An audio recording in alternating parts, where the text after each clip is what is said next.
Rebirth of a Star General Chapter 161 to Chapter 188. 2 days later, Lu Buwang was buried. According to the customs of Jiang, after a person passed away, they would be sent to the coffin on the wooden boat and buried in the water. The wooden boat was also called the boat that carried souls. Because Jiang was close to the water, the people of Jiang believed that the water goddess would use a boat to carry a person's soul to the other side. He Yan went to send Lu Buwang off for the last time. Lu Buwang lay in the wooden coffin with a very calm expression. It was unknown what he thought of before he died, but the corners of his mouth were also smiling. He Yan put a handful of flowers in her hand on the wooden boat. Her master-disciple relationship with Lu Buwang was actually very short. It was Lu Buwang who pulled her out of the pile of corpses and taught her how to use knives, arrows, bows, and horses. He Yan's Chimen Duanjia was combined with the military books that He Yan had learned, which changed his life from then on. If Lu Buwang hadn't stretched out his hand to her back then, she would probably have died in the desert of Mo County. After being reborn and meeting Lu Buwang again, she originally thought that it was a gift from the heavens. However, this fate was like a flash in the pan and disappeared very quickly. He Yan hated herself for not talking more with Lu Buwang. Now, she had many regrets. She didn't have time to ask Lu Buwang what happened between him and Mu Hongjin back then, nor did she have time to ask him where he had been all these years. She also didn't have the chance to confide in Lu Buwang about her worries and uncertainties. In her life, she didn't seem to have a good relationship with her elders. Her fate with her parents and relatives was even fainter. Lu Buwang was both her master and father. Now, he had also left. There were always more regrets in the world than satisfactions. Your Highness. He Yan heard Cui Yuezhi behind her speak. She turned around and saw Mu Hongjin walking over. She didn't wear the red robe but a black one. Her long hair was braided and tied up, and she wore a golden crown on her head. She was still as beautiful and powerful as before, but there was a trace of confusion in her expression. It made her look like a child who had lost her way, and was the first to be vulnerable. He Yan stepped aside, and Mu Hongjin walked up to the front of the wooden boat. The burial objects of the man on the ship were only a sword and a zither, both of which would be left in the wooden coffin. When he left the mountain, he was just as handsome as he was, and when he left the mortal world, he was still untainted. Even though the white-clothed youth was old, he seemed to still be a youth. Mu Hongjin stared blankly. When Xiaoju said that Lu Buwang wasn't here, she found it unbelievable at first, and then she found it ridiculous. Then, she was struck by a huge sense of loss, which made it hard for her to believe that this had happened. But what happened was what happened. Many things could not be changed by one's will. She was no longer an ignorant little girl. All she had to do was bury her head in the pillow and lie to herself that she didn't believe it. That was why she had come. Lu Buwang died in order to protect Jiang City. Before he died, he set up a formation on the riverbank in front of the mouth of the calabash. He fought against hundreds and thousands of people alone, but he didn't tell anyone. As usual, he refused to say anything. This was the only man she had ever loved in her life. Even though Lu Buwang had someone else in his heart and they had broken up for many years, a concern was still a concern. Mu Hongjin would still be sad if he died. Your Highness.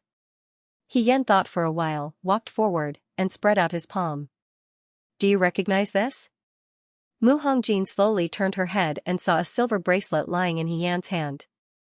The bracelet was polished until it was smooth and warm, and a circle of tiny daisies could be faintly seen on the edge. In an instant, the images of the past filled her mind, and she seemed to hear the kind voice of an old woman falling into her ears. This is called a happy bracelet. Buy one and wear it on your sweetheart's hand. You won't be separated from her for the rest of your life. Young hero Lu, did you hear that? Quickly buy one for me. She's not my sweetheart. Mu Hongjin stared blankly at the bracelet in front of her, as if she was looking at a late gift. She only felt her throat tighten, and she asked in a hoarse voice, why do you have this? Before Master died, he had been holding this bracelet tightly in his hand. I think this should be very important to him. He Yan looked at Mu Hongjin. Is this the bracelet of your Highness? Mu Hongjin took the bracelet from He Yan's hand and murmured, I don't know. How could she know? Those jokes from back then had long fallen into the depths of her memory, and she didn't even dare to recall them. She had already confronted Lu Buwang that he didn't like her, but now this bracelet clearly told her that she had once been in Lu Buwang's heart. How could she believe it? How could she believe it? A wave of powerless sorrow also surfaced in Yan's heart. Lu Buwang had already left, and no one knew what happened back then, but she still wanted to defend Lu Buwang. Your Highness, I always feel that there may have been many misunderstandings between you and Master back then, Yan said. It's just that he's no longer here. If Your Highness recognizes this bracelet, Your Highness, please take care of it for me. If Your Highness feels embarrassed, please put it back into the wooden coffin. But I think, Yan said softly, if Master is still here, he will want you to keep it. A gift that he didn't give, a belated explanation, and a frank confession were probably the most regretful things in his life. But what was the use of regretting? When a person died, all the grievances related to him, whether he was willing or not, had disappeared. The story ended here. Mu Hongjin looked at the silver bracelet in her palm. After a while, she slowly clenched her palm and whispered, I see. Yan saw that she was going to put away the bracelet, and he was slightly relieved. There was really not much she could do for Lu Buwang, and now, this was the only thing she could do. The wooden coffin was closed, and all kinds of wild flowers were piled up around the boat. Lu Buwang had gone down the mountain in spring, and now, he was going back to spring again. The clear river water pushed the boat forward, farther, and gradually disappeared in the green waves between the mountains. What exactly is Permitha? Yan murmured in a low voice. But who would know? Just like when Lu Buwang went down the mountain and met Mu Hongjin, he sneered at the words a lifetime that the woman selling flowers said. Back then, he only felt that his life was long, but it turned out that he had only met a few people, listened to a few songs, met a few times, and parted a few times. A lifetime passed quickly. After Lu Buwang's funeral, Yan and the others were about to set off for the Liangzhou guards. Cui Yuezhi came to see them off. He stood at the door of the Cui mansion and instructed people to keep moving things into the carriage. These are all specialties of Jiang. Take more back. Liangzhou doesn't have these things. Lin Shuanghe supported his head with a fan and said, there's no need to bring the roasted rabbit. It's greasy and inconvenient in the carriage. Bring it, Cui Yuezhi insisted. Take it and eat it on the way. Zhong Fu, he called the butler over. Are the apricots ready? Yes. Zhong Fu came over with a cloth bag of red apricots. They've all been washed clean. Governor and Miss, if you're thirsty, eat 2 apricots. They're thirsty and delicious. Yan, those who didn't know would think that they were going for an outing. It was really difficult to refuse such kindness. It's really enough, Lord Cui, Yan said with a smile. If you pack more things, the governor and I won't have a place to sit. Cui Yuezhi looked at the full carriage and finally stopped. He smiled and said, all right, then forget it. You've stayed in my Cui mansion for too short a time. If you stay longer, I'll definitely take you around the entire Jiang city. At this point, he solemnly bowed to Xiao Ju and Yan. It's all thanks to military. Governor Xiao, Miss He, and Master Lu that the disaster in Jiang city was resolved. I will never forget this great kindness. The people of Jiang will also remember your kindness. In this life, if there's anything that Jiang city, and I will go through water and tread on fire without hesitation. Miss He, if you have the chance in the future, you must come visit Jiang city more often. The person who spoke was Cui Yuezhi's 4th concubine. She smiled and said, next time, stay longer. We'll make delicious food for you. 2nd concubine looked at Xiao Ju and said with a smile, military governor Xiao as well. Concubine Wei glared at the two of them. She stepped forward and held Yan's hand. She reminded him, be careful on the road. Yan smiled and nodded. As they were talking, someone came in from outside. Lord Lieutenant, Mui has brought people over. He said that he wants to say goodbye to Miss He.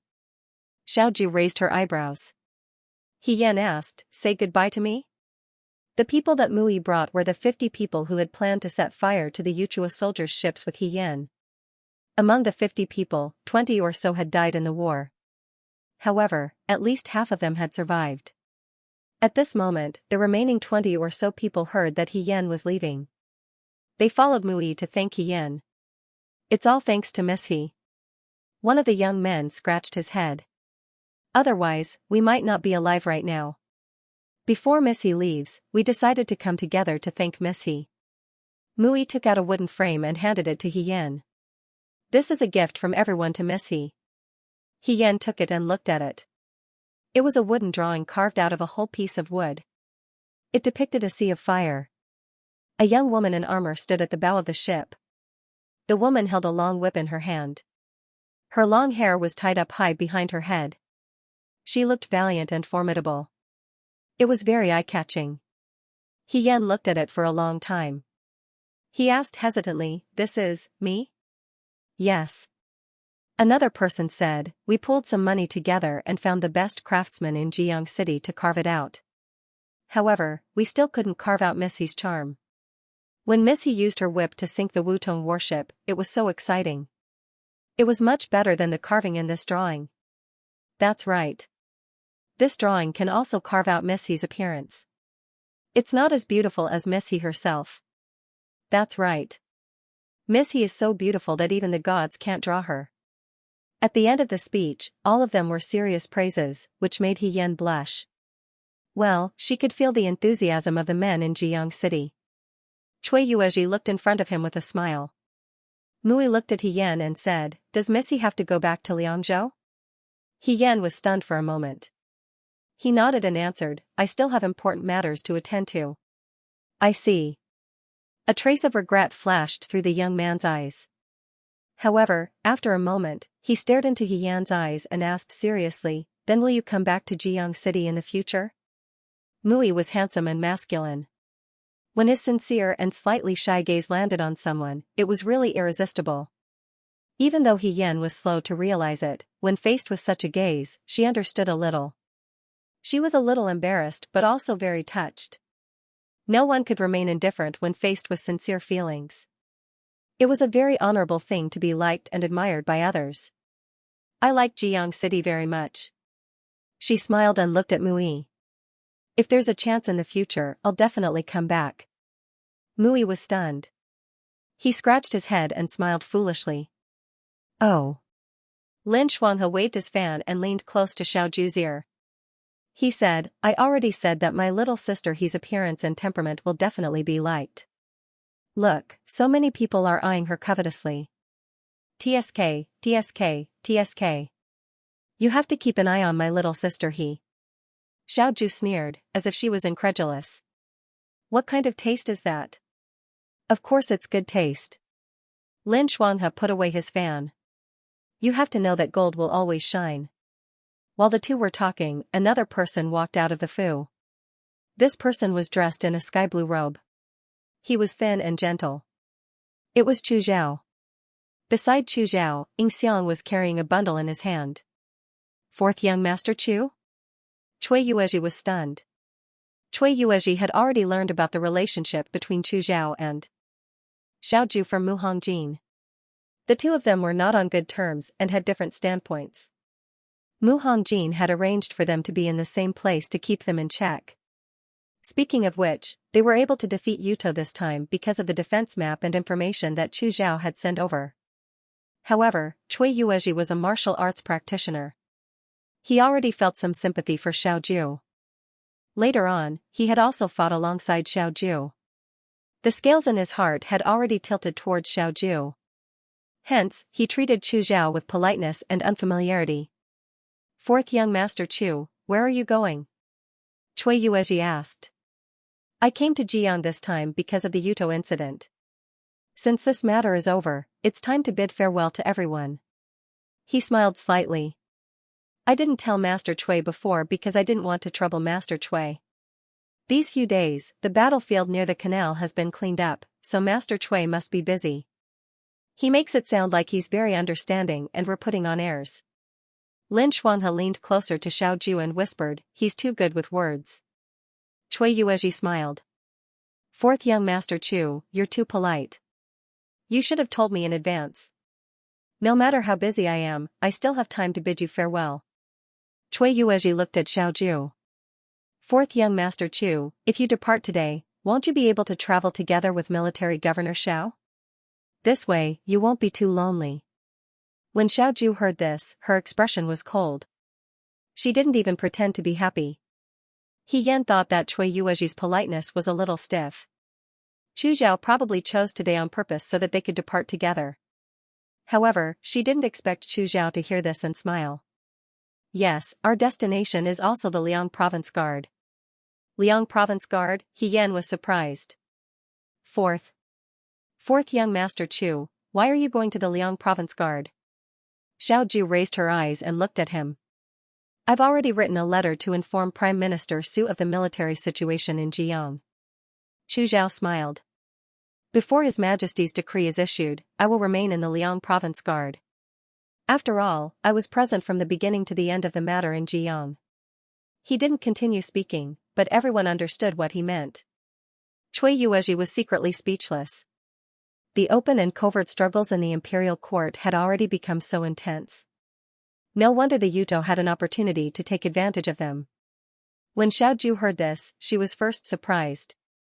Then, she said with a faint smile, Fourth young Master Chu, you can stay in the Liang Province Guard if you want. However, I have the final say in the Liang Province Guard. Chu Zhao responded with a smile. He didn't pay any more attention to Chu Zhao and turned to board the carriage. He Yan looked at Chu Zhao with a different gaze. This person seemed to be doing it on purpose. He was doing it on purpose to the point where he didn't even bother to hide it.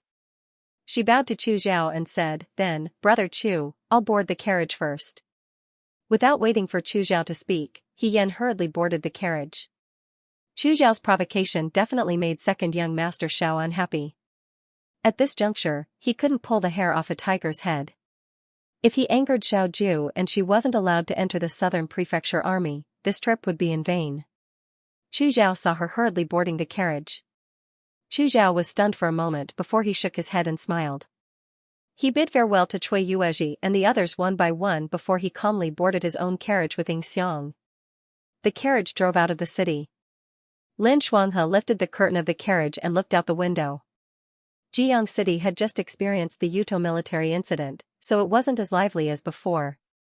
However, the rivers of various sizes were the same as before, and the boats floated quietly. It wouldn't be long before the city returned to its former lively state. When they came, they just treated it as playing around. Now that they were about to leave, they actually felt a lot of sadness. Lin Shuanghe sighed as he looked at it. He Yan was still tightly hugging the wooden carving that Mui and the others had given her. She traced the carving with her fingers. The woman in the drawing actually had some of the charm of a female general from her previous life. Xiao Ju saw her actions and mocked, now you're not afraid of bringing it back and letting the other Liang Province guards see it? Previously, she had been extremely troubled by the masked man. Now, with such a large wooden carving, she felt as if she had received a treasure. She no longer mentioned things like it's over if someone finds out my identity as a woman. A woman's thoughts really couldn't be taken seriously. If it really doesn't work, I can say that it's for my fiancé. Isn't this what you taught me, Governor? He Yan said, there are so many people and so many good intentions. It's hard to refuse such great kindness. She spoke modestly, but her eyes revealed a sense of satisfaction and contentment. Xiao Ju only felt that it was funny. She leaned back slightly and a trace of a smile flashed through her eyes. She said indifferently, it's quite popular. The horse carriage gradually disappeared into the distance. Mu Hongjin stood on the shore. Among the mountains, she could no longer see the boat of carrying souls. The former youth had returned to the mountains, lakes, and seas. She still had to continue sitting here, on the high seat in the cold palace hall. This was her responsibility. The young highness is already on the way back, the maid beside her said softly, Your Highness, let's go back to the residence. Mu Hongjin nodded. She took one last look at the end of the long river and turned around. She wore a wide-sleeved robe, dignified and beautiful. There seemed to be a dot of silver light on her wrist that quickly disappeared. A wanderer came out of nowhere. He wore a bamboo hat and held a bamboo stick. He walked along the river bank and sang. His voice drifted with the wind and gradually faded into the distance. The returnee still thinks of the imperial court. How can I comfort myself today? The bitter cold thinks of your thin clothes, riding a thin horse under the waning moon. I also know that there must be differences in life, but I'm afraid that time will drift away. The cold lantern opposite to the past, when will the night rain sound bleak? The end of the 4th volume. On the way back to Liangzhou from Jiang, they were not as energetic as when they first arrived. It was probably because they had just gone through a fierce battle, so everyone was a little tired. Lin Shuanghe also returned Shui Jiao and Hong Qiao's indenture contracts to them. He also left a sum of money for their parents to tell them not to sell their children in the future.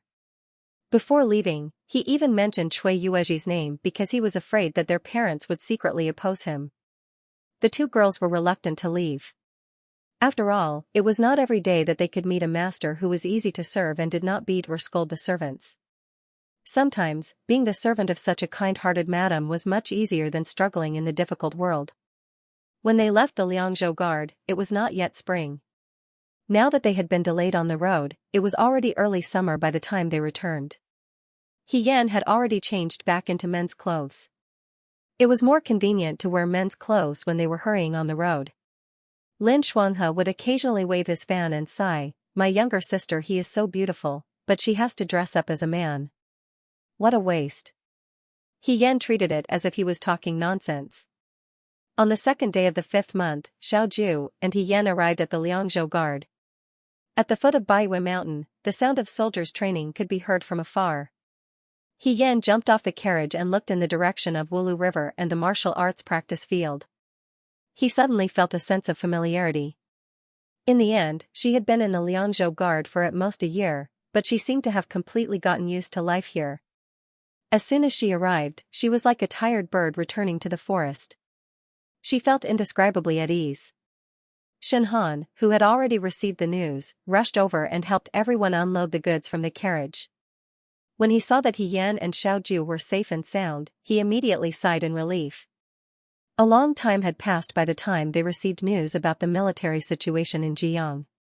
They also knew that it was 20,000 Jiang city soldiers against 150,000 Yuto. Just thinking about it made them feel scared.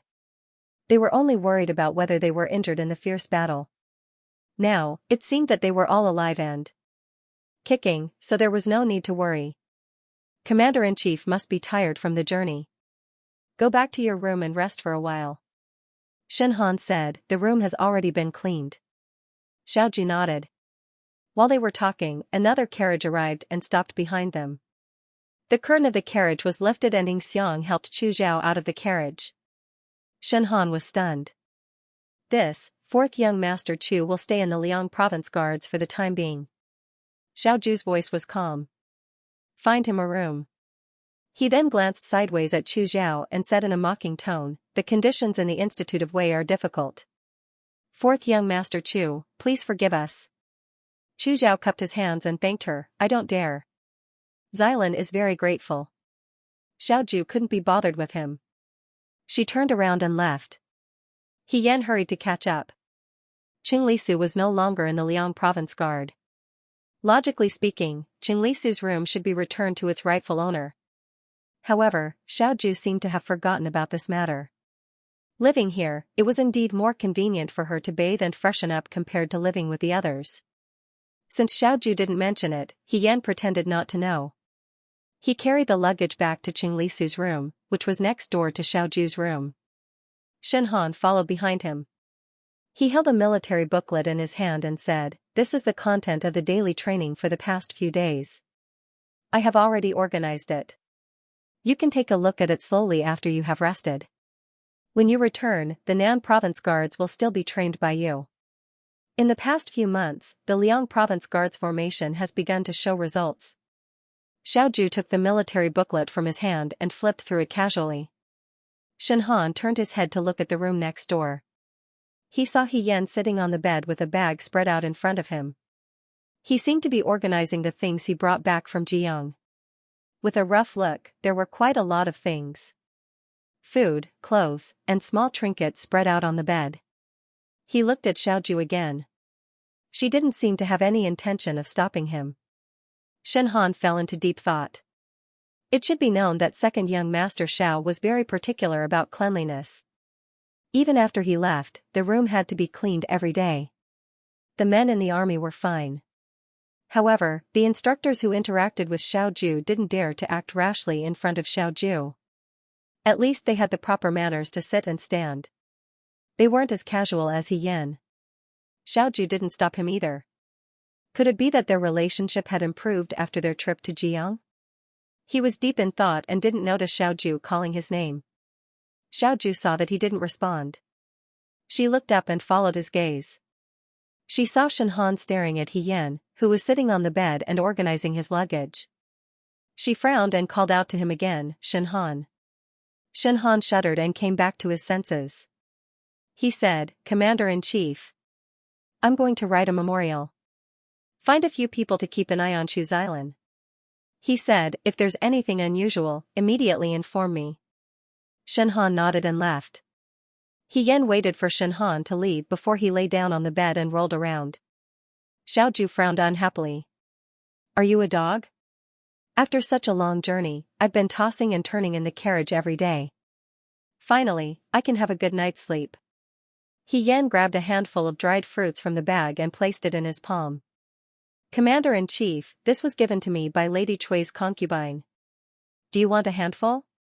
Xiao Ju said, "No. It's a token of my sincerity. You don't have to be so heartless." He Yan found a clean handkerchief and wrapped the dried fruits. "I'll put it on your table later." Xiao Ju didn't even turn her head as she flipped through the military register that Shen Han had just sent over. He Yan thought that being a general had its difficulties, but being a soldier also had its advantages. For example, right now, she could roll around on the bed, but Xiao Ju still had to deal with a backlog of official matters. He Yan looked at Xiao Ju's back and suddenly thought of something.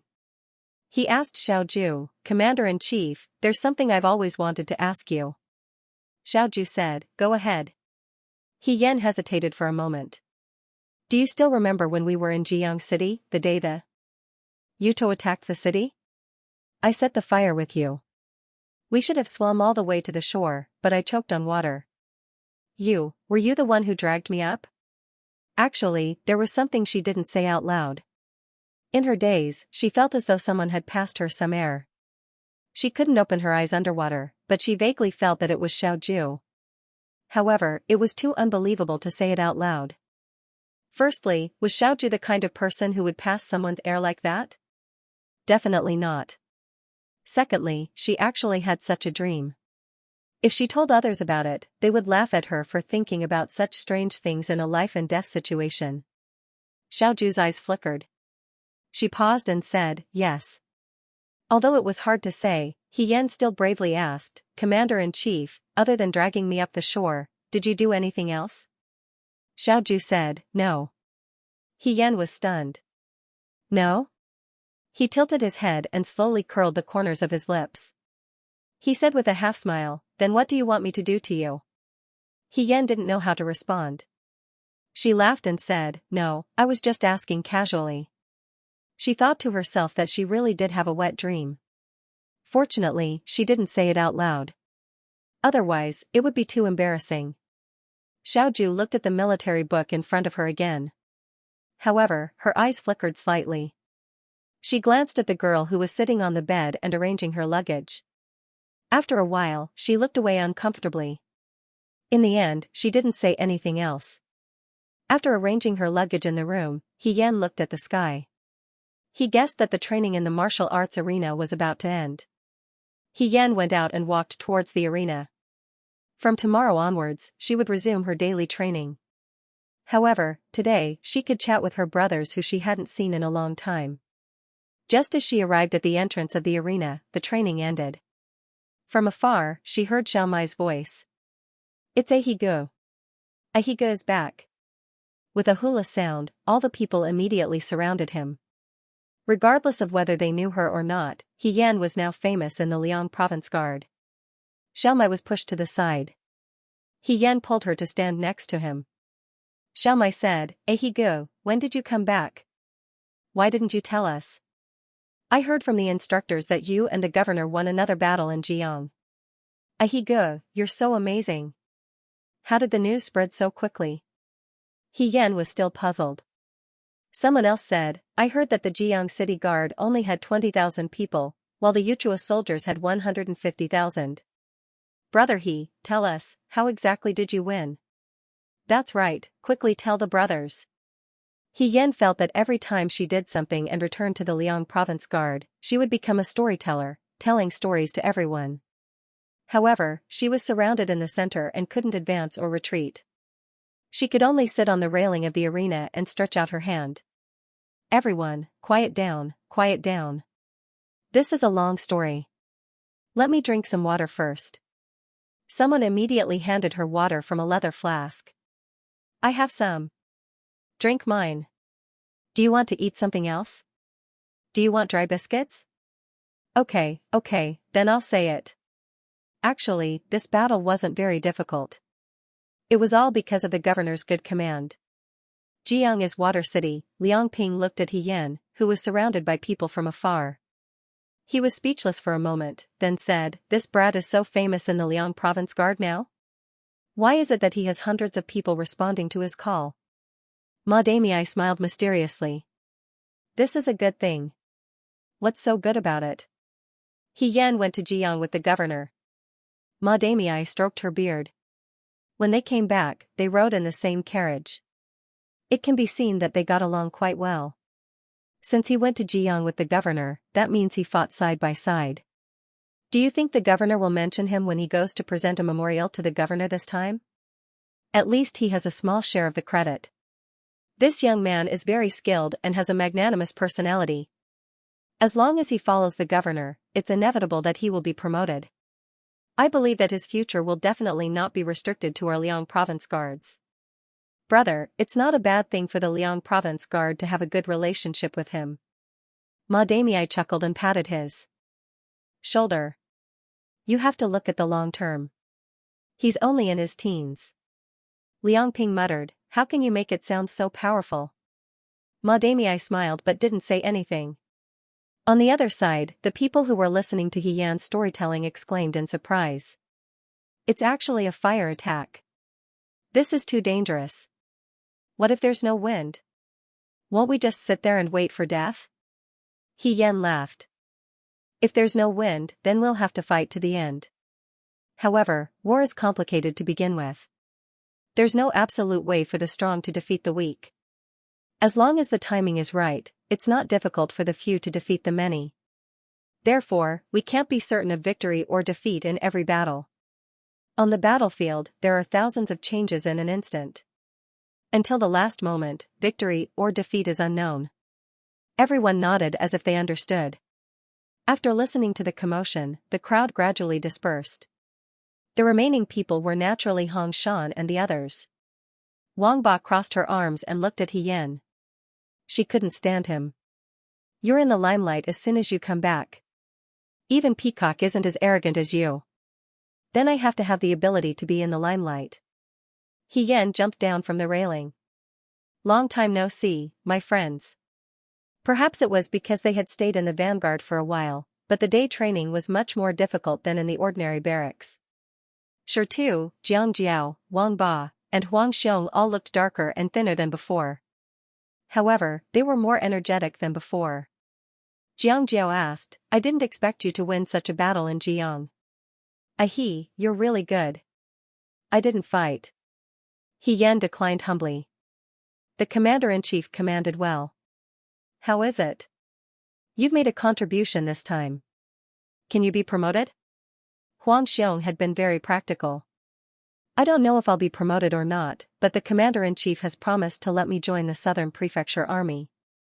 He Yan said, I'm already very satisfied with this. Really? Hong Shan was so excited that his tone changed. Ahi, you've gotten what you wanted. Everyone congratulated him one after another. Only Shi Tu remained calm. He only asked He Yan, Brother He, why did Yuto suddenly attack Jiang? Did they come to Liangzhou before?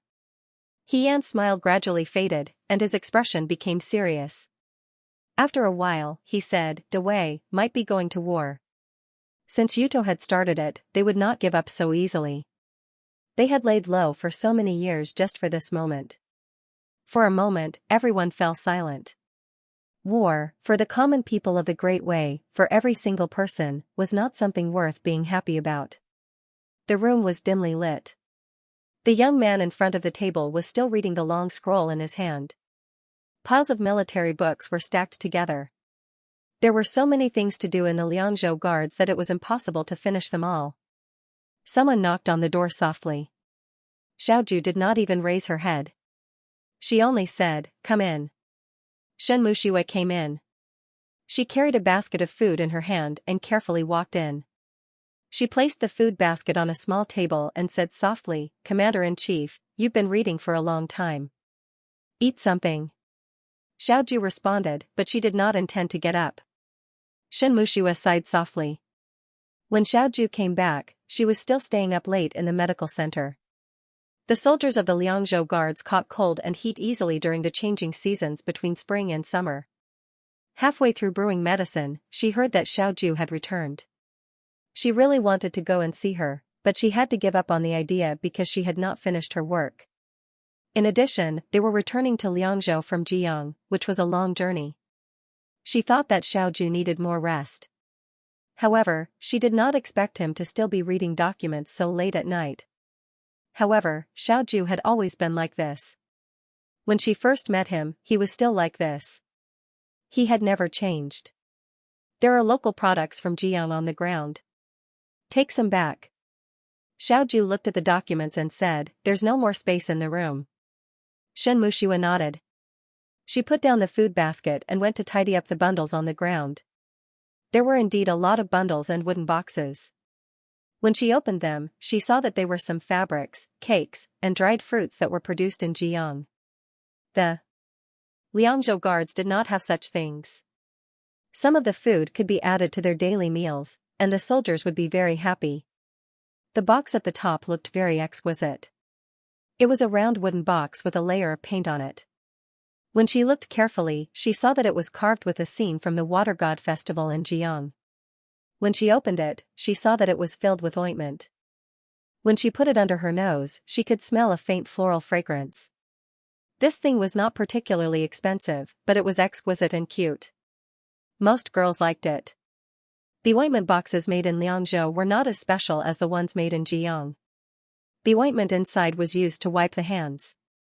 Soaking in water or making medicinal herbs all day long would cause the skin to occasionally crack. Although Shen Muxue loved her skin very much and had prepared a lot of ointment, she was still very happy to see this. She picked up the box and placed it in her palm. She looked at Xiaoju and was a little shy. She hesitated for a moment before she said softly, "Thank you, Commander-in-Chief. I really like this ointment." When Xiaoju heard this, she did not seem to understand what she was talking about. She turned her head and looked at the box in her hand.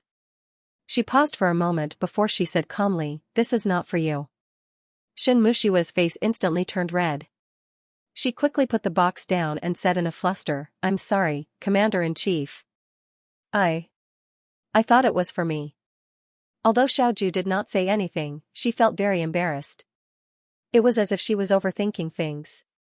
"Take the other things, but don't touch the box."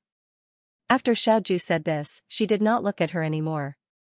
Shen Muxue bit her lip and quickly tidied up the other bundles on the ground. Then, she carried them out of the door. When she walked out of the door, her gaze lingered on the box on the table for a moment. The soldiers of the Liang province guards never cared about whether their skin was chapped or not. They also had to do a lot of training every day, so they would not go out of their way to find ointment that could moisturize their hands and feet. Even if they were very particular about it, they would not use such a beautiful box that was obviously meant for women. Xiaoju would not use it either. Furthermore, when he said, "This is not for you," he meant that he was giving it to someone else. Who was he giving it to? A cool breeze blew at night. After seeing the liveliness of Jiang City, she was still not used to the desolation of the Liang province guards. There were no rivers or boats that passed through the city. There was only the silent Baiyue Mountain and the vast Wulu River, as well as the empty martial arts practice field at night. He Yan walked alone. She met her good friends in the Liang province guards and distributed the local products she brought back from Jiang to them in Hongshan. She chatted with them until late at night before she turned around and walked back into the house. She planned to ask Xiaoju when she went back. From tomorrow onwards, she would be able to train with the Nan province guards. Who knew that on the way, he would meet Chu Zhao. Chu Zhao did not have Xiang by his side. He walked alone. When he saw He Yan, he smiled and greeted him, he. Brother Chu. He Yan looked around him to make sure he did not see anyone else. He asked curiously, it's so late. Brother Chu, are you out for a walk alone? Even if he was out for a walk, there were no trees or flowers around. It was too pitiful to walk alone. Chu Zhao was stunned. He smiled and shook his head, no, I'm just looking for someone to help me. What kind of help? Chu Zhao opened his palm. There was a shirtu lying in his palm. This shirtu seemed to have been picked up from the Wulu River. It was strangely interesting. It was flat and looked like the shape of a white horse, but there was a circle of black edges around its tail. For some reason, there was an extra piece. Do you think the shirtu looks like a horse? Chu Zhao smiled, but from here, he pointed at the end, there's an extra piece. I want to find someone to help me chop this shirtu off.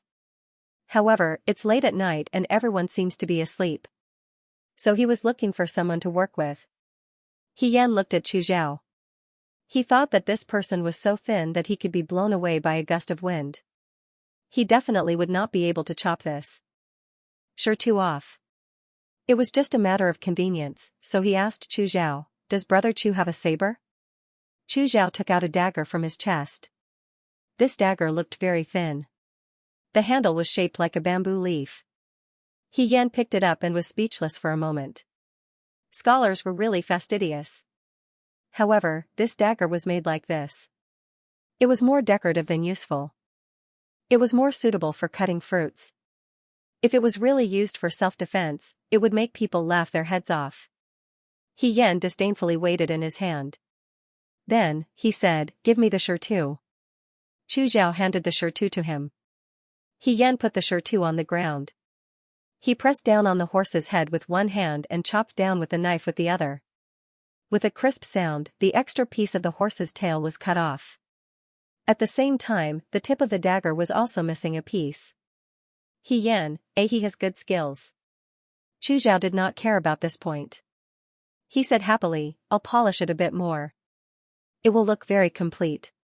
He Yan could not understand Chu Zhao's behavior at all. Craftsmen did this kind of work for no other reason than to make a living. Chu Zhao seemed to really like it. He heard that there were princes, dukes, and ministers who loved to farm in their manors. He probably felt the same way.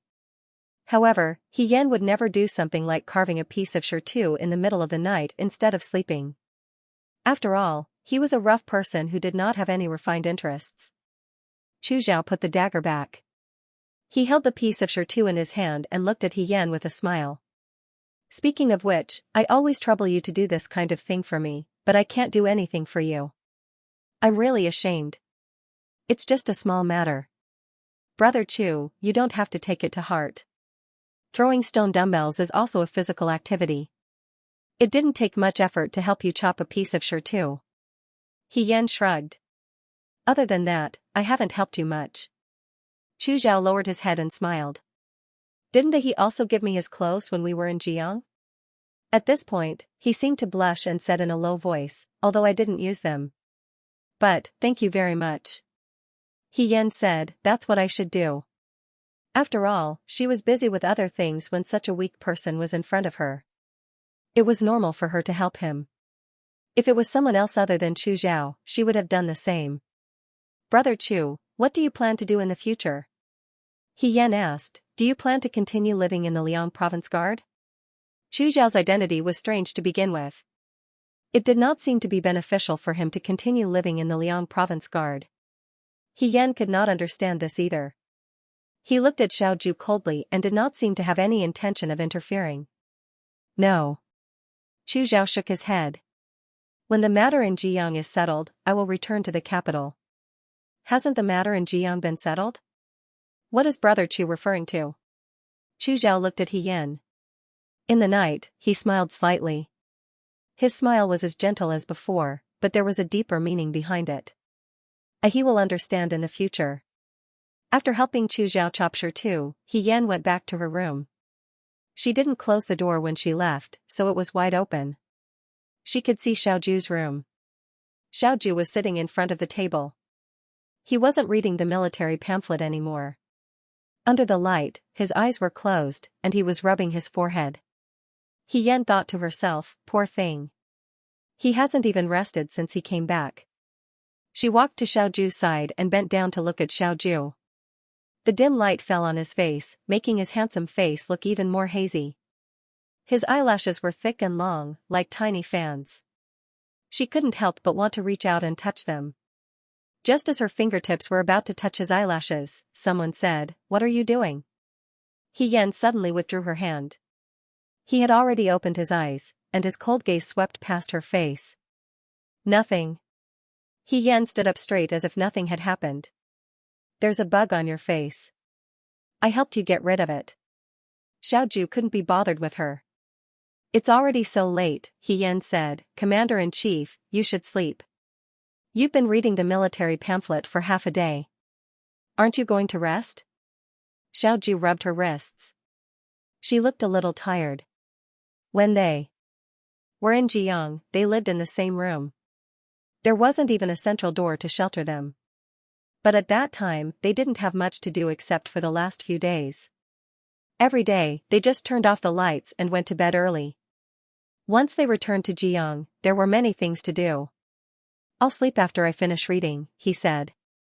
Am I going to train with the Nanfu army tomorrow? He Yan asked, do I need to tell Liang Jiao? Xiaoju, no, I've already told Liang Ping.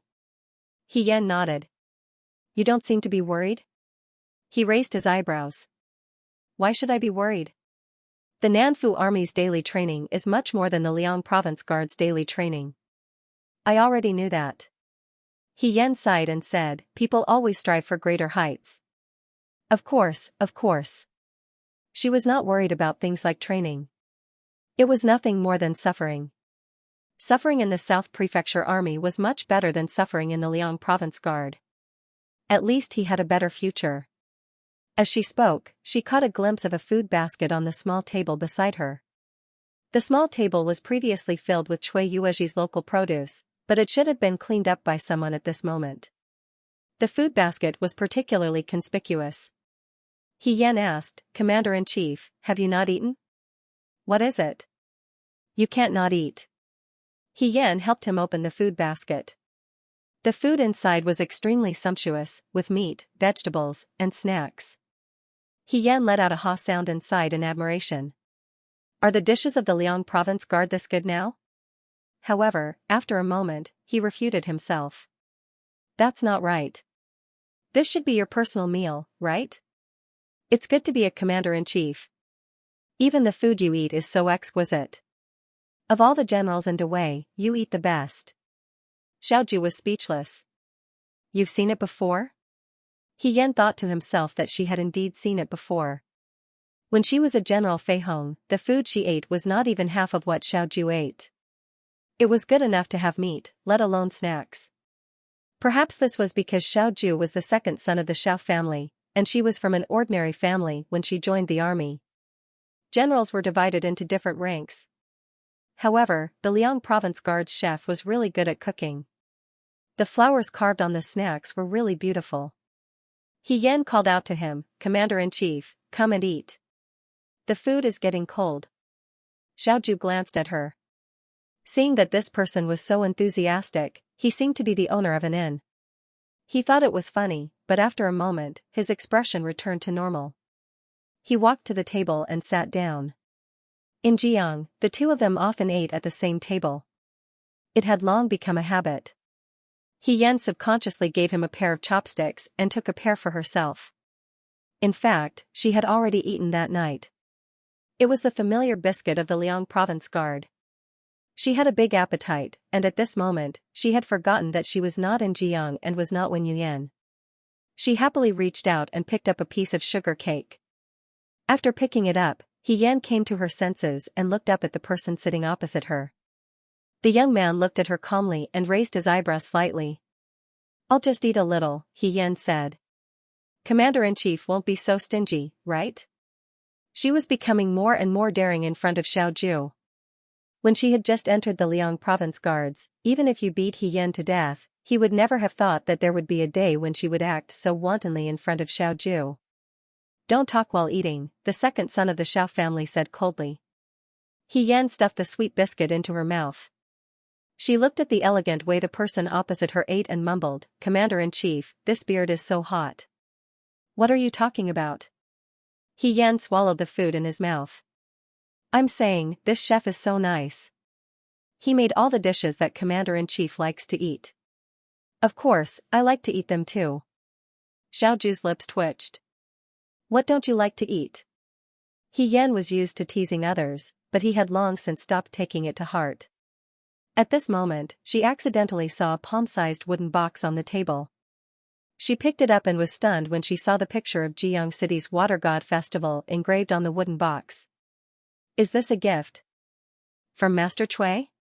Xiaoju replied, yes. He Yan opened it and saw that it seemed to be ointment for wiping hands. He leaned closer and sniffed it. There was a faint floral fragrance. He could not help but exclaim, the things in Jiang City are really exquisite. Master Cui looks tall and big, but I didn't expect him to be so meticulous. He even prepared this for you. Xiaoju sneered. I don't need it. Why? He Yan was puzzled. Isn't it pretty? It's pungent. He Yan was speechless. As the son of a wealthy family, he really had high standards. Such a light and pleasant smell was described as pungent by him. He Yan asked, wouldn't it be a pity if you don't use his kind intentions? You can take it if you like it. Xiaoju was impatient. He Yan asked, really? She saw that Xiaoju did not refute and knew that Xiaoju was not joking.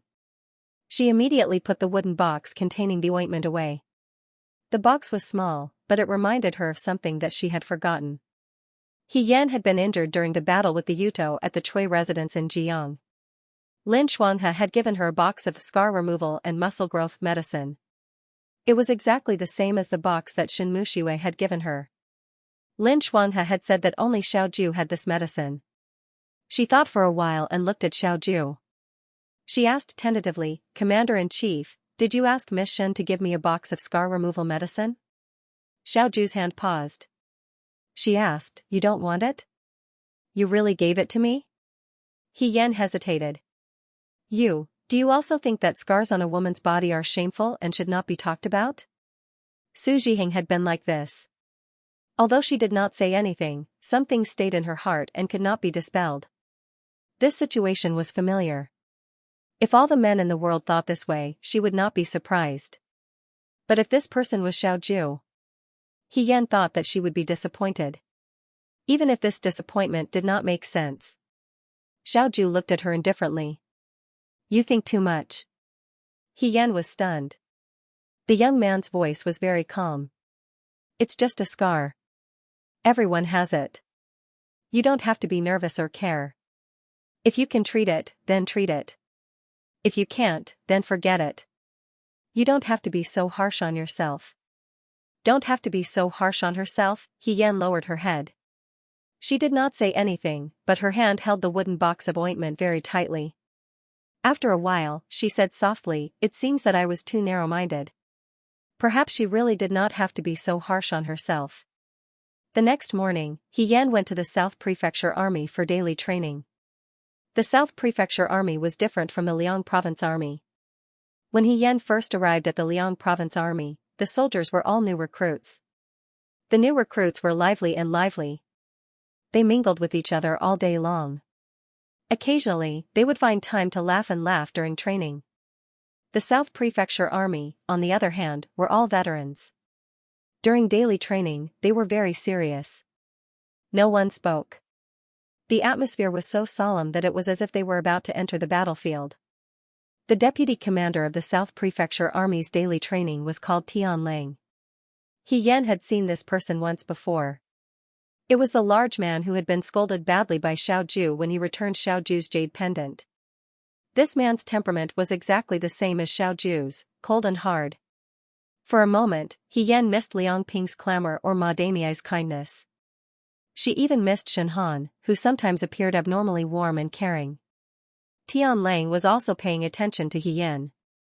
It had been a long time since the South Prefecture Army accepted a new recruit. Even if they did accept a new recruit, it would not be a new recruit from the Liang Province Army. However, this young man called He Yan was different. He had a great reputation in the Liang Province Army. It was said that he had fought with Rida Muzi and was not at a disadvantage. Later on, he went to Jiang with Xiao Ju and fought against Yuto together. To Xiao Ju, she already had a lot of trust in this young man's actions. This young man looked extremely weak. Tian Lang originally thought that he would not be able to keep up with the South Prefecture Army's daily training. However, he completed it quite well and did not seem to struggle at all. Only then did Tian Lang relax a little. He Yan was the one who Xiao Ju had selected to enter the South Prefecture Army. If he did not complete the daily training, Xiao Ju would not be too happy. Tian Lang had always been afraid of this young superior.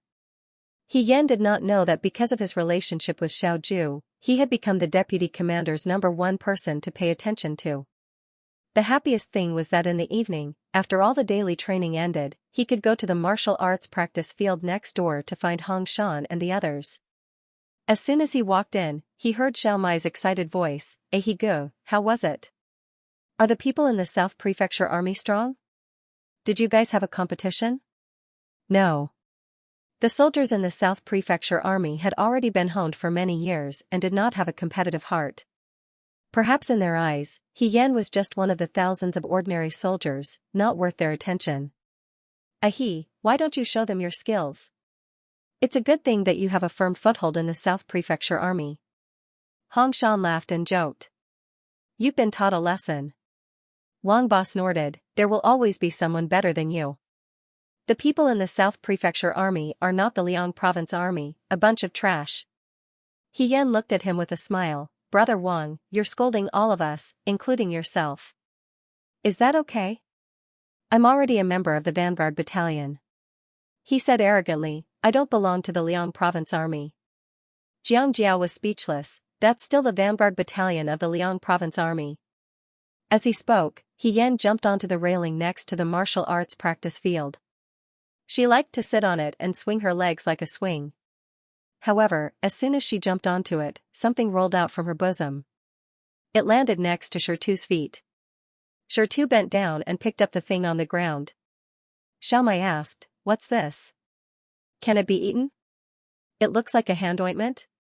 Huang Xiong asked, I've seen my little sister use it before. What's the picture on it? It's a picture of the Water God Festival in Jiang City, He Yan said, that's all. What's wrong with you? Wang Ba looked away in disgust. Hand ointment? Isn't that stuff for women? You're a man, how can you use this stuff? Isn't it disgusting? He Yan, why can't men use hand ointment? I'm being particular. You bandits obviously don't understand these things. What right do you have to look down on us bandits? Wang Ba was furious. We bandits are also divided into different ranks. Seeing that they were about to quarrel again, Jiang Jiao hurriedly stepped forward to persuade them, all right, stop quarreling. However, brother He, we practice martial arts every day. If you use this, it won't be of much use, right? He was afraid that she would just moisten her hands a little today and cut them open tomorrow. The speed at which she moistened her hands was not as fast as the speed at which she cut them open. After all, who didn't have scars on their hands during their daily training at the martial arts practice field? Thinking about how she applied ointment that emitted a faint fragrance on her hands a moment ago and then threw a huge stone lock up and down in the next, the onlookers probably thought that she was crazy. He Yan vaguely said, it's just a token of appreciation from the people of Jiang. Don't waste it. As he spoke, he reached out to take the box of ointment from Shirtu.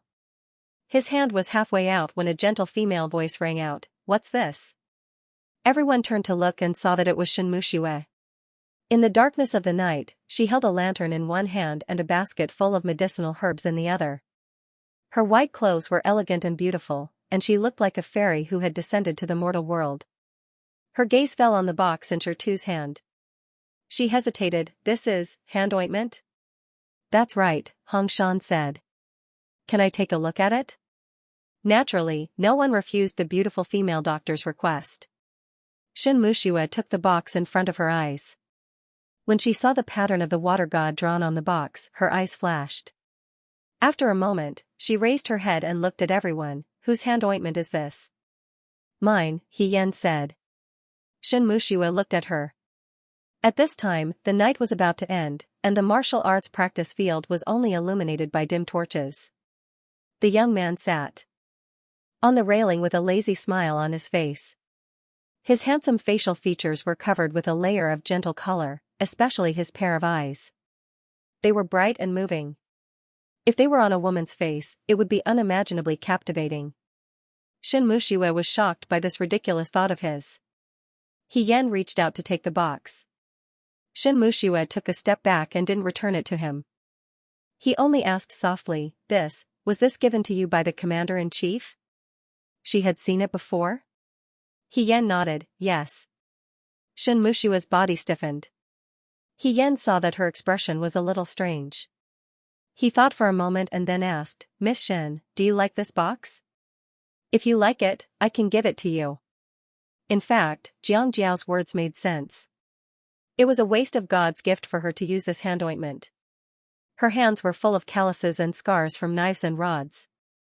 If her hands were tender, he was afraid that she wouldn't even be able to pull a bow. It would have been better if he hadn't said this. As soon as he said this, Shin Muxue suddenly raised her head. Her usually gentle eyes were unexpectedly filled with anger. She stuffed the box into He Yan's hands and said coldly, no need. Then she turned around and left with the basket. He Yan didn't even have time to say goodbye to her.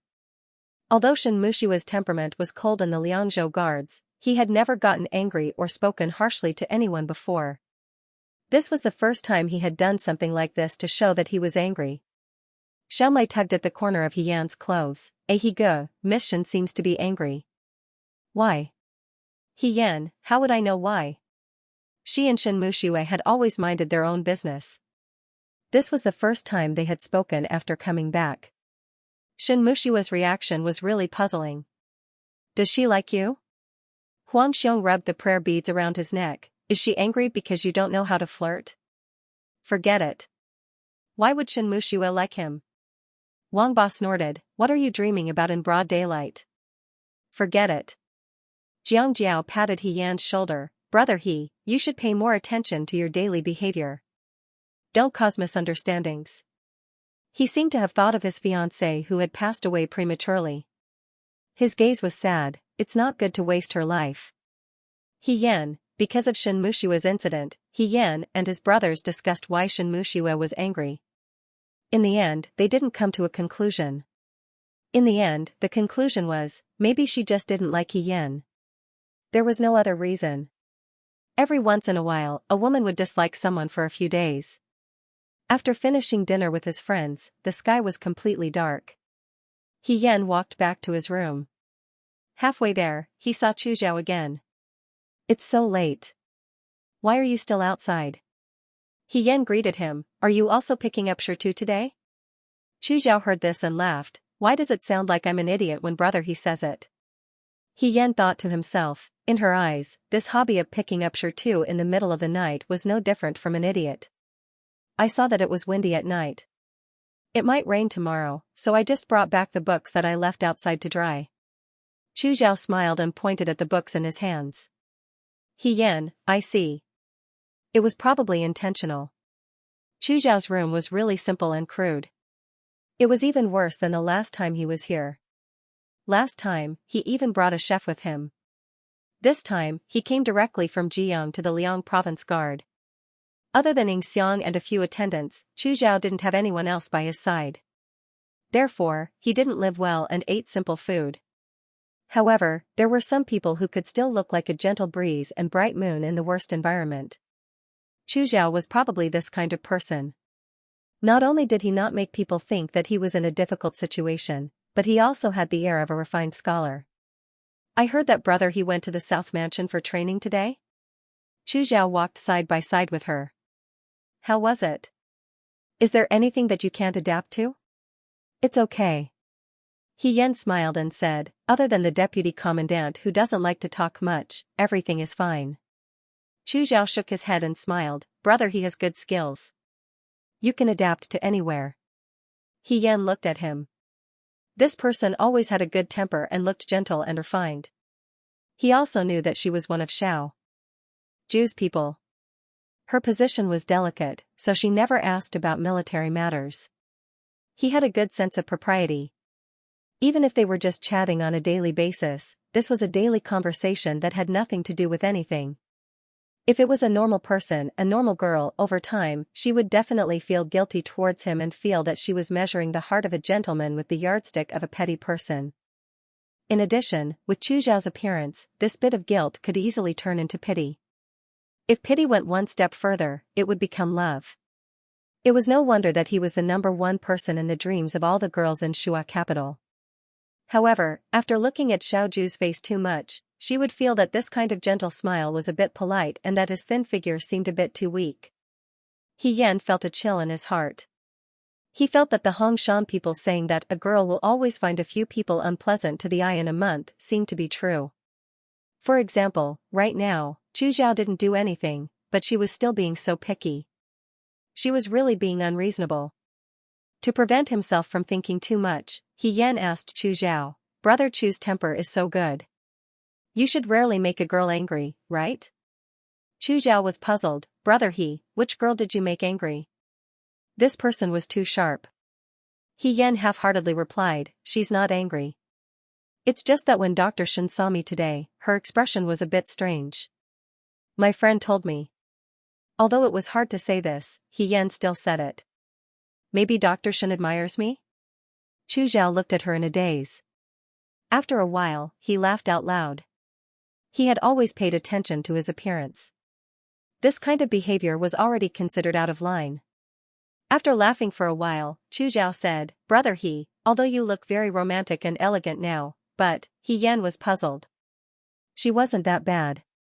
Looking at Chu Zhao's laughing face, it was as if liking her was something unreasonable. After all, didn't Song Tao Tao like her very much back then? Brother don't worry. Chu Zhao coughed lightly. Dr. Shen will definitely not like brother Brother you don't have to worry about this at all. He Yan. Why? Because Dr. Shen has liked military governor Xiao for many years. She only has military governor Xiao in her heart. How can anyone else enter her eyes? He Yan was stunned. After a while, she asked, Dr. Shen likes military governor Xiao? Brother he doesn't know?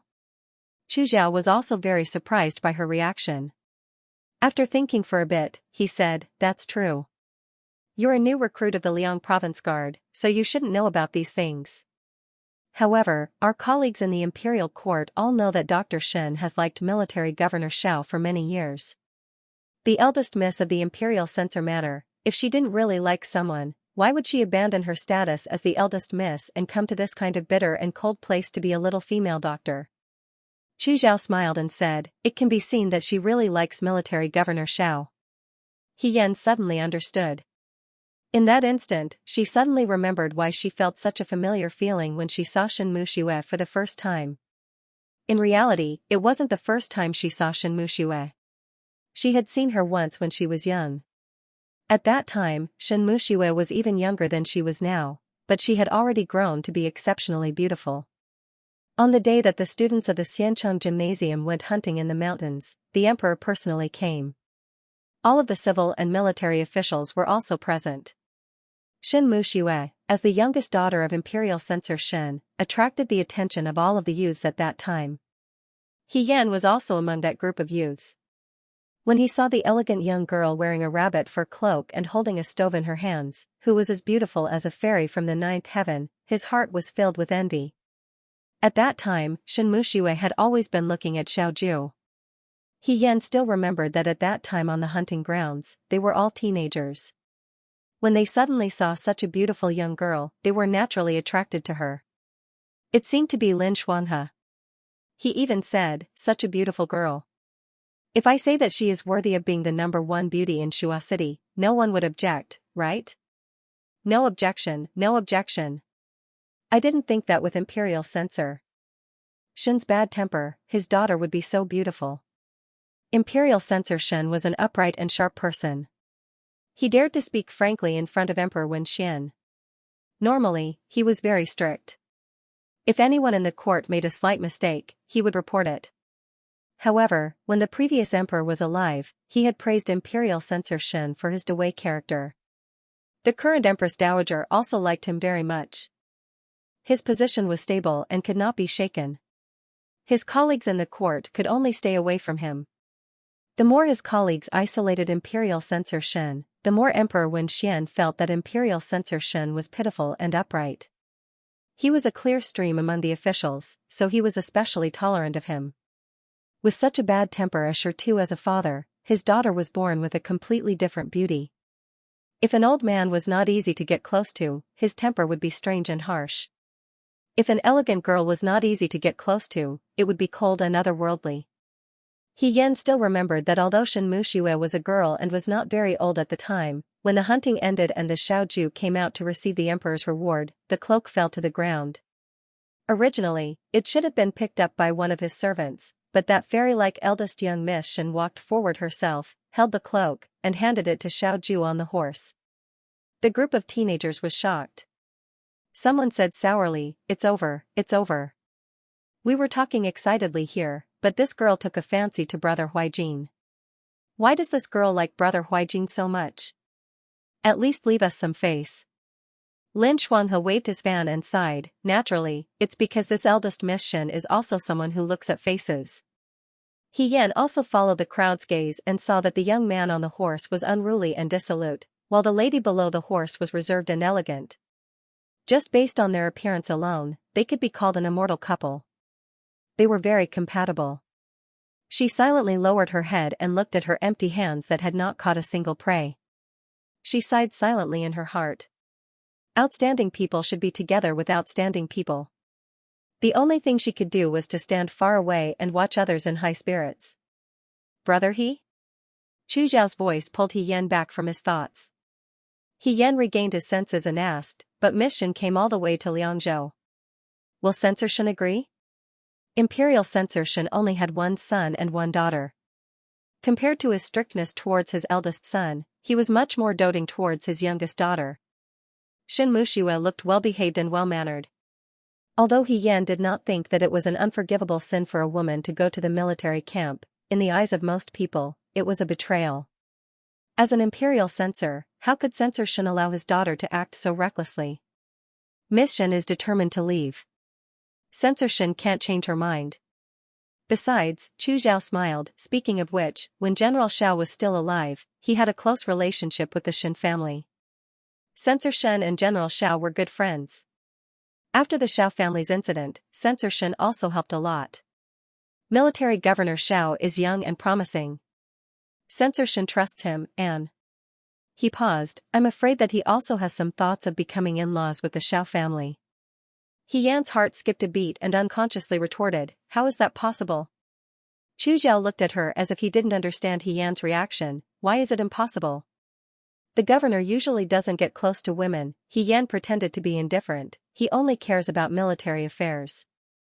From what I see, he doesn't have much contact with Shen Muxue. Xiaoju was cold to everyone, and she never treated Shen Muxue well. You're a girl, Chu Zhao smiled, you don't understand men's thoughts. If there's such an excellent and gentle girl who doesn't say anything every day and silently accompanies him on his campaigns, even a cold-hearted person will be moved. Being moved will turn into pity, pity will turn into love. Since Governor Xiao didn't chase her away, it was because he felt pity for her. He Yan pursed her lips and didn't speak. She only felt that Chu Zhao's words were not pleasant to hear. If it were you, would you also change from pity to love? He Yan asked. Chu Zhao froze for a moment, then shook his head and said, no. Then why? Wouldn't you? Chu Zhao looked at her, a trace of a smile in his eyes. I don't like gentle girls. I like girls who are lively and lively. He Yan glanced at him and didn't speak. It was hard to imagine that such a gentle and quiet person like Chu Zhao would actually like lively and lively girls. The room was right in front of them. Chu Zhao smiled, I'll leave you here. Rest early tonight, you still have day training tomorrow. He Yan nodded, thanked him, and entered the room. The door was closed today. He didn't know if Xiaoju was asleep or not. If it were any other day, He Yan would probably knock on the door and pick the lock to say a few words. However, today, she wasn't in the mood. After washing up, she lay on the bed and thought about what Chu Zhao said just now. She couldn't help but feel a little upset. Xiaoju and Shenmu Xue, she didn't think so at first, but after hearing what Chu Zhao said tonight, she suddenly realized that there were some things she had overlooked. Why was there only one female doctor in the Liang Province Guard, Shenmu Xue? She had heard Shen Han call Shenmu Xue Miss Shen. Those military instructors were not only grateful to Shenmu Xue, but also respected her. So it was because of this. Imperial Censor Shen's daughter, General Zhao's son. Their family backgrounds were similar, their appearances were similar, and even their fathers were good friends. He Yan turned over and faced the wall. He thought bitterly that they really were a good match. The next day, it was day training again. With the experience of the first day, he was much more familiar on the second day. The day training in the Nanfu army didn't have a two-person unit. Since there were no battles, it was peaceful. In addition, the Nanfu army mostly trained in troop formations. He Yan was already familiar with troop formations. He could keep up with the changes in troop formations and never be a burden. This made Tian Lang feel a little surprised. How is it? Shen Han looked at He Yan in the troop formation and asked Tian Lang, is this kid okay? Although He Yan was now a member of the Nanfu army, he was still a member of the Liang Province Guard. Shen Han was very concerned about him. Moreover, this kid had a close relationship with Xiaoju. Shen Han thought that he should always pay attention to He Yan. Tian Lang said, his aptitude isn't bad. Shen Han was amused. When He Yan had just arrived at the Liang Province Guard, Xiaoju had personally judged him to be lacking in aptitude. At that time, none of the military instructors thought highly of He Yan. They thought that He Yan would be forced to be a vanguard soldier sooner or later. They didn't expect that He Yan would go the furthest now. As expected, no one could say for sure what happened on the battlefield. The other military instructors also came over. Currently, the recruits of the Liang Province Guard were resting. The Nanfu army didn't have much time to rest, so they came over to see how He Yan was adapting. He didn't embarrass the Liang Province Guard. Liang Ping was very proud. He even pretended to be modest as he said, Deputy Chief Tian, please teach this kid more in the future. Don't worry about our reputation. Teach him a lesson when you need to. Tian Lang was speechless. Ma Damei smiled and said, Deputy Chief Tian, this young man learns very quickly. It's not that the Liang Province Guard is boasting. If you teach him more, he'll definitely surprise you often in the future. Tian Lang was speechless. To him, He Yan was just a recruit with decent aptitude who happened to be trusted by Xiaoju. However, in terms of skill, there were too many outstanding people in the Nanfu army. There was no need to mention the 9 Flags Battalion. It was just that the Liang Province Guard was located in a remote area. It wasn't easy for them to find someone like this. They worshipped him like a bodhisattva. Their foresight was still limited. While they were talking, a woman in a moon-white dress walked over from afar. There was only one woman in the Liang Province Guard. Everyone greeted her, Miss Shen. Shenmu Xue walked over. She put down the basket in her hands and said, I picked some medicinal herbs. I've already washed and dried them. I'll have to trouble the military instructors to boil these herbs into a medicinal concoction. It's the turn of spring and summer, so each soldier can drink a spoonful to ward off the cold. Shen Han hurriedly thanked her, thank you for your hard work, Miss Shen. He turned around and ordered someone to take the basket away. He immediately went to boil the medicinal concoction. Shenmu Xue wasn't in a hurry to leave. Instead, she looked at the soldiers who were training below the training field. Her gaze fell on the small and thin figure in the group. He Yan was mixed in with them. Although he wasn't very eye-catching, it was impossible for people to ignore him. In the past few years, she had followed Xiaoju to many different places and met many different people. There were so many recruits coming and going, but only this one left a deep impression on her. Like the nimble wind, he was completely different from the people around him. That box of hand ointment, it was clearly just a box of ordinary ointment. She rarely liked things, so showing her desire was just a matter of convenience for Xiaoju. However, Xiaoju stopped her. Not long after, she found this ointment in He Yan's hands. Xiaoju rejected her because of He Yan. For a very capable youth who might become a trusted aide in the future, it was natural for her to take care of him a little more. Shen Muxue understood. However, even if Xiaoju trusted her trusted aides, Qi Wu and Fei Nu, she wouldn't be so meticulous. It was as if she was treating a girl. Thinking about it this way, Shen Muxue felt that Xiaoju treated He Yan a little too well. This was obviously Qing Lisu's house. After Qing Lisu left, He Yan didn't move out. For a recruit to live next to the right army's commander-in-chief, it was a little strange. Towards He Yan, Xiaoju didn't show any signs of rejection. She even acquiesced to many of his actions. It was this little bit of indulgence that made Shen Muxue feel uneasy. It was probably because a woman's mind was very meticulous and her intuition was very accurate. This time, after Xiaoju and He Yan came back, Shen Muxue felt that something was wrong. She didn't want to leave now and wanted to stay in the martial arts arena for a little longer. She said, "I boiled some in advance. You can drink it first. The medicine barrel is not far away. I'll have to trouble the instructors to find a young man to come with me to get it." Shen Han said, "It's not worth Miss Shen's trouble. I'll go with you." After he finished speaking, he informed everyone and walked away with Shen Muxue. Looking at Shen Muxue's departing figure, Liang Ping sighed, "Miss Shen is so kind and beautiful. How can there be such a perfect woman in the world? If I can marry her, even if I die, it'll be worth it." "I think you're dreaming." On the other side, an instructor heard this and mocked him, "Miss Shen is someone an ordinary person like you can dream of. You have to know that there are so many talented young men in the imperial court who don't even look at them. Why would she look at a small instructor like you?" "Instructor, what's wrong?"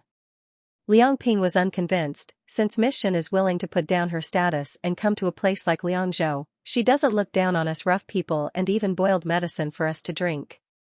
It's obvious that she doesn't mind the poor and loves the rich. She's a noble and kind person.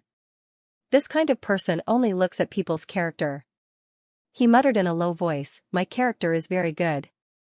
What if Madame, I couldn't listen anymore. She didn't put down her status for you." "That's right, old Shen. She did it for Military Governor Xiao."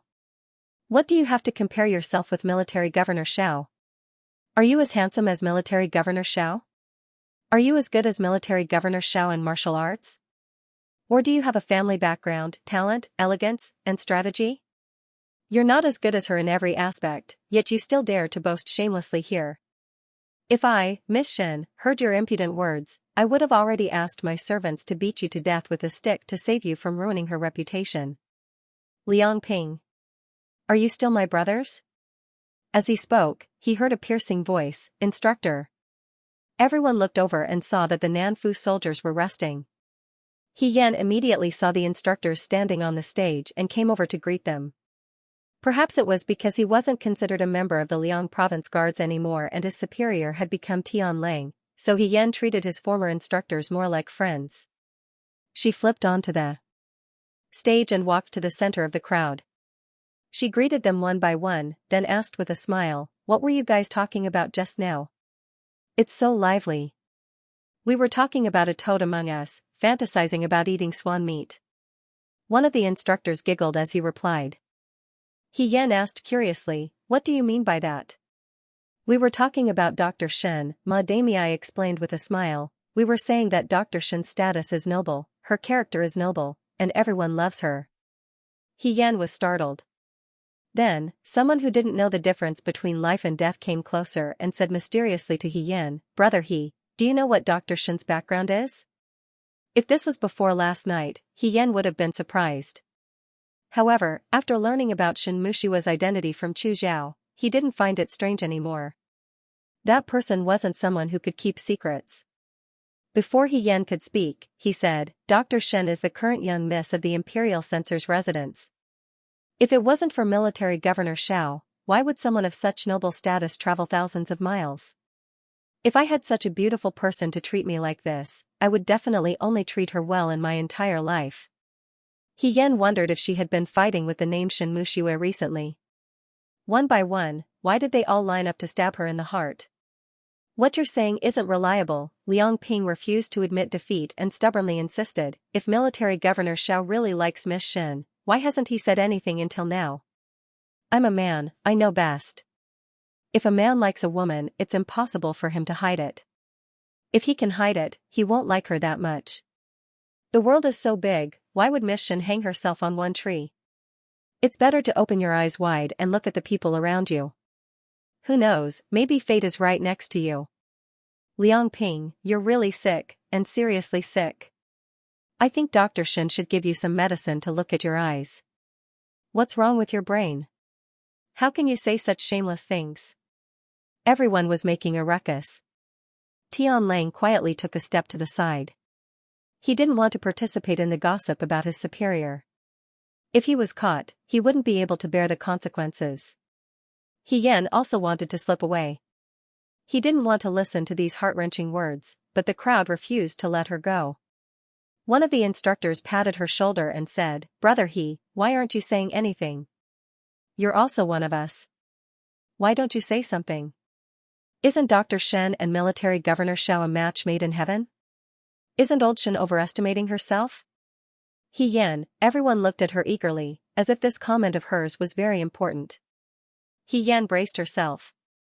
Her heart was full of unwillingness, and she forced a smile and said, "Yes, Miss Shen is a socialite and beautiful, as dazzling as the spring. Military Governor Xiao is like jade and gold, handsome and handsome. They're a match made in heaven." As soon as she said that, she felt so wrong that it almost overflowed. She thought to herself, who did she offend? It's fine if other people poke at her heart, but she still had to poke at herself. What about their identities?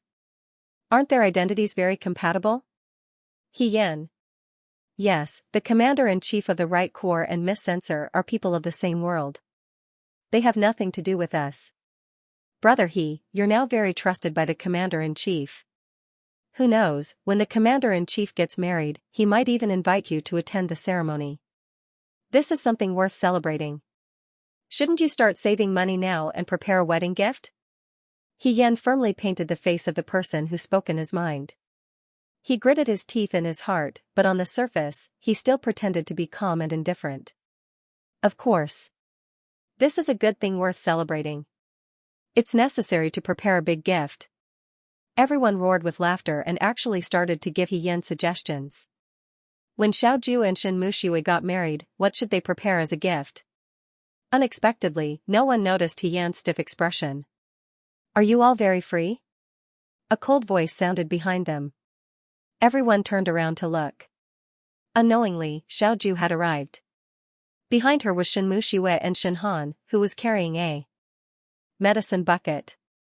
Knowing that they were caught gossiping about their superior's private affairs, everyone was so scared that they kept quiet out of fear and did not dare to say a word. They still had a trace of hope in their hearts that Xiao Ju probably did not hear much. Otherwise, based on his temperament, he would have stopped them the moment he heard it.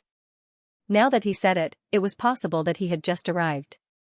Xiao Ju walked forward.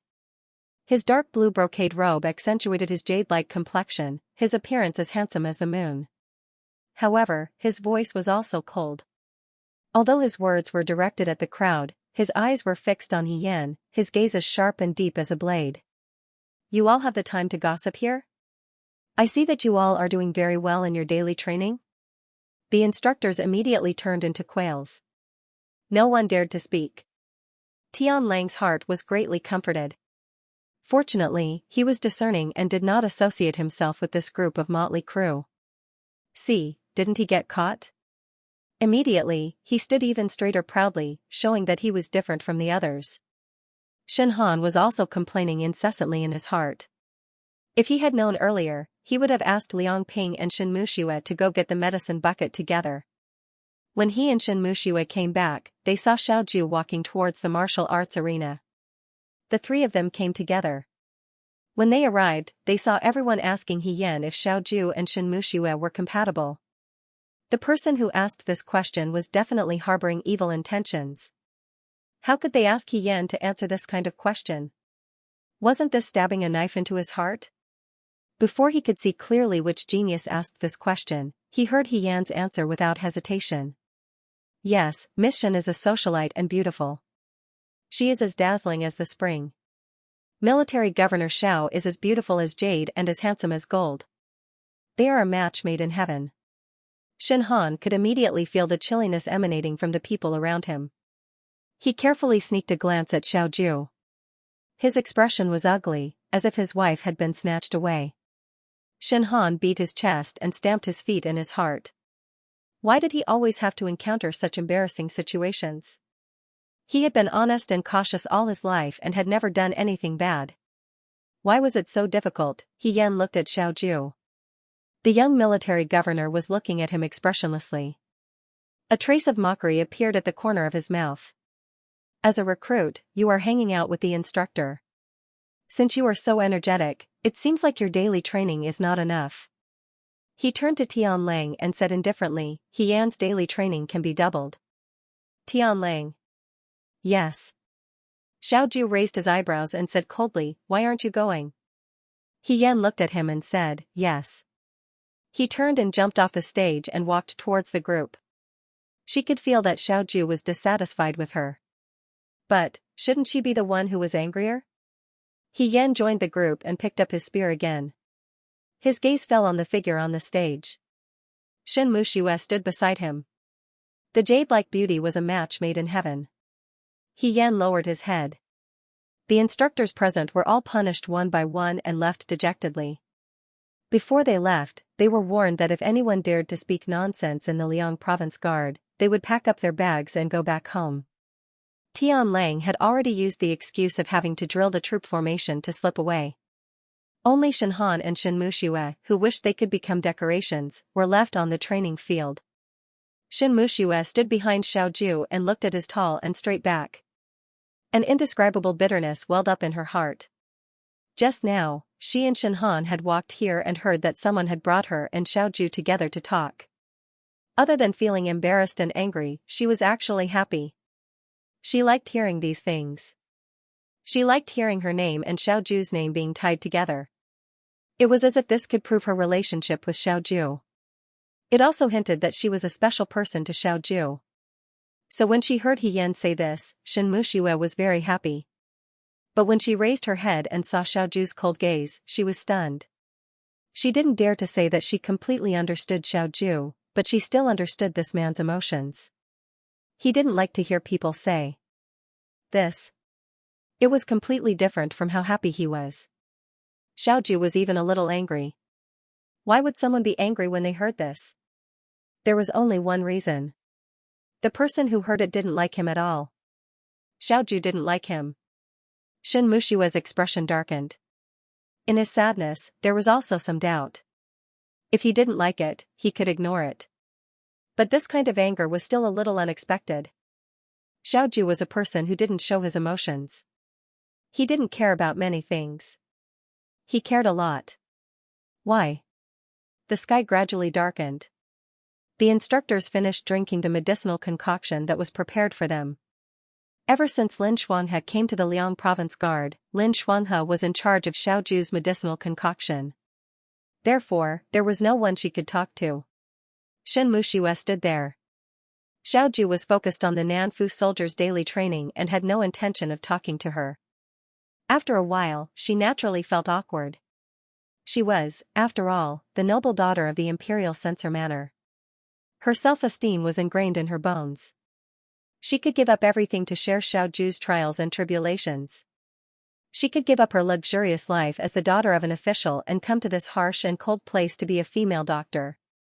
However, she couldn't be like those girls from ordinary families, or even the servants, who could express their feelings to Xiaoju in a frank and direct manner. Shen Muxue had always hoped that as long as she stayed by Xiaoju's side, Xiaoju would one day discover her good points and tell her that they were the most compatible person in the world. This was her reserved nature. She had never worried about it. After all, in all these years, Xiaoju had many beautiful women who threw themselves at him, but he had never been moved by any of them. Xiaoju was not interested in women. But now, Shen Muxue was confused. She had a bad feeling about some things. What if Xiaoju fell in love with someone else before Xiaoju saw her good points? Shen Muxue could not imagine such a scene. She picked up the empty bamboo basket and turned to leave without saying goodbye to Xiaoju. Xiaoju did not like to be disturbed when he was training. After all these years, she had already figured out Xiaoju's preferences. "Miss Shen." Someone called out to her. Shen Muxue raised her head. The man in front of her was wearing a wide-sleeved robe. He smiled and pointed forward. "If you keep walking with your head down, you'll bump into Shi too." Not far away, there was a huge rock. The new recruits of the Liang Province Guard often liked to grind their swords on this huge rock and slash randomly. Now, it was full of bumps and hollows, and there were even people who had carved a mess of curses on it. She was so distracted earlier that she didn't even notice such a large piece of Shi too. If it weren't for Chu Zhao's reminder, she would have bumped into it. Shen Muxue stopped and bowed to Chu Zhao. "Fourth young master Chu." She knew that Xiaoju and Chu Zhao had different standpoints. After all, Chu Zhao was Prime Minister Su's favorite student. It was just that Chu Zhao was born with good looks and a gentle temperament, so it was very difficult for ordinary women to have any ill feelings towards him. Shen Muxue was the same.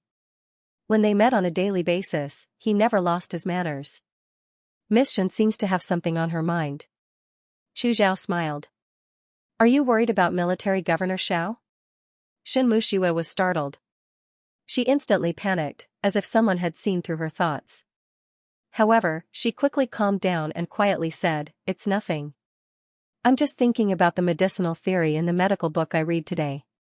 Fourth young master Chu is overthinking it. Chu Zhao nodded and was about to continue walking forward. The instant they passed each other, Shen Muxue's heart stirred. She suddenly asked, "Fourth young master Chu seems to be on good terms with a new recruit of the Liang Province Guard named He Yan?" Shen Muxue had seen Chu Zhao and He Yan talk a few times. Although Chu Zhao was normally amiable and approachable, never putting on the airs of a young master from an official's family, he was definitely not an enthusiastic and talkative person.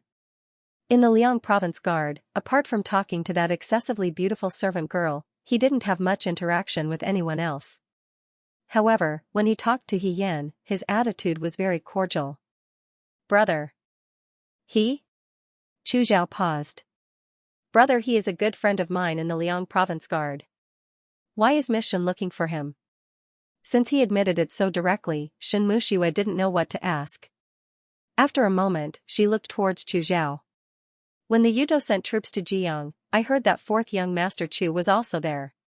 He even stayed with the governor and the others at the Middle Cavalry Daren's residence. Fourth young master Chu is also a good friend of He Yan. Presumably, you know quite a bit about He Yan." Chu Zhao quietly listened to her speak. Shen Muxue hesitated for a moment before asking, "How is the governor's relationship with He Yan? Do they get along well?" Miss Shen's question is a bit strange. Chu Zhao's gaze swept past the woman in front of him. Shen Muxue nervously tugged at the corner of her skirt. Chu Zhao smiled. "Brother, he is very skilled and straightforward. Military Governor Xiao trusts him a lot." Miss Shen should know better than anyone that Military Governor Xiao is definitely not someone who is easy to get close to. However, brother, he is not an ordinary person. He seems to have easily opened Military Governor Xiao's heart. Rather than saying that they are a master and a trusted subordinate, I think that Military Governor Xiao and brother he are more like friends. "Friends?" Shen Muxue's voice became slightly sharp for a moment. She frowned. How can the governor of the Right Corps and a new recruit be friends with such a big difference in status? Chu Zhao smiled. Miss Shen's words are wrong. When making friends, one should follow one's heart. Age, status, and position are not important. How can there be a difference in status between friends? Military Governor Xiao has always treated brother He very well. When they were in Jiang, the two of them shared a room and ate at the same table. Military Governor Xiao even bought clothes for brother He. It's a bit too far-fetched to say that they are superior and subordinate. Shin Muxue was secretly shocked when she heard that. Xiaoju loved cleanliness and was a loner. Eating at the same table with others was already the limit. Sharing a room? She found it hard to imagine that he even bought clothes for Yin. When did he ever care about other people's trivial matters? Chu Zhao stared into Shin Muxue's eyes. Miss Shin, what are you worried about? Shin Muxue met his thoughtful gaze and couldn't help but take a step back. She subconsciously shook her head and denied. Nothing. Miss Shin, you are a woman. Since you can travel thousands of miles from Shuajing to Liangzhou, you should be a determined, brave, and magnanimous person. Why are you scared about this matter? Shin Muxue pursed her lips and didn't say anything. I can roughly understand what Miss Shin is worried about. Brother, he is my good friend, so I can't say too much. However, I also admire Miss Shin's intentions. So, if Miss Shin really can't let it go, why don't you personally investigate?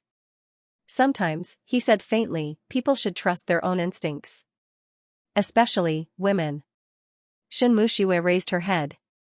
The man in front of her was still smiling. His gaze was gentle and caring, but it made her feel a faint chill. I don't understand what fourth young Master Chu is talking about. She frowned and tightened her grip on the basket in her hand. She quickly walked around Chu Zhao.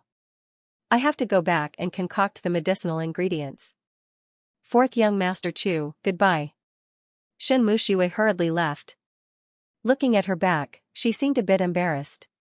Chu Zhao looked at her back and the smile on his face disappeared.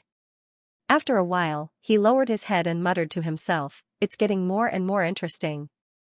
Shin Muxue, he muttered, Xiao Huaijin, which one will you choose? On the martial arts field, the day training for the new recruits had ended.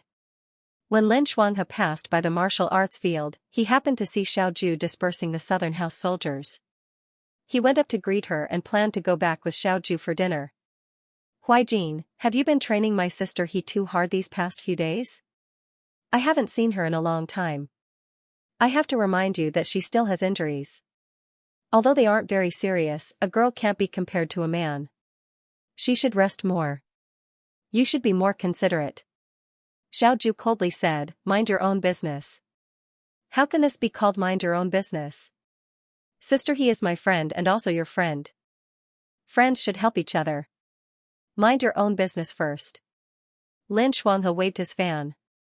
He could sense that Xiaoju wasn't in a good mood today. Although she didn't show her emotions on her face, but, after all, they had been friends for many years. Some small details could still be detected. Just as he was about to ask, he looked up and saw someone not far away also walking forward. The Liangzhou guards came and went. Other than the new recruits, there were also the instructors. People who didn't wear the same uniform were always particularly eye-catching. Lin Shuanghe said, fourth young Master Chu? Chu Zhao turned his head and saw Xiaoju and Lin Shuanghe. He nodded and said, Military Governor Xiao, young Master Lin. It's so late. What are you doing here? Lin Shuanghe asked. I just went for a walk by the Wulu River. I'm going back now. The weather was gradually warming up. With the heat of early summer, the Wulu River was no longer as cold as winter. It was cool and pleasant. Walking at night was indeed comfortable. Xiaoju was as cold as ice. She didn't even bother to respond to Chu Zhao. Lin Shuanghe was a smooth talker. He couldn't make the atmosphere so stiff. However, he didn't have much interaction with Chu Zhao in the first place, so he could only try to find something to talk about. He asked Chu Zhao, fourth young Master Chu, what's that tied to your waist? Chu Zhao followed his gaze and smiled. It's just Shirtu. Lin Shuanghe was somewhat curious. Chu Zhao was the fourth young master of the Chu clan and Su Jingfu's favorite student. Although he didn't wear extravagant or expensive clothes, he was still very particular. He thought that Chu Zhao had a piece of jade on his waist. He didn't expect it to be Shirtu. Was the Chu clan about to fall? Were they that poor?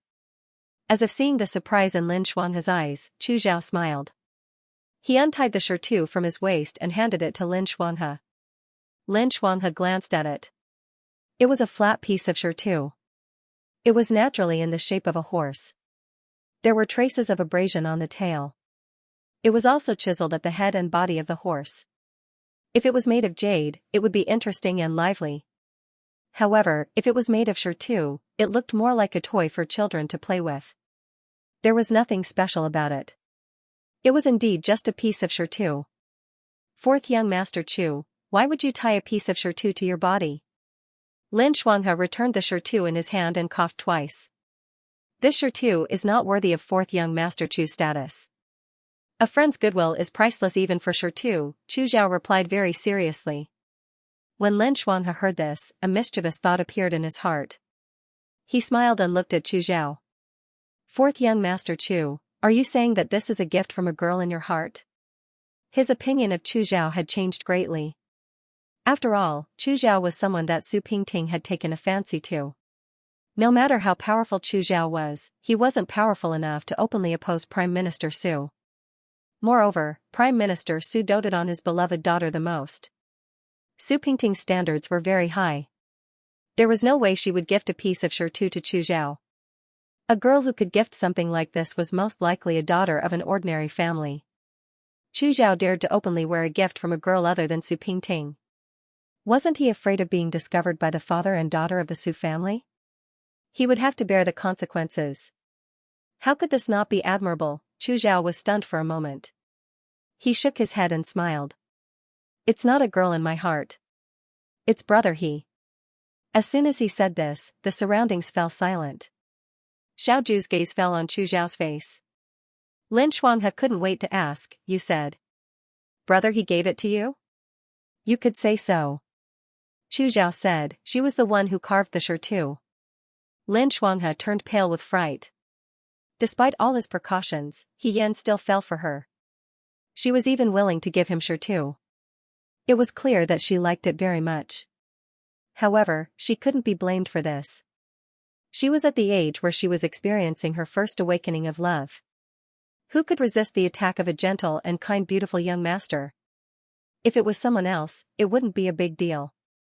However, in Lin Shuanghe's opinion, Chu Xiaolan wasn't a good match. Not to mention the mess that Chu Xiaolan's father, Chu Lin Feng, had in his courtyard. Su Pingting alone was difficult to deal with. After all, He Yan didn't have any status or background. If Su Pingting wanted to find a reason to deal with He Yan, it would be a piece of cake. If Chu Zhao really cared about He Yan, the best thing to do would be to stay away from him. However, if he didn't hide it, wouldn't He Yan become a live target for Su Pingting to find trouble with? Moreover, Chu Zhao knew that He Yan was a woman. For a moment, Lin Shuanghe, who had always been kind to others, looked at Chu Zhao with hostility. Who was Chu Zhao? He noticed Lin Shuanghe's sudden hostility, but his expression didn't change. He looked at Xiao Ju. The young master's dark blue brocade robe had a layer of coldness to it under the night sky. His figure was tall and handsome, and his eyes were dark as he looked at Chu Zhao indifferently. There seemed to be a sharp edge to his gaze. He smiled and cupped his hands. I've arrived at my room. I won't disturb Military Governor Xiao and young Master Lin. See you tomorrow. As he spoke, he turned and walked in another direction. This Chu Xiaolan doesn't seem to have good intentions. Lin Shuanghe looked at his back and muttered. He seemed to have come for He Yan. The lights in the room were lit again. Xiao Ju changed his clothes and sat down at the table. During the day, he watched the training of the new recruits in the training field. At night, he had to read the military books sent from the capital. Lin Shuanghe sat at the side and looked at him. Not long after, he went out and came back in with a plate of preserved fruit. He quietly placed it on Xiao Ju's table. Xiao Ju looked at him. Today, the kitchen here made some. Since you like it, you should eat more. Xiao Ju frowned. What's this? Plums. Lin Shuanghe slapped his thigh and said seriously, don't you like to eat sour things? These were just picked and haven't been pickled yet. They're as sour as you want them to be. After a moment of silence, Xiao Ju said, take them away. Lin Shuanghe stood up straight and waved his fan. I'm not leaving. Xiao Huijin, Chu Xiaolan has already said so. How can you sit still? If you don't act now, Chu Xiaolan will kidnap Mimi He. It's only a matter of time. The young man replied indifferently, it has nothing to do with me. You, me, and Mimi he went through life and death together in Jiang City. Even if we don't have feelings for each other, we still have loyalty. You and I both know what kind of person Chu Xilan is. We're all men. Even a fool can see what he wants. Chu Xilan can't get rid of Su Pingting, but he wants Mimi he to keep thinking about him. You don't know this, but when I was in Jiang, Mimi he loved Chu Xilan but couldn't get him. She even told me that she doesn't want to get married in this lifetime. Tell me, how much sin has this person committed? Xiaoju lowered her eyes. Her gaze flickered, but she didn't stop Lin Xuanhe from continuing. He doesn't have the ability to marry her, but he still wants to seduce her. I think this person's conduct is improper. Lin Xuanhe said, my Mimi he is a bit stupid, but she's skilled and loyal. She's also pretty. Other than her family background being a bit ordinary, she's no worse than anyone else. She's such a good girl. We can't let Chu Xilan ruin her. Other than me, you're the only one in the Liangzhou guards who can compete with Chu Xilan. Go and lure Mimi he back. Then we can discuss this matter at length. Xiaoju sneered. What kind of person do you think I am? I know. You've been wronged. Lin Xuanhe patted his friend's shoulder. But think about it. If Chu Xilan continues to be so unscrupulous, sooner or later, something will happen. Don't you dare say that Su Pingting doesn't have people by his side. Once the news gets back, Mimi he will be in big trouble. I can't just stand by and watch. You can't either. In any case, you two used to pretend to be husband and wife. How can you be so heartless? The more he spoke, the more he went overboard. Xiaoju said, if you say any more nonsense, I'll have someone send you back to Shuajing tomorrow. Lin Xuanhe choked and sighed. I've said everything I need to say. If you don't do anything, I will. I can't let Su Pingting bully my Mimi he for nothing. After he finished speaking, he waved his hand and left. The room quieted down again. Xiaoju's gaze fell on the plate of green plums on the table. Suddenly, she felt a little irritated. The pen in her hand paused and actually broke into two pieces. The next moment, there was a rustling sound from the central door. The door was unlocked with a click. The door was already open, but the other party still pretended to knock on the door. Commander-in-Chief, may I come in? Xiaoju, if you don't say anything, I'll take it as a yes. The person said very naturally and pushed the door open. As soon as he entered, he was met with Xiaoju's cold gaze. Cough. Xian stood up straight. Commander-in-Chief, you're in the room. Why didn't you say anything? I thought you weren't here. Xiaoju, what's the matter? I'm here to ask you. Xian said seriously, when I train tomorrow, will it be the same as today's training, or will it be the same as before? Although he had offended Xiaoju today and was angry, Xiaoju was still his superior. Xian still had to take the initiative to ask. If you have enough stamina, you can even increase it by 5 times. Why did it sound like her anger had not subsided and was getting worse? Xian thought for a while and felt that it was better not to provoke Xiaoju today. He nodded. I understand. Commander-in-Chief, rest early. I still have something to do, so I won't disturb you. After he finished speaking, he was about to leave. Are you very busy? Xiaoju sneered. What is it? 4th young Master Chu wants me to look for him tonight. He said that he has something important to tell me. Xian said, it should be about time. She said this nervously. In fact, Xian was not sure what Chu Zhao wanted to talk to her about. When Xiang came, he said it in a very serious manner, so no one dared to underestimate him. Xiaoju looked up at him. Under the light, the young commander-in-chief was unbelievably handsome. His clothes were loose, and his skin was like jade. However, his eyes were like a cold lake that had been frozen for 3 years. His gaze was so sharp that it made people feel afraid. His voice was very calm, but there was a slight hint of anger. You're not allowed to go. You're not allowed to go. Xian was stunned. After a moment, she asked, why? Xiaoju looked at her and curved her lips. Her tone was as sarcastic as ever. Chu Xilan is one of Su Jingfu's people. He has ulterior motives for staying in the Liang province guard. You're too close to a spy. Do you also want to become one of Su Jingfu's people? This was a serious accusation. He Yan repeatedly denied it. I'm not. Xiao Ju snorted coldly and ignored her. Commander-in-Chief, of course I know that fourth young Master Chu has a special identity. He Yan's attitude was very sincere. I promise that the things we talk about on a daily basis do not involve any of the secrets of the Liang Province Guard. Furthermore, I don't know any of the secrets of the Liang Province Guard. If fourth young Master Chu really has the intention of probing military affairs, I will avoid him. In her previous life, she was especially sensitive in this aspect. Xiao Ju really didn't need to worry about this. Furthermore, He Yan continued, if he really has ulterior motives for staying in the Liang Province Guard, I might be able to get some information out of him by getting close to him like this. It'll be beneficial to us. Xiao Ju glanced at her, you're so stupid. I'm afraid that before you can get anything out of him, you'll be exposed first.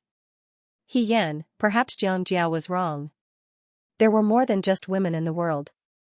Men also had a period of time every month when they were extremely irritable and didn't like anyone. In any case, Xiao Ju wouldn't let her go today. He Yan sighed inwardly and could only say, alright, Commander-in-Chief, then I won't go look for him. However, I still need to inform fourth young Master Chu's servant girl. Otherwise, it wouldn't be good to miss an appointment for no reason. Xianxia had spoken very seriously when she came. She hoped that there really wasn't anything urgent. Xiao Ju's expression was calm, no need. In any case, you won't be seeing each other in the future. He Yan, Xiao Ju was a very straightforward person. It was getting late. Xianxia came in from outside and closed the door. She walked to the man in front of the window and said in a low voice, Fourth young master, the light in Miss He's room is off. He should be resting. When Chu Zhao heard this, he didn't look angry. He just shook his head and smiled. As expected. It should be Military Governor Xiao who didn't allow it. Xianxia said, but he didn't even give us a heads up before breaking the appointment, that's really, don't worry. Chu Zhao looked at the thrush hanging in the birdcage in front of the window.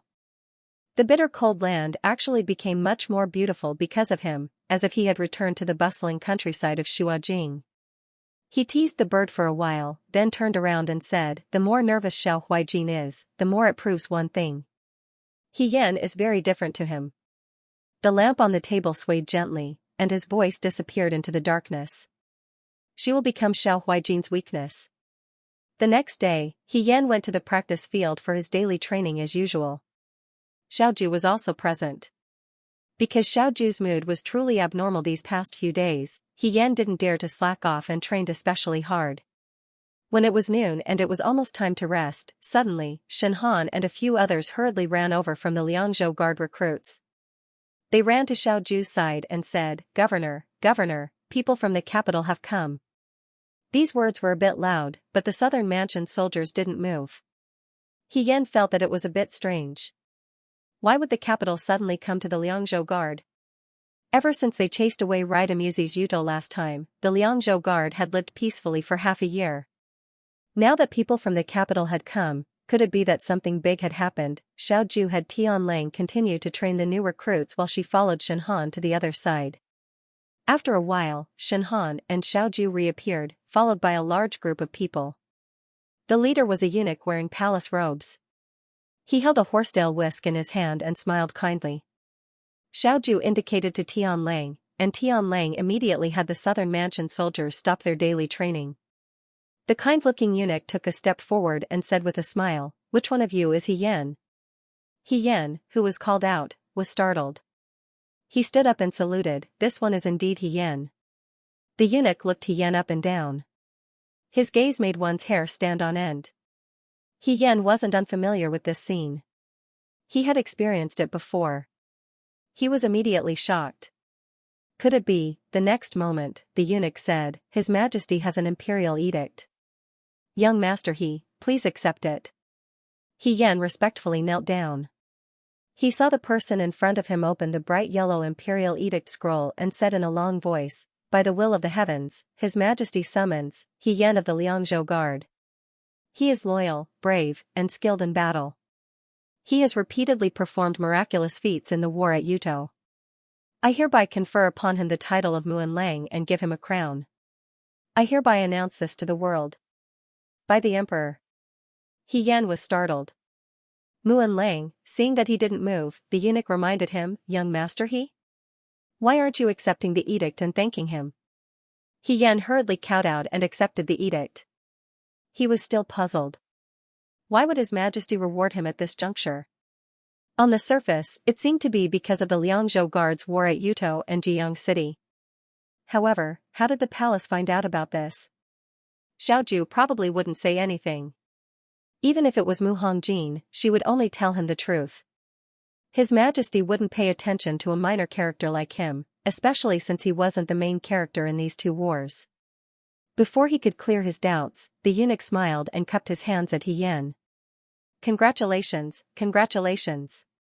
Young master, he is so young and promising. Your future will be limitless. He Yan smiled and returned his greeting. He looked at Xiaoju. Xiaoju's brows were slightly furrowed. She didn't seem to be happy with the current situation. He Yan understood that this matter was probably beyond Xiaoju's expectations. Of course, the people from the capital wouldn't be here just to reward him. The main reason was to reward Xiaoju, the main general. He rewarded her by carrying boxes of goods into the Liangzhou Guard. The soldiers of the southern prefecture were strictly trained. They didn't dare look askance. The recruits of the Liangzhou Guard had never seen such a scene before. They immediately stretched their necks impatiently on the training field, trying their best to listen to the commotion. When Xiaoju followed the palace people to the guard station to speak, the recruits of the Liangzhou Guard all rushed over with a whoosh. They surrounded He Yan in the center and began to praise him. Congratulations, brother He. You've been promoted so quickly. Does this mean that you won't be able to mingle with the Liangzhou Guard anymore? You have to go to the capital. Go to the capital. Hey, does anyone know what kind of official Muan Lang is? Is he even more powerful than instructor? If that's the case, won't instructor have to call brother He big brother in the future? I've already said that brother He isn't ordinary. When I first saw brother He, I knew that brother He wasn't an ordinary person. It was only a matter of time before he became outstanding. Bah, don't give me advice after the fact. The crowd was so crowded that He Yan couldn't even finish a sentence. It was only when Han Shan saw that the situation wasn't good that he pulled her out of the crowd and ran wildly. When they reached the riverside, there were fewer people around them. Xiaomai and the others also caught up. Only then did He Yan have a gap. Ahi, congratulations. Han Shan laughed loudly, you've finally gotten what you wanted. You've already completed half of your path to success. Huang Xiong twirled the prayer beads around his neck, it's already very fast. What kind of bullshit luck is this? Wang Ba wasn't satisfied, did you feed the higher-ups some kind of bewitching potion? Jiang Jiao smiled, brother He fought for this step by step. In a place like Jiang, one mistake and you'll lose your life. Since you're willing to risk everything, you deserve this kind of reward. But, Xiaomai looked at He Yan, He doesn't seem very happy? Everyone looked at He Yan. When the Liangzhou guards were fighting for the flag, He Yan acted as if he couldn't wait to immediately enter the 9 Flags Battalion and make a name for himself. Now that he was promoted to an official, he didn't seem happy at all. In fact, he even looked a little worried.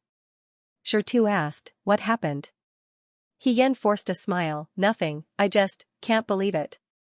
Ha, Wang Ba sneered, this is called a beggar who picked up money and went crazy with joy. What's there to be unhappy about? Don't be so pretentious. He Yan didn't say anything. In fact, she wasn't unhappy. She just felt a little strange. When she was He Rufei in her previous life, she relied on herself to fight for her merits step by step. That was why she knew how difficult it was to be promoted. Now that she was suddenly promoted to an official, it didn't make sense at all. Moreover, it just had to be Muan Lang. It was hard not to think about it.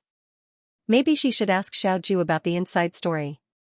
After talking to Hong Shan and the others, He Yan planned to go back to Xiaoju and ask her what happened. Before they arrived at their residence, they saw Shen Muxue and Xiaoju in the courtyard in front of the house. The two of them stood under a tree. Shen Muxue was talking to Xiaoju. Not long after, Xianxia bent down and picked up a piece of silk cloth from a box on the ground. Among the gifts bestowed by the emperor, there were probably precious fabrics.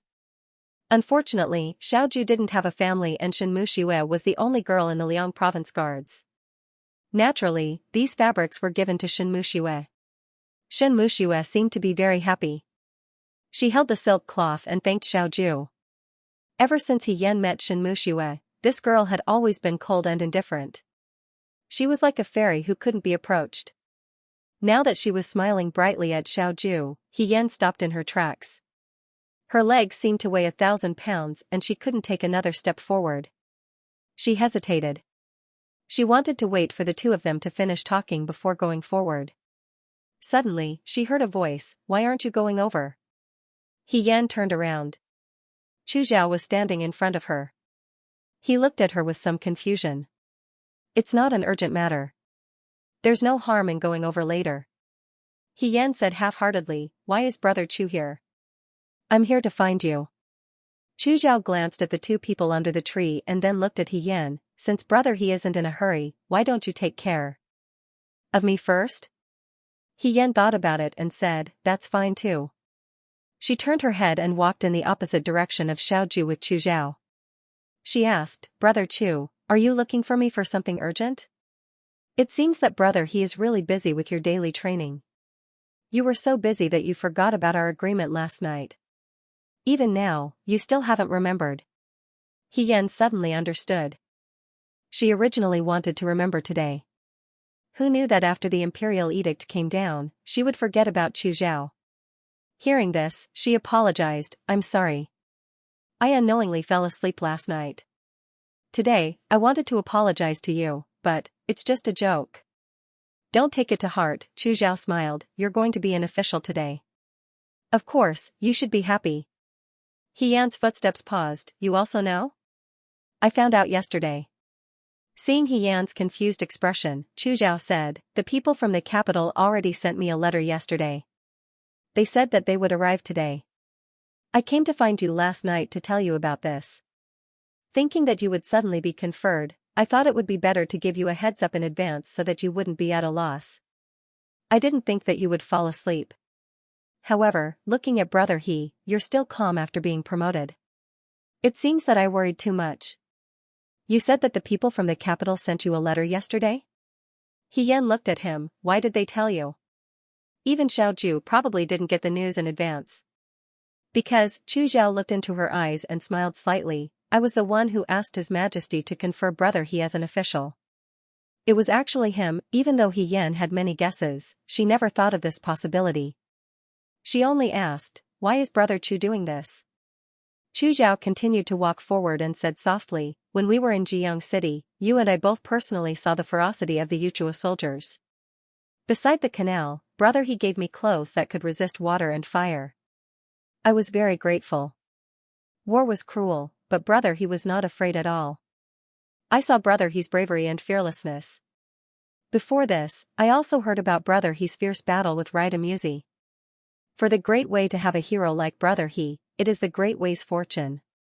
I don't know why Military Governor Xiao is not willing to promote you, but I think that if I can help Brother He build a career, I am very willing to help." These words didn't sound like there was anything wrong with them, but for some reason, Xian still felt that it was strange. After thinking, she said, "But Brother Chu's actions really surprised me." "You don't look like you're happy about being promoted?" he asked. "I was just at a loss for a moment." Chu Zhao looked at her. After a moment, he smiled. "I thought you would be very happy. After all, after becoming an official, you are one step closer to Military Governor Xiao. Since you like him, you don't have to always be distressed about your status." Xian almost choked on her own saliva. She suddenly looked at Chu Zhao. "What did you say?" "Brother He, don't you like Military Governor Xiao very much?" Chu Zhao smiled gently and touched his nose. "Otherwise, you wouldn't have to be so sad when you saw Dr. Shen and Military Governor Xiao together just now." "I didn't." Xian instinctively retorted. Chu Zhao smiled but didn't say anything. He didn't force her to answer, but he also didn't go along with her words.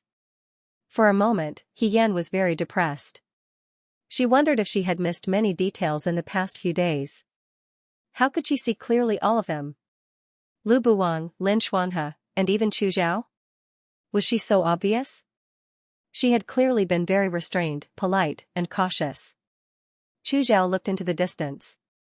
In fact, Military Governor Xiao may not necessarily not have you in his heart.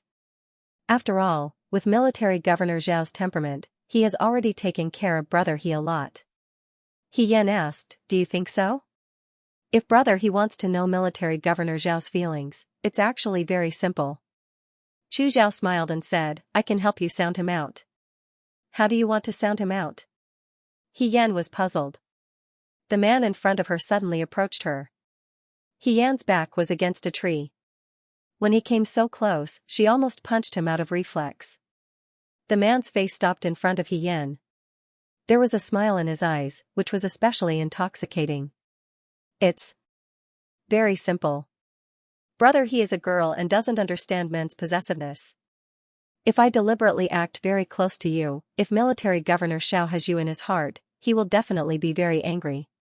If he is indifferent, then you don't have to spend too much effort on him. So, this is a very simple way. He Yan silently repeated his words in her heart before she understood what he meant. She couldn't wait to recite the 36 stratagems backwards when it came to marching and fighting, but this was the first time she heard about such a thing. She immediately asked. According to you, isn't this using you? Chu Zhao still looked at her with a smile, and his eyes were extremely gentle. If it's Brother He, it doesn't matter if I use you. What he said was really touching. But, He Yan stood up straight and took a step to the side to avoid his chest. Thank you for your kindness, Brother Chu, but I don't want to do this. Chu Zhao's eyes flashed with a trace of surprise. Why? I think I understand what you're trying to say. But how can you mix your feelings with other people's feelings? When I like someone, no matter if I say it openly or never say it for the rest of my life, it's always open and aboveboard. If I still have to spend so much effort to probe and guess, wouldn't it be very tiring? Even if I get this kind of feeling, it won't be what I want. Brother Chu, haven't you heard of this saying? Using a lie to verify a lie will only lead to another lie.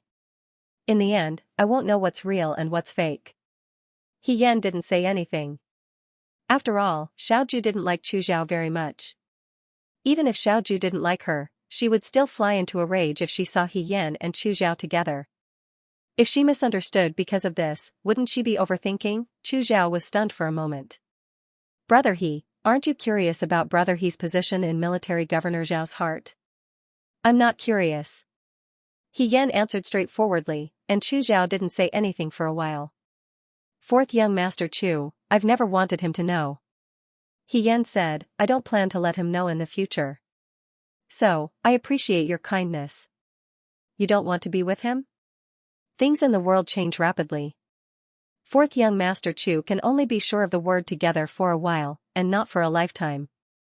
The only thing I can be sure of is my own heart. Chu Zhao looked at He Yan, and his lips moved as if he wanted to say something, but in the end, he didn't say anything. After a moment, he recovered his previous smile. Since this is Brother He's intention, I can't make a decision on my own. However, what I said just now will always be valid. If Brother He changes his mind one day and wants to use me, I won't refuse. He Yan also smiled, and his tone was especially firm. That day won't come. He Yan's figure gradually disappeared into the distance. Xianxia walked out of the room and said softly, Fourth young master. Chu Zhao looked at his hands. They were empty. He clicked his tongue and said, he actually refused. Miss he doesn't plan to let Military Governor Xiao know about his feelings.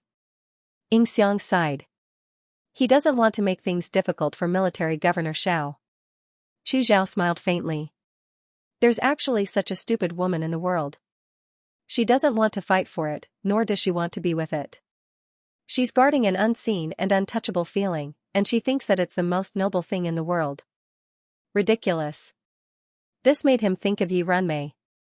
She was the same. Women who sacrificed themselves for love were all so stupid that people looked down on them. Xianxia looked down and didn't say anything. After a while, she heard Chu Zhao say, let's go. He Yan slowly walked back. She never thought that it would be Chu Zhao who asked Emperor Wen Xian to make her an official. The reasons Chu Zhao gave her sounded very reasonable. If He Yan was really a new recruit who didn't know anything and suddenly received the title, he would probably be wild with joy.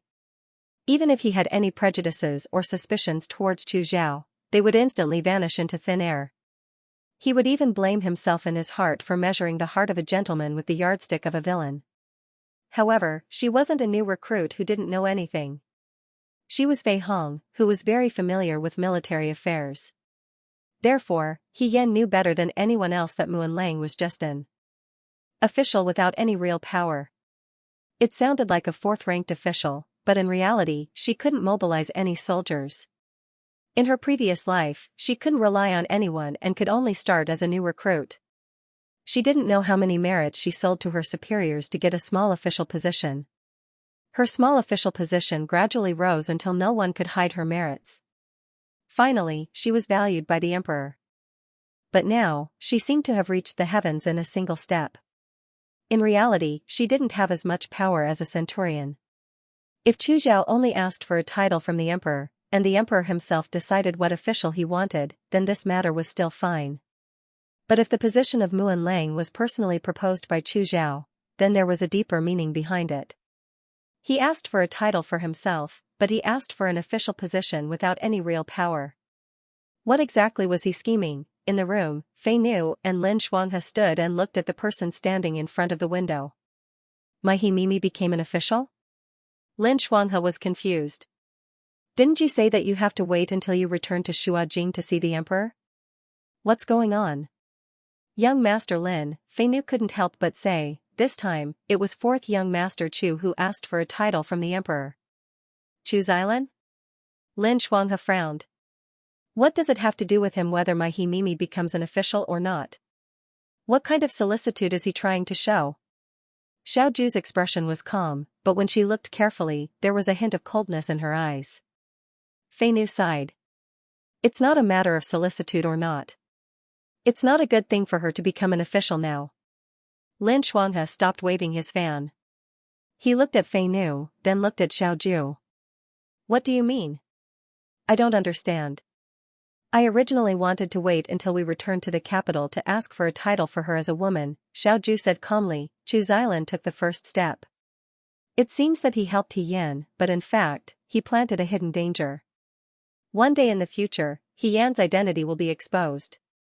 He will be guilty of deceiving the emperor, and his family will be implicated. Lin Shuanghe sucked in a breath of cold air. He stammered, no, it can't be. Didn't Chu Xilan already know about Mimi's identity as a woman? It's been such a long time. Didn't he keep it a secret? In the future, it shouldn't be exposed, right? This is Chu Xilan's brilliance. Xiao Ju sneered. He only wanted to deal with me. He Yan was just a tool that could be used. Chu Zhao did keep it a secret for He Yan. He didn't announce He Yan's identity to the world, but he turned around and asked for a title for He Yan. He successfully turned He Yan's identity into a trap. If this didn't happen, He Yan's identity as a woman would be revealed one day. He could use all kinds of reasons to deal with it. But after the emperor rewarded him and made him an official, it would be different. He Yan would become the best knife to stab Xiao Ju in the heart. This was Chu Xilan's plan. The door was right in front of him. He Yan hesitated for a moment. In the end, he did not enter his own room. Instead, he walked to Xiao Ju's door and gently knocked on it. After a while, he heard Xiao Ju's voice. Come in. The door was not locked. He Yan opened the door and poked his head in. There was no one else in the room. Only Xiao Ju was standing. He had already changed into his inner clothes and was probably going to rest. He Yan hesitated for a moment. Commander-in-Chief, are you going to rest? What's the matter? He Yan entered the room and closed the door behind him.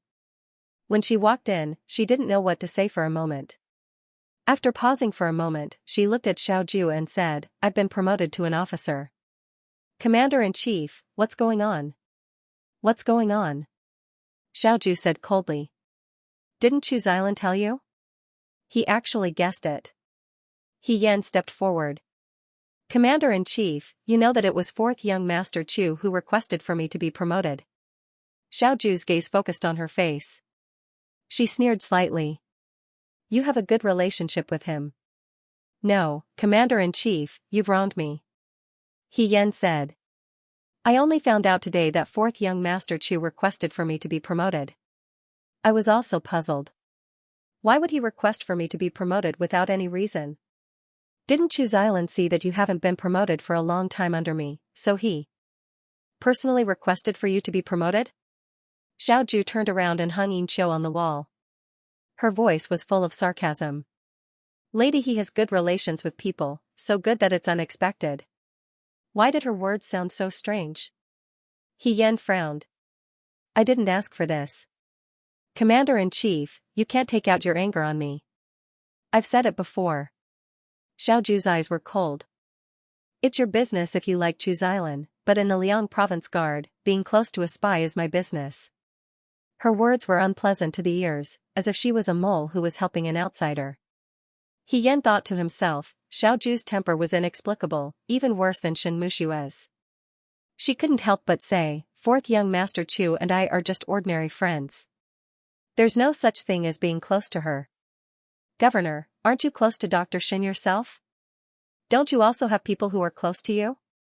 Befriend? Xiao Ju stared at her and asked slowly. After a moment, she smiled, but there was no warmth in her eyes. It seems that Chu Xiaolan has made you happy. He Yan said, I don't know if he has made me happy or not, but 4th Young Master Chu isn't as unreasonable as Commander-in-Chief. Xiao Ju said coldly, Lady, he can go and find someone who isn't unreasonable.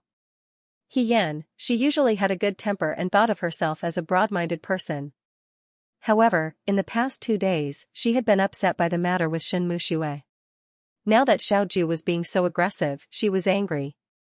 For a moment, she even forgot to ask Xiao Ju about the matter and turned to leave without another word. She almost slammed the door when she left, but she still remembered that Xiao Ju was her superior, so she didn't dare to be too presumptuous. She closed the door properly and left with a backbone. The room became quiet again. After a while, Xiao Ju looked in the direction of the door again, but it was already closed. The people who came carefully and left in a hurry. The atmosphere of hostility from before still seemed to be lingering in the air. The young man's face was cold. He waved his hand and the oil lamp on the table went out. Everything returned to silence. It was not a very pleasant night. Ever since that day when he and Xiao Ju parted on bad terms, He Yan had also put in a lot of effort into his daily training. He didn't break into the door every night and sneak across the street to talk to Xiao Ju. Firstly, Xiao Ju's attitude that day was too bad. Chu Zhao had asked for a title for her, but she didn't ask for it. She was also wary of Chu Zhao, but Xiao Ju vented her anger on her and said that she was a spy. He Yan was also angry. Secondly, for some unknown reason, she didn't know Shen Mushua's identity, but after knowing Shen Mushua's identity, she would see Xiao Ju and Shen Mushue every few days. It was only at this time that He Yan found out that the delicacies in Xiao Ju's food basket every day were all made by Shen Mushue. This girl could recite poetry, and follow Xiao Ju to the border. Even her basic necessities were meticulous. He Yan asked herself honestly, if she was Xiao Ju, she would definitely be moved by his virtuous appearance every day. The more he thought about it, the more depressed he felt. He didn't want to see her, so he didn't want to see her. He spent all his energy on the martial arts arena and fell asleep when he returned to his room. His life was much better. But in the end, he and Xiao Ju were still seen by others. On this day, He Yan came down from the martial arts arena and had dinner with Hong Shan and the others. As he was walking back, he was caught red-handed by Lin Shuanghe. Brother He. He naturally waved at He Yan and walked to He Yan's side. Recently, I've been wondering why the Liang Province Guard is so big. It's even bigger than the capital. Otherwise, why can't I see your shadow every day? If I didn't coincidentally run into you recently, I would have suspected that you went back to the capital. He Yan was silent for a moment, then said, I've been busy with my daily training and didn't have time to talk to Brother Lin. Brother Lin, please don't take it to heart. Lin Shuanghe waved his fan and looked at him, revealing a smile of understanding. I'm not that petty. But younger sister he said in a low voice, you and Huijin had a fight, right? Usually, when I went to look for him, you were there 5 out of 10 times. When I went to look for him these past few days, tsk, the lock on his door was rusty.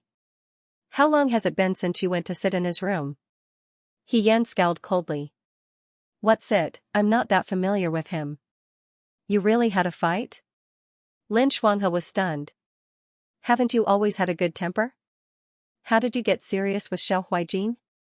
Yan had been suppressing a belly full of anger these past few days. When he heard this, he said, how would I know how I offended him?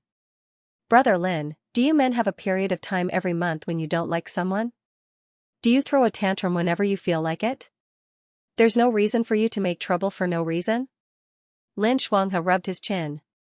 I only know that when a woman has her period every month, she'll be irritable and her temper will be rough. I don't know if men are the same. What kind of new illness is this? He gave Yan a sidelong glance. Come.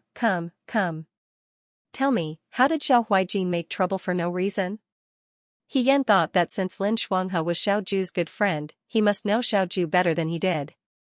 He recounted the matter from beginning to end and said, Brother Lin, tell me, this matter can't be blamed on me, right? The governor only said this because he doubted my intentions. However, he doesn't know that I'm wholeheartedly on the side of the Liang Province Guard. Hearing this makes me sad. Lin Shuanghe closed his fan and stared at Yan without saying anything. His gaze was particularly strange. Yan felt his hair stand on end from his stare. He frowned and asked, Brother Lin? Little sister Lin Shuanghe said in a low voice, do you think that Huijin became suspicious of you because you were too close to Chu Xilan, and because Chu Xilan might be a spy for the Liang Province Guard? Yan said, that's right. Then have you thought of other reasons? Lin Shuanghe guided him patiently. Yan asked, what reasons? For example, don't look at this matter from the perspective of a superior and a subordinate. Instead, look at this matter from the perspective of a man and a woman. Then, Lin Shuanghe lowered his voice and said mysteriously, could it be that Xiao Huijin saw that you were too close to Chu Xilan and, as a man, got jealous? The surroundings fell silent. Lin Shuanghe observed Yan's expression. After a while, Yan reached out and touched Lin Shuanghe's forehead. Brother Lin, are you sick? I think that you shouldn't stand here and feel the wind. Instead, you should go look for Dr. Shen. Lin Shuanghe, ? Look at me. Yan pointed at himself. Then look at Dr. Shen. Do you think that the governor will get jealous because of me? Yan said, I'm afraid that in the governor's eyes, there's no difference between you, me, and Xin Jiao. Maybe he's jealous, but it's like a friend being snatched away by someone else. It has nothing to do with the feelings between a man and a woman. She spoke with such certainty that Lin Shuanghe, who had always been eloquent, was left speechless for a moment. After a while, he said, what you're saying is wrong. What do you mean by looking at you and Dr. Shen? I think you're very good. I've seen all kinds of flowers. My words carry weight in Shuajing. Yan shook his head and smiled. Am I better looking than Dr. Shen? Lin Shuanghe, well, is my family background more precious than Dr. Shen? I treat military Governor Xiao like a pearl or a treasure. I don't hesitate to travel thousands of miles to fight alongside him. Lin Shuanghe, he struggled to refute, you can't say that. You also have your strengths.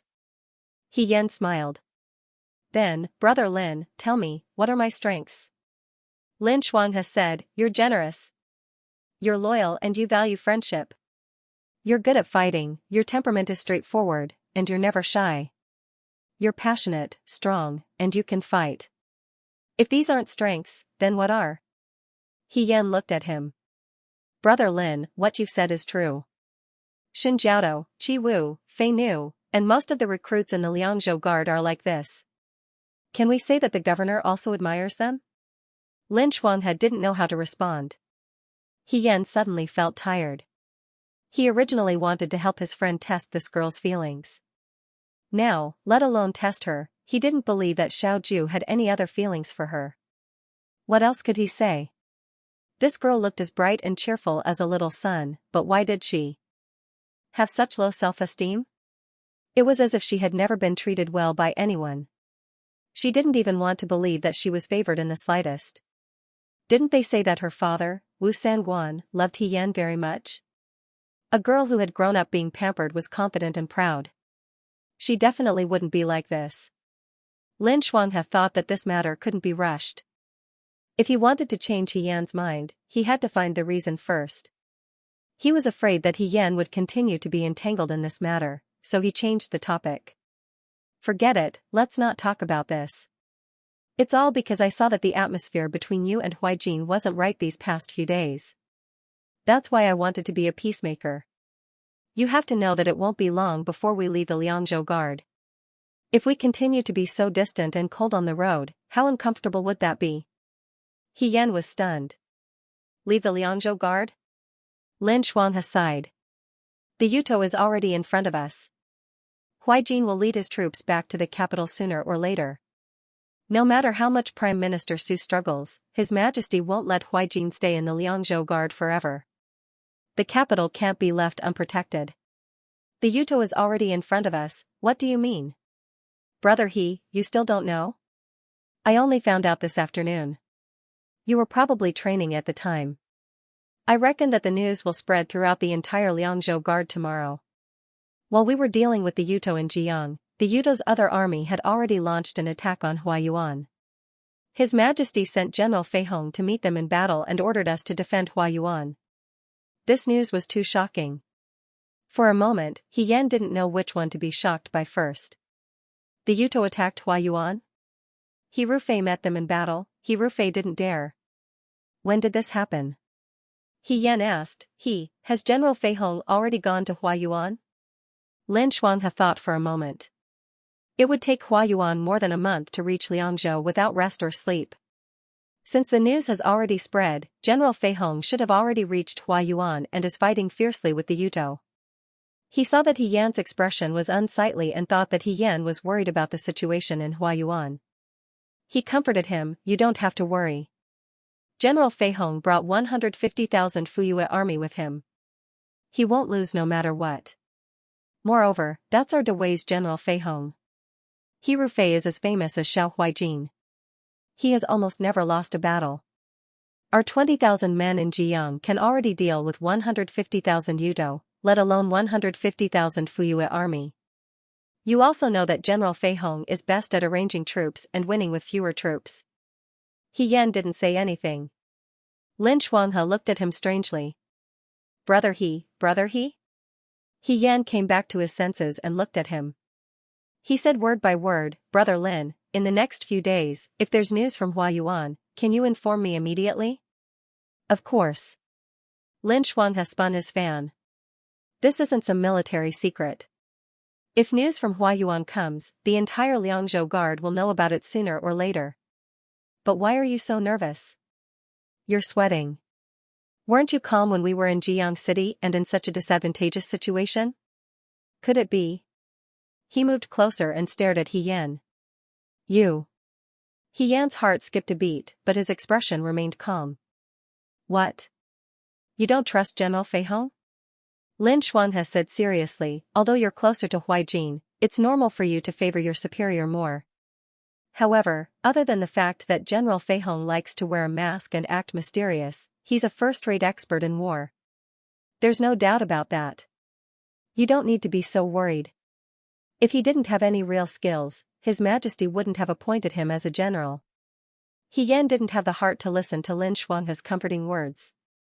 He just said a few perfunctory words and left in a hurry.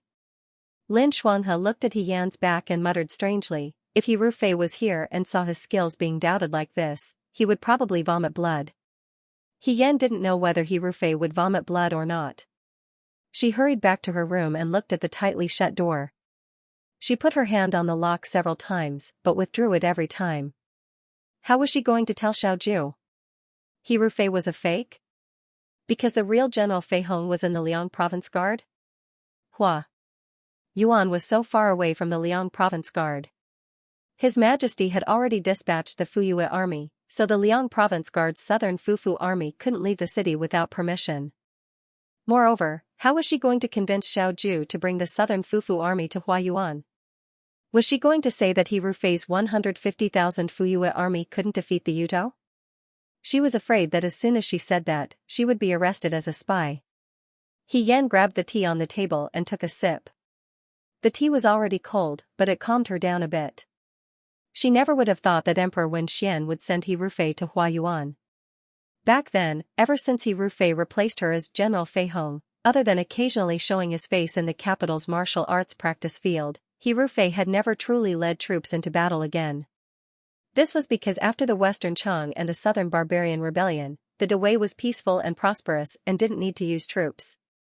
However, He Rufei had asked Emperor Wen Xian for permission, saying that he had been seriously injured in the last battle and hoped to stay in Shu'a to recuperate.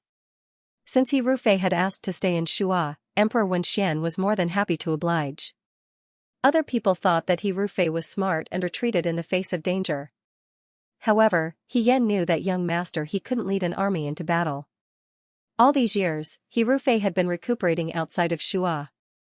She knew that He Rufei was good at fighting. Perhaps in order to be worthy of being General Fei Hong, he had read a lot of military books. However, there wouldn't be two identical Lis in the world. Strategies, military strategies, and habits couldn't be changed. He could fool them for a while, but he couldn't fool them forever.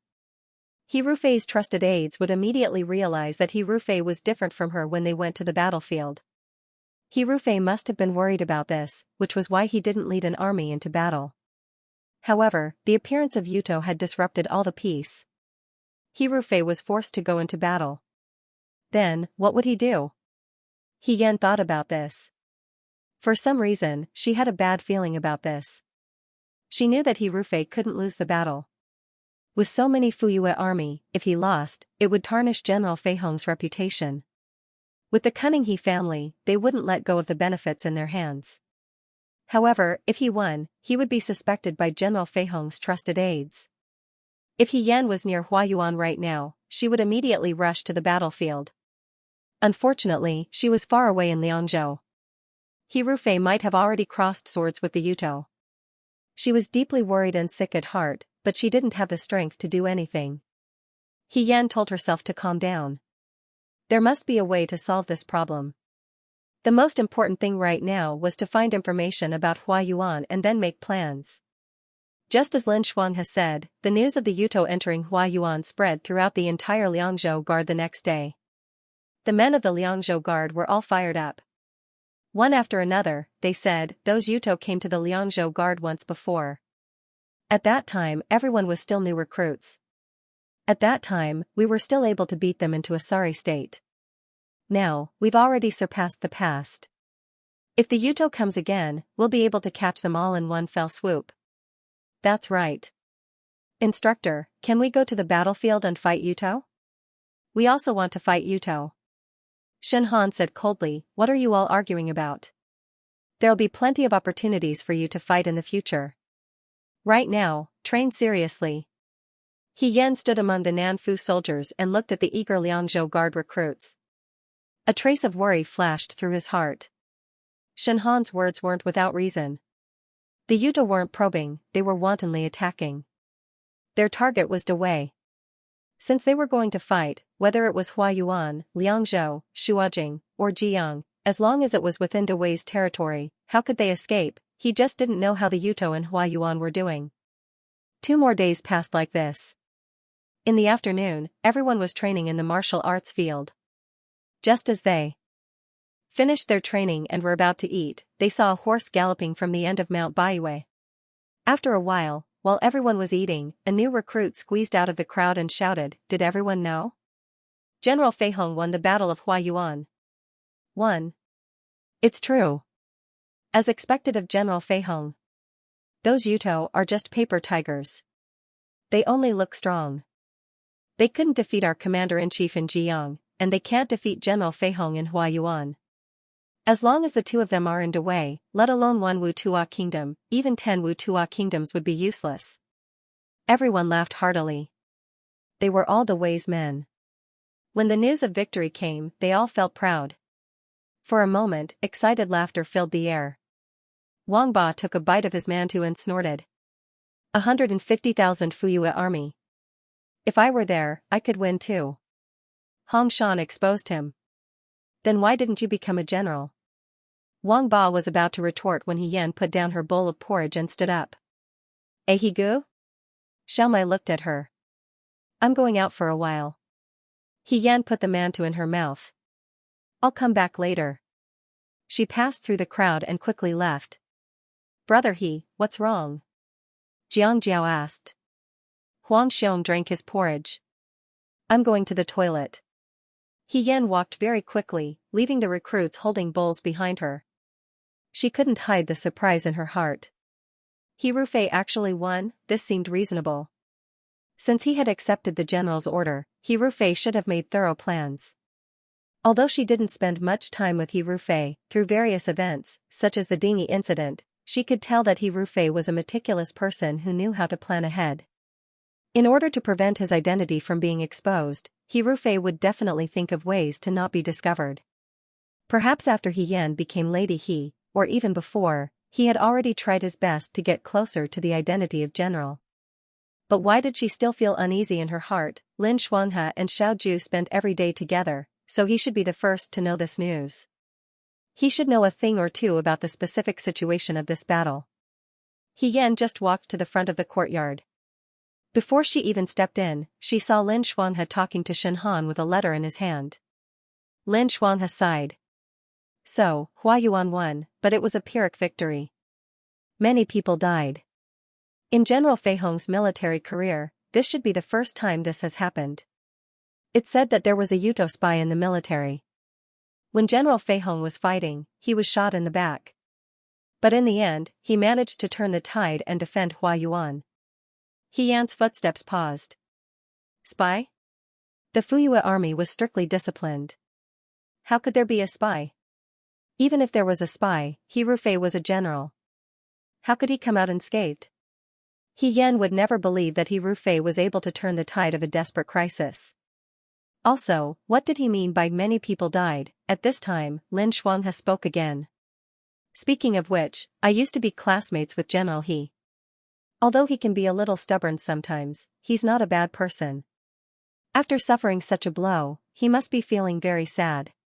Shen Han sighed. After all, they were all his trusted subordinates who had been by his side for many years. No one would be indifferent to the fact that they were all wiped out in a battle. He Yan felt as if he had been struck by lightning. His trusted aides were all wiped out. He Yan's mind went blank for a moment. Then, he was overcome with grief and indignation. This wasn't an accident at all. This was murder. He Rufei did it on purpose. She was afraid that during the battle in Huayuan, he had already given himself away.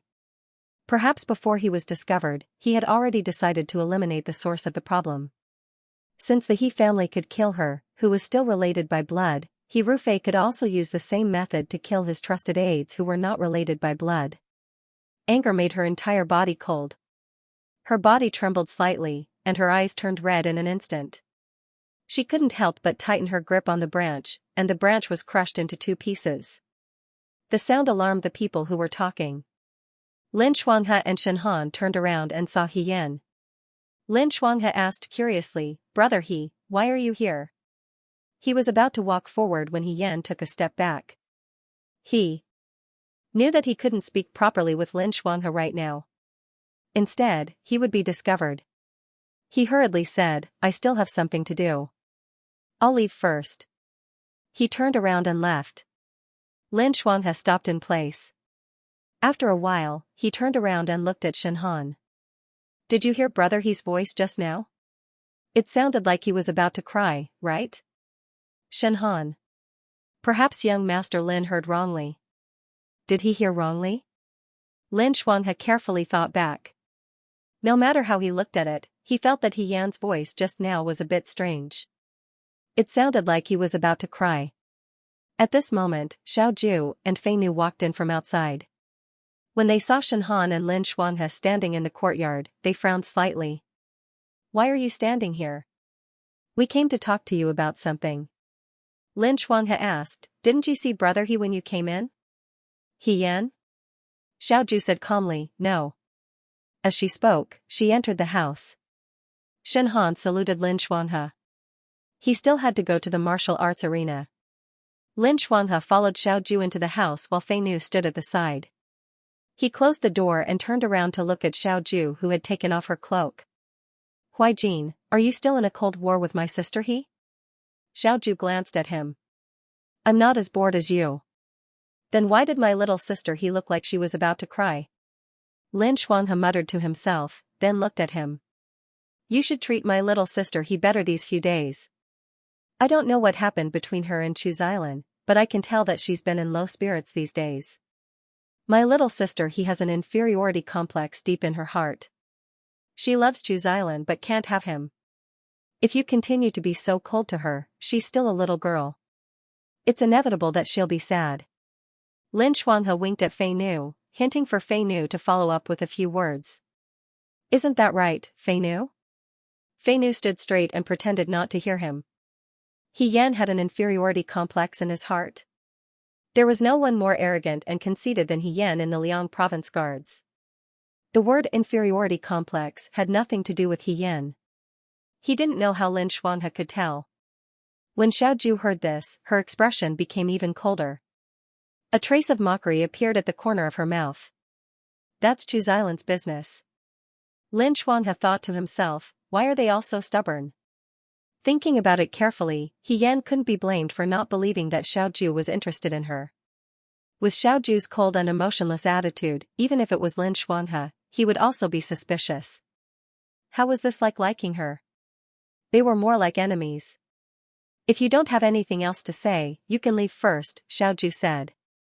I have something to say to Fei Nu. He was going to get down to business. Lin Xuanghe didn't dare to disturb him. He said, okay, you guys talk. I'll leave first. I'll come find you later. After Lin Xuanghe left, Fei Nu locked the door and walked to Xiao Ju's side. Commander-in-Chief, the battle in Huayuan, it's a reenactment of the Battle of Mingshui, Xiao Ju interrupted him. Fei Nu was silent for a moment. There doesn't seem to be any problems, but it can't stand up to scrutiny. General Fei Hong brought 150,000 soldiers and horses. With his past military achievements, it shouldn't have been such a tragic victory. Not only that, the young man leaned back in his chair and narrowed his eyes slightly. His hand was extremely white as he touched the teacup in front of him. He said lightly, his trusted lieutenants all died in battle. There's no such coincidence in the world. General Fei Hong's trusted aides were all lieutenants who had followed him through bloody battles and killed their way out of mountains of corpses and seas of blood. It wasn't their first time on the battlefield. Although there was a spy, it was still possible to deceive others, but it was still a bit difficult to deceive them. Moreover, with the Battle of Mingshui as a precedent, looking at the Battle of Huayuan now, he felt that there were loopholes everywhere. Young master, do you think, rather than an accident, it's more likely to be silenced? Xiao Ju replied lightly. Fei Nu was silent. If it was to be silenced, what was the reason for it? For example, in the Battle of Mingshui, Xiao Zhongwu and his trusted aides didn't survive. But now He Rufei was still alive. He Rufei wasn't one of the targets. Then, what secret did He Rufei want to hide? That was why she killed all of her trusted aides. What was the secret that He Rufei wanted to hide? Xiao Ju looked down. After a while, he looked up at Fei Nu. Go and tell Wanning, I want to know everything about the Battle of Huayuan from beginning to end.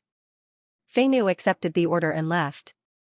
Xiao Ju leaned back in his chair, his gaze falling on the swaying branches in front of the window. He had been schoolmates with He Rufei. He Rufei was a very stubborn, simple to the point of stupidity, and a very persistent person. He wasn't surprised that He Rufei later became General Fei Hong. If a person was particularly persistent in something, then that person would succeed no matter what he did. But Xiao Ju still doubted that He Rufei would kill his trusted aides for many years for some secret. This wasn't like the He Rufei of the past. But, nothing was absolute. People's hearts were fickle. Perhaps He Rufei had changed a long time ago. He Yan had been sitting by the Wulu River. It was already late at night. Ever since she heard from Lin Xuanhe that Ru Fei's trusted aides had all died in the Battle of Huayuan, she had left the crowd.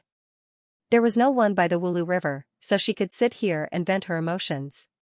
When she was Ru Fei's trusted aides, they were all brothers who had survived with her on the battlefield step by step. They had gone through life and death together, so their friendship was deeper than others. He Yan originally thought that even if Ru Fei was afraid of his identity being exposed, he would at most stop leading troops to war, or say that he was ill and rarely see his old friends. But Ru Fei was more vicious than she thought. He didn't stop until the end and killed all of his lieutenants. What were they thinking before they died? Maybe someone had noticed that Ru Fei was not right, or maybe no one had noticed. Maybe when they died, they didn't expect that they would die in the hands of their trusted generals. They didn't die under the butcher's knife on the battlefield, but died under the ugly and treacherous strife of their own people. How absurd, how unreasonable. Pa! The whip fell heavily on the huge rock in front of her, breaking a corner of the Shirtu. He Yan fiercely lashed out with the long whip in her hand, as if she wanted to vent all of the grief and anger in her heart. Her voice spread far and wide on the empty riverbank. She didn't know how much time had passed until the whip struck the huge rock. The colorful tassel hanging on the wooden handle was sent flying. He Yan stopped to catch her breath and looked at her hands. She didn't feel it when she was venting, but now, her hands were full of red marks. She finally felt tired. She put away the long whip at her waist and walked over to the colorful tassel that had been sent flying to the side. Half of the colorful tassel was in the river, while the other end fell into the Shirtu. He Yan bent down to pick it up and saw that the small pomegranate flower had been broken in half. He Yan stared straight at the pomegranate flower that had been broken in half. In an instant, her mind was filled with memories of the past when she celebrated with her brothers in the military camp with a smile. She couldn't help but feel sad. She sat down on the ground and buried her head in her arms. She couldn't help but sob softly. She rarely shed tears for herself, but now she couldn't pretend that nothing had happened. The sun didn't kill Boren, but Boren died because of her. For a moment, guilt, self-blame, sadness, and anger intertwined. Other than crying in pain, she couldn't think of anything else. In the wilderness, there was only the low sound of the wind. The wind was cold, colder than the snow in the desert. Someone's footsteps sounded. At first, it was only light, but later, it stopped a few steps away from her. The cold voice almost blended into the night. He called He Yan by her name. He Yan. He Yan didn't have time to wipe away her beautiful tears. She subconsciously raised her head and turned to look. The young man was wearing brocade clothes and green boots. He was handsome and beautiful. His bright black eyes were fixed on her, and his expression was indifferent. Commander-in-Chief. He Yan reached out and wiped away the tears on her face. She said as if nothing had happened, "Why are you here?" He Yan didn't say anything. His gaze fell on He Yan's palm. He Yan was still holding the colorful tassel in her hand. Half of the tassel was exposed. After a moment, Xiaoju looked away and asked, "Why are you crying?" He Yan's heart shrank. She wanted to find a place where there was no one around to vent. She didn't expect Xiaoju to come here. What was this? She couldn't tell the truth, but the colorful tassel in her hand reminded her. He Yan thought for a moment and said, My tassel is broken." I was anxious. Afraid that Xiaoju wouldn't believe her, He Yan opened her palm and showed her the broken pomegranate flower. "Look, it's broken in half. I'm afraid it can't be repaired." She was still dressed like a teenager. Her eyes were red. The last time she looked like this was when Lu Buwang passed away. He Yan was definitely not a person who would cry because of a colorful tassel. For a moment, Lin Shuanghe's words floated in Xiaoju's ears. My sister, he has an inferiority complex deep in her heart. She loves Chu Xilan but can't get him. You're still a little girl after all. It's inevitable that she'll be sad. She loves but can't get him, yes. As early as the last time Chu Xilan stood her up on Mount Baiyue, she had already seen He Yan's depressed look. He Yan saw the young man in front of her walk up to her and lean over to look at her. His eyebrows were very beautiful and he was very close to her. He Yan felt inexplicably afraid. The young man's voice was also calm. He said, do you like her so much? No matter how sad you are, you still want to persist? Yan widened her eyes slightly. What did he mean by that? He stared at her silently. His eyes were like the night sky in the city, deep and shallow, clear and indifferent. After a long time, Xiaoju stood up straight. With her back to him, she said indifferently, you'll affect the southern prefecture soldiers resting nearby. Go back. After saying this, he left without looking back. After he left, Yan wiped her face with her sleeve, stood up, and looked back at the river in the distance. She couldn't let He Rufei go on like this. He Rufei had already lost his mind and would only get worse in the future. There wasn't much time left for her. She probably couldn't stay in the Liang Prefecture guards forever. She had to return to Shuajing as soon as possible. Yan thought so in her heart. But before she could think of a way to return to Shuajing, someone left before her. It was Chu Zhao. On this day, the training in the martial arts field ended. Yan ate and walked back to her room by herself. These days, because of the battle in Huayuan, she felt terrible. Every day, she seemed to have a lot on her mind. No one knew what was wrong with her. Yan wanted to continue to inquire about He Rufei, but news of He Rufei first reached Xiaoju, then the instructors, and finally the new soldiers. General Fei Hong was far away in Huayuan. Their daily training was hard and they couldn't just focus on the distance. She walked back to her courtyard and saw a person sitting at the stone table in front of her door. At first, Yan thought it was Xiaoju. But these days, Xiaoju left early and returned late. Yan had a hard time meeting him. When she got closer, she saw that it wasn't Xiaoju, but Chu Zhao. The weather was getting hotter and hotter. His clothes were thin and light. Because of his thin figure, he wore a green robe with wide sleeves. As he sat in the courtyard, even the simple courtyard seemed to be tainted with an immortal aura. Yan walked closer and said, Brother Chu. Brother He, Chu Zhao stood up and said with a smile, I came to find you. You weren't here, so I waited here. I thought you wouldn't come back until late at night. Fortunately, you came back early.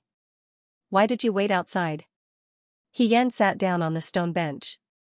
There are mosquitoes everywhere in the summer. You're already thin and weak. If you feed the mosquitoes, you won't have anything left. Chu Zhao was stunned for a moment. He was amused by her words.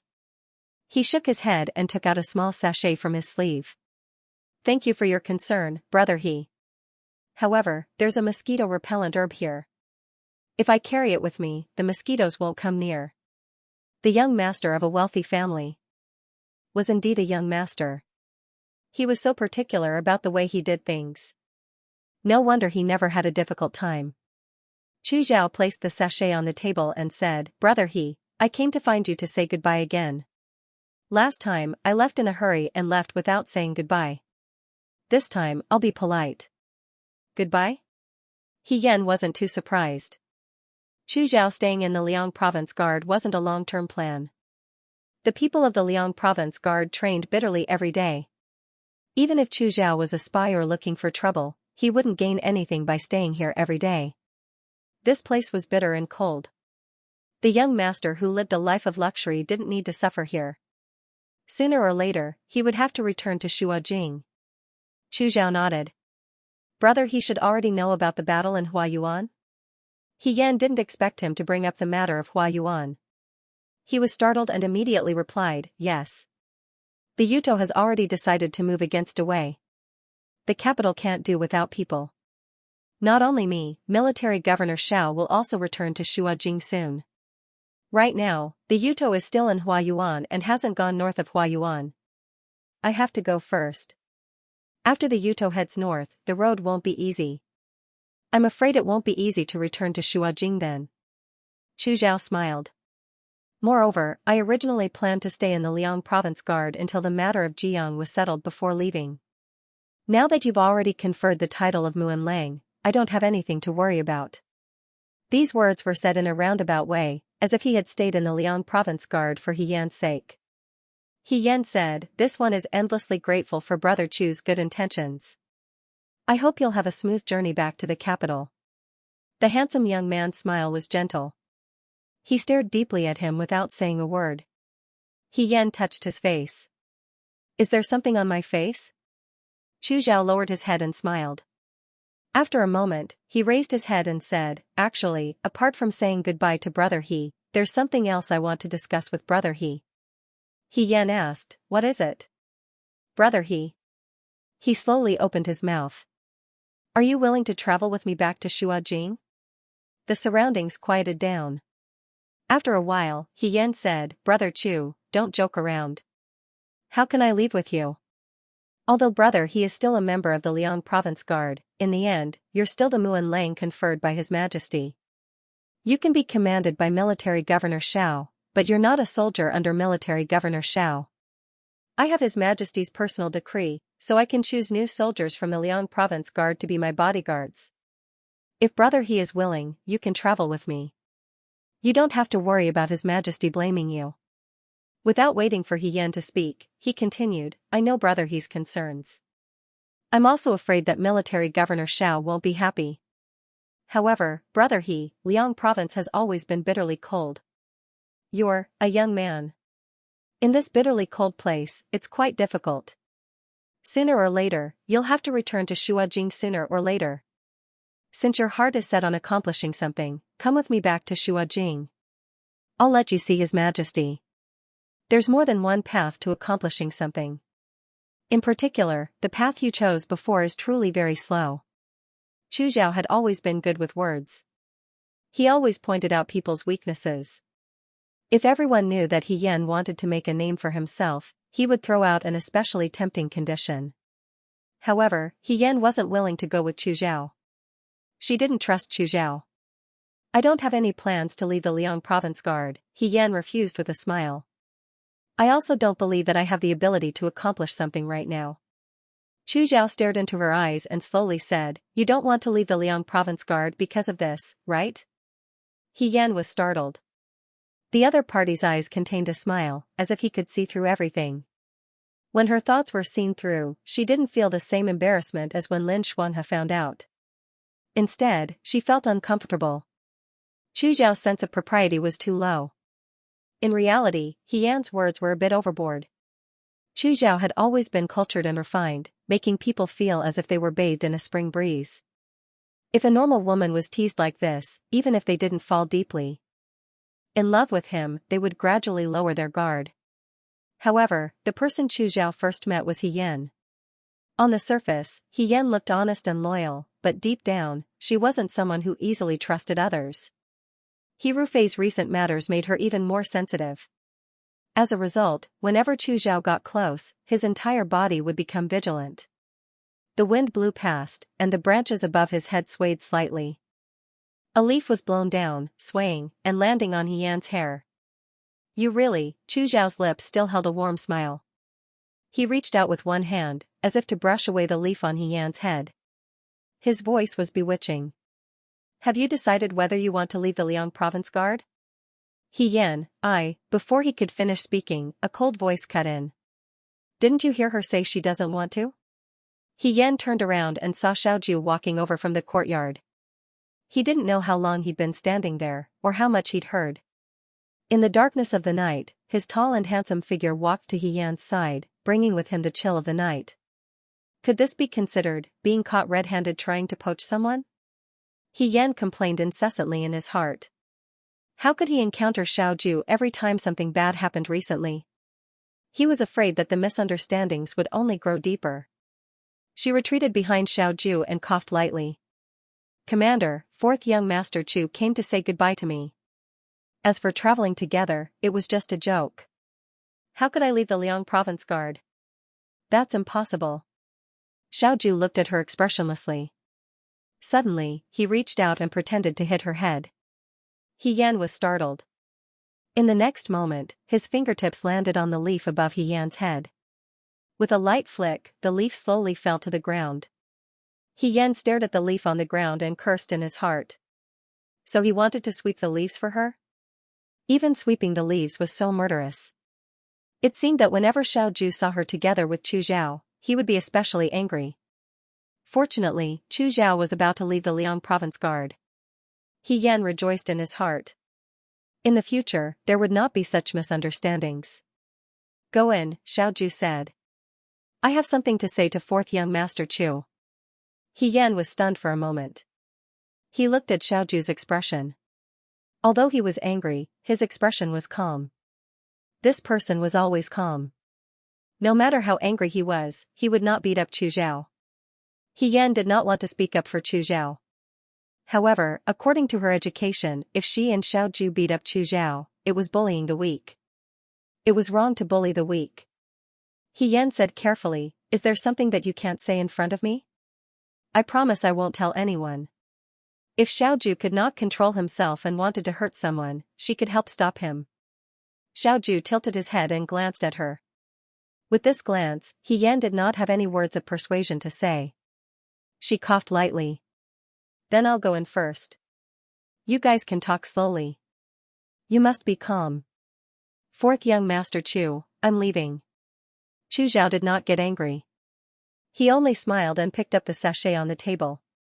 He handed it to He Yan. Give this to brother He. I have many more. If brother He wears it, you won't have to worry about mosquitoes at night. One does not hit a smiling person. Under Xiaoju's knife-like gaze, He Yan did not know what kind of courage he used to accept it. She thought to herself, forget it. It's just this once. In any case, there won't be another chance like this in the future. After He Yan left, Xiaoju sat down on the stone bench that He Yan had just sat on. He did not say anything. He only looked at Chu Zhao indifferently. Chu Zhao's gentle smile gradually disappeared. After a while, he slowly opened his mouth. Military Governor Xiao is very protective of his food. Xiaoju heard this and laughed. His expression was lazy.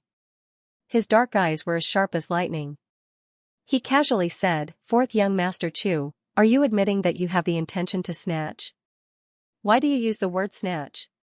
Chu Zhao's gentle gaze faded for the first time. It was like a beast showing its claws and fangs, cold and fierce. She is your subordinate, not your woman. At least, the young man curled his lips. She is mine. Chu Zhao did not comment. But now, how can military governor Xiao guarantee that yours will not become mine in the future? If you don't want to live under the night sky, the young man's side profile was delicate. A trace of mockery appeared at the corner of his mouth. He said sarcastically, you can try. While Chu Zhao and Xiaoju were talking outside, He Yan was in the room. She wanted to eavesdrop, but even when she put her ear to the door, all she could hear was the sound of the wind outside. She originally wanted to wait for Xiaoju to finish talking and come back to ask what was going on, but after a long time, Xiaoju didn't come back. Unknowingly, she fell asleep. When she woke up the next day, Chu Zhao and Xianxia were no longer in the Liang province guards. They had left early in the morning with their guards. After Chu Zhao left, Lin Shuanghe was the happiest. He Yan didn't understand this either. Logically speaking, Lin Shuanghe and Chu Zhao had never been on bad terms. However, seeing how happy Lin Shuanghe was, it was probably because he was sincerely happy that Chu Zhao had left. Xiaoju didn't speak in a strange tone like she had in the past few days. He Yan let out a sigh of relief. Chu Zhao's early departure was probably a good thing for him and everyone else. The Liang province guards regained their peace and continued their daily training. However, He Yan knew that these peaceful days wouldn't last long. Just as Chu Zhao had said, changes had already occurred. The appearance of the Yuto would shake away. On this day, He Yan was following the Nanfu soldiers to train their horses and bows. It was already the middle of May. Summer came earlier in the Liang province guards than in other places. The heat enveloped everyone. Because the days were longer, both the Nanfu soldiers and the Liang province guards had twice as long to train. She climbed down the mountain and dismounted from her horse. Her entire body was dripping wet as if she had just been fished out of the water. She picked up a handkerchief from the side and wiped her sweat. This was the last lap. Tian Lang looked at He Yan and nodded slightly. The new recruits from the Liang province guard were able to keep up with the pace of the southern prefecture soldiers, and even their archery and equestrian skills were considered exceptional among the southern prefecture soldiers. This was truly not bad. The Liang Province Guard's martial arts practice field had long since dispersed. The people from Hongshan, who were waiting to eat with He Yan, were watching from the side. He Yan tied up the horse and returned the bow and arrow before walking towards them in large strides. Xiao Mai's eyes lit up as she stared at him. He Ge, how did your archery skills improve so much? I saw it clearly just now. You hit the bullseye every time. In just over a year, Xiao Mai had grown a lot taller. Previously, He Yan could still stand on her tiptoes and hook her arm around his shoulders, but now she had to raise her head slightly to look at him. She smiled and said, "You've also become much more powerful. What's the point of complimenting each other?" Wang Ba poured cold water on them. Can you compliment each other? Everyone knew his temperament, so they didn't argue with him. They just walked towards the place where they were eating. When they arrived, they took the steamed buns and vegetable porridge. Everyone found a place to sit down. He Yan lowered his head to take a sip of porridge. Then, he heard Xianxia say, "Do you know about the Rendu?" The Rendu? Before He Yan could speak, Huang Xiong spoke first. When I was chasing after my enemy, I passed by the Rendu. It's a small town. That place is rich in grapes. The grapes are like purple jade, sweet and big. Really? Xiao Mai licked her lips. Is the Rendu far away? I've only eaten sour grapes. I've never eaten sweet ones. Huang Xiong thought for a moment. It's about a month's journey from here. He Yan asked, "Brother Jiang, why did you mention the Rendu?" Jiang Jiao sighed. Today, I went to look for Shen Jiaodou. I wanted Shen Jiaodou to help me send a letter back to the capital. I wanted to ask for a new spear. When I went in, I happened to hear Shen Jiaodou and Coach Ma talking. Everyone looked at Jiang Jiao and waited for him to finish. It turns out that during the battle in Huayuan, the Yuto split into two groups. One group attacked Huayuan, while the other attacked the Rendu, which is not far from Huayuan. Huayuan is bigger and has more people than the Rendu. General Fei Hong is also guarding it. Although they suffered heavy losses, they still managed to defend it. However, the situation in the Rendu isn't good. It's a small town, and there aren't many soldiers and horses in the town. If the Yuto doesn't have outside help, it's only a matter of time before the city gate is lost. It's actually that serious? Hong Shan was stunned. They were far away in Liangzhou, which was practically the most remote place in Dawei. It was a place where chickens lay eggs and birds didn't shit. They couldn't get any news at all. How could the situation outside be so bad? Then what should we do? Xiao Mai asked anxiously. We can't just ignore the lives of the people in the city.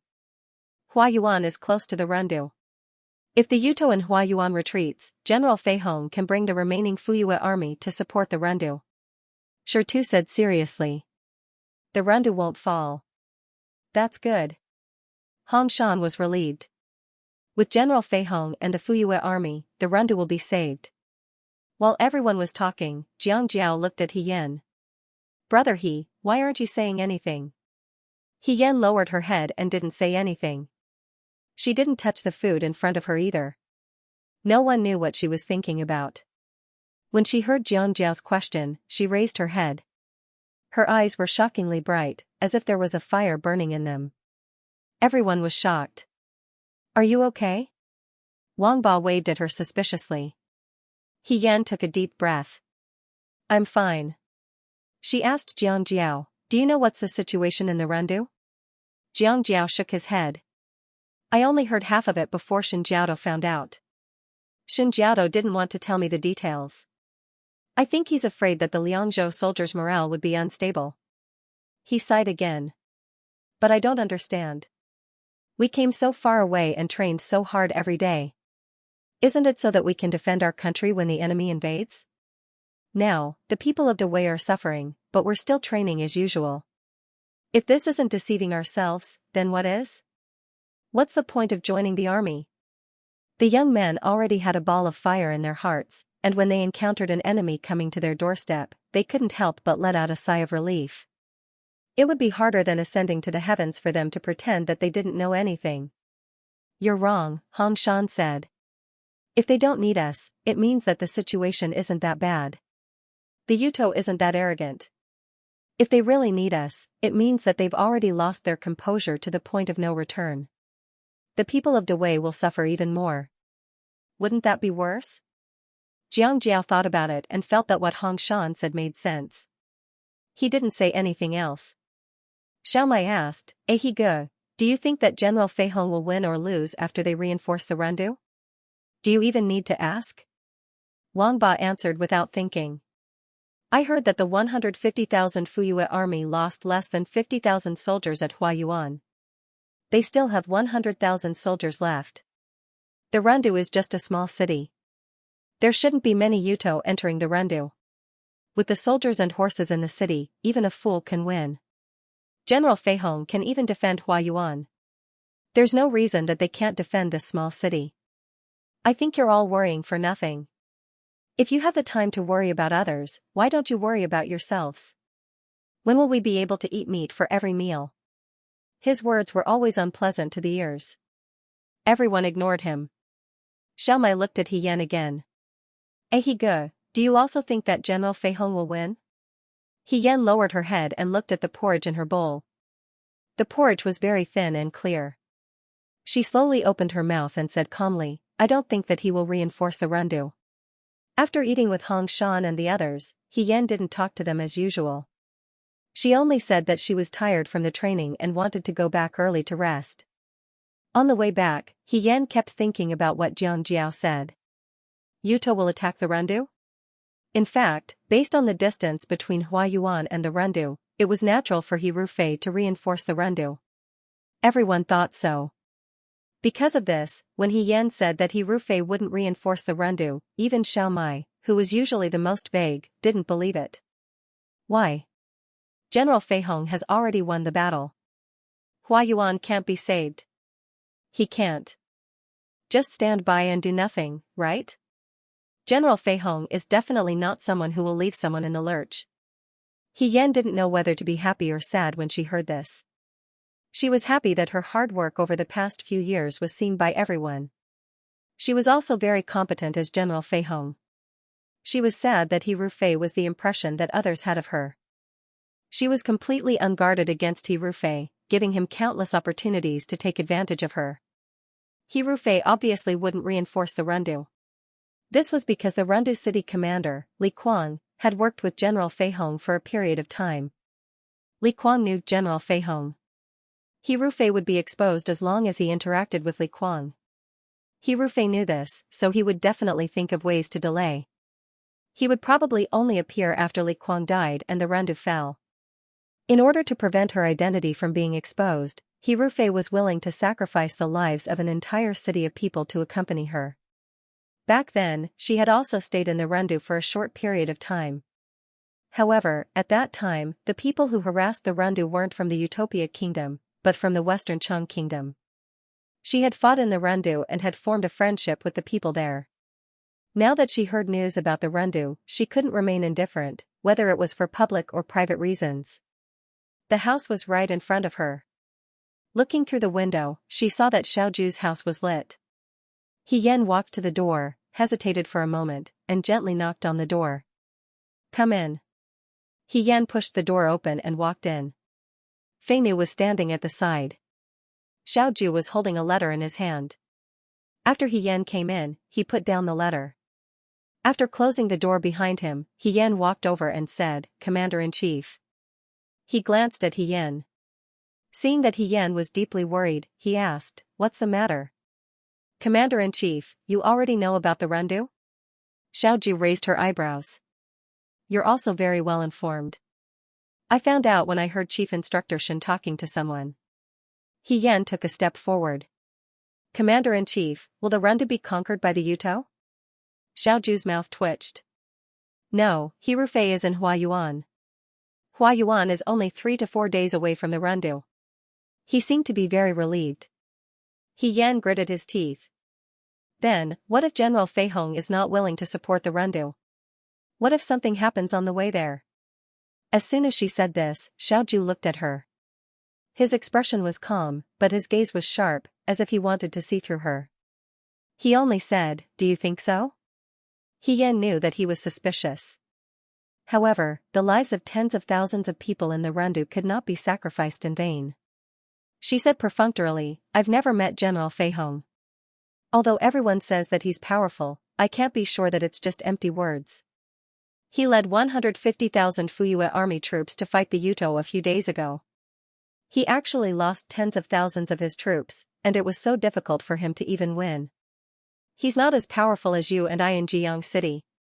Maybe he's actually very weak, he's just a coward." When he heard about the Rendu, he retreated at the last minute and refused to support them. He's just like a coward. The person who was scolding was Hirufei. He Yan felt no guilt at all. Fei Nu's face twitched when he heard this. He couldn't help but say, "No, during the Western Chang Rebellion, General Feihong also went everywhere to support them. He was also stationed in the Rendu before, and he's an old acquaintance of the city's chief soldier. As long as the Rendu asks him for help, General Feihong will definitely not leave them in the lurch." He Yan thought that it was precisely because Li Kuang was an old acquaintance of hers that the Rendu was facing a disaster. However, she couldn't say this to anyone else. He Yan was anxious and angry. She didn't expect that her good reputation had spread so far and wide. Even if she wanted to smear it now, no one would believe her. Xiaoju looked at her thoughtfully. "What do you plan to do?" Did she want to hear her opinion? He Yan considered her words carefully. "Governor, we've been training in the Liang Province Guard for more than a year. The Liang Province Guard and the South Mansion Guard are quite a few. Not to mention the South Mansion Guard, the new recruits of the Liang Province Guard have long been eager to see a real battlefield. Why don't we use this opportunity to train them? How about we go support the Rendu?" She looked at Xiaoju expectantly, hoping that Xiaoju would agree to her request, even though the chances were slim. As expected, Xiaoju sneered when she heard this. From the Liang Province Guard to the Rendu, it takes more than a month. From Huayuan to the Rendu, it only takes 3 to 4 days. If you don't ask for Huayuan's support, the Liang Province Guard's troops will travel over land and water to support you. He Yan, is your brain damaged? He Yan also knew that normal people would think this way. Even Li Kuang wouldn't dare to think this way. However, she still wanted to fight for the people of the Rendu. He Yan insisted, "Governor, think about it again. The Rendu is only a small city. Why are the Western Chang people and the Yudo fighting over this place? As long as we take the Rendu, the neighboring Jinling will suffer. The Yuto are heading north for the imperial capital. We can't lose the Rendu." The young man's tone was stubborn. Fei Nu couldn't help but say, "Young master, we all know that we can't lose the Rendu. However, even if young master wants to go to the Rendu, he still has to ask for His Majesty's permission. It's already been 2 months. I'm afraid that the battle in the Rendu has already ended. Moreover, if General Feihong doesn't provide support, the possibility of this happening is too small. You don't have to worry at all." In their eyes, He Yan's actions could be considered as groundless fears. Xiaoju said, "The Nanfu army has its own position. You can stop thinking about it now and don't mention it again in the future." She actually flatly rejected him. He Yan sighed in his heart. Fei Nu's words weren't without reason. Prime Minister Su was eyeing covetously in the imperial court. Xiaoju came to the Liang Province Guards precisely because she wanted to avoid the sharp edge and bide her time. If she acted rashly now, it would be hard to avoid gossip. This matter couldn't involve Xiaoju, but what about the people of the Rendu? She replied somewhat dejectedly, "I understand." She said goodbye to Xiaoju and returned to her room. After He Yan left, Xiaoju looked at the flickering candlelight in the oil lamp and said, "He Yan doesn't seem right." Fei Nu asked, "Young master, do you suspect her?" Xiaoju shook her head and said after a while, "Go and check if there have been any changes in the Rendu recently."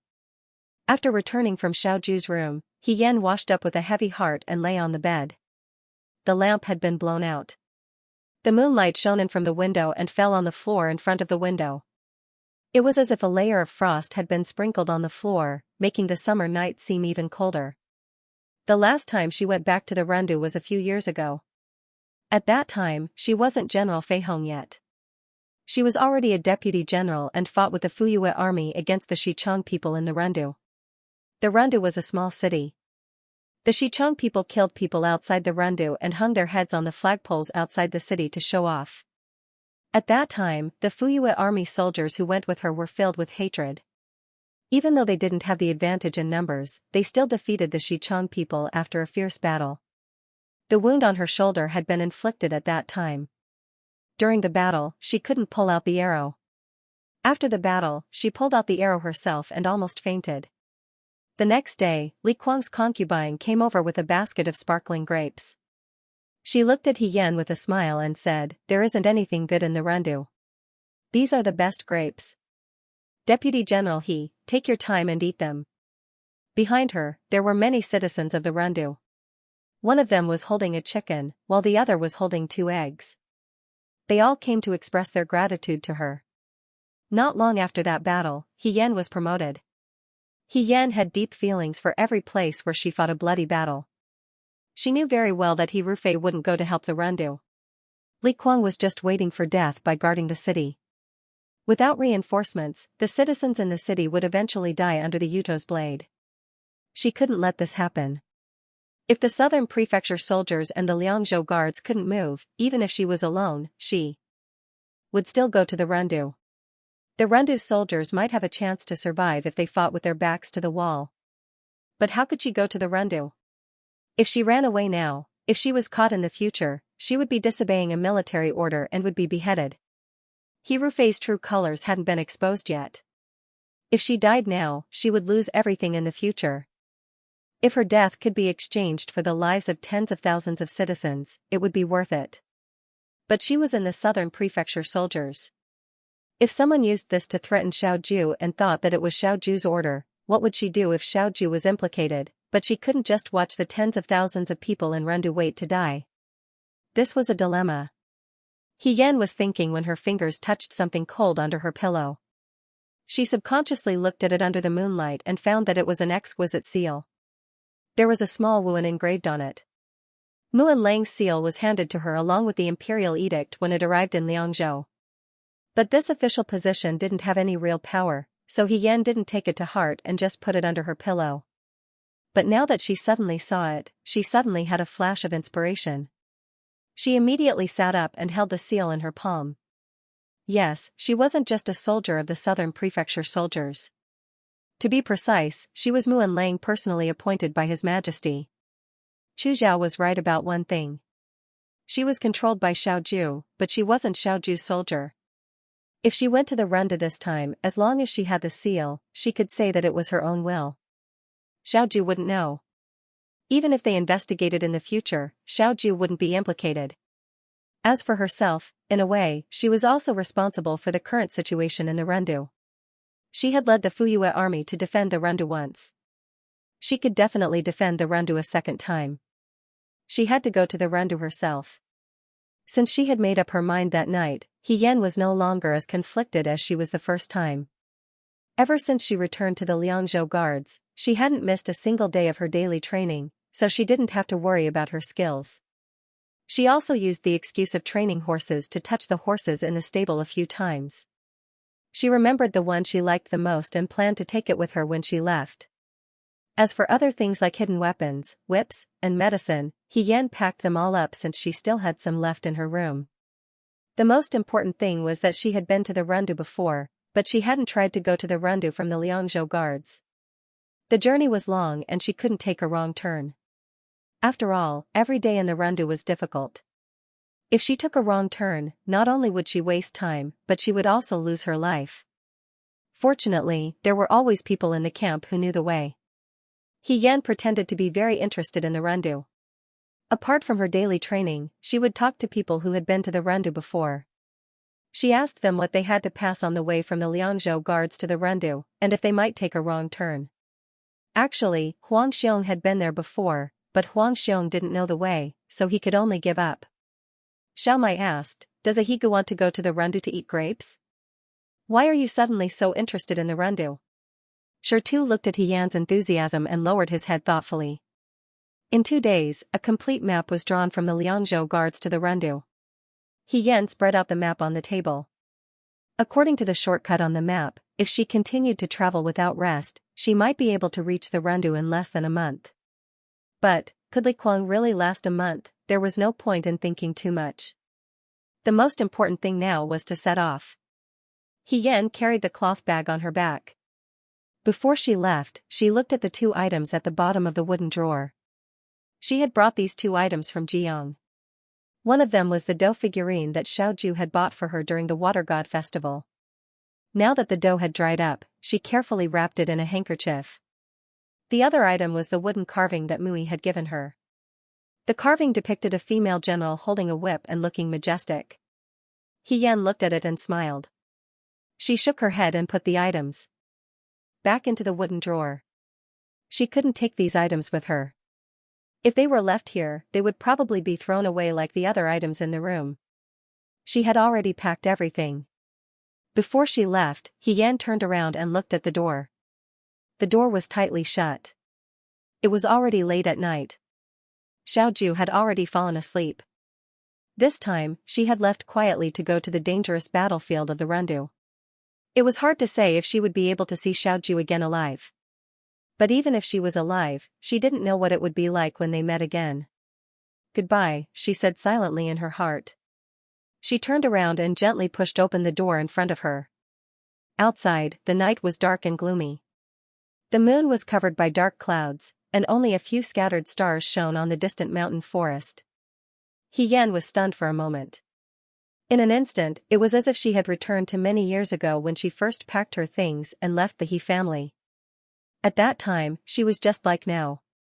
She didn't know what the road ahead was like. She didn't know whether the future would be happy or sad. She just walked forward with large strides. But now, it was different from many years ago. She was no longer confused or at a loss. She knew the direction she wanted to go and was sure of every decision she made. Just like that, she walked forward without regret. He Yan had stayed in the Liang province guard for so long that hiding from the sentries was a piece of cake for her. She avoided every possible spot where the sentries could see her. She slipped into the stable outside the training grounds. The horses were slightly restless, but He Yan calmed them down. The date-red horse that he had taken a liking to was especially quiet. He Yan stroked its neck and led it out of the stable. 1 man and 1 horse walked out of Mount Baiyue. They had just gotten close to the Wulu River when a few black figures suddenly appeared in front of him. He Yan's heart thumped. Not good, she had probably been discovered. A clear conscience was not afraid of a crooked shadow. She could come up with countless excuses to fool them. For example, she couldn't sleep at night and came out to train. However, the important thing was that her plan to leave had to be put on hold. It might even arouse suspicion. It would be difficult for her to leave so easily in the future. The people in front of her didn't move, nor did they call out to her. It was as if they were waiting for her to react. He Yan didn't understand either. After a while, a low voice floated over. Why isn't he moving? Could it be that he's scared silly? I already told you not to pretend to be a ghost. It's too scary. He Yan, the voice belonged to Wang Ba. She took a few steps forward. With the help of the starlight, she could clearly see that it was indeed Wang Ba and her group. Other than Wang Ba, there was also Jiang Jiao, Huang Xiong, Shi Tu, Hong Shan, and Xiao Mai. Why are you guys here? He Yan couldn't hide her astonishment. You're too mean. Hong Shan patted her shoulder. You planned to go to the Rendu alone. Why didn't you tell us? We're all brothers who have been together for so long in the Liang province guard. Can't you ask us to go with you? It's not like we'll refuse. That's right. Xiao Mai was dissatisfied. I also want to go to the Rendu to eat grapes. Shi Tu slapped Xiao Mai's forehead, silencing him immediately. You. How did you know? He Yan was at a loss for words. Shi Tu was already suspicious when you started asking about the Rendu. The one who spoke was Huang Xiong. He looked at He Yan and said, You previously said that General Fei Hong might not support the Rendu, although I don't know what basis you have for this. But from the looks of it, you intend to go to the Rendu by yourself. You're still young, but you're so scheming. You don't discuss anything with others, and you're bold enough to make your own decisions. Shi Tu guessed that you wanted to go to the Rendu alone, so he told everyone about it. Everyone decided to go with you. At least we can take care of each other on the road. No. He Yan refused without thinking. The Rundu is surrounded by Yuto right now, and there aren't enough soldiers in the city. It's too dangerous for you guys to go. So you know it's dangerous. Hong Shan sighed. Aren't you going to die if you go alone? If we all go together, we might be able to survive. No. He Yan was a little incredulous. You don't even know what I'm going to do, so why are you following me? We know, Xiaomai said. Everyone says that you want to save the people of the Rundu. He Yan, you believe that? Why not? Shirtu said, you've already saved a lot of people, from the Liangzhou guards to Jiang City. Now, there's only one more Rundu. You won't do something you're not confident in. Since you want to go to the Rundu, you must have a solution. He Yan smiled bitterly. But I'm not confident right now. Then all the more reason for us to go together. Huang Xiong pinched the prayer beads around his neck. To be honest, I spent the first half of my life chasing after my enemies. After I got my revenge, I felt that life was boring. I joined the army because I felt that I could still do something. However, I spent all my time in the Liangzhou guards and didn't do anything. Now that I have the chance to go to a real battlefield, I feel that it might be a different kind of life. These people were all stubborn, but He Yan didn't want them to take risks. The Rundu's matter had nothing to do with them. She said, leaving the Liangzhou guards without permission, no matter what the reason is disobeying military orders. Even if you survive the Rundu, you might not be able to keep your life. Jiang Jiao smiled. Brother He, you don't have to bully us. Our family runs a martial arts dojo, and there are many young masters from government officials who come to learn martial arts. We more or less know about the government's affairs. Aren't you already Muan Lang? If you use your official seal to order us, we won't dare to disobey. Even if we're caught and punished, you'll be the one to be punished. What does it have to do with us? He Yan, for a moment, she didn't know what kind of expression she should use to face Jiang Jiao. Therefore, we can ignore all of our worries. Jiang Jiao, who had always been an honest person, displayed outstanding wisdom in this matter. We can't stay here for too long. If Brother He continues to delay here, we won't be able to leave when the sun rises. Wang Ba sneered. Why are you talking so much nonsense with him? If he doesn't take us with him, we'll immediately shout and summon all of the Liangzhou guard sentries. He won't be able to leave.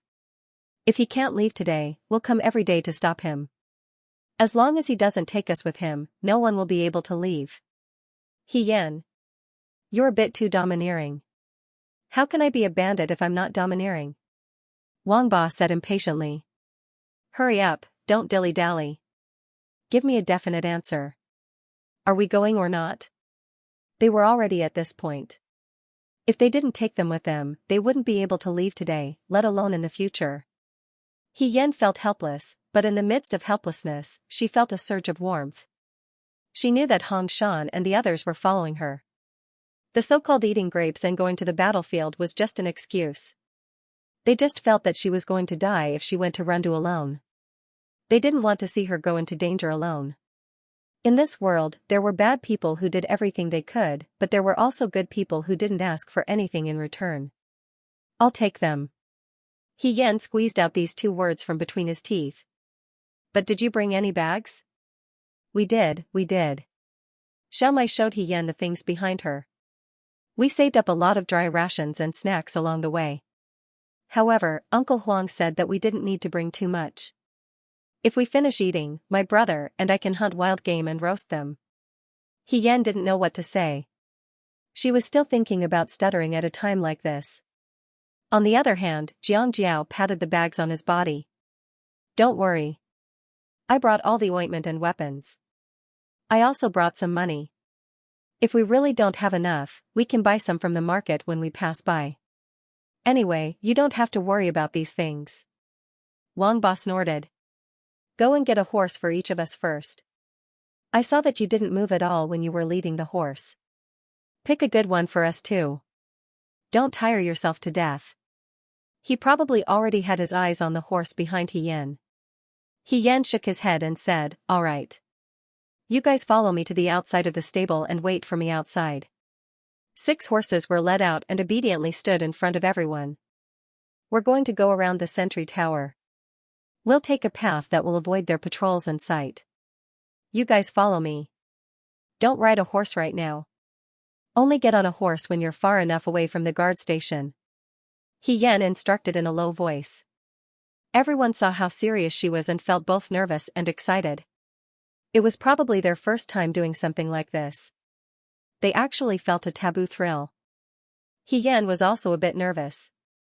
If she was alone, she wouldn't think so much. However, with so many people following behind her, she had to be extra cautious. After all, if something went wrong, everyone would suffer. Fortunately, she was already very familiar with this path. Other than Xiaomai and Hongshan, the others had all stayed in the vanguard before. They were already well trained in stealth and surprise attacks. The group safely passed through where the sentry towers could be seen. They were about to leave the Liang province guard. Just then, a weak lantern lit up. This lantern was originally at the corner of the outermost woodshed. Yan and the others didn't see it until they turned the corner. The moment Yan saw the light, she knew that it was bad. She thought that it was too late now. The people behind her saw her suddenly stop in place. Hongshan asked, why aren't you moving? The lantern walked out from the corner. The weak light illuminated the person's eyes. Her dress was snow white and her face was elegant. It was Shen Muxue. Dr. Shen? This time, Yan was really surprised. She originally thought that this was a sentry who came out to relieve himself. If it really didn't work, she could only knock him out and escape when he wasn't paying attention. However, she didn't expect that the one who appeared was Shen Muxue. Shen Muxue's room wasn't here. Moreover, it was late at night and everyone was asleep. What was she doing here? Shen Muxue looked at them. Although her gaze was slightly surprised, she was still calm. She only looked at Yan and said in a low voice, "You're leaving?" Yan was silent. Then, he grabbed her hand and pushed her into the woodshed beside them. "Come in and talk." Hongshan and Wang Ba were guarding the horses outside. The rest of the people followed Yan in. As soon as they entered, they saw Yan's cold eyes. She grabbed Shen Muxue's neck with one hand and said coldly, "How did you know?" Everyone was shocked. Xiaomai quickly went forward and pulled Yan's hand away. Ahigu, it's all a misunderstanding. I let it slip." Yan looked at her. When I knew that everyone was planning to go with you, my brother asked me to find some injury medicine. It can be used if we stumble on the road. We don't have much left in our room. I thought that Dr. Shen is kind-hearted and has a lot of medicinal herbs. So, I wanted to ask Dr. Shen for some. However, for no reason, she suddenly asked for a large amount of injury medicine. Even though Shen Muxue usually didn't care about military affairs, he was still suspicious. Xiaomai was naive. She was easily tricked by Shen Muxue. In the end, she knew that she was in trouble. She begged Shen Muxue, "Dr. Shen, please don't tell anyone. I beg you." Shen Muxue was silent for a long time. When Xiaomai thought that she wouldn't speak, she finally said, "I know. I won't tell anyone." Xiaomai and Shi too grew up in the mountains. Their personalities were simple and frank. If Shen Muxue said that she wouldn't tell anyone, then she believed that Shen Muxue wouldn't tell anyone. At this moment, seeing that the situation was critical, she persuaded Yan while asking Shen Muxue, "Dr. Shen, didn't you say that you wouldn't tell anyone?" Yan loosened his grip slightly and stared at Shen Muxue. Shen Muxue looked back at her coldly. His gaze was clear and cold. "Why didn't you tell anyone?" Yan asked. Shen Muxue came here alone. So far, no one had appeared to stop them. Just as Xiaomai said, Shen Muxue did keep his promise. Yan didn't really want to hurt her. He just wanted to scare her. At this time, it was better to be cautious. "You want to go to the Rundu?" Shen Muxue asked. Yan replied, "Yes. The Rundu is still under siege. There are Yuto on all sides. If you only bring a few people with you, it won't bode well for you." "I must go." "Commander, you don't know about this?" Yan replied, "I don't know." "Okay. Shin Muxue looked into his eyes. You can go. I won't stop you. He Yan frowned slightly. Shin Muxue came here specially to wait for them. However, he didn't stop them. It was as if he wanted to confirm something. You don't have to doubt me. Shin Muxue said, if you want to go, go quickly. When the sun rises, you won't be able to leave even if you want to. She must have her own plan. However, He Yan couldn't guess what it was for. He just looked at her suspiciously. On the other hand, Huang Xiong looked at the scene in front of him thoughtfully. The young man was handsome and brave. The young girl was cold and beautiful. When they were about to leave, they finally broke through the shackles of their identities. They couldn't help but send each other off. He had seen this scene before. He Yan let go of her hand and tidied his clothes. He said, if that's the case, I'll believe Dr. Shin this time. Shin Muxue still looked at her coldly. He Yan could feel that she didn't like him. She even had some hostility towards him. However, her secrecy helped him at this moment. He Yan was actually a little surprised. Shin Muxue admired Xiaoju. Naturally, he would stand on Xiaoju's side. However, He Yan and his group left without telling Xiaoju. Shin Muxue actually didn't tell Xiaoju. No matter how many doubts he had, it wasn't a good time to be in a daze. He Yan stood up and pretended to walk out. He said, goodbye.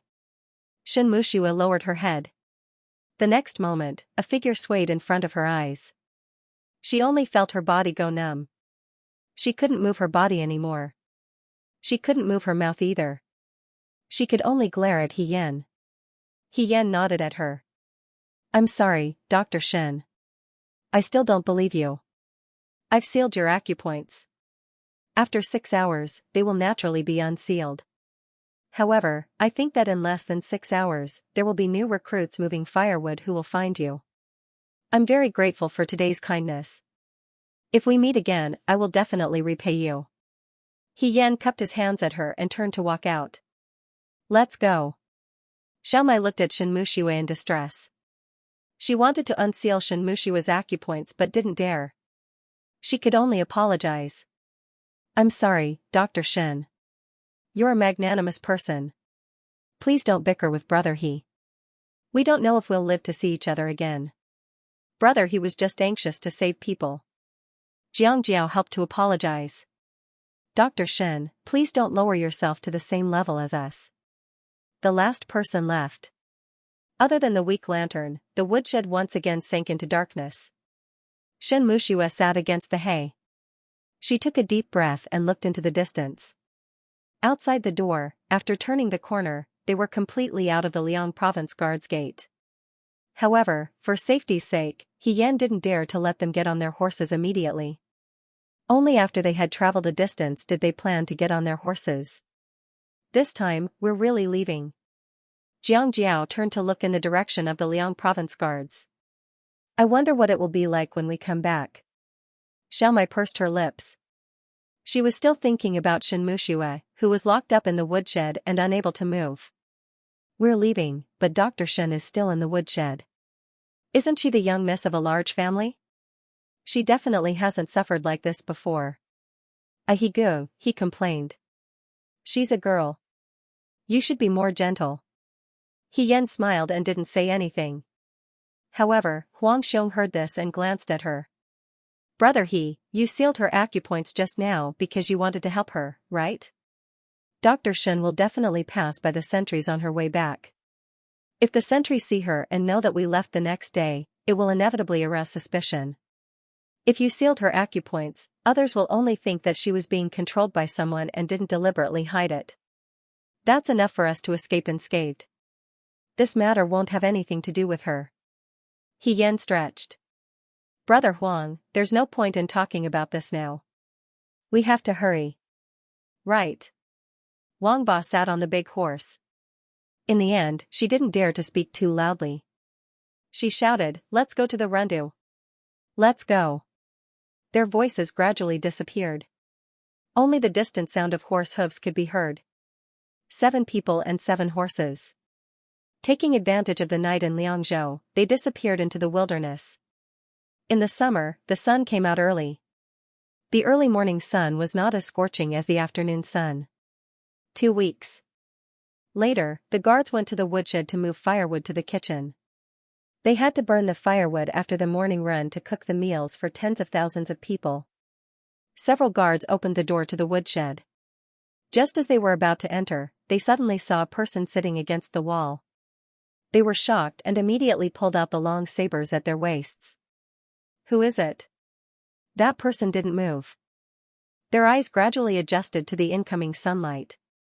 Only then did the guards see clearly that the woman sitting against the wall was elegant and cold. Her eyes were slightly annoyed.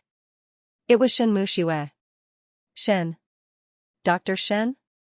The guards were stunned. They quickly put away their sabers and apologized. "We didn't see clearly just now. Why did Dr. Shen come to the woodshed? Did she run out of firewood to boil the medicine? She should have just told us. Why did she have to come personally?" After chattering for a while, Xianxia still didn't say anything. The guards fell silent. One of the guards bravely asked, "Are you angry?" There was still no response. The guards looked at each other. One of them said, "Why do I feel like Dr. Shen's pressure points have been sealed?" Although men and women shouldn't touch each other, there was no need to be so cautious. However, due to Xianxia's special status, no one dared to act rashly and unseal her pressure points. Someone said, "This is no small matter. Quickly go and tell the commander-in-chief." When he woke up early in the morning, Lin Shuanghe was eating. The summer days of the Liangzhou guards were long and unbearable. He couldn't stand the heat. These days, he didn't have much appetite or sleep. Just as he was eating porridge, he suddenly heard someone knocking on the door. When he opened the door, he saw that it was Shen Han. "Shen Jiaodao?" "Young Master Lin," Shen Han said, "the commander-in-chief wants you to go over." Normally, only Lin Shuanghe would take the initiative to look for Xiaoju.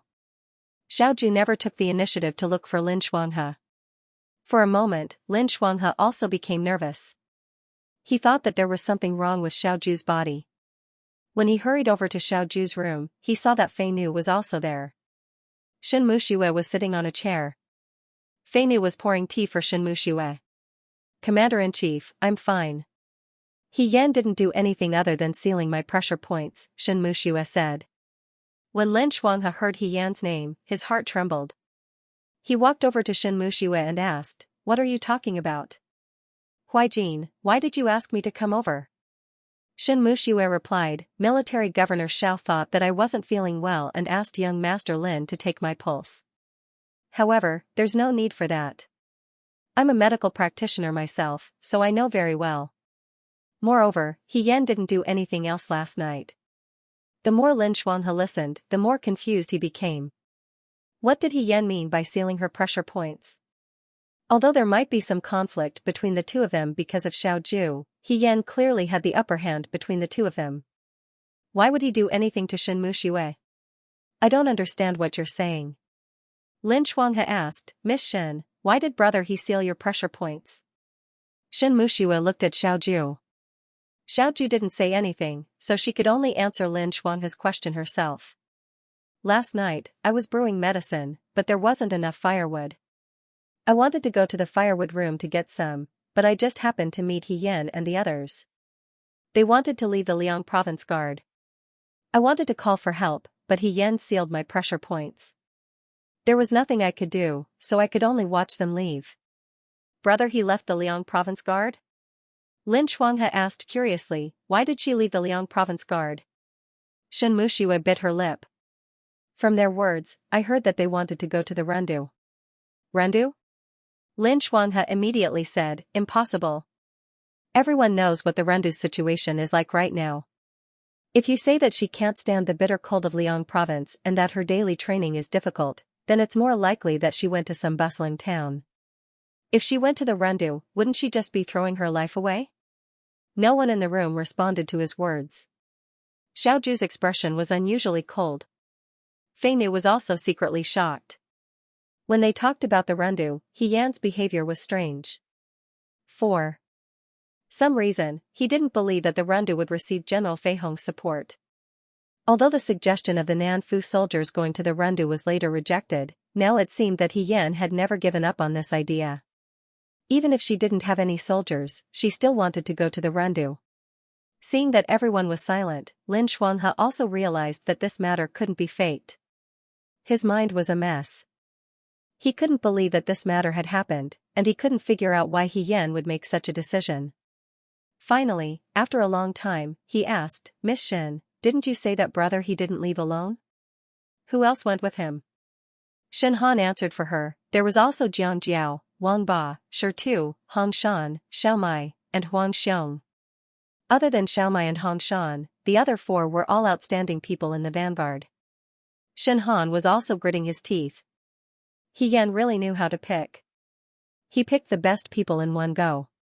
At this time, the door opened. Liang Ping walked in from next door. He shook his head at Xiao Ju and said, "Commander-in-Chief, we've searched the room. We didn't find the official uniform or official seal. The official uniform and official seal weren't there." In other words, He Yan had decided to leave as Muan Lang. This was really a lot of scheming. Even if he was caught in the future, he could take advantage of the loopholes in the military law. It could be said that he had thought it through very carefully. But why? Lin Shuanghe still didn't understand. Did he travel thousands of miles to die? But the people here weren't He Yan. No one could answer him why. Someone knocked on the door. Chi Wu walked in. Seeing so many people in the room, he was also stunned. Then he looked at Xiao Ju. Xiao Ju said, "Speak." "Young master, Wanning sent a letter." The fourth young master Chu, who left before, had to pass through the Rundu on his way back to Shua capital. Shen Han and Lin Shuanghe were both shocked. What did this mean? He Yan had chased after Chu Zhao. The room was so quiet that you could hear a pin drop. The air was so heavy that it was suffocating. After a while, the young man sitting in the room pulled up the corners of his mouth. In his beautiful eyes, there was a dark shadow. Really good. Rundu was a small city. To the north was the bustling Jinling, while to the south was the abundant Huayuan. Sandwiched between the two cities was Rundu. Other than the fact that it was rich in grapes, many people had never even heard of it in their entire lives. For 20 days, they traveled without rest. When they were tired, they would curl up and sleep for a few hours in the caves under the trees along the way. When they were hungry, they would use the bows and arrows they brought along to shoot wild hares and eat bird eggs. On the evening of the 20th day, the 7 of them finally arrived at Rundu city. What should we do now? They stopped their horses and dismounted. Then, they pulled their horses to the side of the river to drink water and sit down to eat. He Yan looked ahead into the distance. It was a field. When she reached this place, she was familiar with the road. He Yan did not say anything. She looked for the tallest tree and climbed up. After a while, she came down from the tree. Hong Shan handed her a few roasted bird eggs that were buried in ashes. "How is it? Where do we go in?" The bird eggs were boiling hot. He Yan fiddled with them a few times in her hands before she peeled off the shell. The steaming hot food entered her stomach, and the tiredness from the past few days seemed to lessen. She said, "We can't go in directly from the front. The Yuto set up camp outside the city gate. Even if we can avoid the Yuto, the soldiers guarding the Rundu city gate won't dare to open the city gate. Then what should we do?" Jiang Jiao looked at her. "Brother He, do you have any ideas?" He Yan thought for a while. "I've asked my brothers from the Liang province guards before. I know that there's a small path outside the city gate. We need to go over a mountain and then take the water route. Horses can't go up, so we can only abandon them and walk. We can take the shortcut in the middle and enter Rundu city." "Really?" Xiao Mai asked. "Then let's hurry up and eat. After we finish eating, we'll continue our journey." He Yan nodded and looked in the direction of Rundu city. A trace of worry flashed across her heart. Naturally, this shortcut was not told to her by the Liang province guard. Many years ago, when she was fighting against the Western Chang people in the Rundu, she dug a tunnel in the city in order to bring in the people from outside the city. The tunnel was connected to the river, and after crossing the river, it led to the mountains outside the city. Whether it was the Western Chang people or the Yudo, it was impossible for them to take this route. He Yan was not worried about the Yudo's ambush, but she was worried about whether Li Quan had sealed the tunnel after so many years. After all, the Rundu had been peaceful for so many years. But no matter what, he still had to continue moving forward. Everyone quickly finished eating their rations and paused for a moment. He Yan removed the reins from the horses one by one and patted the horses' buttocks. The horses galloped into the forest. "Let's go," she said. In front of the city gate, the guards carefully stared at the wilderness in the distance, not letting go of any suspicious places. In the room, the county magistrate, Zhao Shiming, was anxiously pacing back and forth. He looked at the silent man sitting in the center and said anxiously, "Commander, why isn't General He here yet? You have to think of something." Li Quan was the commander of the Rundu city. He had just passed the age of 40 and was tall and mighty. With a beard around his mouth, he looked particularly resolute. He slammed the table and said with some displeasure, "What are you all arguing about? I already said that General He will definitely come to our Rundu's aid." Zhao Shiming was shocked by him. He was dissatisfied, but he did not dare to say anything. Whether or not the Rundu city could be defended now depended on this commander. However, more than 20 days had already passed. Huayuan was only 4 to 5 days away from the Rundu city. They could not leave the city now, so there was no way to inquire about the situation in Huayuan. There was no news at all, so they could not be at ease. There were still people sitting in the room, and the atmosphere was heavy.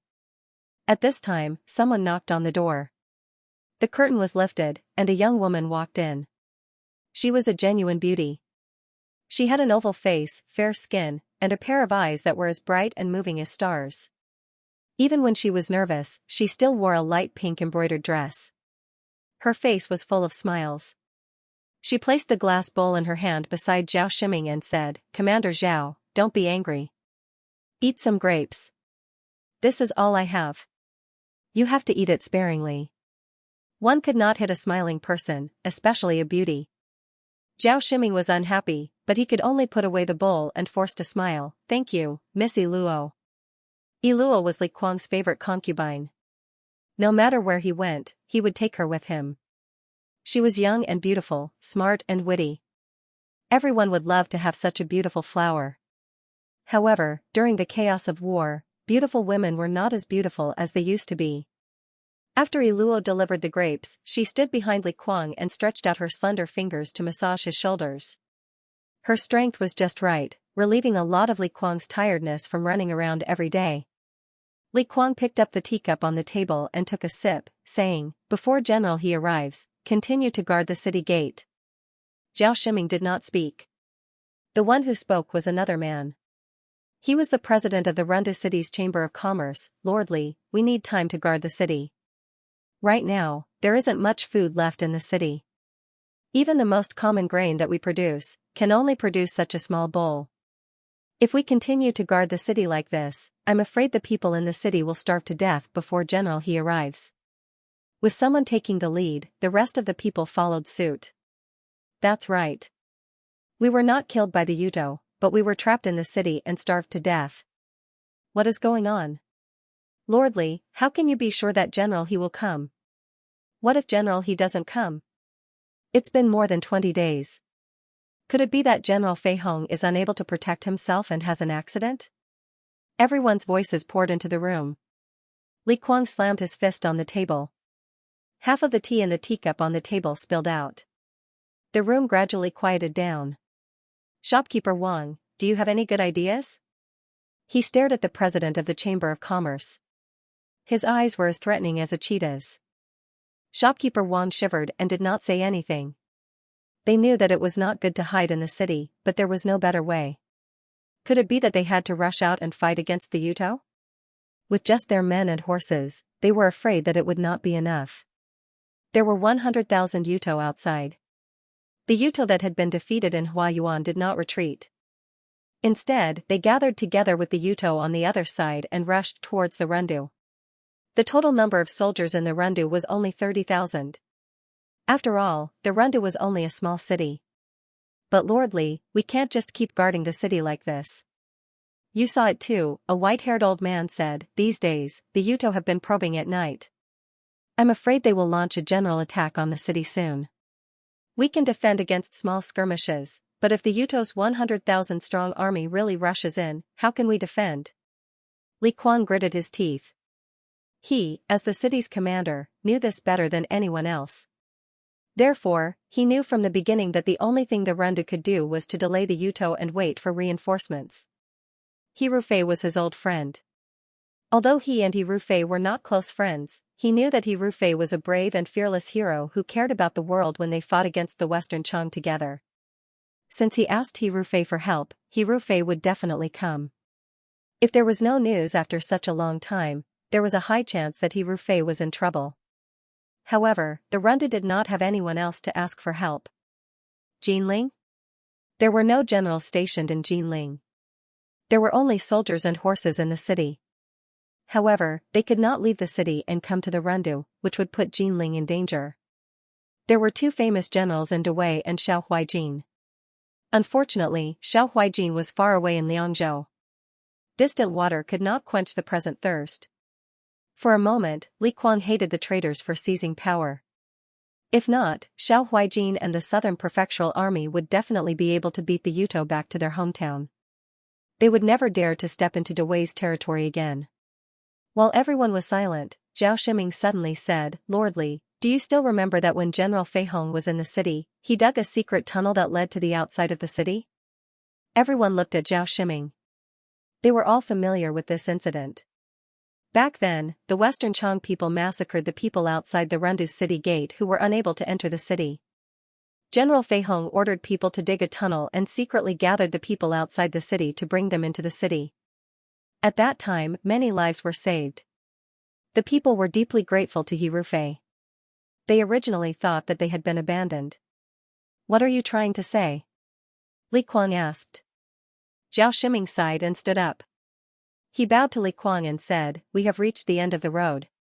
This Zhao is already old, and I am also the county magistrate of the Rendu. Naturally, I will not leave and live or die with the people of the city. However, this Zhao's grandson is only 3 years old. Lordly, please allow this Zhao to let my servants take my grandson and leave through the tunnel. Everyone was shocked. Immediately after, someone followed Zhao Shiming's words and said, Lordly, please allow the mother to take her wife and child and leave. Lordly, please, the people here were already prepared to die. Their only concern was the safety of their families. They all begged Li Kuang to give their wives and children a chance to live. Iluo pursed his lips and secretly glanced at Zhao Shiming. Sure enough, in the next moment, Zhao Shiming said angrily, Ridiculous. You all want to take your family out of the city. The people will follow suit. In the end, the Yuto won't even need to fight. I think the city will be empty. You are trying to shake the morale of the army. At the end, his tone suddenly became severe, and killing intent appeared. Everyone kept quiet out of fear. Iluo retreated to the side. He didn't dare to speak at this juncture. In the silence, suddenly, someone came in and reported, Sir, what's the matter? Li Kuang frowned. Our tunnel, someone came in. What? Li Kuang stood up. The first thought that appeared in his mind was He Rufei came? After all, other than the people who crawled through the tunnel in the past, He Rufei personally walked through the tunnel. He asked, Is it General Fei Hong? No. The guard said, It said, Muan Lang, He Yen. Before he finished speaking, the door curtain opened again. A young man in red walked in. This was a face that Li Kuang didn't recognize. This young man wasn't very old. At most, he was 16 or 17 years old. He was very handsome and bright. The most attractive thing about him was his eyes. They sparkled like bright gems. He smiled. Seeing the room full of people, he didn't panic at all. He calmly cupped his hands to Li Kuang. Greetings, Lordly. Li Kuang frowned and shouted, Who are you? He Yan pointed to his clothes and shook out a seal from his sleeve. He threw it to Li Kuang. This one is He Yan. The seal was real and couldn't be faked. The official robes also looked real. However, Li Kuang had been an official for a long time. This was the first time he had heard the name Hien. For a moment, he was a bit suspicious.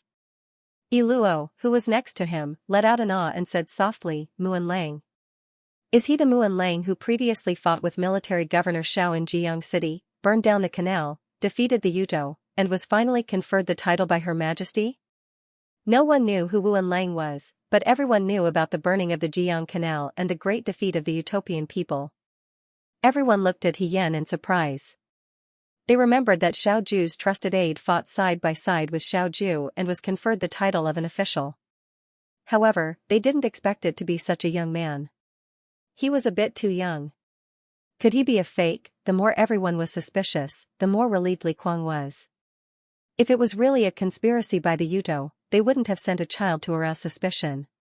However, he asked, how did you know about the tunnel in Jiang City? I didn't know, Hien said, the governor told me. Xiao Huijin? Li Kuang thought to himself, with Xiao Huijin's ability, it shouldn't be difficult for him to find out about this tunnel. However, his heart was filled with anticipation. Did military governor Xiao ask you to come? Is military governor Xiao planning to support the Rendu? How many soldiers and horses did you bring this time? Soldiers and horses can't enter the tunnel. Are your people guarding outside the city? Hien stared at Li Kuang. This person had been working hard to defend the city for days. His eyes were bloodshot and he looked very haggard. However, after not seeing him for a few years, he also looked a lot older. Facing such an expectant gaze, Hien slowly shook his head. I came here on my own. I didn't bring any soldiers or horses. There are also no southern prefecture soldiers guarding outside the city. The joy of everyone in the room was instantly diluted by Hien's words. Li Kuang asked, are you joking?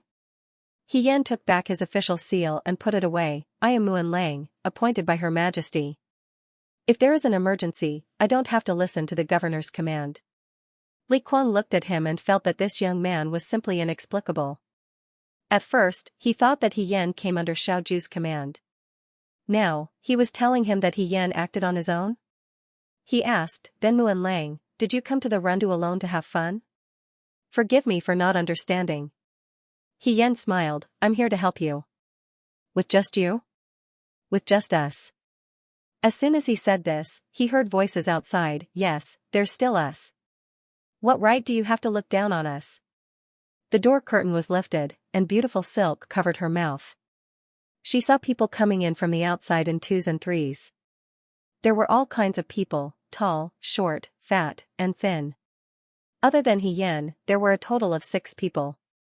A bandit with a scar on his face took a step forward and said rudely, we have come all the way here from thousands of miles away, not to listen to your nonsense. Here, the 1st, 2nd, 3rd, 4th, 5th, 6th, and 7th guards of the Liangzhou guards are here to help you fight Yuto. Don't pretend to be innocent after taking advantage of us. If you talk nonsense again, I'll beat you and the Yuto together. Li Kuang was so angry that his face turned ashen. Where did these bandits come from? They had no respect for military discipline and no respect for anyone. On the other hand, there was one who looked more handsome and kind. He cupped his hands and smiled, we've been in the Liangzhou guards for a long time, so our words are a little vulgar. Please forgive us, but Lord Li, you don't have to worry. The 7 of us won't be a burden to the Rendu. In fact, we've fought Yuto twice in the past. We're the most experienced in defeating Yuto. Hien looked at Jiang Jiao's back and thought to himself, no wonder he's the young master of Shuojing Dojo. When it's time to act tough, he's never soft-hearted. Li Kuang didn't say anything, but Zhao Shiming immediately stepped forward and held Jiang Jiao's hand. He said with tears in his eyes, that's great. The Rendu needs heroes like you. What a joke. With one more person fighting Yuto, the Rendu could hold on for a while longer. Who knows, maybe they could hold on until General Fei Hong's reinforcements arrive. Also, what did they say just now? They've fought Yuto twice in the past and won both times? This kind of military advisor is simply a timely help. For a moment, Zhao Shiming didn't care about Li Kuang's expression. He only said warmly, heroes, you're willing to risk your lives to come to the Rendu at such a critical time. You're really righteous. Unfortunately, the Rendu is surrounded by enemies and has no way to repay you. He turned around and saw the grapes on the table. He took it and offered it to them. These are the Randu's specialty grapes. Everyone, please have a taste. Xianxia passed the grapes to Xiaomai. Xiaomai couldn't ask for more. She held the bowl and ate happily.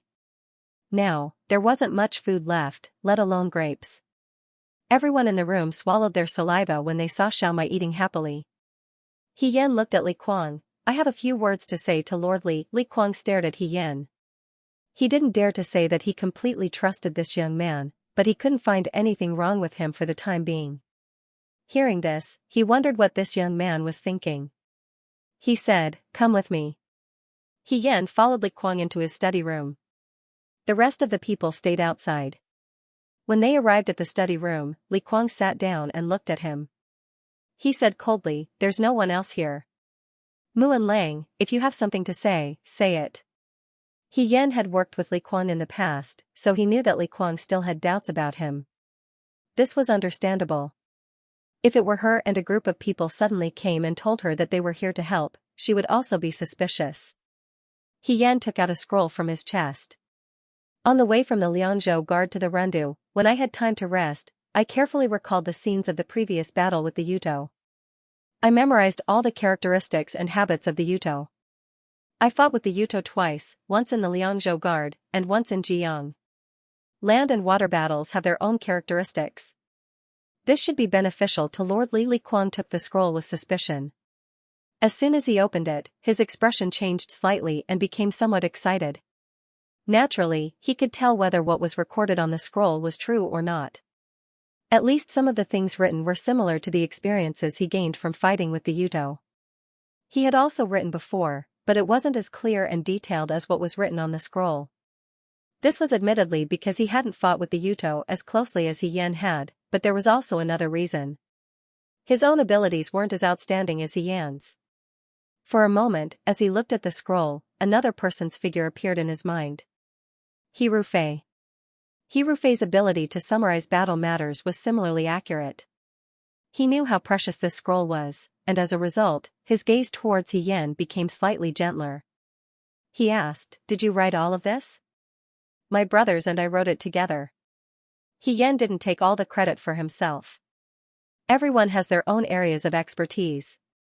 If one person doesn't see it, the other person will notice it. This way, we can avoid any loopholes to the greatest extent. Li Kuang nodded. Many thanks. He Yan looked at him. Lord Li, forgive me for asking too much, but what do you plan to do from now on? Are you going to guard the city gate and wait for General Fei Hong to bring reinforcements? If General Fei Hong doesn't come, what should we do? He Yan wasn't the first person to say this, and he wouldn't be the last either. Li Kuang sighed. Other than this, what else can we do? There aren't many soldiers and horses in the city. Although it's a good fight to the death, once the city is breached, tens of thousands of people will die under Yuto's sword. The Randu is only the first danger. Once the Randu is breached, Jiling will be next, and then all the way to the north. He paused and said, His Majesty wants us to defend the Randu with our lives, so we can't leave the Randu. He suddenly thought of something and looked at He Yan. Brother He, did you come from outside the city? Actually, there is another way. He Yan had already guessed what he wanted to say. He smiled and said, Lord Li, you don't want me to go to Huayuan and ask General Fei Hong for help, right? We have already sent 3 groups of people, but there is no news from them. Since brother He was able to escape unscathed from the Battle of Jiang with military governor Xiao, I think you must have extraordinary skills. If you can go out of the city and find General Fei Hong, maybe the Randu can still be saved. Could it be that Lord Li thinks that the people we sent out were stopped by someone on the way to find General Fei Hong and met with an accident? Li Kuang was stunned. What do you mean? What I mean is that the possibility of the 3 groups of people being wiped out before reaching Huayuan is very small.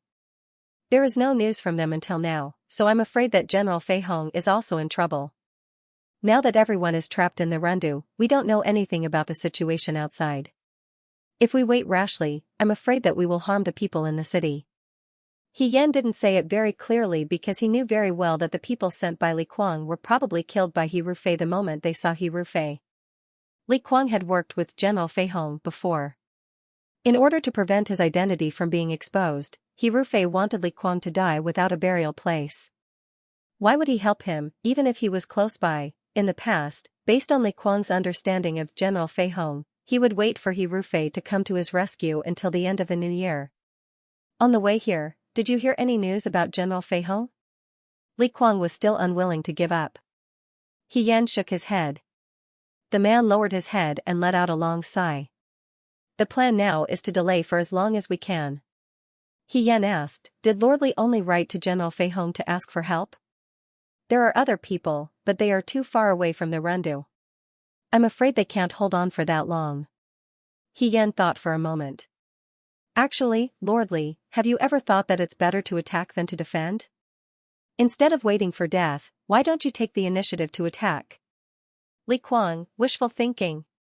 The young man looked at him with a firm gaze. It's not wishful thinking. It's just waiting for an opportunity to attack. There weren't many people on the streets. The Yuto were waiting outside the city, and the commoners couldn't sleep at night. The street vendors had long since closed, and the streets were deserted and desolate. The rice shops had closed several months ago, and from time to time, women with children could be seen digging for wild vegetables to eat. Unfortunately, the people inside the city couldn't leave, and the people outside the city couldn't enter. Everything that could be eaten had long since been eaten, so how could there be any wild vegetables to be seen? Occasionally, they would see a mouse, and they would happily assume that there was meat to eat. Although everyone was worried about when the Yuto outside the city would attack, hunger had long since spread to every corner of the city. When the last grain of rice was eaten, even if the Yuto didn't attack the city, something big would happen in the city. In this bleak street, someone was walking slowly. It was a man and a woman, and both of them were extremely good-looking. The man wore an indigo robe, and he looked gentle and handsome. The woman had gorgeous features, and she was charming and moving. Xianxia took out a piece of rations from his bag and handed it to Chu Zhao. Fourth young master, the shops here have all closed. Eat some rations to fill your stomach first. This was the rations that the soldiers in the Liang province guard had eaten when they were out. It had always been stored in a bag, so it was dry and hard. Now that there were no ends to eat at, they could only make do. Chu Zhao took it and was about to eat it when he caught sight of a little girl standing under a tree. The little girl was about 5 or 6 years old. Her face was dirty, and her clothes were tattered. She wasn't wearing any shoes and was barefoot. He didn't know whose child she was, but her eyes were fixed on the rations in his hand without saying anything. Chu Zhao smiled and walked forward. He crouched down and handed the rations to her. The little girl stared blankly for a moment, then looked around. As if she was afraid that Chu Zhao would go back on his word, she snatched the rations and stuffed them into her bosom. She turned around and ran, quickly disappearing at the end of the deserted street. Chu Zhao stood up and Xianxia said, "Fourth young master, it's fine." He shook his head. The Rendu won't last much longer. Xianxia was somewhat worried. The two of them left the Liangzhou guards and hurried back to Shuajing. As soon as they arrived at the Rendu, Yuto followed them. The city chief soldier Li Kuang gave the order to guard the city gate. They could neither enter nor exit, and were trapped here instead. We have to leave the Rendu as soon as possible, Xianxia said softly. Yuto has been trying to attack the city for the past few days. I think the main attack will be in the next few days. Once the city is breached, we will also be in danger. Those Yuto were cunning and ruthless. Even if Chu Zhao had a way to escape unscathed, she was still a woman after all, and an extremely beautiful one at that. Beautiful women in troubled times always met with tragic ends. Xianxia could not help but shudder. Chu Zhao seemed to have read her mind and said, "We'll leave tomorrow." Xianxia relaxed and said gratefully, "Thank you, fourth young master. Before that, we have to look for the city chief soldier Li Kuang." Chu Zhao smiled. "Without his help, we won't be able to leave the city." Xianxia nodded. Even though the city gate was sealed, she did not doubt that they would not be able to escape unscathed. Every city had a secret passageway. The family members and important people of high-ranking officials would be sent out at critical times, so that they could survive. Li Kuang could not disregard Prime Minister Su's reputation. Sneak attack? Impossible, that's too risky. That's right, it's easy to say, but it's clearly suicide. Even though we Rendu people are not afraid of death, we can't just become targets for others. In the room, everyone who heard He Yan's words spoke out. Li Kuang looked at He Yan.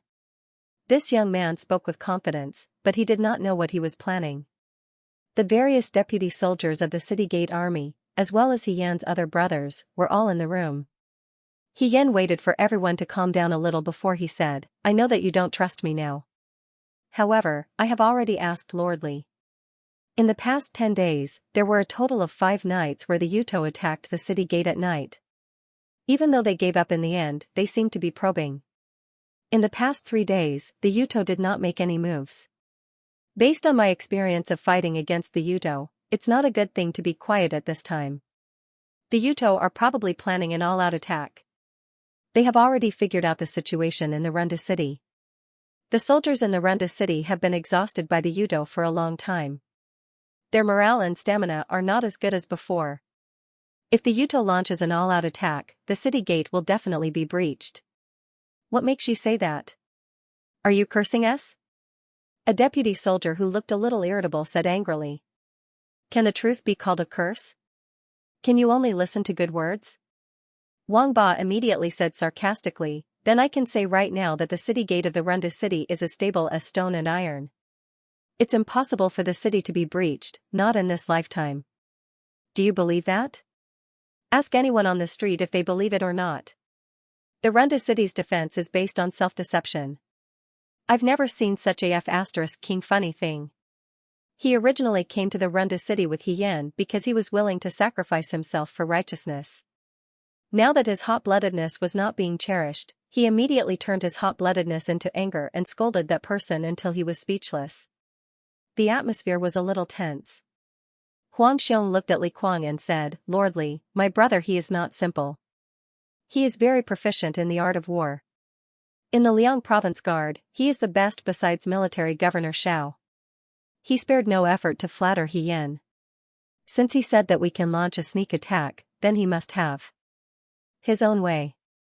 Since you all are rejecting his idea so arbitrarily, why don't you listen to what he has to say first and discuss it peacefully? He spoke very amiably and maturely.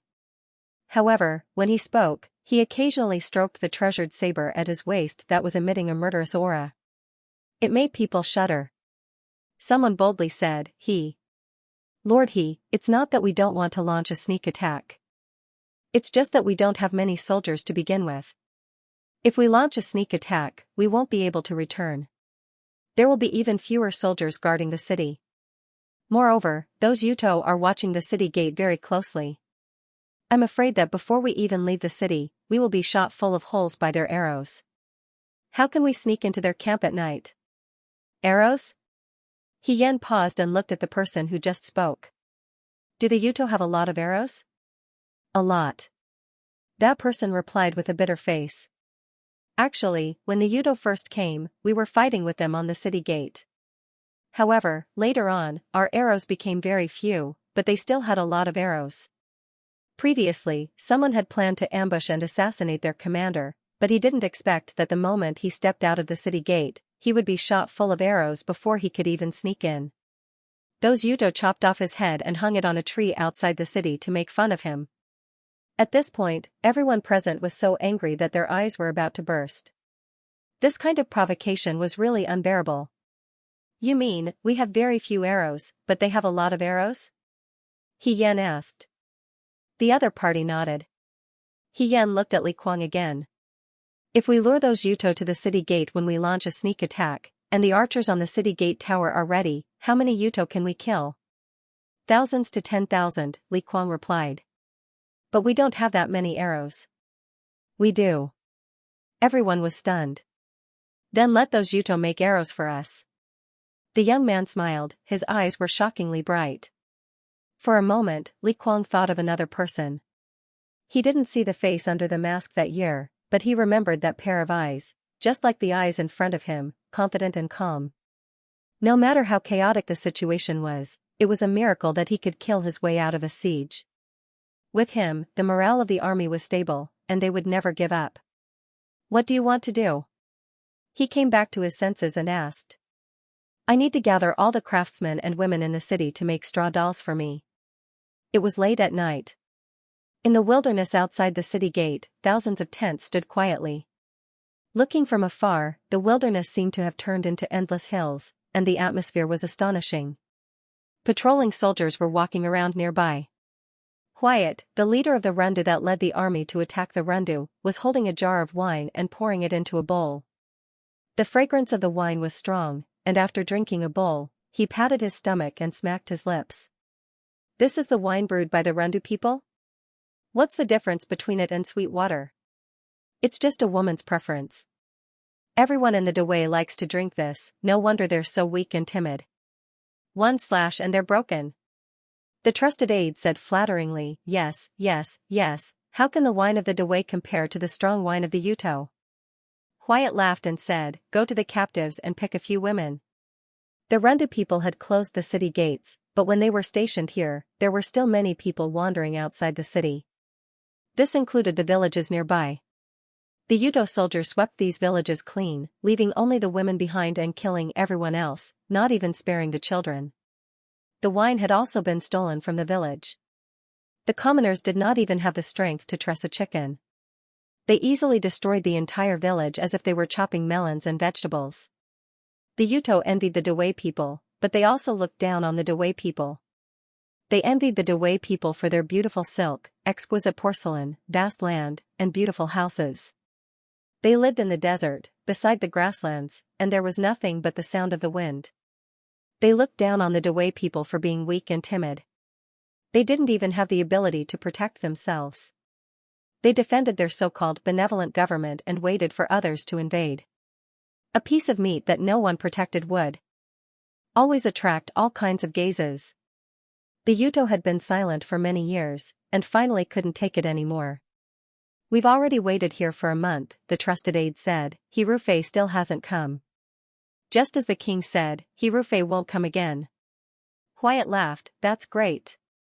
The Dawei valued the civil and despised the military. After so many years, they had produced many generals, but the ones that remained were General Fei Hong and General Feng Yun. That idiot Maka took advantage of his status as the king's cousin and volunteered to take Jiang. Who knew that he would meet Xiao Huijin? He was unlucky. Unfortunately, the 150,000 troops were all wiped out in the Yuto Empire, causing the Yuto Empire to suffer greatly. He wasn't Maka. Since he chose the Rundu, it must be because he had absolute confidence. There's a saying in the Dawei, busy as fire on the other side of the river, cold as ice on the other side of the river. What we're doing now is watching the fire on the other side of the river. So what if General Fei Hong can't be killed in a head-on clash? He'll have other weaknesses. Using power and beauties, that's all there is to it. Sometimes, I really don't understand the Dawei people. Wyatt's face was filled with genuine confusion. Why do they always like to kill each other? If there were people like Xiao Huijin and Hirufei, the king would definitely give them the best treatment. They would become the two sharpest swords of the Yuto Empire. With them, the world would be ours. However, the Dawei people can't bear to see such good generals. Once someone rises, they'll trample them into the mud. However, this is good. If Xiao Huijin and Hirufei really are invulnerable, it'll be a disaster for the Yuto Empire. The trusted aide also said, that's right, this is good. This is all thanks to the king's many years of planning. He let the fire grow bigger and bigger. Now that they don't need us, the Dawei people are helping the Yuto Empire fight their own people. Unbridled laughter came from within the tent. At this time, the Yuto soldiers who had just left brought back a few Dawei women. They were all captives from the nearby villages. These women were still young and had some beauty. The moment they entered, they trembled. Wyatt had a cruel personality, and many women had been trampled to death by him. He laughed sinisterly and grabbed a woman beside him. Before he could do anything, the sound of a horn came from outside. Everyone was stunned. What's going on? Someone's coming out of the city. The tent was immediately thrown into chaos, and Wyatt lost interest in continuing. Pushing the woman aside, he stood up and walked out. A Yuchua soldier hurriedly came forward to report, General, there's someone coming down from the gate tower. What? Wyatt was shocked. The Rendu people were as cowardly as mice, only daring to hide in the city and not making a sound. They had tried to sneak attack once, but before that person could come down, they were shot by their Yuto. Now, they actually dared to come again? This was somewhat out of Hwyatt's expectations. Logically speaking, the Rendu people should not be like this. Could it be that they were at the end of their rope and had decided to fight to the death? Hwyatt walked out of the wilderness with large strides. Let's go and take a look. Outside the pitch-black city gate, there were indeed hundreds of ropes hanging down. It seemed like there were people coming down from the city gate one after another. From afar, there were quite a number of people. Are these people crazy? A Yuto soldier said, if they're not here to die, then what are they? Our Yuto country has a type of dog badger that is as cowardly as a mouse. It's said that when it meets a hunter, not only will it not run, it will even rush towards the hunter's arrows. I think these Rendu people are like that. They're already scared out of their wits, they can't even tell north from south. Pray that's delivered to our doorstep, how can we not hunt it? Hwyatt was also pleased. The battle had not even started, and these Rendu people were already scared out of their wits. This showed how powerful the Yuto army was. He immediately said, order the archers to prepare. It's a good opportunity to practice their aim. Those who didn't get enough last time can practice their archery this time. There won't be many such good targets in the future. The Yuto archers immediately went to prepare. Arrows flew towards the people on the ropes. In just a moment, those people were turned into porcupines. One person was hit by countless arrows. The Rendu people seemed to have realized this and quickly put away the ropes and replaced them with new people. Hwyatt was amused. I think they've really gone crazy. This is what the Dewey people call it, the courage of the ignorant. His trusted aide racked his brain and came up with a phrase. What courage of the ignorant? I think it's the stupidity of the ignorant. Hwyatt laughed and ordered loudly, next batch of archers, get ready. On the city gate tower, ropes were constantly being hoisted up. Each rope had many people on it. These people's chests and backs were full of arrows. When they were fished up, they did not look like humans at all. They looked like targets, which made one's hair stand on end. But if one looked closely, one would realize that these were all straw men. They were dressed in black and under the cover of the night, they were no different from real people. Xiaomai excitedly said, so many arrows, so many arrows. Ahigo, we're rich. Rich my ass. Wang Ba was disinterested. These aren't money. They can't be eaten. On the other hand, Li Kuang was very excited. He was almost in tears. They didn't have any arrows and could only be beaten by the Yuto. They didn't even dare to show their faces on the city tower during the day. The sentries patrolling on the city tower would be killed by 1 or 2 arrows every day. They didn't have enough arrows to fight back. But now, they had. This batch of black-clothed scarecrows brought out countless arrows. He Yan released another batch. Before the Wu Tua people discovered them, they would be able to harvest a lot. What kind of miracle was this? This was a business without any cost. During the day, He Yan asked Li Kuang to gather all the craftsmen and women in the city to make straw men. When the people heard that it was to deal with the Yuto, even the children joined in. In just one day, they made a lot of straw men. He Yan also asked Li Kuang to borrow a lot of black clothes for the straw men to wear. When this plan was first proposed, Li Kuang was still skeptical. Would the Yuto really be so stupid? Would they really obediently send the arrows over? The scene in front of him had already confirmed his doubts. The Yuto was really that stupid. He looked at the young man standing on the city gate tower and felt admiration in his heart. No matter what Rendu's future was like in the future, at least tonight's scarecrow borrowed arrows could allow Rendu to resist for a few more days. Li Kuang walked to He Yan's side and said, "Brother, he's amazing foresight. I'm ashamed of my inferiority." He Yan turned his head and looked at him. The wind blew the young man's hair around his ears. He smiled carelessly, "It's just a fluke. These Yuto think that they have a lot of people and are arrogant. They are determined to get the Rendu. When they see the straw men, they won't think of anything else. The Yuto thinks that we have nothing. We have no foreign aid, no weapons, and no troops. So we'll give them a surprise attack. What if we fail? The young man said, then we'll think of another way. In this world, there's always more than one way. Li Kuang was speechless. He always felt that this young man gave him a feeling of déjà vu. He shook his head and threw away the ridiculous thought in his mind. He only knew why these thoughts appeared. It was because the situation today was very similar to the situation in the past. It was even more difficult. Tonight was just the beginning. Xian looked down the city tower. On the field in the distance, he could faintly see the sparks of fire. That was the Yuto's camp. If there is something from nothing, then there is also something. If there is something that cannot last long, then it is easy to sense. If there is something from nothing, then it will become real from nothing, and it will become real from nothing. If there is nothing that cannot be defeated, then there will be defeated enemies. Back then, when Xian read this paragraph in the military book, he was also very puzzled. He took the military book and went to find Lu Buwang. Lu Buwang only said, nothing is fake. The purpose is to cover up the truth. If you want to successfully create something from nothing, you have to grasp the other party's mentality. This is the highest level of the battle of wits between generals. Xian had fought with the Yuto 3 times. Every general of the Yuto looked down on everything and was especially proud and arrogant in their hearts. Perhaps it was related to their country's worship of powerful military force. They thought that they had everything with troops and horses, but they forgot that arrogant soldiers were bound to be defeated. She looked at the arrows flying over endlessly, and a smile appeared on her lips. Change to the next batch. The arrows flew in the direction of the Rundu city gate aggressively. What's wrong with the Rundu people?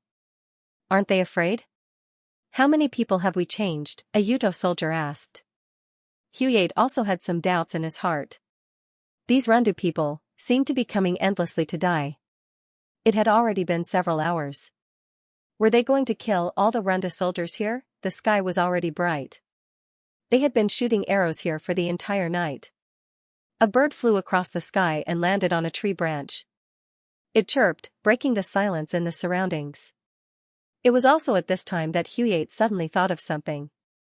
He asked, you have been shooting arrows all night. Have you heard those people scream? Everyone looked at each other and shook their heads. It was very quiet, too quiet.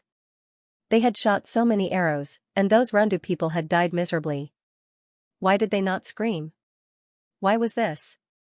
Were they afraid that the people in the city would hear their screams and panic, or were they afraid that it would affect the morale of the people? It would be fine if it was because of this, but if it was because of other reasons. A trace of uneasiness flashed through his heart. Stop! Huyate shouted. Stop shooting immediately. The Yuto stopped their actions and waited for Huyate's next order. The arrow stopped at the same time. Xian, who was sitting on the city wall, yawned and shook his head regretfully. Aya, we've been discovered. Li Kuang was already very satisfied. In this night, they had harvested at least 100,000 arrows. This was faster and less laborious than craftsmen. The soldier on the city wall pulled up the last scarecrow covered in ropes and rubbed his sore wrist. He turned around and asked Xian, Sir, do we need to put down more scarecrows? Do it. Xian said. Put down a clean one for them to see clearly. Li Kuang was shocked. Brother won't this let the Yuto know our background? It will be difficult to get more arrows in the future. Xian smiled. Lord Li, I didn't make scarecrows to borrow arrows. After this night, the Yuto have already discovered that something is wrong. We can't hide it. They bullied us for so long. Now, let's anger them to death. The first ray of sunlight broke through the clouds and shone on the plains, illuminating the vermilion city wall of the Rundu. Outside the city gate, a figure was quietly hanging. This figure was hanging in the air, swaying. At first, it was blurry, but then it gradually became clear under the sunlight, landing in the eyes of the Yuto in the distance. A scarecrow wearing black clothes. Fuck. Huyate was furious. Inside the Rundu, there was a burst of cheers. Under the city gate, the soldiers were overjoyed when they saw the ground full of arrows that they couldn't even finish using their carriages. The Yuto's arrows were sharper and stronger than Dewey's arrows. Now, they could obtain tens of thousands of arrows without any effort. No one expected such a thing to happen. Borrowing the arrows was secondary. The most important thing was that the grievances they felt from being attacked by the Yuto all these days were swept away.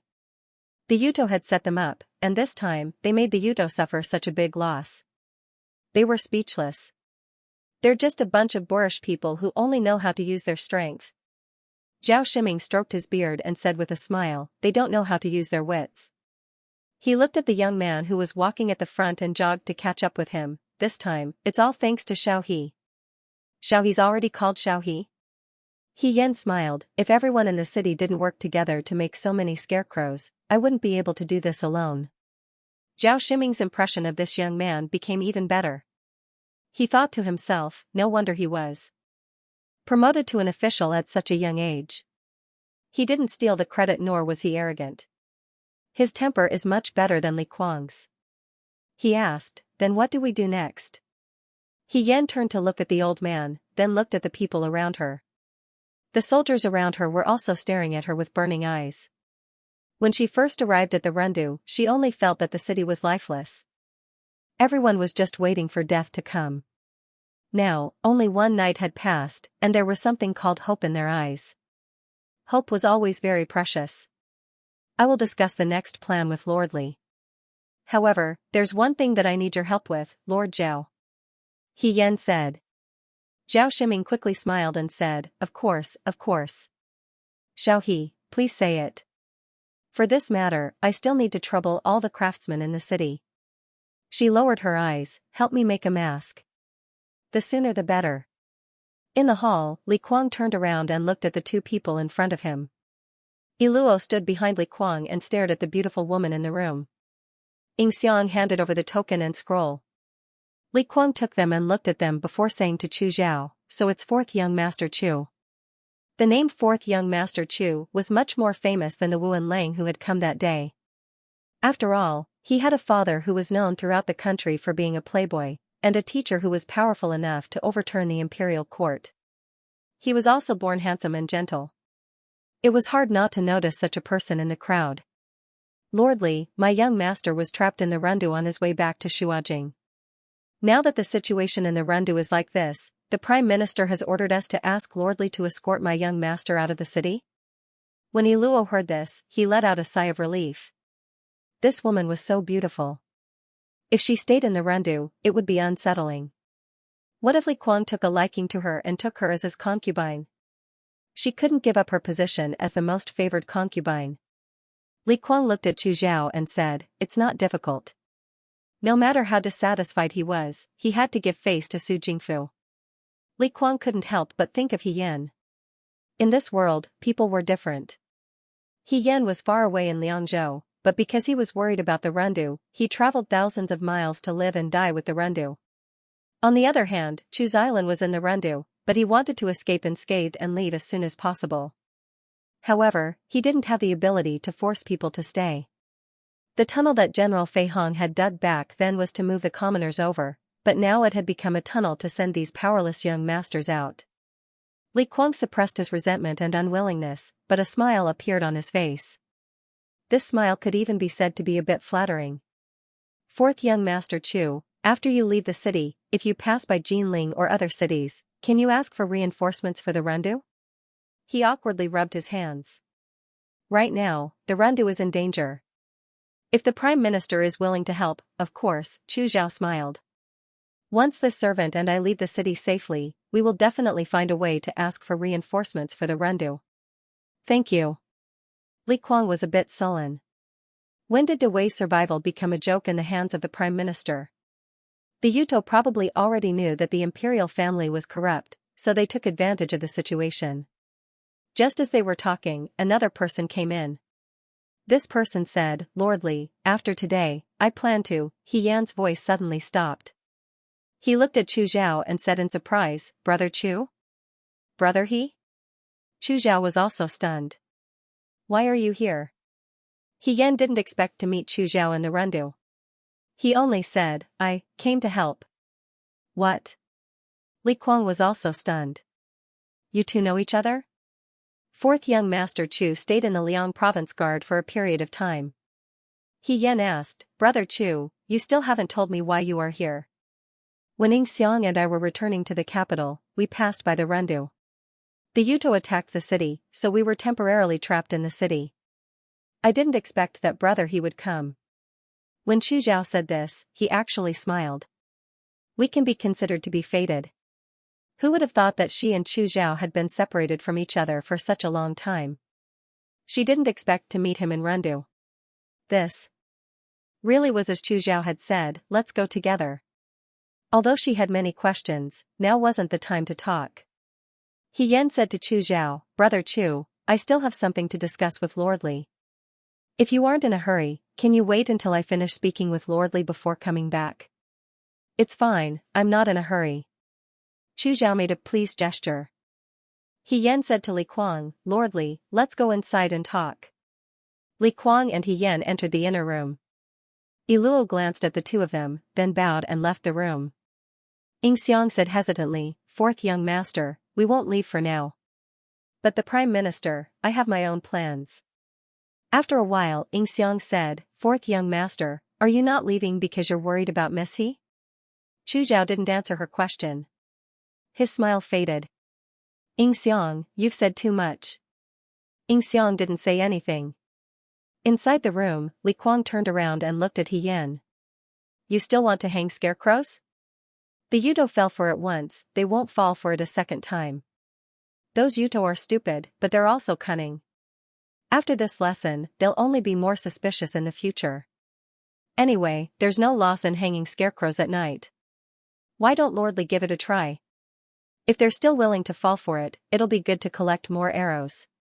What if they don't fall for it? That's even better. Li Kuang shook his head. Brother He, I don't understand what you're trying to do.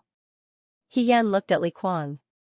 She had also fought alongside Li Kuang on the battlefield in the past. Li Kuang was a serious and old-fashioned person. When he fought, he was very methodical. Although he was capable, he didn't like to use tricks.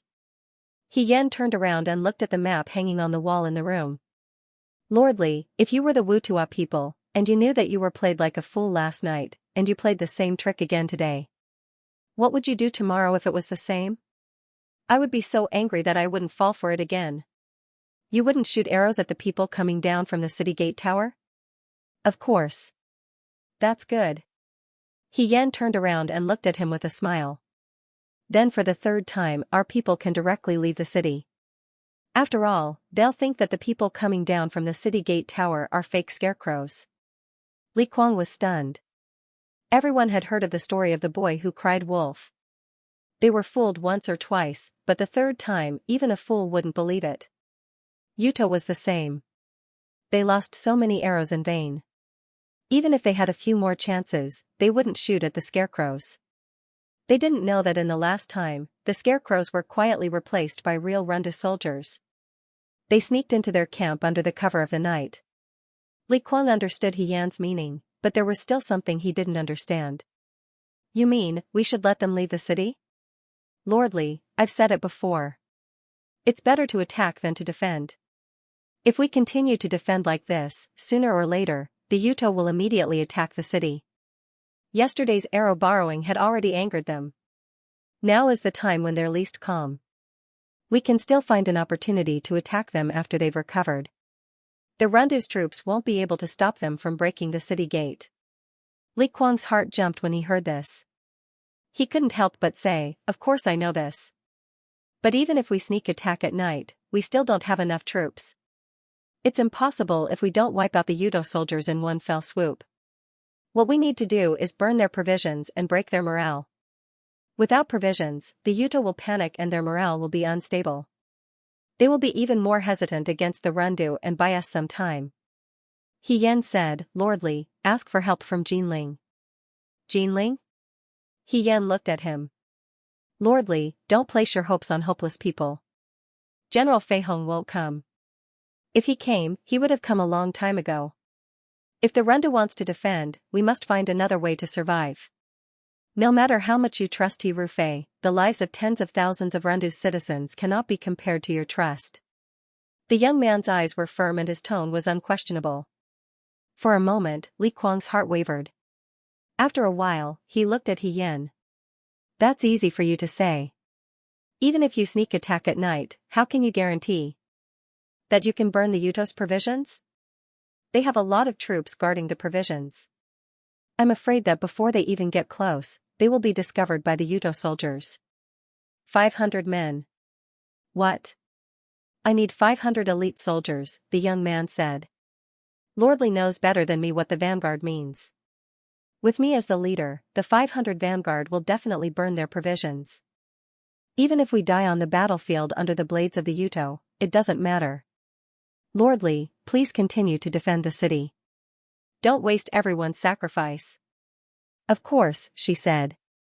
If we can bring back Huyate's head, that would be even better.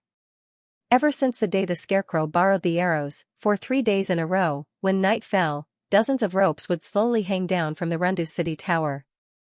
There would be people hanging on the ropes that would fall to the ground. Not long after, another group of people would follow the same pattern. At first, the Yuto would test the waters by shooting dozens or hundreds of arrows. In the end, they were too lazy to be fooled and only shot a few scattered arrows before stopping. All the craftsmen in the city gathered together and worked through the night to make masks. Wangba dragged an ox cart full of boxes over. He and the others moved all the boxes to the ground and said to He Yin, "It's all here." Under everyone's gaze, He Yin walked forward and bent down to open the lid of a box. The box was filled with masks. Zhao Shiming picked up a mask and looked at it. He saw that the mask had a green face and fangs, and its eyes were like copper bells. It was very scary. He couldn't help but let go of the mask and let it fall back into the box. He muttered, "It's quite scary." "Ahigo, are we going to wear these masks to fight the Yuto?" Xiaomai asked nervously. "These are all masks of evil spirits. It's really scary." He Yin smiled. "Is it scary?" "I don't think so." When they were in Jiang, a liar mask was enough to make Ling Xiao and the others run away. If they saw the masks now, they would probably be scared to death. When Zhao Shimi recruited all the craftsmen in the Rendu to make the masks for her, He Yin only had one request. The more creepy and scary the masks looked, the better. It would be best if they looked like the little ghosts in the 18 levels of hell, ferocious and ugly. When she looked at the masks, she felt that they were really ugly, but not scary. It was probably because in her life, humans were much scarier than ghosts. The truly creepy and scary things she had seen were far worse than this. Among the masks in the box, the one at the top was particularly different. It didn't look like there were any fancy patterns on it. The whole mask seemed to be made of iron, and it was airtight. Only a pair of eyes and chin could be seen. He Yin picked up the mask and gently covered her face. Wangba was dissatisfied. "Why does yours look so much better? Can't you treat everyone equally? Why do we have to wear something that even dogs think is ugly?" Li Kuang sucked in a breath of cold air and said, "General He." Everyone looked at Li Kuang. Jiang Jiao smiled. "Lord Li, brother, he is only Muan Lang now. He hasn't been promoted to general yet." Li Kuang realized that his words were misunderstood by others. He explained, "I mean, this mask is General Fei Hong's mask. When he and He Rufei fought side by side in the past, He Rufei had worn a mask that looked very similar to this one. He wanted to take it off a few times, but it was like the mask grew on He Rufei's face. He couldn't take it off no matter how hard he tried. Later, his beloved concubine, Yi Luo, told him that He Rufei cared a lot about the scar on his face. It was better not to expose other people's shortcomings. Li Kuang gave up on the idea. A few years later, He Rufei returned to the capital. It was said that he took off his mask in front of the emperor. He had a handsome and upright face, and it was very stunning. When Li Kuang heard this, he was very angry. He felt that this person was crazy. What he said about being ugly and unattractive was all nonsense. It was possible that he was just looking for a gimmick for himself to make others feel the contrast. Apart from seeing He Rufei once when he went to court in the capital, the two of them hadn't seen each other for a few years. Now, he saw the shadow of He Rufei in the youth in front of him. He was heroic and generous as always. But he definitely wasn't He Rufei. Li Kuang muttered in his heart. Could it be that He Rufei had a brother in his family? This youth was still young, but he already had the demeanor of a general. And they both had the surname He. Did He Yuanxing also have an illegitimate child outside like Chu Linfeng? He Yan didn't know that Li Kuang's thoughts had already drifted so far. On the side, Jiang Jiao asked, General Fei Hong's mask? Lord Li means that this mask is very similar to General Fei Hong's mask? It had been too long. He couldn't remember the details of He Rufei's mask, but he felt that it wasn't far off. He nodded, it's very similar. He Yan smiled slightly. Ever since He Rufei replaced her as Fei Hong, she never thought that there would be a day when she would wear this familiar mask. Brother He, what are you trying to do? Huang Xiong was puzzled. Fake and real, real and fake. Huye also hasn't seen the real General Fei Hong. But he must have heard of the masked general's fierce battle with the Western Chong people. If I wear this mask and kill my way into the enemy camp, they won't know who's under the mask. Their hearts will be wary, and their morale will be in chaos. That will be our chance. You. Li Kuang suddenly understood. I want to pretend to be General Fei Hong, the youth said. The night gradually deepened, and it began to drizzle tonight. The sound of insects could be heard in the wilderness. The Yuchua soldiers were resting in their tents. A few days ago, Li Kuang's scarecrow to borrow arrows in run had caused them to waste 100,000 arrows. They had been cleaning up these past few days.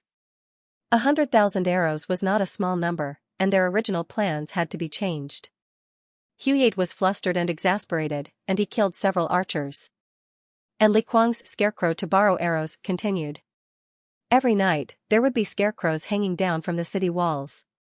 At the beginning, the Yuchua soldiers still had vigilant thoughts when shooting arrows, but later, they were no longer fooled, and even felt that Li Kuang's actions were mocking and humiliating them. Huye angrily said, when the day comes, I will bury all the Runda soldiers alive. I will chop that bastard Li Kuang into pieces in front of the entire Runda city. After all, being played in circles was truly too shameful. He was still mocking Maka earlier, but he didn't expect that it would be his turn so soon. General, what if Li Kuang releases those scarecrows again tonight? The subordinate asked. What do we do? Huye asked with a dark face.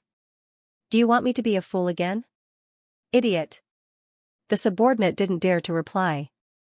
On the city walls, He Yan, dressed in black, was currently tying ropes around her body. Behind her, there were 500 elite soldiers that Li Kuang had selected for her from the Runda soldiers, each of them outstanding in their own way. Xiaomai and Hong Shan weren't originally part of the Liang province vanguard, and their skills were only average.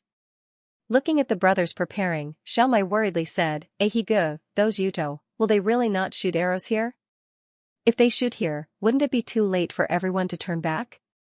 He Yan stood on her tiptoes and patted his head. Although Xiaomai had already grown taller than her, there were many times when he was more like a child, which always made He Yan think of He Yunxing. She patiently said, all things under the heavens are born from something, and something is born from nothing. On the first day, we used the scarecrow to borrow arrows to create this kind of illusion, and purposely let the Yuto see through it. They thought that they knew our plan and let down their guard. After that, they turned nothing into something, turned what was false into reality, and turned what was false into reality. When our people really attack them at night, Huye will definitely think that it's fake and won't be on guard. We will take advantage of this opportunity to catch them off guard. But how can you be sure? Xiaomai didn't give up. He Yan said, there is nothing in this world that can be confirmed for sure. I can only try my best to guess what Huye is thinking. This was a psychological battle, and also a huge gamble. He Yan turned her head and looked at the people behind her. These carefully selected Runda soldiers, because of the long time spent fighting the Yuto, looked very thin and weak, but their eyes were burning with fire. They were attacked in front of their home, and now they finally had a chance to fight back, even if the price was their lives. The Wei men didn't care. When we go down, maybe the Yuto won't shoot arrows, but maybe they will. The brothers who are shot must not make a sound or move. He Yan paused for a moment, then continued, only when we treat ourselves as scarecrows, will the Yuto believe that we are really scarecrows. Li Kuang's face was solemn, he naturally knew what He Yan meant. When there is war, there will be sacrifices, especially tonight's 500 elite soldiers. If they made a sound or moved after being shot, it was very likely that the Yuto would find out. At that time, all their previous efforts would be wasted. But to endure the pain of being shot was too difficult, too difficult. Maybe this arrow will injure us, maybe we will die. He Yan looked at everyone and said calmly, but we have to remember what our goal is. Even if we die, we will die to protect the Randu. The Yuto's arrows don't have a specific target, it can hit anyone, including me. I need you to understand the possible consequences. If anyone can't accept it now, you can stand up and leave. Otherwise, if the entire night attack fails because of one person, I will not let you off easily. The young man's eyes were cold, and his eyes were cold. Usually, he was gentle and easy to talk to, but when he was really cold, no one dared to refute. No one stood up. Li Kuang was surprised to find that he had unknowingly handed over the command of the Randu to this young man. He was still young, and he didn't even know this Muan Lang called He Yan. But he had the ability to convince people, just like that year, when General Fei Hong was still the deputy general. Is everyone ready? Yes. Very good. He Yan curled her lips and put the mask on her face. The mask covered the young man's face, and even the immature childishness disappeared, revealing only a pair of beautiful eyes that were as sharp as a knife, concealing all the sharpness of the young man. She walked in front of Li Kuang, and before Li Kuang could react, she snatched the sword from Li Kuang's hand. Lord Li, lend me your sword. Hey! Li Kuang was slightly annoyed. This person did it a little too naturally. Li Kuang's sword was a good sword.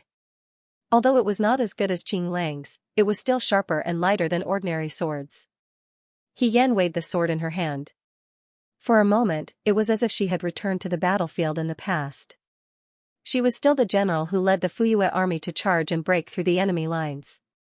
General Fei Hong cannot be without a sword. She turned her head and said coldly, "Boys, put on your masks and follow me." It began to drizzle in the night. The wind suddenly picked up, and the drizzle carried a trace of coldness as it fell into the vast wilderness. Many of the torches near the tents were extinguished by the wind. The Yuto soldiers cursed. When they were stationed outside, it was better to have a sunny day than to have a rainy day. For a moment, their gazes towards the city were filled with greed and savagery. The Randu could live in houses that could shelter them from the wind and rain. It was said that Jinling had countless beauties, and when they reached the capital, there would be endless good things. An ordinary concubine in the imperial palace had better food and clothing than the ministers of the Yuto kingdom. Soon, when Lord Huyate gave the order to attack, the lord of the city would be theirs. The Yuto soldiers looked at the tightly shut city gates as if they were looking at a fat dog. Their eyes were filled with greed. At this time, a rope hung down. Under the night sky, a figure could be seen dangling from the rope. Not long after, many ropes appeared at the same time, each with several figures dangling from them. The patrolling Yuto soldiers said, "Quickly go and tell the general that the Randu have released scarecrows again." Huyate was drinking in the camp. When he heard the news, he sneered. "They really think that we send them arrows every day. Tell the others to just release a few arrows. If there are any more, even if they break, we won't give them to those Dewey spineless people." The subordinate accepted the order and left. The rope swayed slightly. He Yan was one of the first to descend. The tower. Her movements were extremely fast, and in the blink of an eye, her feet touched the ground. Before she could steady herself, she heard the whooshing sounds of arrows above her head. Her heart tightened. The Yuto had released arrows. This was actually within her expectations. Before this, she had already ordered people to release scarecrows twice. However, she couldn't prevent the vigilant Yuto from occasionally releasing a few arrows to test the waters. These arrows might have missed, or they might have hit some of the soldiers, but there was no sound. Other than the sound of the rain and wind, there was no other sound. As she said, no matter how painful it was, she had to endure it. Only by treating herself as a scarecrow would the Yuto believe that the one tied to the rope hanging from the tower was a scarecrow. A soft sound came from beside him. There were people coming down from the left and right. 500 elite soldiers followed closely behind and landed on this piece of land. Time was running out. Fortunately, the Yuto only fired a few arrows at the beginning, and then there was no more movement. Probably because they did not hear anything, they were sure that today was the same as before, Li Kuang's trick of borrowing the arrow, so they did not want to be fooled again. After waiting for a quarter of an hour, all the people had arrived. Among the 500 people, there were a total of 3 who were injured by the Yuto's arrows. Fortunately, none of them were seriously injured. He Yan ordered the 3 of them to grab the rope and return to the city. The rest of the people followed her to sneak into the Yuto's tent. The night rain was the best cover. The curtain of rain covered everything, and everything in the world was shrouded in darkness. Near the tents, patrolling soldiers were walking around with shaky torches. The Yuto's soldiers and horses were very relaxed. They probably thought that victory was inevitable, and they did not believe that the Rundu's soldiers and horses would dare to walk right into their trap and launch a sneak attack. Even the patrolling soldiers were not very serious about their patrols. The wilderness was vast and empty. There were not even trees for shelter, only short shrubs and stones. The Yuto's camp was very convenient. This kind of place could not hide many people. But at the same time, in this kind of place, it was very easy to find where their supply camp was located. He Yan gestured to the people behind her. All the elite soldiers followed her instructions and sneaked into the nearby tents. They had to find the place where the supplies were stored first. He Yan waved her hand. Jiang Jiao, Wang Ba, and the others followed her. The Liangzhou guards were familiar with each other and knew how to cooperate. It was best for them to find the place where the supplies were stored and burn them. A Yuto soldier sat in front of the tent and drank. The Yuto was crude and liked to drink strong alcohol. He disliked the Rundu's wine for being too sweet and tasteless, but he was reluctant to let go of it. He poured the wine from the exquisite wine jar into his mouth and casually threw it at his feet without any reluctance. Although the wine was sweet, it was still wine. Not long after, he felt a little tipsy. He stood up shakily and walked to the shrubs on the edge of the wilderness. He undid his pants and was about to pee. Halfway through, he suddenly felt someone patting his shoulder. He thought it was the other soldiers who followed him. He turned around impatiently and saw the face of an evil spirit behind him, smiling eerily at him. When people were especially scared, they could not even make a sound. This Yuto was the same. His mind went blank for a moment, and he felt his whole body turn cold. Before he could say the word ghost, a cold light flashed in front of him. With a soft thud, his head fell to the ground. The masked man squatted down and dragged the man's body into the depths of the bushes. Not long after, there were no more traces of the Wutua people outside. Only then did a black shadow quietly sneak into the camp. At the same time, countless evil spirits appeared in the Yuto's camp and silently took away the lives of a large number of Yuto. Before these Yuto died, they did not know who killed them. They only remembered that a ghostly face had suddenly appeared in the darkness, and it was eerie and terrifying. Another Yuto fell. He was dragged into an empty tent and pretended to be asleep. The 2 masked men nodded to each other, and a trace of pleasure flashed in their eyes. 500 people, except for He Yan, and 500 evil spirit masks. The black-clothed youth with a biting cold expression said to them, "The Yuto believe in ghosts and gods and reincarnation. They kill people like flax and do all kinds of evil, but they insist on worshipping Buddha statues in every household. If we launch a night attack, everyone will be wearing these ferocious-looking demon masks. If we suddenly appear in the darkness, the Wutua people will have ulterior motives and will inevitably be frightened. In a state of shock, their morale will easily drop. This will be our opportunity." Now it seemed that this was indeed the case. He did not expect that the Yuto barbarians, who had always boasted of their courage and bravery, would actually be afraid of ghosts and gods. He Yan's idea actually came from the liar mask during the Jiang Water God Festival. The liar mask was only ugly, but it was already hated and rejected by the people of Jiang City. For the Yuto, the horror of evil spirits was enough to shake their morale. The Yuto's tents were not close to each other, and there was also a distance between the tents of the ordinary soldiers and the deputy commanders. When He Yan passed by a particularly spacious and luxurious tent, he heard the painful cries of women coming from inside. The dim light in the tent reflected the shadows inside. He could vaguely see the struggling women and sinister men, accompanied by the unbridled teasing of the Yuto and the crying of the women. It was enough to make one tremble with fear. Yan unconsciously stopped and looked into the tent. Xianxia, who was beside him, was shocked. They had not found a place to store the provisions. If Yan could not control himself and made a move at this time, everything would be for naught. At that time, not only would the captive women of the Rendu die in vain, but also the vanguards who had followed them to their deaths today. Although he sympathized with these women very much, in times of war, these women were in a world of chaos. However, in this chaotic world, women did not have the ability to protect themselves. Once they were captured, they could only become the playthings of the enemy. Xianxia was also worried. He carefully pulled Yan's sleeve. Yan looked away and waved his hand, indicating for them to continue moving forward. Xianxia sighed in relief. With Yan's righteous character, he was really afraid that Yan would rush in and expose himself. The crying of the women gradually faded away, but it did not seem to have faded away. It lingered in everyone's ears. Everybody was well aware that if they could not burn the Wutua's provisions tonight, if they could not catch them unprepared, it would not be long before the city of Rendu was breached, and cries like the one they heard tonight would be heard everywhere. This was how cruel war was. After sneaking in for a while, the number of Wutua people patrolling the area increased, holding torches as they walked back and forth. The number of soldiers' tents in the vicinity had also decreased by a lot. There was a very large tent where dozens of carriages were parked outside. Yan and Wangba stopped and hid in the bushes behind them. This was the place where the Yuto stored their provisions. With so much provisions, if they could move them back to the Rendu city, it would solve many of their urgent needs.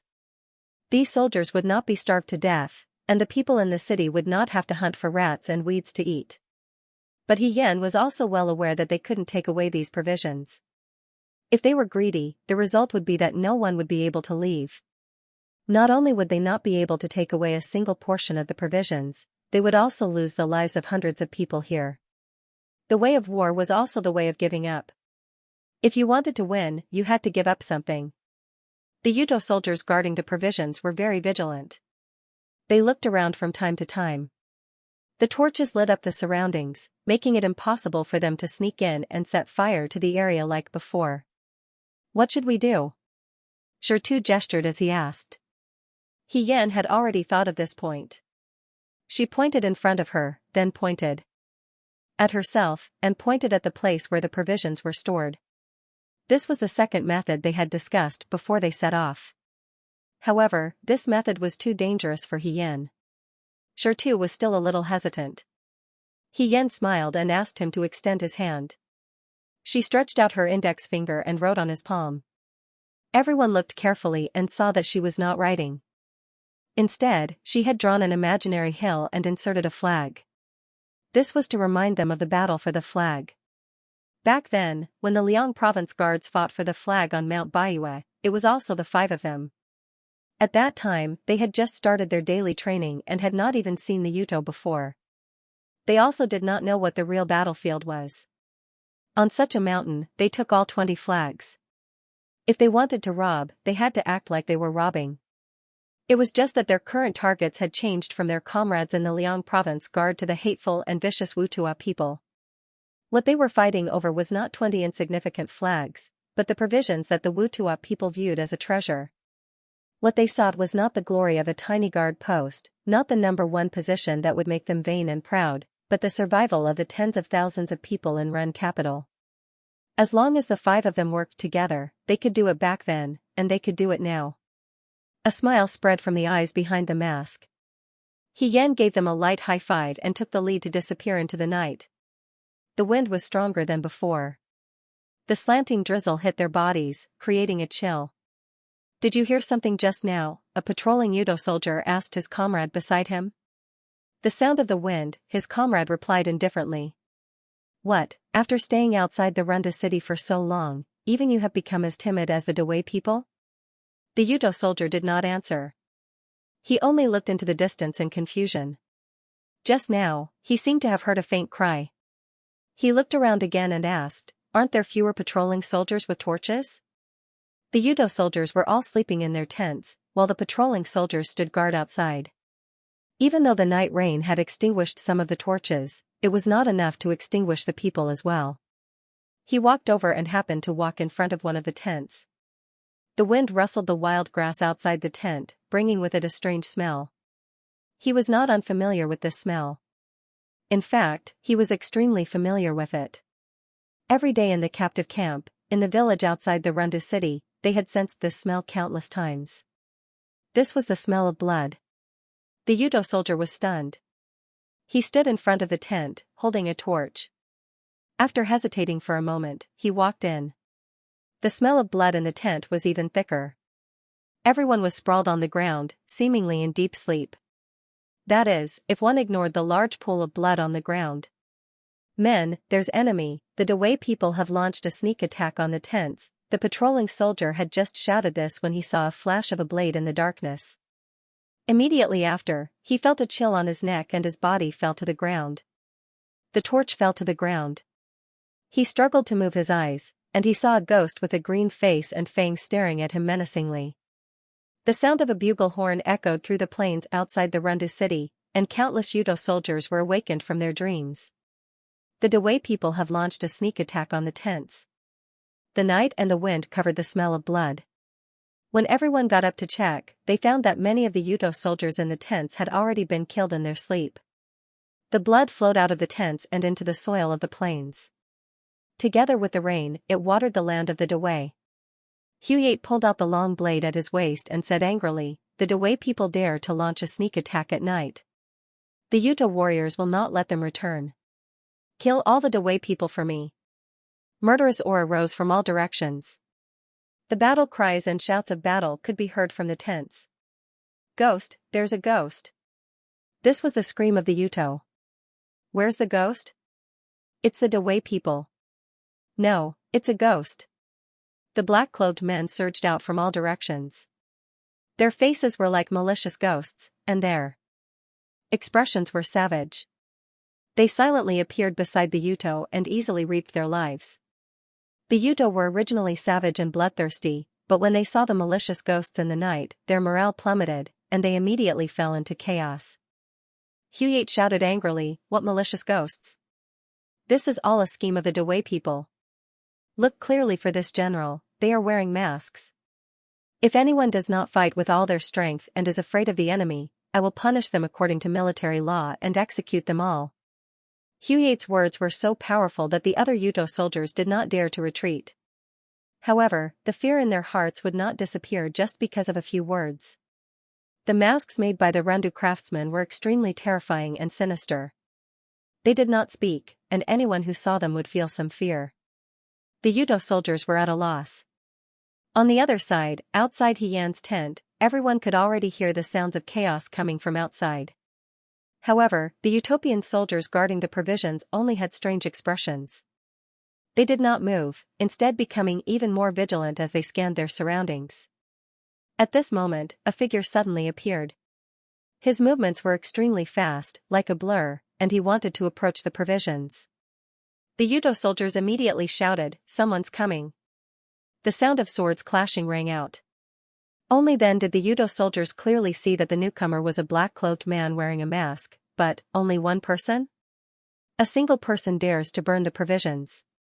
The Yudo soldiers laughed. Lord Huyate is right.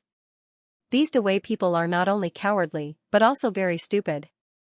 Yuto is not only barbaric, but also very talkative, the masked man in black mocked. "Archers, get ready. Turn him into a hedgehog." Countless arrows rained down from behind. The granary had the most Yuto guarding it, and no matter what happened outside, these people would not leave. This was because, from a certain perspective, the provisions were the key to victory for the Yuto without losing a single soldier. Attacking a city was naturally more difficult than defending it. If they fought head-on, although they could win, there would still be casualties. It was better to slowly wear down the Rundu. When the majority of the people in the city had starved to death and the Rundu soldiers no longer had the strength to fight, breaking through the city would be as easy as cutting through tofu. Thus, Huyate also knew that the provisions could not be allowed for the slightest mistake. The rain of arrows was dense, but the black-clothed man used his sword to block them. His swordsmanship was exceptionally good, and under the night rain and the light of the torches, he was so fast that it was difficult to see clearly. All that could be seen was a black shadow fighting. In a flash, the corpses of Yuto were all around him. Huang Xiong and the others who were hiding in the bushes were stunned. When He Yan was in the Liang province guards, they already knew that he was proficient in sabers, horses, bows, and arrows. Even the whip and spear were not a problem, but they had never seen him use a sword. Jiang Jiao had once asked about it, but He Yan only said, "My swordsmanship is not good, and it is not easy to use, so I will not embarrass myself. When using a weapon, of course I will use the one I am most proficient in." Tonight, He Yan took away Li Kuang's sword. They all thought that He Yan had no choice but to disguise himself as General Fei Hong. But now, they saw that his swordsmanship was exquisite, and they were afraid that he was not inferior to the real General Fei Hong. In the past, he was too humble, and was unwilling to show his true skills. No wonder he dared to attack the enemy camp alone and set fire to the provisions. The rain of arrows around her could not do anything. "General! Someone is making a move near the granary." Hu Yate's trusted aide shouted. Hu Yate stabbed his saber into the chest of a masked man in front of him. He suddenly pulled it out, and the saber was pulled back with a trail of blood. That man collapsed, and the mask on his face fell to the ground. Hu Yate stepped on it, and viciously crushed the mask to the ground. He turned around and walked towards the granary, sneering. "Overestimating yourself." When he reached the tent near the granary, he saw that there were Yuto soldiers everywhere, and in the center was a black-clothed man holding a sword. His sword was like a rainbow, and although he was alone, he had the aura of 100,000 soldiers. The rain of black arrows around him could not even touch the corner of his clothes. And wherever his sword pointed, the Yuto fell one after another. Hu Yate immediately stopped in his tracks. Several Yuto rushed forward, but the black-cloaked man's sword easily brushed past them like a snake. With a turn, several people fell in front of him. Blood splattered on his silver mask, and then washed away by the drizzle of the night, the endless sharpness and scalding heat, his killing intent awe-inspiring. Hu Yate's mind went blank. "Who are you?" The masked man looked over. His eyes were very beautiful and bright, causing one to feel a chill. But his voice was calm, and could even be called gentle. "Jade people walk on the snow, flying gracefully through the clouds." The black-clothed man tilted his head and looked at him. "I thought that my name was known by everyone in the world." "Jade people glide through the snow, flying gracefully through the clouds." The black-clothed man tilted his head and looked at him. "And here I thought that everyone in the world knew my name. General Fei Hong?" "He Ru Fei." Hu Yate was shocked and blurted out, "Impossible." "Why is it impossible?" The eyes under the mask stared at him, the corners of his mouth curled up in a mocking smile. "Why is it impossible?" Hu Yate was the bravest general of the Utopia, but at this moment, he subconsciously retreated as he yelled, "Charge! Kill this person, and the king will reward you handsomely." Countless arrows and silhouettes rushed up, but the masked man easily dodged every blade and arrow that rushed towards him. He was like a swan flying through the snow, spreading his wings to create a world of his own. There was nothing that could trap him. His sword was even more invincible. It danced and circled around in the night sky, as if it could even cut through the drizzle. Hu Yate could not help but believe one thing. This was indeed General Fei Hong, He Ru Fei. In the world, other than He Ru Fei, no one else had such exquisite swordsmanship. Hu Yate had never fought He Ru Fei before, but he had heard from the defeated Western Chang soldiers that He Ru Fei's azure gem sword could cut through all obstacles. But why would He Ru Fei appear here? He clearly could not be like this. Could this be another scheme of the Dewey? He Ru Fei had tricked them? These cunning and despicable Dewey people. "I want to kill him," Hu Yate said hatefully. He shouted to the people beside him, "Bring me my bow and arrows." He wanted to personally kill this bird that could still fly. He wanted to see this swan fall from the sky, fall to the ground, and be trampled into the mud by him. The bow and arrows were handed to him, and he aimed at the black-clothed man who was surrounded by the Utopia soldiers. He could not aim at the target no matter how hard he tried. He roared, "Idiots, back off a little." As soon as he finished speaking, the arrow in his hand was released. However, from the depths of the shrubs, a few more arrows were shot out, blocking his arrow in the middle. "There's an accomplice. Catch them." At this moment, another man wearing a devil mask jumped out from the bushes. He laughed and threw a bucket-like object in the direction of the black-cloaked man. The sword-wielding man in black only managed to grab the wooden barrel in midair, but the arrows of the Yuchua soldiers had already arrived. General Feihong moved so quickly that no one could see him clearly. He only used the wooden barrel to block his eyes like an iron shield. When the arrow hit the wooden barrel that he used as a shield, something like water flowed out. Huye immediately cried out in his heart when he saw this and said, "Stop. Everyone stop." But even if the archer stopped immediately, the arrow that was shot out could not be returned. In the blink of an eye, the wooden barrel in General Feihong's hands had already been shot into a sieve. The water spurted out from within and sprayed over the entire supply camp. Immediately after, they heard her whistle. The sound was clear and melodious. From the bushes, from all directions in the darkness, dozens and hundreds of arrows suddenly shot out. The arrows carried fire and fell on the ointment sprinkled on the pile of fodder. With a boom, the fire soared to the sky. Unfamiliar the first time, familiar the second time. He had done something like setting fire not long ago in Jiang, so He Yan was already very familiar with it. Huye was so angry that he almost spat out a mouthful of blood. He only ordered the soldiers to put out the fire and kill the people. However, this was not Jiang, and rivers were not everywhere. The place where the camp was set up was not far from the river, but it was definitely not close either. He Yan was slightly relieved. These ointments were the last of the ointments used to make fireworks in the Rundu. Although it was raining tonight, the rain was not heavy. However, the wind was very strong. As long as the wind blew, there was no need to worry about the fire not rising. In the end, these tents would be in danger. "Now!" He Yan shouted, "Don't retreat, fight." The sounds of fighting and the flames from all directions rang out. Huye looked around. The appearance of Dewey wearing devil masks from all directions had already caused the Yuchua soldiers to panic and their morale to be unstable.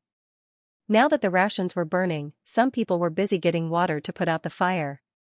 Not to mention the formation, even the pace of killing the Dewey was disrupted. Huye was so angry that he almost vomited blood. All of this was because of He Rufei. He looked around and did not see He Rufei's shadow. His heart trembled as he shouted angrily, "Catch He Rufei for me, I want to personally cut off his head." In the camp, the soft cries of women could be heard.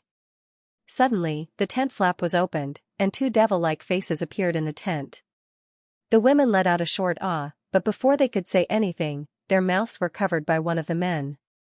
That man took off his mask, revealing a fierce face with a scar. However, it was not the face of Yuto. He said impatiently, "We are Dewey's men. We are here to save you. Put on your clothes and leave quickly." The women in the tent were all disheveled. Two of them had already fallen to the ground and were no longer breathing. Jiang Jiao looked at them and sighed in his heart. When they arrived, Huye was causing trouble inside, doing some beastly things to the female Rundu prisoners. He Yan could not delay the burning of the rations, so he left. However, he did not let it go. Once the rations were burned, he asked the two of them to come and take a look. At first, he thought that He Yan was too soft-hearted. Now that he saw the miserable corpses in the camp, even a bandit like Wang Ba could not bear it. He could not help but clench his fists and curse Yuto for being worse than a beast. The women quietly followed Wang Ba and Huye out of the tent.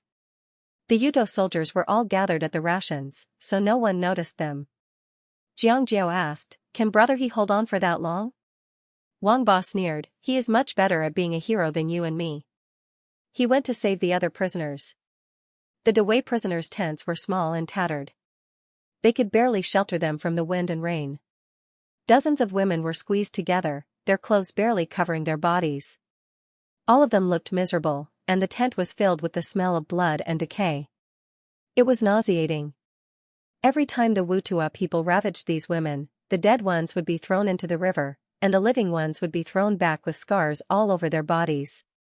After a few days, they would experience a life worse than death until they died. When they suddenly saw someone come to save them, these women could not believe their eyes. "Let's go," Xian said, "I will save you all."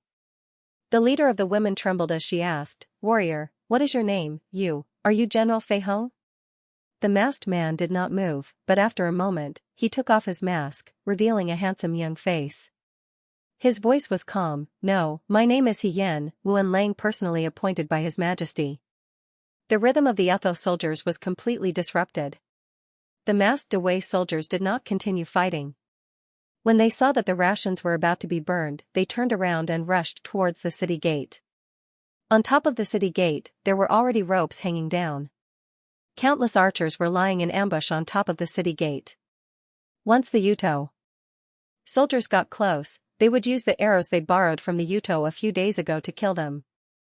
The Utho could not get close, but the masked men were able to escape unscathed. They took the captives away. Someone shouted. Hu flew into a rage, "A bunch of trash. Can't even keep an eye on the women." The Utho soldiers also felt wronged. Who would have thought that at a time of life and death, there would be people who would pay attention to these worthless women? They were just spoils of war for the enemy and would only drag them down. If they were in Utho, even if they were saved, they would still be killed. Women who had been defiled by the enemy had no right to live in this world. It would be fine if the captives wished to die in the enemy's camp, but who would have thought that there would be people who would use all sorts of methods to save these women? The subordinate hesitantly said, "I heard that General Fei Hong He Rufei never hurts women.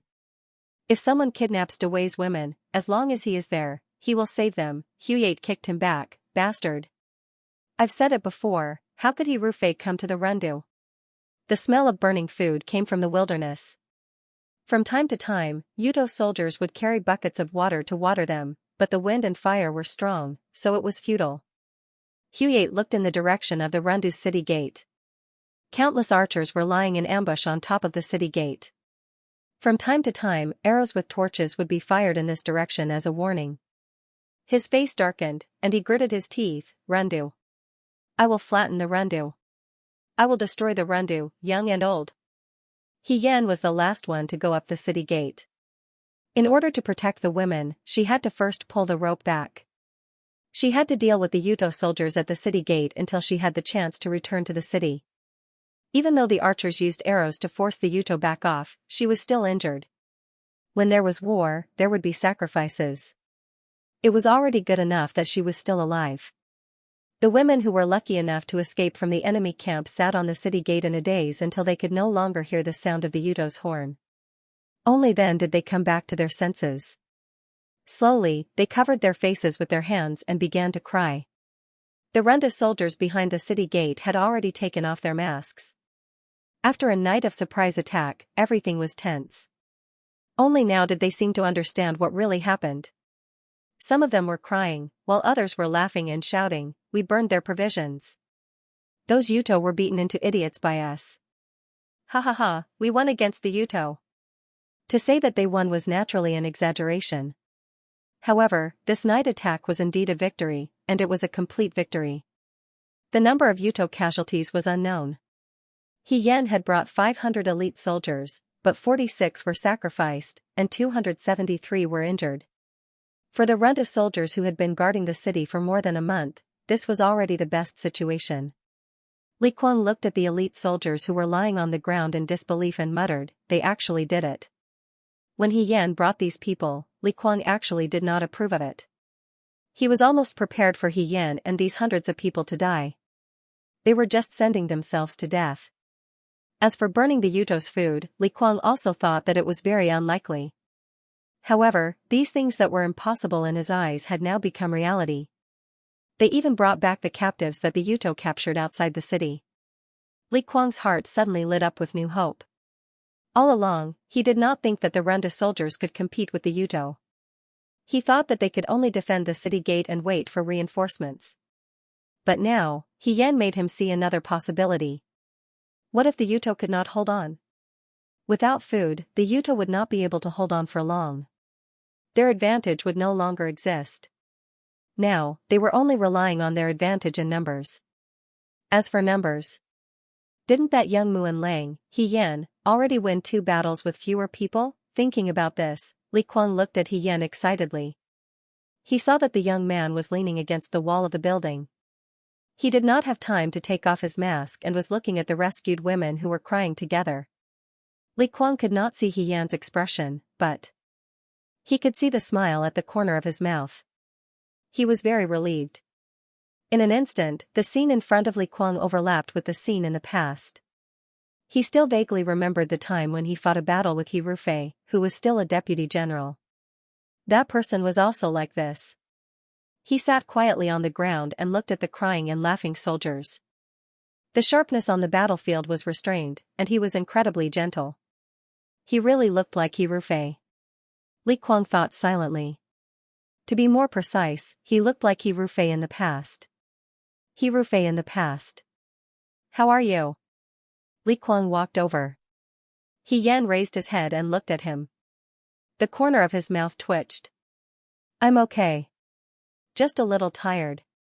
He and the elite soldiers did not rest for the whole night. Li Kuang said, rest for a while. He Yan nodded and stood up. He thought of something and said to Li Kuang, Lord Li, please ask people to find out if these rescued women still have family in the city. If they do, please ask them to bring them home. If they don't have family, please help them settle down. Li Kuang frowned slightly and did not say anything. He Yan seemed to know what he was thinking. He said lightly, no matter what Lord Li thinks, they are still Dawei's citizens and Rendu's citizens. Since you are the commander of the city, you can't sit back and do nothing. The responsibility of the people on the battlefield is to protect the citizens of every inch of the country. It doesn't matter if they are rich or poor, or what they have encountered. She stared at Li Kuang, as if insisting that Li Kuang give her an answer. Li Kuang paused and said, I understand. He Yan nodded to him, thank you. She went down the gate tower without saying anything. He Yan lived in the residence arranged by Zhao Shiming. She was now Muan Lang, so she could use Muan Lang's privilege to live in a room alone. She asked the servants in the residence for a basin of hot water and went into the house. The servants quickly brought the hot water in. He Yan locked the door, took off her mask, and pulled down her clothes. Her back, shoulders, and arms were all injured. Some were grazed by swords, and some were from arrows. Last night, she was at the front line and burned the Yuto's provisions. Hundreds of arrows were fired at her, so it was impossible for her to escape unscathed. But now, she was already in good condition. She soaked the handkerchief in hot water and wiped her wounds.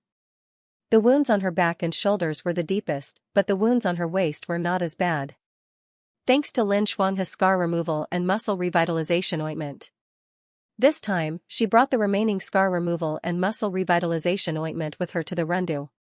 The wounds on her shoulders and waist were almost used up, and there was no more ointment left in the box. After changing into clean clothes, she looked at herself in the mirror. The youth in the mirror had a pale face. The biggest advantage of the mask and black clothes was that the soldiers couldn't see the blood stains and wounds. They also couldn't see her face clearly. She was always in high spirits, always moving forward, and always being the one who boosted the morale of the soldiers. He Yan looked at her arm. Her sleeve was half rolled up, and there was a knife wound on her arm. However, she had already used up all the medicinal powder she brought with her. Just as she was about to wrap the wound with a white cloth, someone knocked on the door. It was a woman's voice, Xiaohe official. He Yan said, please come in.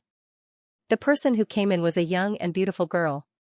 She had a smile on her face, and there was a small dimple on her left cheek, which made her charming and lively. She walked over and handed He Yan a round bottle.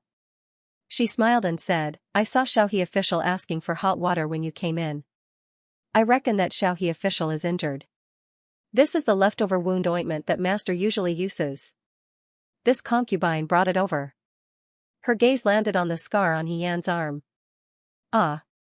She exclaimed, Xiaohe Darren, are you really injured? He Yan smiled, it's just a small injury. It's nothing. That won't do. The girl came forward as if they were close friends. She wanted to get closer, but she seemed to be aware of her special status and didn't dare to get too close. She stood to the side and comforted, if you don't treat a small injury, it will drag on and become a big injury. My master is like this. Sometimes when he gets injured on the battlefield, he can't be bothered to treat it. When it becomes an old injury, it will be difficult for him to recover. Xian looked at her young and beautiful face, and her heart was filled with emotions. She knew this girl. This girl was Li Kuang's favorite concubine. Her name was Iluo. When she and Li Kuang fought against the Western Chang people, Iluo was very familiar with her. It was because this girl was exceptionally clever and knew how to please Li Kuang. At that time, Xian thought that if she was a man, she would also dote on this kind of girl wholeheartedly. At that time, Iluo was only 16 years old. She was very young and her face was round. 3 or 4 years later, she grew up a little. Her childishness dissipated and her round face became an oval face. Only the dimple on her left cheek and this sweet smile remained unchanged. Xiaohe official, why are you looking at me? Iluo touched her face.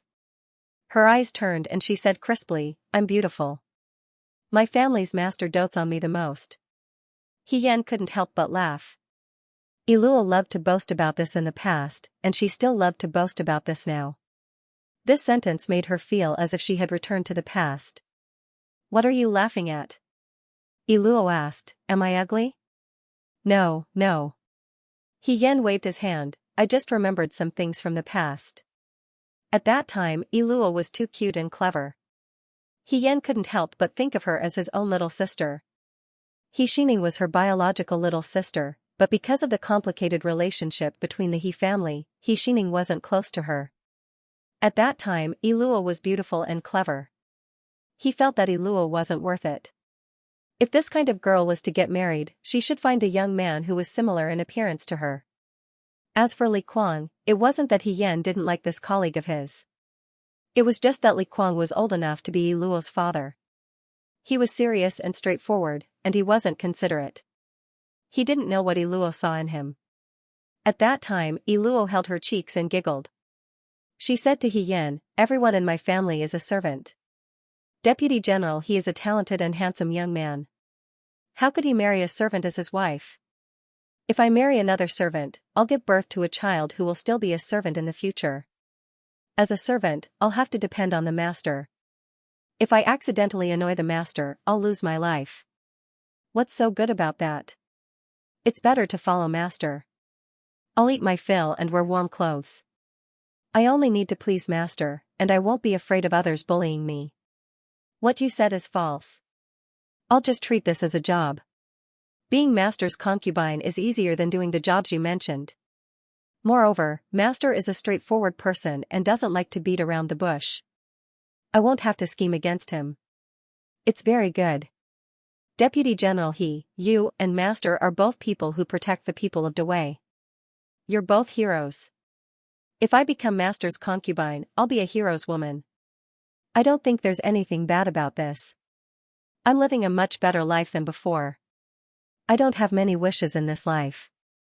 I just hope that 10 years from now, I'll still be master's favorite concubine. I hope that 10 years from now, I won't grow old and no other vixens will steal master's favor and pity from me. If that's the case, I'll be very grateful to Guanyin Yangyang. Xian felt at that time that this girl was quite insightful.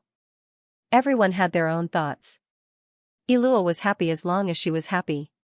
Looking at it now, 10 years was unknown. However, 3 years had passed. It seemed like she was still Li Kuang's favorite concubine. He even brought her with him to the rendezvous. She lowered her head and smiled. She sprinkled the medicinal powder that Iluo brought onto the wound on her arm. Iluo looked curiously and couldn't help but ask, Xiaohe official, you don't look old. Why are you like my master? You didn't make a sound when you applied the medicine? Don't tell me that you warriors who fight don't know pain? It's not that it doesn't hurt.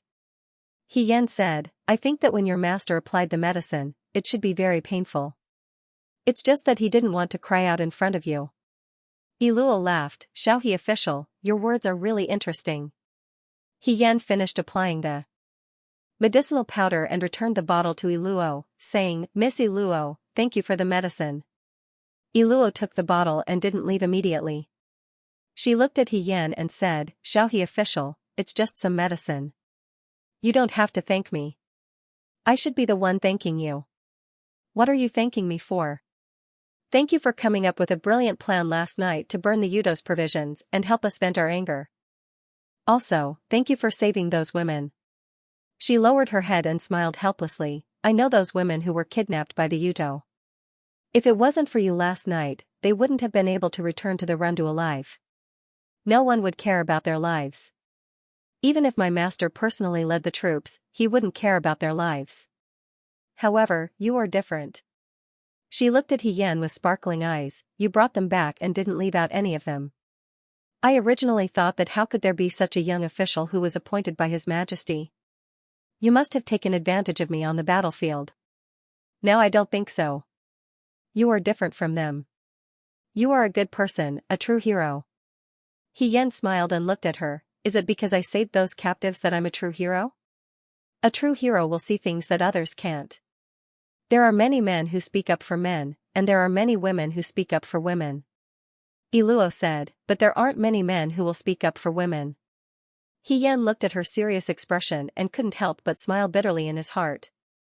But she wasn't a real man, so she couldn't really give Iluo what she wanted. This was the way of the world.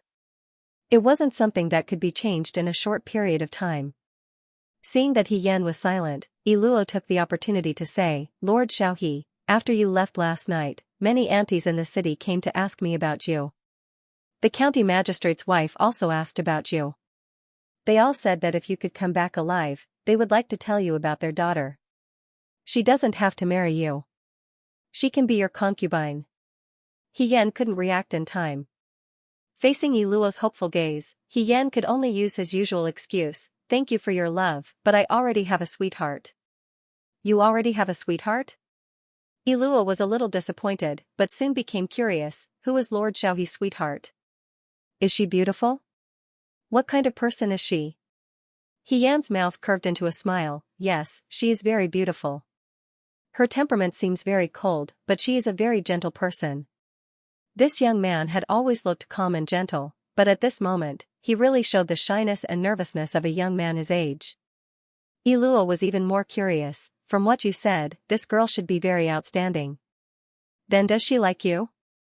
Yan was stunned and shook his head. She doesn't like me? Iluo was shocked. Xiaohe is skilled, handsome, and kind-hearted. Furthermore, he was personally conferred the title of Muan Lang by His Majesty. Why is he not fond of such a person? Yan shrugged, because he's good, and there are people better than me around him. And I have my own things to do, so I don't want to implicate others. Beautiful Silk looked at him and giggled. Lord Xiaohe, you're good at everything, but this is the only bad thing about you. As long as your sweetheart isn't married yet, it means that things aren't set in stone yet. Then, snatch. Back then, when Master wanted to pick a concubine, there were dozens of sisters in our courtyard. Every day, I would appear in front of Master, and every day, I would dress up meticulously. This concubine was the one who fought for the position of Master's favorite concubine. If Lord Xiaohe really likes that lady, then don't bother about anything else. Someone better than you might have a higher status than you, but she just had to lose to you. Honest women are afraid of pestering men. If you pester her day and night, who knows when that lady might fall in love with you. Yan didn't expect to hear the phrase honest women are afraid of pestering men here. He thought of Jiang's anxiousness at that time and secretly laughed. Iluo seemed to be very enthusiastic about helping her to win her sweetheart's favor and wanted to talk endlessly. Yan could only stop her. Miss Iluo, thank you for your good intentions, but right now, we can't even protect ourselves. If the Rundu can be defended and the Yuto chased back, I will definitely do as you say. But right now, let's forget about it. Hearing this, Iluo also sighed and said, that's true. She suddenly fell silent and looked gloomy. Yan felt a little apologetic. This lady was still in high spirits when she came, but after hearing his words, she became so sad. When he thought of this, he took out an apricot from his bag and handed it over. Don't worry, we will definitely defend this place. When Iluo saw the apricot in Yan's hand, she was startled at first, but then she happily took it. Lord Xiaohe, why do you still have candies? I casually grabbed them when we set off from the Liang province guards. Yan scratched his head. When they left Jiang, Cui Yuezhi grabbed a lot of Jiang's specialty candied fruits for her. Xiaoju didn't like to eat these, so she moved all of them to He Yan's room. When they left, they mostly brought dry biscuits and dry rations. They didn't bring many snacks like these, but He Yan still picked some up, thinking that they wouldn't take up much space anyway. Iluo carefully licked the apricot and happily said to He Yan, "Thank you, Lord Xiaohe. Ever since the Yuto came, this concubine has been starving and full. I don't even have rice to eat, let alone candies. I don't even dare to think about it. Now that I have received Lord Xiaohe's blessing, I'm really happy." He Yan said, "You don't even have rice to eat? It can't be, right? The Yuto besieged the Rendu for only a little over a month. How can the city be in such a state?" Ever since she came to the Rendu, she and Wanba had been eating the dry rations that they brought from the Liang province guards. She knew that the Rendu's rations were tight, but that was because they had to be used by the soldiers guarding the city. These few days, she was so busy that she didn't even have time to stroll around the city. If Iluo hadn't said it herself, He Yan wouldn't have known that the Rendu was so tense. One had to know that even Iluo didn't have enough to eat, let alone the common people. Iluo bit the apricot and looked at her with wide eyes. "Lord Xiaohe, you don't know. The Yuto soldiers besieged the Rendu for more than a month, but last year, there was a snowstorm in the Rendu. After the snowstorm, there was a famine. Even if the Yuto didn't come, the common people in the Rendu would have had a hard time. Not to mention that the roads out of the city are blocked. There wasn't much food in the city to begin with, and all of it was given to the soldiers. The common people have long been starving to the point of eating grass and tree roots. A few days ago, there were already people who died of starvation." "What?" He Yan suddenly sat up. "Is this true? I wouldn't dare to lie to Lord Xiaohe," Iluo said. "Otherwise, our Rendu is rich in grapes. Why would Lord Xiaohe only give Lord Xiaohe a bowl of grapes on the first day you came? It's really..." That was the last bowl of grapes in the Rendu. The famine in the city was a big deal, but Li Kuang didn't even tell her about such a serious matter. If that was the case, there was no point in defending the city. Li Kuang was waiting for He Rufei, who wouldn't come. On the other hand, the common people of the Rendu were waiting for endless despair and hunger. They were waiting for death. He Yan lowered his eyebrows and put on his shoes without saying a word. Iluo asked, "Lord Xiaohe, what do you want to do?" "I want to see Li Kuang." Li Kuang was checking yesterday's battle report in his room when he suddenly saw He Yan striding in from outside. He was a little surprised and asked, "Didn't you go back to your room to rest? Why did you come out again?" He Yan sat down on a chair at the side. She was indeed very tired and would feel better if she sat down. She looked at Li Kuang and said, "I'm here to ask, what are Lord Li's plans after we burned the Yuto's provisions last night?" Li Kuang looked at He Yan and cupped his hands. He said sincerely, "Yesterday's victory was all thanks to Lord Xiaohe. Now that the Yuto has run out of provisions, I plan to continue waiting for reinforcements. The Yuto will definitely be more anxious than us. If they attack the city by force, we can set a trap. What do you think, Lord Xiaohe?" He Yan said, "I don't think it's appropriate." Li Kuang frowned. "Why?" He Yan stared into his eyes. "Lord Li intends to enter a stalemate with the Yuto. This is not wrong, but how long can the people in the city last? I'm afraid that they will starve to death before reinforcements arrive. There is not much food left in the city due to this year's snow disaster. Why did Lord Li hide this from me?" Li Kuang heard this and did not answer He Yan. Instead, he asked, "Who told you this? There are so many people in the Rendu. Does Lord Li think he can hide it?" He Yan's eyes were sharp. Even if he can hide it from one person, how can he not know when more and more people starve to death? Last night, when she led the 500 elite soldiers of the Rendu out of the city, she felt that the soldiers of the Rendu were thin and weak. But at that time, she only thought that it was the result of defending the city for days. She only understood when Iluo told her the reason. If the army was already like this, it was a big taboo in war. Defending the city until the people in the city starved to death was not something that had never been written in history books. That was hell on earth. She did not even dare to think about it. Li Kuang was silent for a while. Then, he asked He Yan, "What do you mean? We can't continue to defend the city. My lord and I will lead the Renda soldiers and fight to the death with the Yuto outside the city." "Impossible," Li Kuang answered without thinking. "Taking the initiative to attack is the worst plan. We already took the initiative to attack last night. Last night, we had 500 elite soldiers. But the Rendu has 30,000 soldiers. This is the last hope of the Rendu. If we do as you said and fight to the death with the Yuto, the city will fall and all the people in the city will fall into the hands of the Yuto. Brother He and the Yuto have fought twice. It's impossible that you don't know how cruel and vicious the Yuto are. These people will suffer a fate worse than death if they fall into their hands. I'm the commander of the Rendu. Even if all the people in the Rendu starve to death, it's still better than dying under the torture of the Yuto." "Who said that we will definitely lose?" He Yan frowned. "The war hasn't started yet. Anything can happen. We can also be the victorious side. 30,000 against 100,000, how can we win?"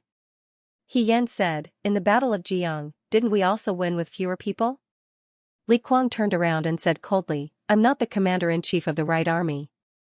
You're also not General Fei Hong. We can't win this kind of battle with fewer people. But I can win." Li Kuang turned around and looked at her as if he was looking at a child who didn't know how high the sky was. He shook his head and said, "Brother He, I admit that you're somewhat powerful. You also have a way to deal with the Yuto. But war is very cruel. It's a matter of the lives of the people in the city. I can't use the lives of the people in the city to earn your military merits. It's fine if we die. After all, we only have one life. But the city gate cannot be broken. I won't take the initiative to fight the Yuto. If they want to attack the city, we will defend. If they are in a stalemate, we will wait for reinforcements to arrive." Li Kuang was like this in the past. He was very conservative when he fought. He Yan also knew this very well. But at that time, she was only a deputy general who led tens of thousands of Fuyue army. Now, this is the Rendu. Even if Sir He is Muan Lang, without my permission, you can't order the Rendu's troops. So, don't waste your energy," Li Kuang said coldly. He Yan took a deep breath. This Shirtu's temper was bad and stubborn. Even after so many years, it still hasn't changed. She asked, "Fine. If we do as Lord Li said and don't attack but retreat to defend, but there is no food in the city, sooner or later everyone will starve to death. You and I both know the situation of the Rendu's troops. If this continues, even if the people don't starve to death, the troops will starve to death. For the Yuto, if so many Rendu's troops die without sacrificing a single soldier, won't it be too easy for them? The troops won't starve to death." Li Kuang's face darkened. "I have my own way." He Yan asked, "What's your way?" Li Kuang looked at her and said, "You don't need to know." After that, he ignored He Yan and walked into the inner room. He Yan looked at his back and felt uneasy. Food was not a problem that could be easily solved, but Li Kuang seemed to have a plan. Could it be that there was a secret granary in the Rendu city? But if there was such a granary, how? Could the Rendu's troops and the Rendu's people suffer from hunger? He Yan shook her head and planned to discuss with Xianxia and his men. As soon as she walked out of the door, she bumped into someone. It was the Rendu's county magistrate, Zhao Shiming. Zhao Shiming awkwardly wiped the sweat off his forehead. He looked into the room and said, I wanted to go in. But when I reached the door, I heard you and Lord Li quarreling, so I couldn't go in." He looked at He Yan's face and comforted her. "Xiaohe, Lord Xiaohe, please don't take Lord Li's words to heart. He has such a temper. He is as stubborn as a Shirtu. He has a good heart, but he doesn't dare to gamble with the lives of the Rendu's people. Lord Xiaohe, you came from Liangzhou, so you might not know. We people in the Rendu really don't dare to take this risk. I'm not angry." He Yan sighed and said, "I just think it's inappropriate." She looked at Zhao Shiming again. Zhao Shiming was the one who hired craftsmen to make the scarecrows and masks. Zhao Shiming, the county magistrate, seemed to be very popular in the Rendu. Now that Li Kuang was dissatisfied with her, He Yan couldn't ask Li Kuang for help. Jiang Jiao and his men had always been by her side, so they couldn't be separated. This Zhao Shiming should have people around him who could be useful, although there weren't many. Lord Zhao. She thought for a moment and bowed deeply to Zhao Shiming. I have something I need your help with. Zhao Shiming was startled and said, Lord Xiaohe, please speak your mind. Lord Zhao, do you have people around you who can be used? For example, bodyguards. I want to borrow 2 of them and do something for me. After a pause, she continued, however, this matter needs to be hidden from Lord Li. He can't know about it. Zhao Shiming looked at the young man in front of him. Whether it was for public or private reasons, he had spent more time with Li Quan, so he shouldn't help He Yan hide this from Li Quan. But on the other hand, he believed that this young man didn't have any bad intentions. In fact, he was one of the purest people in the world. Otherwise, he wouldn't have had to take the risk last night to rescue those women from the enemy's camp. Zhao Shiming didn't have to think for long before he said, no problem. The sky in the Rendu was gloomy, as if the sun hadn't shone for a long time. The entire city was filled with a rotten and old aura. 2 naked boys pushed a corpse out of a house. This corpse was their grandfather, who was placed on a straw mat. His entire body was so thin that every bone in his body could be seen clearly. He had been starved to death. This kind of thing wasn't rare in the Rendu recently. Xianxia walked past them and looked at them with a trace of pity in her eyes. They didn't have much food left. 4th young master, if we stay in the Rendu forever, we will also become like this. She reminded him softly. Chu Zhao didn't say anything and just quietly walked forward. Prime Minister Su's people had already left the Rendu long ago. Staying here was the same as waiting for death. No one would take the initiative to enter this city that was bound to fall. Prime Minister Su's people couldn't be found here. Even if he was the 4th young master of the Chu family, when the day came, there wouldn't be any difference. Death was an extremely fair thing. It wouldn't be merciful for a moment just because of one's status. Xianxia still wanted to say something. Let's wait a little longer. Chu Zhao interrupted her. Wait. What were they waiting for? Xianxia was silent for a moment before she asked, 4th young master, if you are really worried about Miss He, why don't you take her with you? She didn't even inform Xiao Huijin. She traveled thousands of miles to the Rendu alone just to save the people in the Rendu. Why do you think that she would abandon the people in the city and go with me? Chu Zhao smiled. He Yan was a person. If everything was settled, she would probably leave quietly. The more dangerous the situation was, the more impossible it was for her to leave alone. He thought that this was stupid, but sometimes, he couldn't help but want to continue watching. He wanted to see what kind of shocking things this girl could do and how far she could go. Xianxia lowered her head as she walked. Her voice was soft. 4th young master, you can't let go of her? Chu Zhao smiled faintly. I just don't want to see her die so easily. If she was alive, there would probably be more interesting things in the world. If she was dead, there would only be one kind of woman in the world. As they were talking, Xianxia suddenly said, 4th young master, Miss He. Chu Zhao followed her gaze and saw He Yan standing at the end of the street. She was looking at a house in a daze. There was a woman sitting at the door. She was digging in the soil, trying to dig out some edible grass and tree bark. She just stood there quietly. Her eyebrows were furrowed, making it impossible to see her expression clearly. Chu Zhao walked over and said, Brother He. Only then did He Yan see the 2 of them. She replied, Brother Chu, Miss Xianxia. Xianxia bowed. They walked forward together. Chu Zhao asked, Brother He, you just had a fierce battle with Yuto last night. Why didn't you rest in your room? It's nothing. I just came out for a walk. He Yan replied. Xianxia asked, has young master He eaten? If not, I still have some dry food in my bag. She sighed. The Rendu is like this now. We don't have any hot food. He Yan shook her head. Thank you, but I'm not hungry.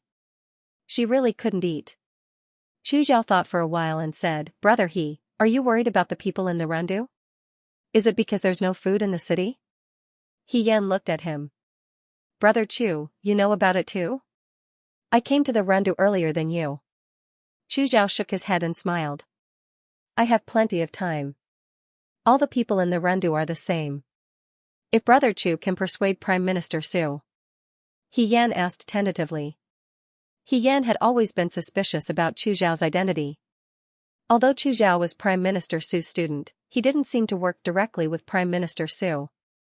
Indeed, the reason why he was able to gain face in front of Chu Linfeng was because of Su Jingfu. However, Chu Zhao often made choices that were contrary to Su Jingfu's original intentions. For example, in Jiang, Chu Zhao sent the military defense map. He was a very opinionated person. It was best not to be enemies with such a person. As long as he didn't show any hostility, she could only be careful. Just like how Chu Zhao wanted to use her, if she could use Chu Zhao to get close to He Rufei, it wouldn't be a bad idea.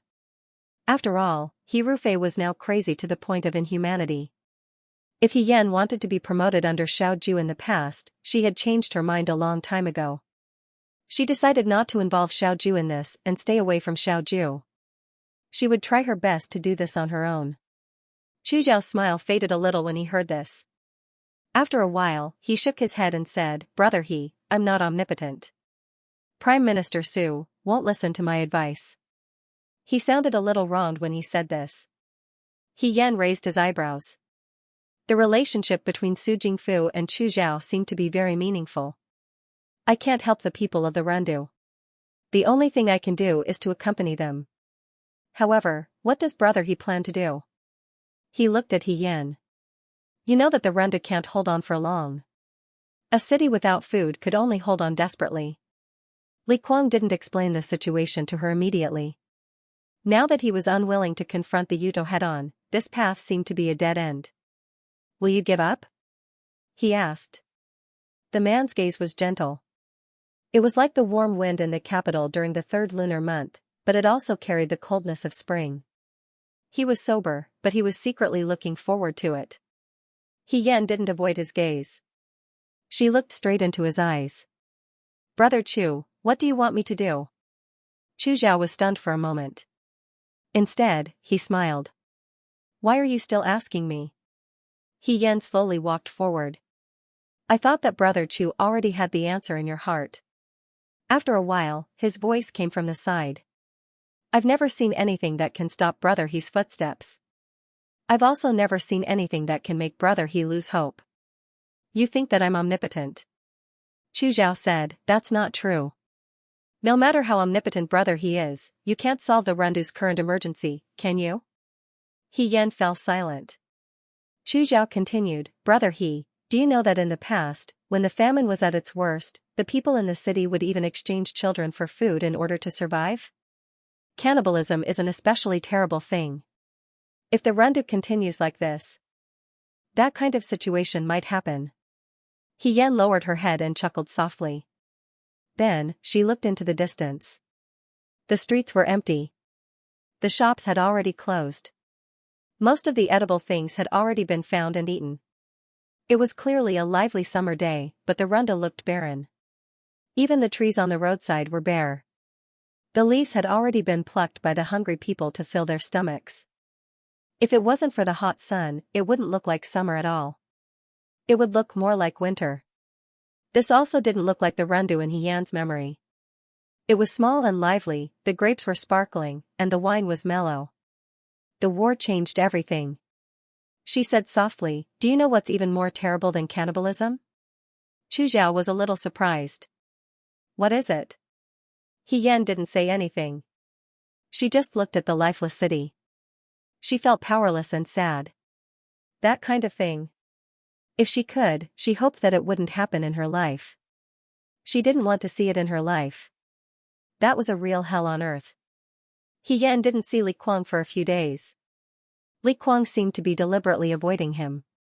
He Yan couldn't find him, and his subordinates refused to tell He Yan where he was. He Yan blocked Li Kuang a few times, but Li Kuang didn't seem to want to talk to him. He Yan had no choice but to say, "Lord Li, before coming to the Randu, I've already asked someone to ask for reinforcements. Moreover, I've also said that the Randu's troops have a chance to fight against Yudo. Lord Li, why do you want to block your own path to a dead end? This is the Randu, not Liangzhou." Li Kuang's attitude was also very tough, and he wasn't moved by He Yan's words. Although you're the Muan Lang personally appointed by His Majesty, you don't have enough power to order me around. Regarding the night attack on the enemy camp, I'm very grateful for your help, but that's it. Whatever I do after this, you don't have to interfere. He Yan looked at him carefully. When he first came to the Rundu, although Li Kuang had a worried expression, he was still a little angry. But now, his expression was not right. His eyes were gloomy, as if he had made up his mind about something, and he was stubborn and unshakable. He Yan could tell that his mood was not good, and it wasn't only because of Yuto. Lordly, how do you plan to deal with the famine in the city? He Yan looked at his back and asked. Li Kuang was shocked and said, I've said it before, I have my own ways. This has nothing to do with you. He Yan walked in front of Li Kuang and looked him in the eyes. Lordly, I'm not from the Rundu, but I'm very clear about the current situation. Things haven't reached the worst point yet. We've burned the provisions of the Wutong people once, so we can kill their soldiers next time. If Lordly continues to hold on to the idea of mutual destruction, we won't be able to fight this war. This city can't be defended at all. Her words were a little too serious. Li Kuang's face was filled with anger. What do you know? I know that if Lordly miscalculates the current situation, he will make the wrong decision. Li Kuang's eyes showed a little impatience. He tried his best to endure, but in the end, he couldn't help but push He Yan away and said, I know what to do, I don't need you to tell me what to do. He strode out, not giving He Yan a chance to speak. He Yan frowned and stared at his back, the uneasiness in her heart growing stronger. She wasn't dealing with Li Kuang for the first time. Li Kuang's reaction was clearly that of someone who was at the end of the road. He Yan didn't want to believe in her other way, and He Yan couldn't convince him, so she couldn't command the Rundu's troops. Even if she knocked Li Kuang unconscious, the Rundu's soldiers wouldn't listen to her orders. Li Kuang had been leading these soldiers for too long. Perhaps because of this, he wouldn't choose the risky decision that He Yan mentioned. She slowly walked out of the house with a heavy heart. In the past few days, even Zhao Shiming came out less and less. There was less and less food. It was fine if she didn't walk around with an empty stomach, but once she walked, she would feel even more hungry. She wished that she could turn everything into food and stuff it into her mouth. Wyatt hadn't launched an attack on the Rundu yet. After that night's sneak attack and the burning of their provisions, Yuto probably wasn't as peaceful as it seemed on the surface. Wyatt definitely wanted to attack the city immediately, but the existence of General Fei Hong made them a little afraid. But this fear would eventually dissipate, and Wyatt would eventually discover the truth. They only needed to send someone to Huayuan to find out that the Rundu was fake. The moment Wyatt found out that General Fei Hong was fake, they would immediately attack the Rundu. So these few days were actually the days that He Yan fought for the Rundu's people. But Li Kuang was stubborn and conservative. As she walked, she bumped into Yi Luo. Compared to when He Yan first came to the Rundu, this girl looked a little thinner. Her originally egg-shaped face was now sharp from hunger, and she looked less sweet and more charming. But when she saw He Yan, she smiled and showed a familiar smile. Xiao He Yan. Miss Yi Luo. Did you quarrel with Master? Yi Luo pointed outside the door. I just saw Master angrily rush out. Xiao He Yan, please don't be angry with Master. Master's temper is a little straightforward, but he is a good person. If he offended Xiao He Yan, I will apologize to Xiao He Yan on behalf of Master. She was thinking of her master wholeheartedly. He Yan smiled bitterly and shook his head. It's fine, we just have some differences in opinion. Yi Luo nodded, not fully understanding. He Yan saw that she was holding something that looked like a garland of flowers in her hand and felt a little strange. He asked, there are still flowers now? Most of the edible things in the Rundu had already been dug out by the hungry people. How could there still be flowers to make garlands of flowers? Yi Luo smiled and handed the garland to He Yan. He Yan took it and saw that the garland was very small and exquisite. He didn't know what kind of grass it was made of, but it was dotted with small purple flowers. He Yan went closer to smell it, but Yi Luo hurriedly stopped him. You can't smell it, Xiao He Yan. This flower is poisonous. He Yan, poisonous? It's heartbreak grass. The more beautiful it is, the more poisonous it is. Everyone in the Rundu knows this, so no matter how hungry they are, they won't pick it to eat. Otherwise, why would I use it to make garlands of flowers? She sighed again. No matter what, poisonous weeds always grow especially luxuriant. If only the crops in the fields could be like this. Seeing that Hien didn't say anything, Luo smiled and said, Xiao Hien, are you interested in this garland of flowers? This concubine can teach Xiao Hien how to make garlands of flowers. Perhaps you can give it to your sweetheart. Your sweetheart will be very happy. She was still thinking about Hien's imaginary sweetheart. Hien didn't know whether to laugh or cry. He thought that if she made a garland of flowers and gave it to Xiaoju would probably think that she was crazy and beat her to death. Forget it. Hien shook his head. He doesn't like flowers and grass. I appreciate Miss Luo's good intentions. Luo was a little disappointed. She took the garland of flowers from Hien's hands and said, all right then. But how can there be no girls who like flowers and grass? When Master picked flowers for me, I was happy for a while. Lordly? Hien thought. He didn't expect that with Li Kuang's fierce personality, he would pick flowers for his beloved concubine. That's right.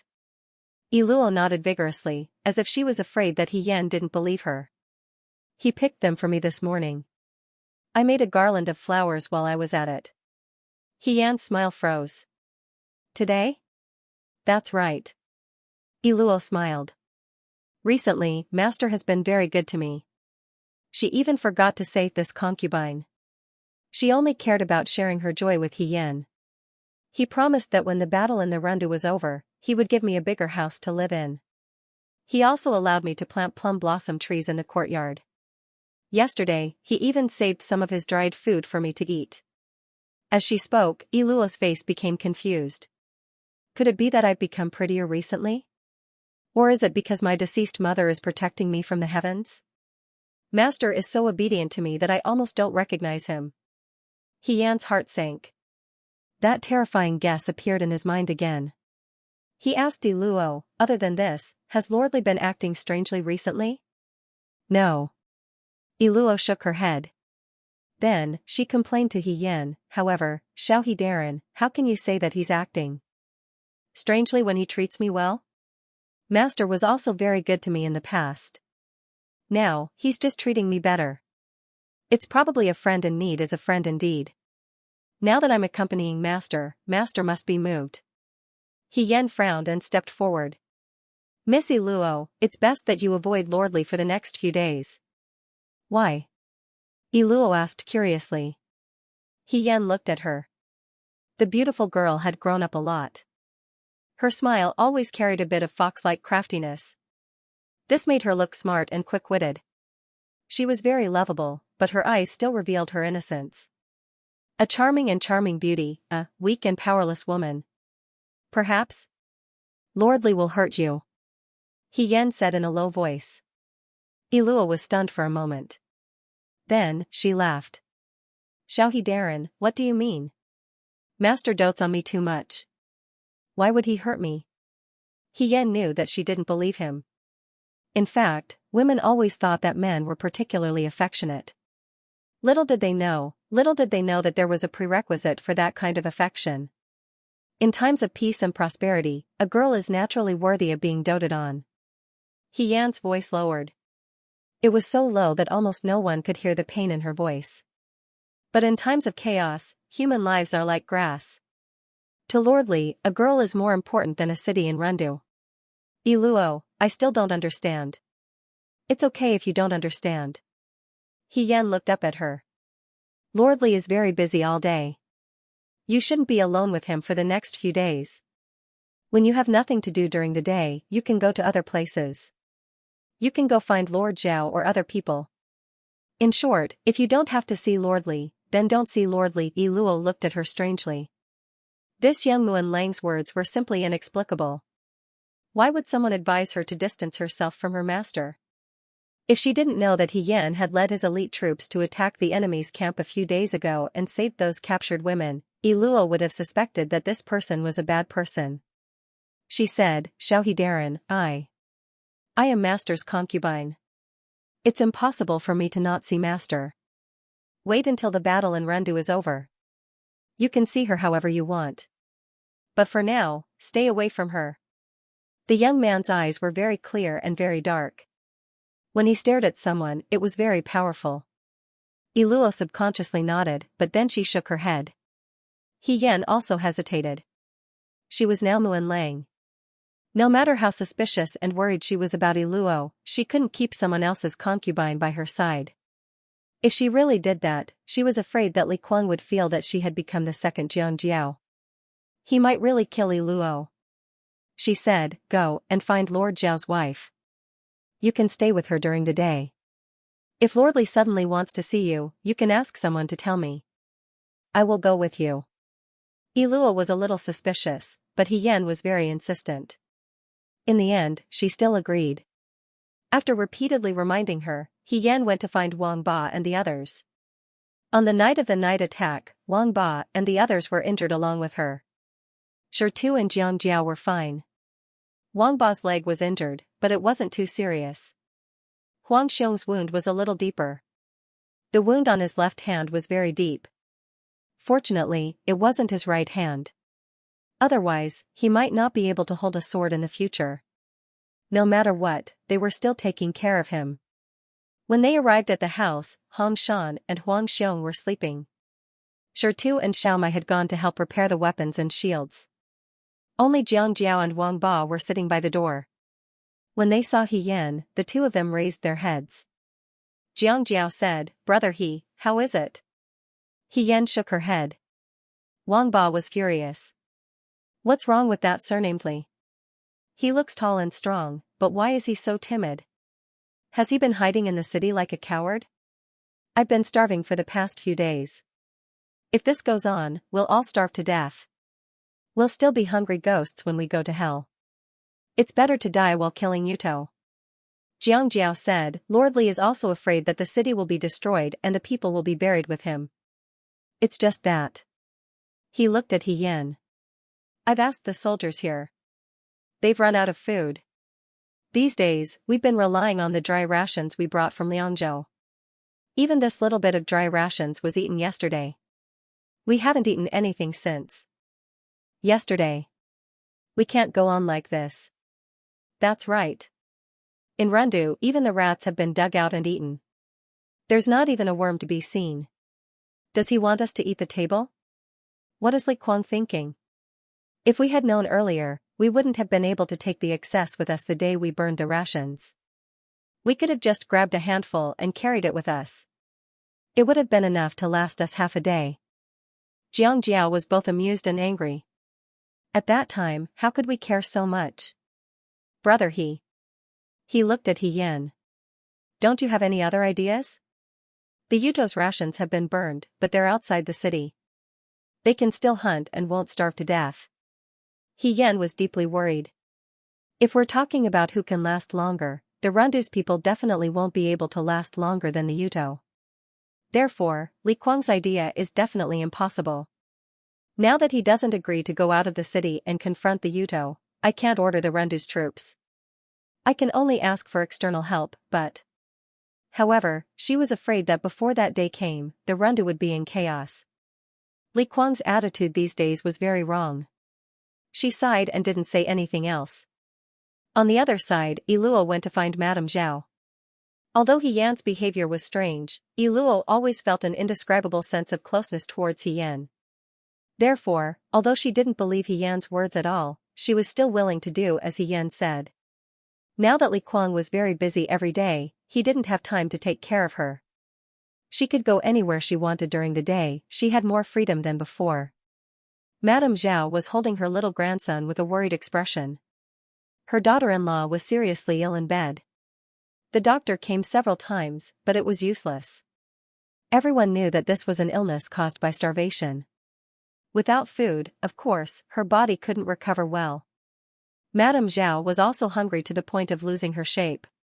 She was a good county magistrate's wife, but now her clothes were a lot bigger. Her exposed arms were so thin and weak that it seemed like they could be broken with a little force. Beautiful Silk thought to herself. In the past, the delicate young ladies in the city would complain about eating less every day. They looked thin and weak, which made people want to take pity on them. She was afraid that after the war, no one would think so anymore. The taste of hunger was really unbearable. A flower needed to drink enough dew before it could bloom for others to see. Madame Zhao only said a few words to Iluo before she closed her mouth. She looked listless. At this time, she was so hungry that she didn't even want to talk. Iluo sat with her for a while. Then, a soldier came over and said to Iluo, "Miss Iluo, the Lord is looking for you." "Looking for me?" Iluo was a little surprised. Li Kuang was busy with the Rendu War. If she didn't take the initiative to look for Li Kuang definitely wouldn't take the initiative to look for her. However, thinking about how Li Kuang doted on her these few days, Iluo's heart was suddenly filled with joy. The only good thing about the Rendu War was that Li Kuang saw her loyalty. Perhaps this doting could last for more than 3 years. It was very possible that it could last for 10 years. At this moment, she was only filled with the joy of fantasizing in her mind. He Yan's advice had long been thrown to the back of her mind. She happily lifted the corner of her skirt and said with a smile, "Okay, I'll go see the Lord now." Iluo followed the soldier into the house. Li Kuang wasn't alone in the house. Li Kuang's deputy soldiers and several officials in the Renda city were also sitting in the house. There were also a few confidants of Li Kuang. Iluo felt a little strange. She originally thought that Li Kuang missed her and wanted to be affectionate with her. However, with so many people, it didn't seem like he wanted to be affectionate. Perhaps some important person was coming?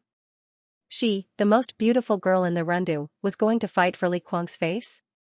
But this didn't seem right. If there was an important person, why wasn't the county magistrate Zhao Shiming here? She walked forward and said, "Lord." Li Kuang's back was facing her. When he heard her voice, he turned around. These days, he was haggard and looked a lot older.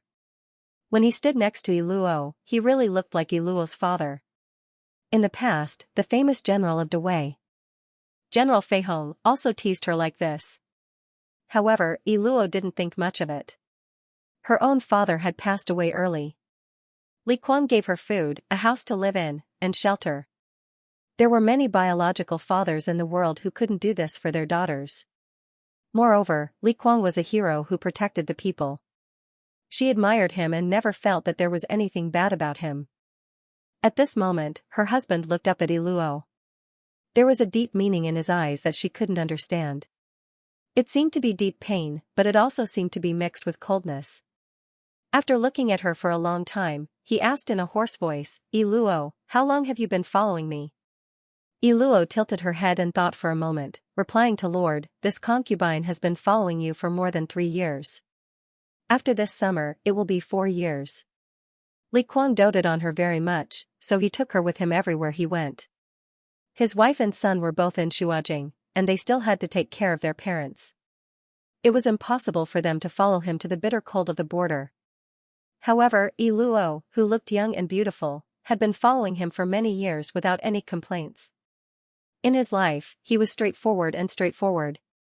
He didn't like women who schemed against each other.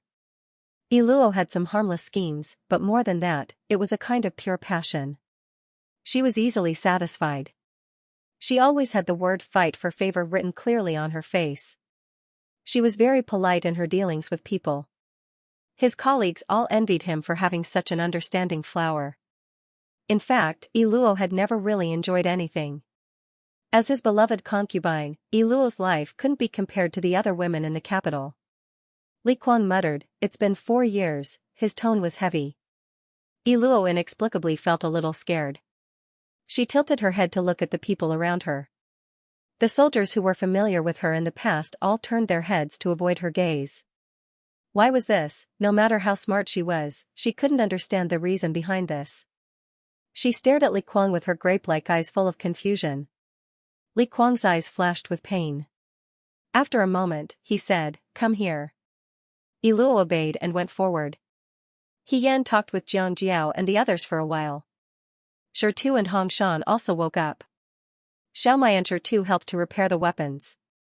When they returned to the room and saw He Yan, they asked, He Go, aren't you going to find Lord Li today?" "I've already looked for him." He Yan shrugged. Jiang Jiao thought for a moment. "Why don't we go with you to find Lord Li?" Let's persuade him together? He Yan actually felt that Jiang Jiao's move wouldn't have much effect. Li Kuang's attitude was too firm. But since it had already come to this, he might as well give a Hail Mary a try. He got up and said, "Okay, we can try again." Back then, Lu Buwang took her as his disciple because he was annoyed to death by her. Li Kuang's patience was not as good as Lu Buwang's, so he might be able to do the same. However, the result of this was very likely that Li Kuang would draw his sword against her. He Yan took the group to find Li Kuang again. On the way, they passed by Zhao Shiming's courtyard and saw Zhao Shiming's wife sitting at the door in a daze with her little grandson in her arms. He Yan was stunned and went forward to ask, "Mrs. Zhao, did you see Miss Iluo?" Before she left, she had clearly told Iluo that she would ask Iluo to find Mrs. Zhao. Why did it seem that Mrs. Zhao was alone now? Mrs. Zhao didn't seem to understand He Yan's words. After a while, she replied, she was called away by the commander. He Yan's heart skipped a beat. Without saying anything, he immediately ran to Li Kuang's courtyard. Behind him, Wang Ba and the others didn't understand. Wang Ba asked, "Why is he so nervous? Does he have an affair with that woman?" Hong Shan said, "Don't talk nonsense. He just arrived in the Rundu not long ago." "But he can still attract bees and butterflies," Wang Ba muttered. He Yan ran to Li Kuang's courtyard in one breath. Today, there were soldiers guarding in front of Li Kuang's house.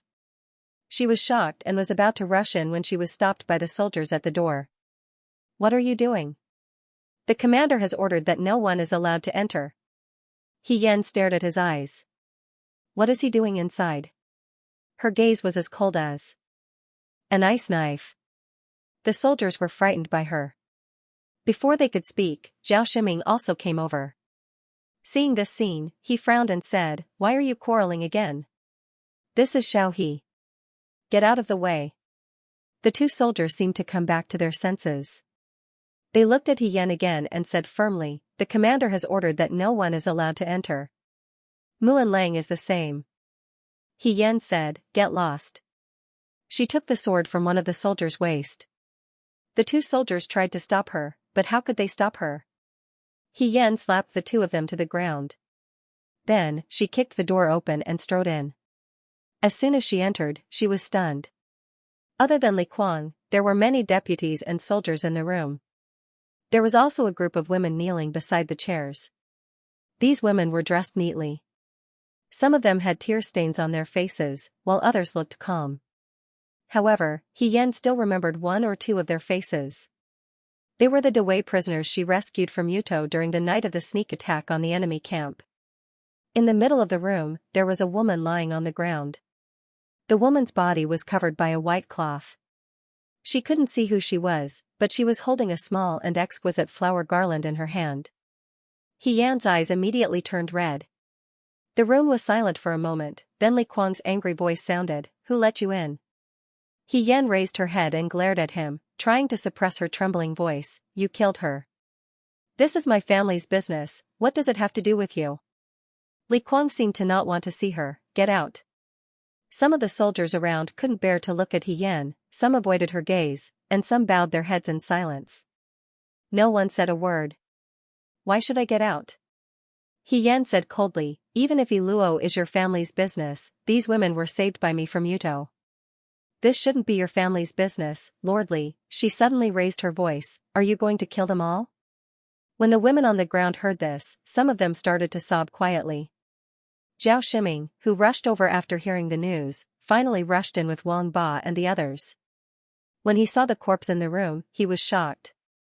Zhao Shiming asked with trembling hands, "What's going on? What happened? Who is this person?" He Yan took a step forward, and Li Kuang said angrily, "Don't touch her." The next moment, the white cloth was removed. The girl on the ground was bleeding from her chest, and her clothes were dyed red. She was lying on the ground with a calm expression, like a beautiful flower. A few hours ago, she was still smiling and showing He Yan the garland she made, and telling others about her future. Now, she didn't cry or smile, and was just a cold corpse. "Iluo?" Zhao Shiming was shocked. "How can Iluo be here? Did Yuto sneak in? Lord Li? What's going on?" If Yuto really sneaked in, how could Li Kuang be so calm, and the Rendu would be in chaos? But, how could he explain the scene before him? Li Kuang stared at He Yan, but He Yan remained unmoved. He looked at him and said word by word, "You'll have to ask the Lordly about this. I think the Lordly is trying to imitate Zhang Sun of the previous dynasty." As soon as he said this, Zhao Shiming gasped. Among Wang Ba and Shirtu's group, only Jiang Jiao had studied before. The others did not understand what He Yan meant. Only Jiang Jiao's expression changed slightly. In the previous dynasty, Zhang Sun guarded Suiyang city. When the city ran out of grain, he killed his concubines to feed the soldiers. What is the Lordly doing? You want to be Dewei's Zhang Sun, but there are other ways to make a living in Rendu. Why do you have to do this? What do you know? Li Kuang couldn't help but scold her, "You're just a woman. If I can save the people of the city, I won't regret even if I die." She's just a woman. Dying for Rendu is not a pity at all. He Yan looked at him. Li Kuang had fought the enemy side by side with her, and they had gone through life and death together. Although she and Li Kuang were not close friends, they could be considered old friends. He Yan had never doubted Li Kuang's character. As a military leader, he was upright, brave, and loyal. However, in the eyes of the world, he was a hero. In his eyes, women were just like cats and dogs. They were animals. They were nothing more than sacrificial lambs. His favorite concubine could be killed in the blink of an eye for the sake of righteousness and become food to fill his stomach. This was even more terrifying than swapping children for food. She had thought that this might happen, but that was the matter of the previous dynasty. Now it had not reached such a desperate situation, and Li Kuang was not Zhang Sun. He Yan still had hope. She thought that perhaps she had thought too much of human nature. But, nothing could stop it. Li Kuang still made the same choice. When he was reading the biography of Zhong Yi in the Xianxia, Zhang Sun lost Suiyang. The enemy could not break the city, so they camped outside the city and waited for the soldiers and horses in the city to starve to death. There was no food in the city. Zhang Sun killed his beloved concubine and forced the soldiers to eat her. Then someone killed the servants to make food for the army. The women in the city died, and the men took over. The number of people eaten was 20 to 30,000.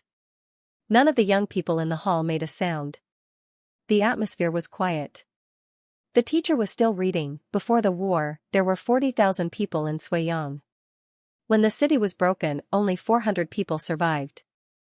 They were all young people in their teens, and they all came from rich and high-ranking officials. They had never heard of such a tragic thing. Cannibalism was already shocking enough. If a war was added, it would be even more shocking. The teacher asked, "Do you think what Zhang Sun did was right or wrong?" The young people spoke enthusiastically and each made their own statements. In the end, they still thought that Zhang Sun's actions at that time were understandable. The teacher said, "Killing people is against human nature." But it was not Zhang Sun's original intention. There is a saying, "The crime of Tsang Huang is light, but the merit of revival is heavy." The cannibalism is too small, but the merit of defending the city is too great. The young people nodded in agreement. They all thought that although it was tragic, it was precisely this incident that reflected Zhang Sun's loyalty. After all, the concubine was a family matter, but defending the city was a national matter. Zhang Sun was a loyal minister who sacrificed his concubine to defend the country. He Yan did not think so at that time. She sat in the hall and did not speak. She also did not agree with the young people's opinions. She only frowned and looked solemn. The teacher saw that she did not agree and called her up with a smile. He asked, "He Rufei, do you have a different opinion?" At that time, she was still an idiot who was at the bottom of the exam in Xianchang Dojo. When her name was called, she felt a little uneasy. However, the anger in her heart could not be appeased. She finally gathered her courage and said, "Everyone says that Zhang Sun is a loyal minister and a righteous man. It is indeed true. But aren't those people who were eaten innocent? I can understand his choice, but if it were me, I would definitely not do that."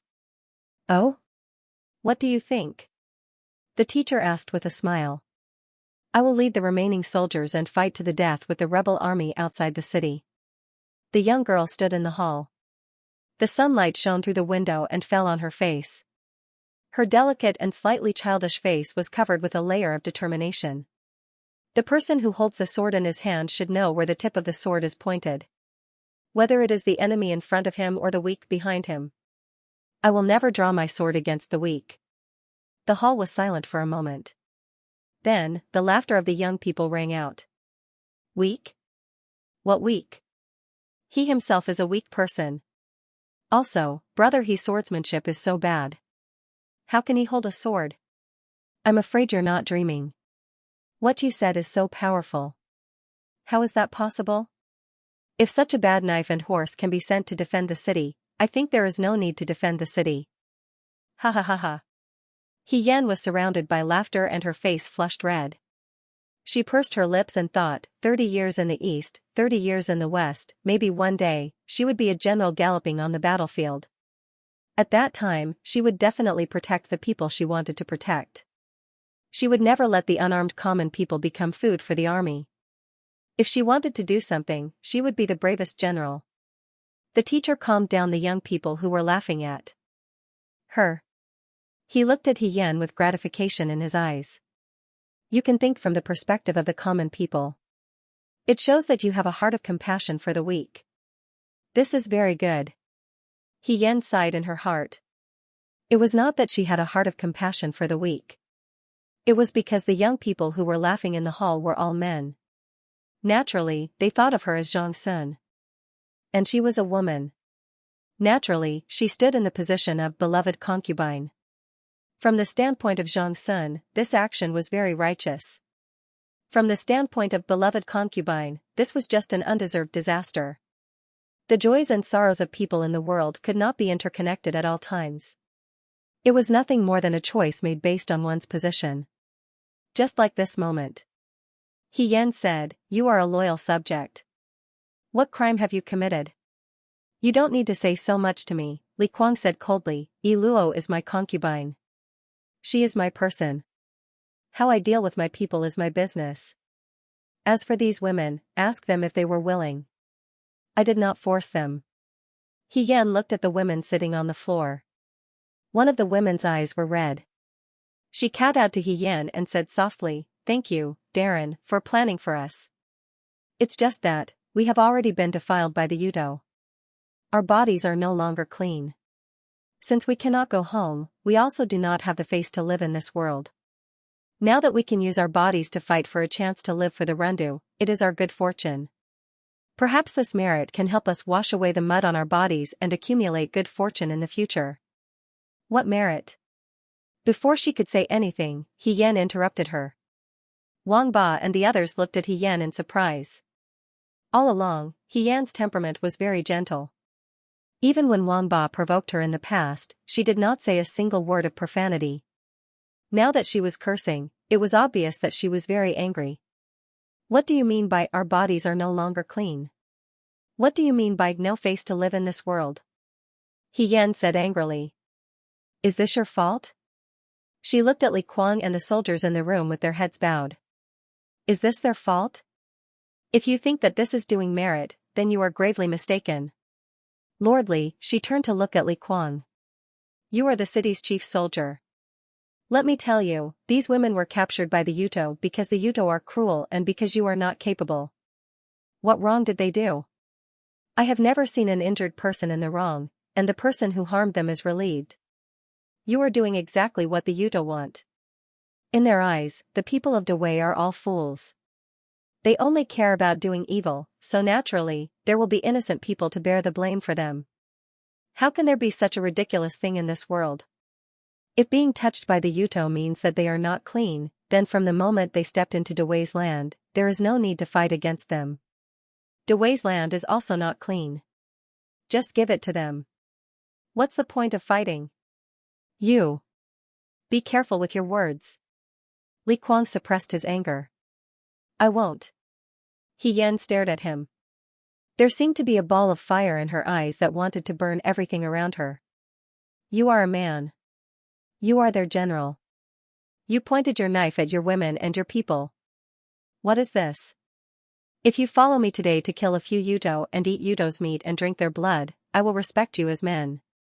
But there is no such thing in this world. Men can't win a battle, so they ask innocent and weak women to sacrifice themselves. This is called cowardice. I said before, they are willing. Are they really willing? Yan's gaze was sharp. Okay, let me ask you. She looked at the women. Why do you think you can't live? Is it because of what others say? If others say something, you will refute them. If you are not good with words, you will use your fists. Is this your fault? If they still use this to humiliate you, then they are the most despicable and shameless people. There is no need to show them any mercy. I saved your lives. If you give them up so easily, where do you put me? Her expression was frightening. The women did not dare to speak. After a while, one of the young women burst into tears. She sobbed, I don't want to die. I'm scared. Li Kuang's face was ashen. If you don't want to die, I am here. No one can force you to die. How dare you say this?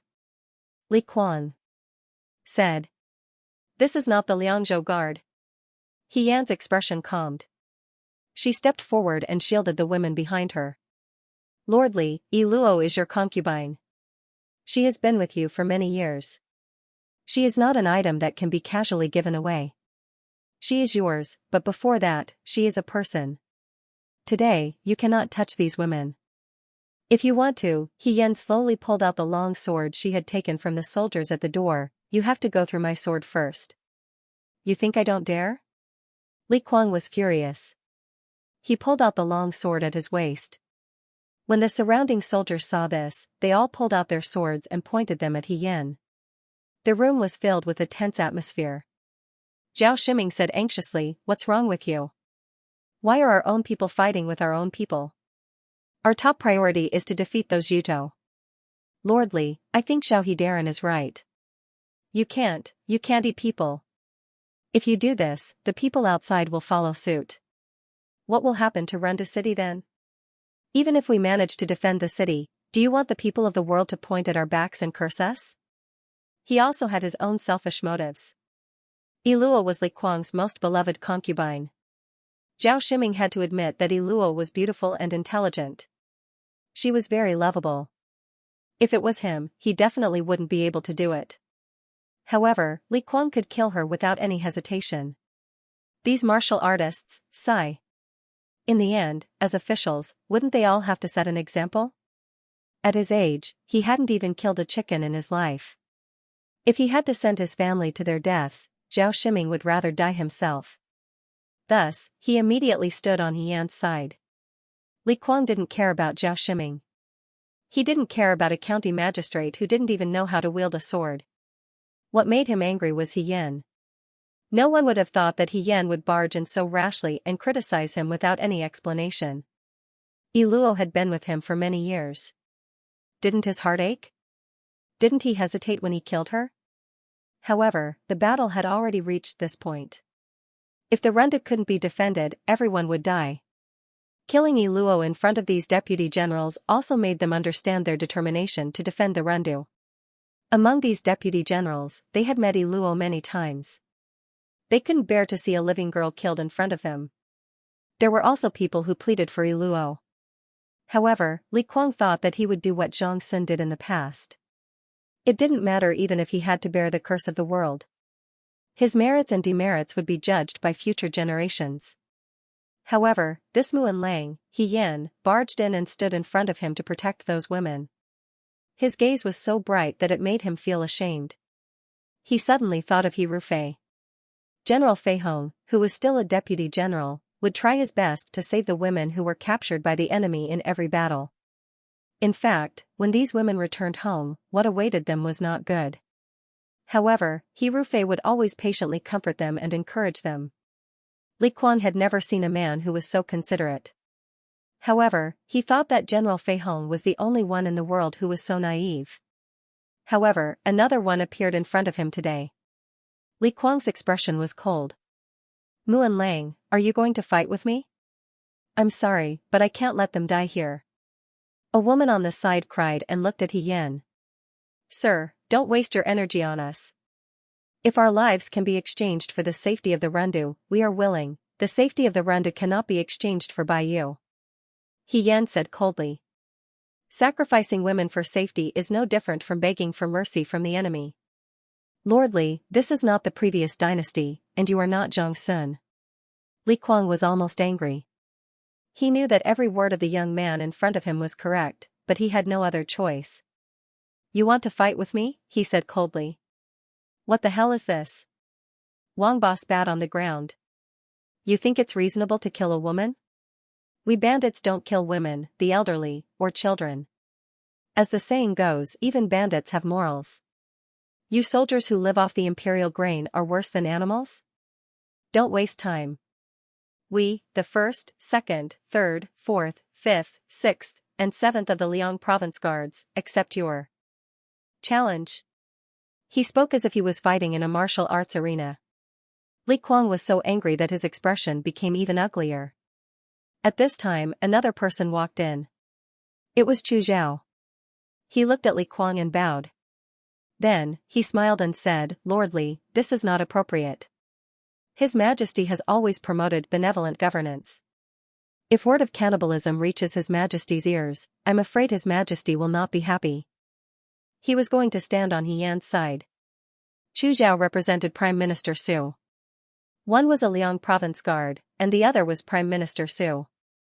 The pressure was unimaginable. Li Kuang was angry and annoyed. Who was this He Yan? Why were they following him like this? However, the soldiers around him were all looking at him. He gritted his teeth and said, You are not my opponent. He Yan smiled and held his sword horizontally in front of him. Lordly, why don't you try? The tip of the sword was cold and the air was cold. The gunpowder in the room was about to explode. At this time, a soldier's voice suddenly came from outside. Sir! Sir! Li Kuang was filled with anger. He couldn't go up or down. Hearing this, he said angrily, What are you shouting for? In the next moment, the door to the room was opened again. Someone walked in with a calm voice. Lordly, before you teach the Liang province guards a lesson, you should ask me first. This voice. He Yan was startled. He quickly turned his head. He saw a young man dressed in dark clothes with narrow sleeves and dark armor walk forward and stand in front of him. They hadn't seen each other for a month, but the last time they met felt like 10,000 years. His appearance was handsome, and his figure was like a spring willow. His expression was as cold as ever. Military Governor Xiao. Li Kuang couldn't hide the shock in his eyes. He didn't expect to see Xiao Ju, the commander-in-chief of the Right Army, here. Xiao Ju didn't look at He Yan or Li Kuang. His gaze swept past the crying women. He said calmly, The person holding the sword should know where the tip of the sword is pointed. Whether it is pointed at the enemy in front of him or the weak behind him. You shouldn't point your sword at the weak. He Yan suddenly looked up. His eyes were cold and his voice was calm, but in that instant, He Yan was brought back to that afternoon in the Xianxia dojo. His voice overlapped with the young boy's voice, making it impossible to tell who it was. From outside came a soldier's shout. He was excited and joyful, Sir. Lord. Reinforcements are here. Reinforcements are here. Reinforcements? He Yan looked at Xiao Ju's back. He brought the Nanfu army? How is this possible? Just as he heard this, Li Kuang pushed aside the people in front of him and rushed out of the room. He Yan looked at Xiao Ju and also rushed out. Outside the city, there were shouts of killing. He Yan climbed up the city tower and looked down with Li Kuang. On the plains, Yuto and Dewei's troops were fighting. The word Yan was written on the war flag. There was a young man sitting on the horse in the lead. His hair was tied up high, and he had sword-like eyebrows and bright eyes. He wore silver armor and held a halberd in his hand. He looked particularly high-spirited as he led his men to fight. Yan He. He Yan smiled. Li Kuang, who had rushed over, saw this scene and was also excited. He immediately ordered the troops in the city, Follow me out to fight Yuto. Li Kuang did not expect the reinforcements to arrive, and neither did Wyatt. The day before they decided to attack the city, they were caught off guard by the troops brought by Lieutenant General Yan He.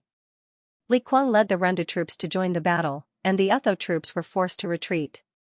Their leader, Xianxia, abandoned his troops and fled. The rest of the Utho soldiers were scattered like scattered sand. A portion of them were captured by Li Kuang, while the rest retreated south of Rendu with Xianxia. Don't chase a cornered enemy. He stopped Li Kuang from chasing after them. He wiped off the Wutong blood on his armor and casually tossed his handkerchief to a servant beside him. He mocked, with just these few Wutong soldiers, you don't even dare to come out of the city? Too cowardly. These words were not pleasant to hear, and it was said by a kid who was much younger than him. Li Kuang was not angry. If he had not brought reinforcements, the Yuta would not have retreated so quickly. He was truly grateful to he. This was out of his expectations. Who knew that General Fei Hong, who had been waiting bitterly, did not come, but Lieutenant General Guade came. I thank General Xian on behalf of the people of the city, the Rendu will never forget your help. However, he hesitated, why did General Xian come to the Rendu? He had never written a letter to he. He snorted and laughed. He carried the Fengtian halberd on his back and walked forward casually. Let's talk inside. The soldiers cleaned up the battlefield outside until late at night. Everyone clapped their hands in celebration of this great victory. Not only that, he had not only brought reinforcements, he had also brought food. The soldiers set up a large pot in the city and used the food they brought to cook porridge. The people of the Rendu who were still alive carried bowls of porridge with gratitude. The fragrance of the rice floated in the air of the Rendu city and did not dissipate for a long time. Inside the house, Zhao Shiming was rubbing his hands nervously as he looked at the two people sitting on the table. One was the Right Army Commander Xiao Huijin, the other was Guide Lieutenant General Yan He. He was just a county magistrate of the Rendu, how could he meet such important people in his life? He could be considered lucky. However, one of them was cold, while the other was arrogant. Both of them did not seem easy to get close to. Zhao Shiming did not know what to say other than thanking them repeatedly for saving the people of the Rendu. At this moment, Zhao Shiming sighed in his heart. If only Iluo was still here. It would be much better to interact with a smart beauty than these old men. In the past, Iluo would always be the one to smooth things over. Li Kuang probably thought of this as well. His expression was a little stiff. Yan He, the lieutenant general of Guade, was only in his early 20s. He was very young and could be considered handsome. However, his gaze always carried a hint of provocation. His chin was also slightly raised, as though he did not like to place people in his eyes. His hair was tied up very high, and his ponytail fell behind his head, showing the arrogance of a young man. In comparison, the Right Army Commander Xiao Ju, who was sitting beside him, was as calm as autumn water. After taking off his armor, he looked more like a noble young master sitting in a winery in the capital. He was not as arrogant as Yan He, but his calm and indifferent expression was also emitting an aura that kept people 1,000 miles away. Zhao Shiming wiped his sweat. What should he say? He couldn't afford to offend these two great gods. Before he could think of what to say, Li Kuang spoke first. Li Kuang hesitated for a moment and asked Yan He, General Xian, why did you suddenly come to help the Rendu?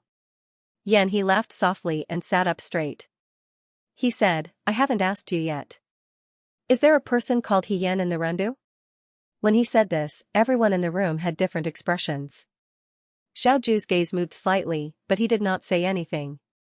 Seems like there is, Yan He said, lordly, call that person over, I want to meet him. Yan was waiting outside the room. Sure enough, not long after, someone came out and said, Lord Xiaohe, General Xian invites you in. Wang Ba was stunned. What's going on?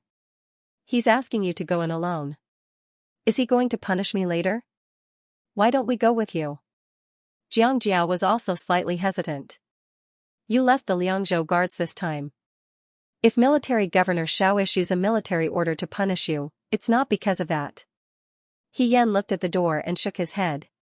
Don't worry, nothing will happen. She patted Jiang Jiao's shoulder and turned around to walk into Li Kuang's room alone. Everyone in the room followed Yan in and their gazes landed on her. The young man in silver armor looked at Yan and sized up Yan. He said, You are Yan? Yes. Yan stood up from his chair and looked down at Yan. He was a head taller than Yan. He used his hand to measure the height of Yan's head. He clicked his tongue and asked Xiaoju seriously, there are still people this short in the military camp? He Yan was speechless. He retracted his hand and rubbed his chin as he sized up He Yan. You're not tall, but you're quite brave. You're the one who wrote the letter asking for help and asked me to come to the rendu? As soon as he said this, Li Kuang looked at He Yan. Xiaoju's gaze also landed on He Yan. He Yan calmly accepted everyone's different expressions. Yes. Then you have good taste, Yan, he said disapprovingly. You didn't ask He Rufei, that useless person in front of you. Instead, you asked me to come and help the rendu. It seems like you know very well that I am more reliable than He Rufei. He Yan didn't say anything. How could he say anything? If he followed his words, he would also step on himself and deny what he said.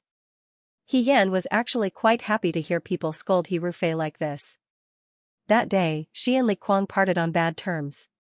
After she noticed that the rendu's situation was not good, she borrowed a few people from Zhao Shiming and went to ask for help from Yan He in Ling County. She still remembered that Yan He led the troops to guard Ling County. It was not as close as Hua Yuan. In fact, Yan He's reputation was not as good as He Rufei's. If a normal person asked for help, the first person they would think of would be He Rufei and not Yan He. However, He Yan knew that He Rufei would not come at all. That was why she took a step back and asked for the next best thing. It was not easy to mobilize the troops in Jinling. In comparison, Yan He had a lot more freedom. However, Yan He might not come at all. Therefore, in the letter, other than writing about the critical situation in the rendu, she also wrote about He Rufei's despicable actions of not helping when he saw someone in need. The words you scolded He Rufei in the letter made me feel very comfortable. He Yan looked at He Yan. You really know how I feel. He Yan thought, how could she not know? As her classmate, this person in front of her bullied her a lot during those years in the Xianxia dojo. It was Yan He and a few other youths who would cause trouble for her every now and then. They would either tease her or bully her. Seeing this person, she could almost see the dark days in the Xianxia dojo. Yan He hated her. He started to hate her when they were classmates in the Xianxia dojo. After so many years, he still stubbornly hated her. In order to please him, He Yan wrote a lot of bad things about He Rufei in the letter. As the saying goes, the enemy of my enemy is my friend. Looking at it now, it was true. Because He Yan insulted He Rufei, Yan He naturally turned He Yan into his own camp. Even though you are short and thin, I think you are very smart. In the next moment, Yan He placed his hand on his shoulder. How about you follow me in the future? Yan Nanguang. Xiao Ju's gaze landed on his hand and reminded, she is a member of the Liang Province Guards. Liang Province Guards? He Yan retracted his hand and looked at He Yan. He asked in confusion, aren't you from the rendu? Generals Yan, He Yan said, I was in the Liang Province Guards recruit camp before. Later, Her Majesty personally conferred the title of Muan Lang. I heard that the rendu was in trouble and specially came to help the city. She emphasized the words Muan Lang. Even though Xiao Ju classified her as a member of the Liang Province Guards, if she didn't want to implicate him, it was best to draw a clear line. You are a member of the Liang Province Guards and came to the rendu yourself? Yan He glanced at Xiao Ju and then looked at He Yan. The relationship between them was too complicated and he couldn't understand it. He simply returned to his seat and leaned against the chair. He snorted and said, forget it, I don't want to know about your complicated internal affairs. However, this He what is it again? He Yan was already used to this fellow's arrogance and reminded him, He Yan, I didn't come because of your letter asking for help. Even if I came, it wouldn't be so fast. Zhao Shiming asked cautiously, then may I ask why Generals Yan He laughed and looked at Xiao Ju provocatively. The commander-in-chief of the Right Army personally asked me for help. This is the first time in his life that he has asked me for help. I am so generous, so of course, I have to come and help. Isn't that right, Military Governor Xiao? Xiao Ju's expression was indifferent and she didn't pay attention to his words. He Yan was astonished. Yan He meant. Xiao Ju also asked Yan He for help. That's right, he didn't bring the southern prefecture soldiers here. After all, Liang Province wasn't as close as Ling County. She actually thought of the same thing as Xiaoju. In that case, even if she didn't write the letter asking for help, Yan he would still come. Runda City shouldn't be destroyed. Lord Li, County Magistrate Zhao. Yan he played with his hair. Although this time it was this he Yan and Military Governor Xiao who asked me for help, the one who led the troops here was me, Yan he. You know very well where the credit goes this time. The victory of the Runda City this time was all thanks to Generals Yan. Zhao Shiming quickly said. As soon as he spoke, he realized that there was another person in the room. He immediately looked at Xiaoju. Seeing that the young man's expression was calm and there wasn't a trace of displeasure, he was relieved. Fortunately, this one person didn't care about the credit. If both of them came to snatch the credit, his small temple in Runda City wouldn't be able to accommodate two big Buddhas fighting. Yan had long heard about Yan He's love for credit. However, this time the Runda City was defended because of Yan He's help. It was understandable that he wanted the credit. Yan He stretched lazily and yawned. I've been rushing for days and I've been playing Yuto the moment I arrived. I haven't had a chance to rest properly. I need to rest. I'll have to trouble everyone to prepare hot water for me. There's no need for food. I heard that the people here are so hungry that they're about to eat people. I don't have the hobby of eating people. Zhao Shiming repeatedly said yes and quickly ordered the servants to prepare the food for Yan He. Yan He stood up and was about to walk out. When he passed by Xiaoju, he stopped and looked at Xiaoju. He said in a conceited tone, whether you admit it or not, Xiao Huijin, this time, I've won against you. After saying this, he seemed to be in a good mood. He placed his hands behind his head and swaggered out. Yan stared at his back. He was puzzled. To be honest, Yan he didn't like Xiaoju back then and always went against Xiaoju. It was all because Xiaoju was better than him in both civil and military matters. After being in second place for a long time, he wanted to have a taste of being in first place. However, that first place just wouldn't drop no matter what. It was indeed annoying. However, even she, who was in last place, would always find fault with him. Yan didn't understand. How did she get in his way? The person who was fighting with her for last place was Lin Xuanhe, not Yan He. Why was Yan He so resentful towards her? This resentment had persisted for so many years. However, Yan He's temperament was exactly the same as back then. He was competitive, obstinate, and self-opinionated. All his emotions were written on his face. As she was thinking about this, Xiaoju stood up and walked out. When she passed by her, she said coldly, "Come here." Yan, she sighed in her heart. She knew that this day would come sooner or later, but she didn't expect it to come so early. After all, who would have thought that Xiaoju would follow Yan He to the Rundu? Jiang Jiao and the others waited patiently outside until Yan came out. When they saw her walking out with Xiaoju, they all looked serious. From the looks of it, they were going to settle scores in private. Hong Shan gestured to her to ask if they needed to go and plead for leniency. Yan shook her head slightly. This wasn't something that could be brushed off with one or two pleas. The room darkened. Only the light from the oil lamp on the table shone on the wall, casting shadows on the walls. The room that Zhao Shiming arranged for Xiaoju could be considered luxurious. Yan followed him in and buried her head.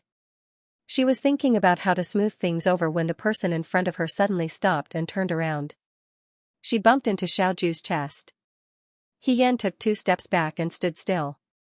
She raised her head and saw the person in front of her looking down at her. Although he didn't say anything, it was a little scary. The air was so quiet that it felt cold even in the summer. Yan paused and coughed softly. "Commander-in-Chief," he looked at the sword in Yan's hand. It was the sword that she snatched from Li Kuang's guards when she was trying to save the women who were captured. She forgot to return it to Li Kuang. Yan's heart tightened. She put the sword on the table and explained, "This is someone else's sword." Xiaoju took a step forward. Yan held his breath. He thought that she was going to denounce him. The next moment, his arm was grabbed and turned over. There was a knife wound on his palm. It wasn't deep. He had been holding it. The bleeding had stopped, but it looked a little scary. He Yan probably hurt his hand when he was fighting with Li Kuang's guards. The situation was critical and he didn't pay attention to it. If it wasn't for Xiaoju's actions, he wouldn't have noticed it. He didn't say anything. He turned and walked to the side. He Yan didn't know what to do. He heard him say, "Come here." The handkerchief was soaked in hot water. When it covered his palm, it stung a little. It was more of an itch. It was as if a colorful butterfly had landed on his palm and slowly crawled over it, leaving behind a numbing shadow. He lowered his head and sprinkled the powder on He Yan's wound. His expression was focused and quiet. He Yan stared at him. The young man's eyelashes were thick and long. Under the light, his side profile was as handsome as a painting. He was silent, gentle, and calm. There was no condemnation or sarcasm as expected. He Yan inexplicably felt a sense of guilt. It was as if he had done something unforgivable and had wronged Xiaoju.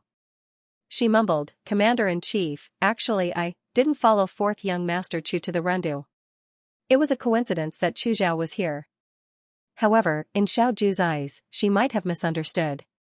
Although she was determined to stay away from Xiaoju to avoid bringing trouble to him, she didn't want him to misunderstand and think that she was on Chu Zhao's side. "I know." His voice was cold and emotionless. He Yan didn't know what to say for a moment. He Yan's movements were very gentle, even gentler than when he was applying the medicine on himself. Because he was very tall, he had to bend over slightly when applying the medicine. He Yan originally followed his gaze and looked at Xiaoju's palm. As she looked, her gaze fell on Xiaoju's face. No matter how many good words were used to describe him, she felt that something was missing. Just as she was lost in thought, Xiaoju suddenly raised his head and met her gaze without warning. His dark eyes were glittering and clear as autumn water. She was caught red-handed and her ears turned red. However, she still had to maintain a calm expression. She pointed at her palm and said, "It's done." The wound didn't look as scary as before after the powder was sprinkled on it.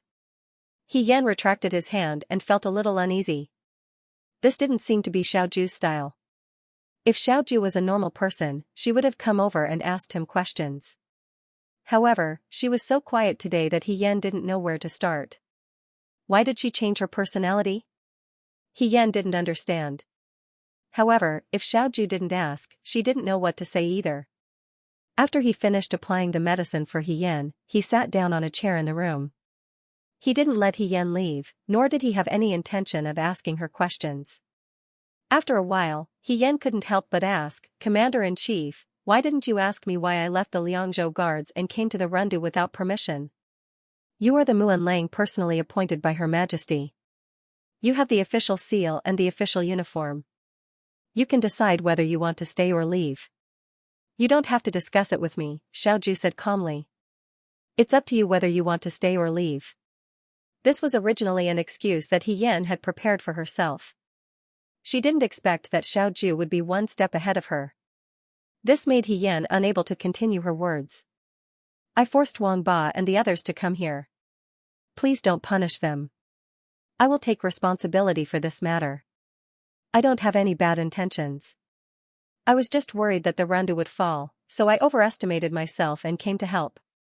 Forget it. Since Xiaoju didn't want to speak, she would take responsibility for herself first. Her attitude was better when she admitted her mistake. "Why do you think," Xiaoju said, "He Rufei won't help the Rendu?" In the end, he would still ask this question. He Yan sighed in his heart and looked at him. "If I say that He Rufei is not a good person, will you believe me?" Xiaoju looked at her indifferently and raised the corner of her mouth. "Evidence. I can't produce any evidence, and I can't convince you. However, in my opinion, He Rufei isn't the hero that people say he is." She said He Rufei instead of General Fei Hong. "Commander-in-Chief." He Yan looked at him and slowly said, "If one day, He Rufei and I have different standpoints and draw our swords against each other, which side will you stand on?" She had wanted to ask this question for a long time.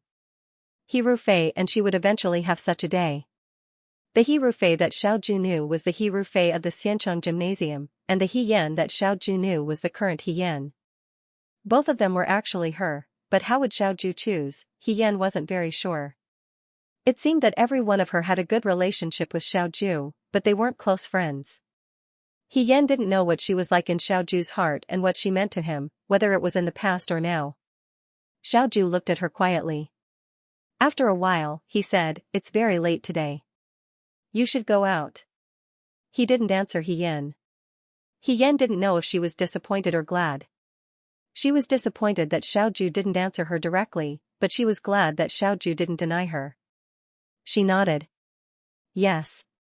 He Yan retreated, and the room once again quieted down. The young man's gaze fell on the wound medicine on the table. He lowered his beautiful eyes and no one knew what he was thinking. After a while, someone walked in. It was Fei Nu. He walked to Xiaoju and whispered, "Young master, Wan Ying's news came back. He Sui's problem hasn't been found yet." "She's fine." Xiaoju interrupted him. Fei Nu was stunned. He Yan had many suspicious points. From the beginning until now, she didn't tell anyone. She brought a few new Liangzhou guards to the Rundu. No matter what, no one could give a reasonable explanation. She left with Chu Zhao one after the other. Now, she saw Chu Zhao again in the Rundu. Chi Wu and Fei Nu couldn't help but suspect that He Yan might be Chu Zhao's man. But they also felt that if she was Chu Zhao's man, her behavior was too arrogant and undisguised. The young man stood up. His shadow was long under the light. He looked at the light at the corner of the table thoughtfully. After a while, he said, "Tell Wan Ying that she doesn't need to investigate He Yan. Investigate He Rufei." The Runda city gradually regained its vitality. Yan He's troops not only chased away the Yuto, but they also brought back food. The food sent from Huayuan solved the Rundu's urgent needs. "General Fei Hong is not in Huayuan?" Li Kuang looked at Yan He in confusion. "He already returned to Shuajing? How is that possible? Are you suspecting that I'm lying?" Yan He frowned. "No," Li Kuang said, "it's just that, when the Rundu was surrounded by the Yuto, I immediately asked for General He's help. There were 3 groups of people, so it's impossible for there to be no news at all. I originally thought that he didn't come because the situation in Huayuan wasn't good, but why did he return to Shuajing?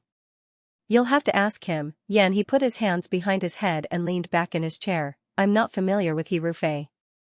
Li Kuang didn't say anything. While the two were silent, someone came in. It was Zhao Shiming. Zhao Shiming first looked at Yan He, then carefully said to Li Kuang, "Commander, that Iluo is being buried today, you." When Li Kuang heard this, his expression became ugly. After a while, he stood up and said, "Let's go." Iluo wasn't actually from the Rundu, but her parents passed away early, so she didn't have any other relatives.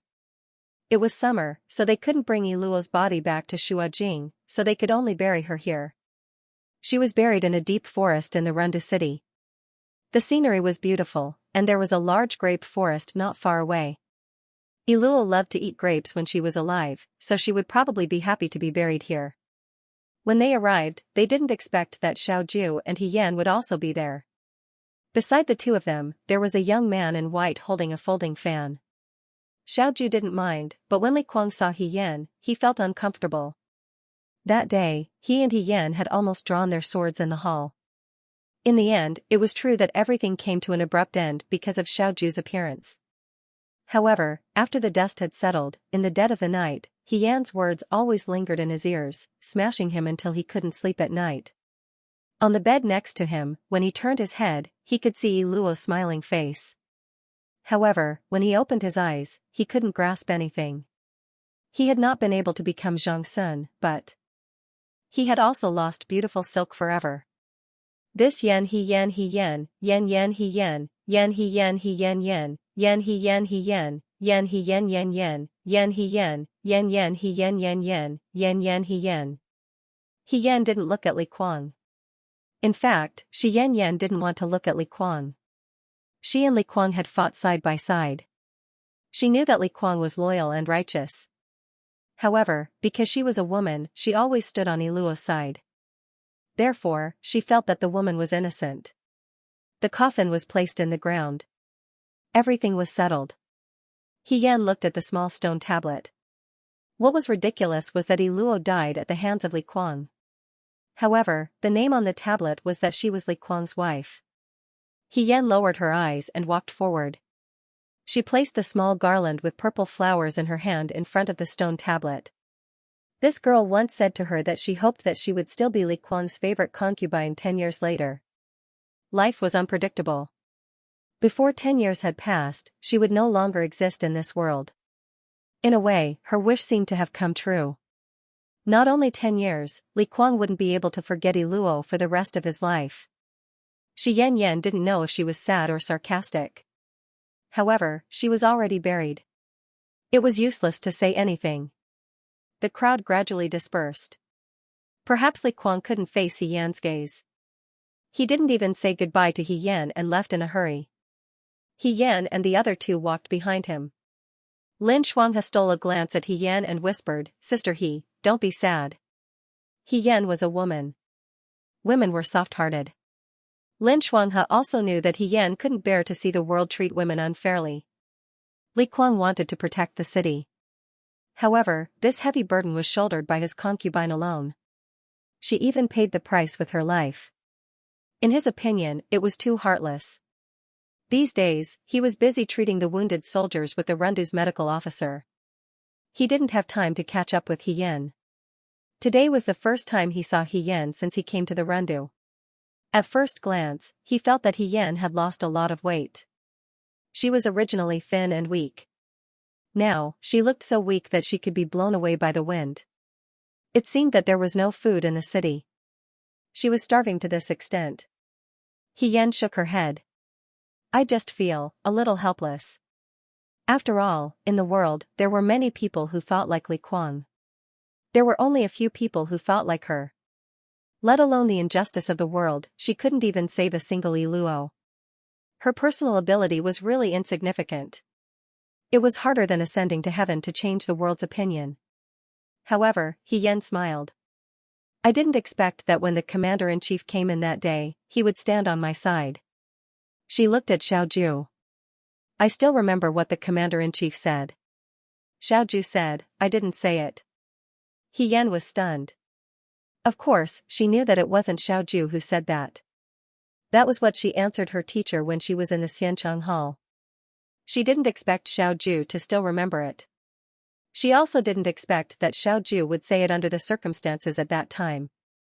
"Then, who said it?" she asked tentatively. Xiao Ju looked ahead and didn't say anything.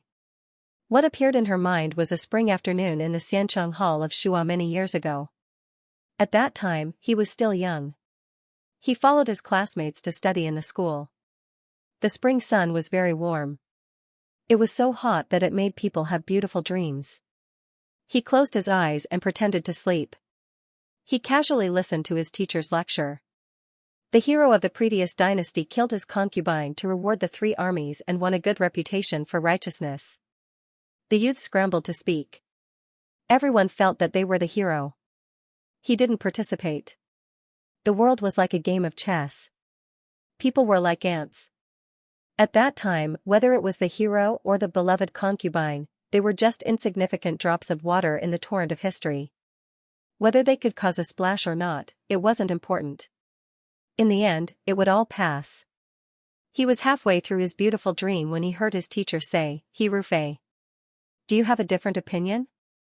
He Rufei, Xiao Ju remembered that young master he. Among the many talents in the Xianchang Hall, he was particularly clumsy and conspicuous. However, he was also extremely hardworking. If he was like Lin Shuanghe, it would have been good. However, he had the lofty ambition of defying the heavens and changing his fate written all over his body. This kind of person, in the secular world, would be considered laughable. However, this kind of youth's pure enthusiasm wasn't annoying. Since he was called out by his teacher, he probably had to give a vague answer. Xiao Ju didn't open his eyes. He calmly listened. Everyone says that Zhang Sun is a loyal and righteous person. That's not false. However, aren't those people who were eaten innocent? I can understand his choice. However, if it were me, I definitely wouldn't do that. The youth who had closed his eyes and pretended to sleep slightly trembled. His long eyelashes were like the wings of a butterfly resting on a flower, startled by the occasional breeze. "Oh? What are you going to do?" "I'm going to take the remaining soldiers and fight to the death with the rebel army outside the city." The person holding the sword should know where the tip of the sword is pointed. Whether it's at the enemy in front of me or the weak behind me. Such childish, naive, and righteous words. A trace of ridicule appeared at the corner of the youth's mouth. He slowly opened his eyes. In an instant, sunlight broke through the window and woke him up from his beautiful dream. The golden light shone on the thin and weak figure in front of him. The originally unremarkable person, at some point, became as dazzling as a rainbow in a mountain stream. "I will never draw my sword against the weak." It seemed like this was the first time he seriously looked at Hirufei's appearance. The mask covered his face. No matter when, no matter how stupid this person was, his posture was always upright and straight. The ridicule on the youth's lips dissipated. Gradually, the corners of his mouth curled up. He looked out the window and felt that the spring sun was brilliant and beautiful. Even the idiot who was usually ridiculed by others seemed respectable. Perhaps, he wasn't an idiot after all. When they reached the end of the deep forest, Xiaoju didn't reply to He Yan's question. He stopped here and said, "I have something to discuss with Li Kuang. You don't have to follow me." He Yan nodded and watched Xiaoju leave first. Her current relationship with Xiaoju was a little strange. She couldn't be considered a subordinate. In terms of the title bestowed by His Majesty, her official position naturally couldn't be compared to Xiaoju's, but she couldn't be considered Xiaoju's soldier. But if she wasn't considered a subordinate, Muan Lang didn't have any real power. If she didn't follow Xiaoju, she wouldn't even be able to do anything. Lin Shuanghe waved his hand in front of her. "Sister He?" He Yan came back to his senses. "Brother Lin. I was too busy a few days ago. There weren't enough doctors in the Rendu, so I could only bite the bullet and do it." Speaking up to this point, he complained, "My title of white-robed divine doctor is too cheap. I don't take a single cent. Those who don't know would think that I'm a person who likes to do good deeds." "Sister, when we return to the capital, you can't tell anyone that I've treated women outside of the capital. The rules can't be broken. If others find out, everyone will come to me for treatment. Our Lin family's doorstep will be trampled to pieces." Lin Shuanghe was a person who could always worry about things that he shouldn't worry about. He Yan was speechless for a moment, then said, "I'll remember." Lin Shuanghe finally relaxed, then said, "I haven't asked you yet. How are you doing here? You're really amazing. You came to the Rendu on your own without even saying anything. The Liangzhou guards almost caused a huge mess. What were you thinking? Even if you want to make a name for yourself, you should take it easy. Why did you come to such a dangerous place? Even if riches and honor are found in danger, we should first protect our lives and then plan for the future." He Yan knew that he was teasing him, so he only smiled. "Sister He." Lin Shuanghe looked at her and stopped waving his fan. He thought for a moment, "Why do I feel that you've changed a lot after not seeing you for so long?" "Have I?" "Yes," Lin Shuanghe replied with certainty. From the first time he saw He Yan in the Liangzhou guards, even when she was heavily injured by Rita Musi, this girl was still alive and kicking, constantly radiating warmth like the sun. Her eyes were always bright and full of life. It had only been a little over a month now. When he saw He Yan again, this girl seemed to have many things on her mind. She seemed to have become strangely silent. It was as if something had shaved away all her happiness in one night, giving birth to another version of herself. It was a bit unfamiliar, gloomy, as if she used something to separate herself from others, making it impossible to approach. "Did something happen?" he asked. He Yan shook her head, saying with a smile, "It's nothing." However, she suddenly thought of another matter and asked Lin Shuanghe, "Brother Lin, in the days I left the Liangzhou guards, did something happen in the Liangzhou guards?" "Why do you say that?" Lin Shuanghe rubbed his chin. "Do you think something's wrong?" He Yan hesitated for a moment, but still said, "When I saw the governor this time, he didn't ask me why I came to the Rendu alone, nor did he reprimand me. He seemed very calm. Don't you think this is a bit strange? The governor's personality wasn't like this before." Lin Shuanghe's eyes moved, and he laughed. "This is a very obvious matter to begin with. You came to the Rendu to save the people of the Rendu. Since it's to save people, Huijin definitely won't say anything. You've been busy and tired these days. Huijin doesn't even have enough time to worry about you, so why would he reprimand you? Little sister you might have some misunderstandings about Huijin. He's actually not such a heartless person. He's very gentle, especially towards the people he likes. Lin Shuanghe's answer was irrelevant, and for a moment, Yan didn't know what to say. After a moment of silence, she could only say, forget it. If he doesn't care about this matter, I don't have to keep worrying about it. Hirufei was more important now. Hirufei had committed such a great crime, and she didn't have much time to take revenge bit by bit. As long as Hirufei held the title of General Feihong, it would be a disaster for the people of Dawei. Don't think too much, Lin Shuanghe comforted her. In a few days, we'll return to Shuajing. When we return to Shuajing, I'll take you around to relax. Oh right, your family is also in Shuajing, right? It's also a good thing for you to reunite with your father and brother after you return. However, your identity is a bit troublesome, but it's not a big deal. We'll deal with whatever comes our way. We'll think of a solution together. Return to Shuajing? Yan was stunned. She wanted to return to Shuajing, but it was her idea. Why did Lin Shuanghe mean that Xiaoju wanted to go back as well? Not long after you left the Liang Province Guard, Huijin received a decree from the capital to bring a portion of the Liang Province Guard's new recruits and the Nan Province Guard's soldiers back to Shuajing. However, at that time, we were all worried about the situation in the Rendu. Huijin and I arrived first, and the soldiers and horses followed behind. In the end, we have to go back. With Yuto's current situation, it's impossible for the world to be as peaceful as before. It's also good to go back earlier. Lin Shuanghe looked at her and asked curiously, what, you don't want to go back? Yan shook his head, no, I'm not. No, it's just a bit unexpected. If Xiaoju also wanted to go back, then wouldn't they have to travel together again? She had clearly made up her mind to stay far away from him so as not to implicate him. Now, it seemed that this ill-fated relationship was particularly stubborn. It was inevitable that they would have to live together again. However, her current feelings towards Xiaoju were extremely complicated.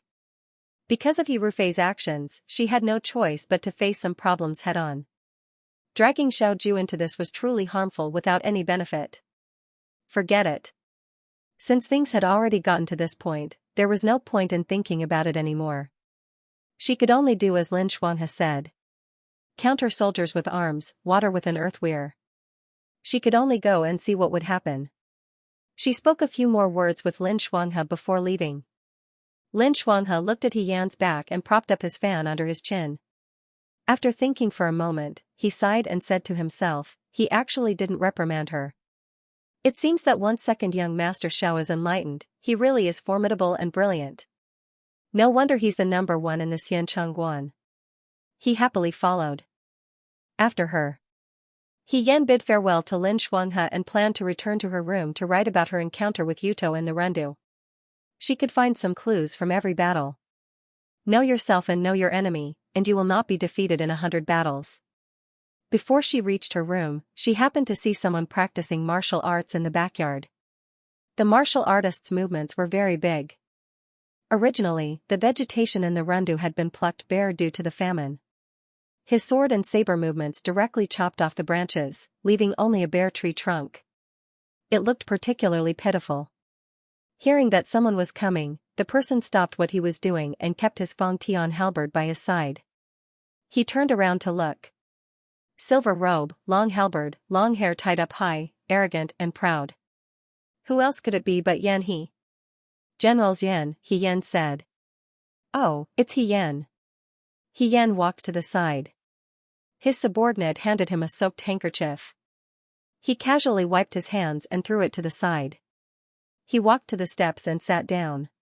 He did not forget to call out to Yan, sit. Yan thought for a moment and sat down beside him. Were you secretly watching me practice my spear just now? Yan, he said, how is it? Have you never seen such brilliant spear skills before? Yan was speechless for a moment. He smiled and said, it is indeed brilliant. Looking around, in the entire Dawei, there is no one else who has such spear skills other than General Xian. Hearing this, He Yan smirked proudly. His gaze towards He Yan became gentler. He scoffed, "You have good taste." He Yan sighed in his heart. After so many years, Yan He's temperament did not change at all. As long as one went along with him, it would be easy to please him. When they were at the Xianchang dojo, if Lin Shuanghe and He Yan were competing for the last place, then Yan He and Xiao Ju were competing for the first place. However, there was no suspense in their competition. Every time, Yan He was second and Xiao Ju was first. The young people who studied in the dojo all came from good family backgrounds. They were the cream of the crop. It was normal for them to be competitive. However, Yan He's competitive nature was exceptionally strong. He Yan still remembered that every few days in the dojo, Yan He would challenge Xiao Ju. It was similar to how Wang Ba challenged her in Liang province. Xiao Ju was too lazy to bother with such challenges most of the time. When she was annoyed, she would challenge Yan He. Regardless of whether it was civil or martial, archery or horse, the result was the same every time.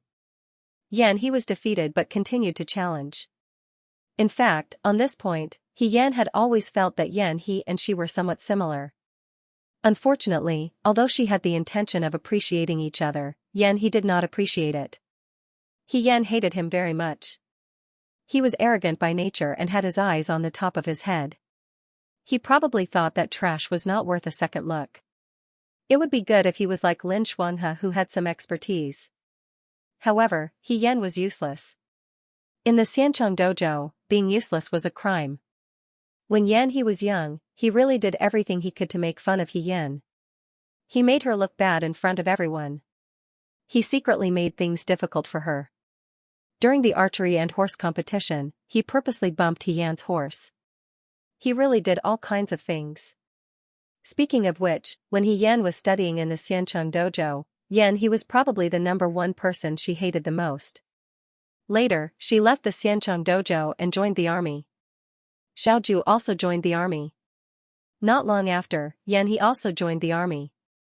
However, Yan He could be considered to have inherited his father's business. Now, he was young and was doing well.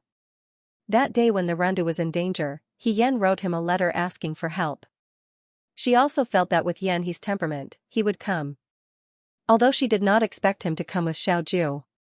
If it was a few years ago, He Yan would never have thought that there would be a day when she could sit and talk to Yan He calmly. Actually, she didn't know how she had offended Yan He back then.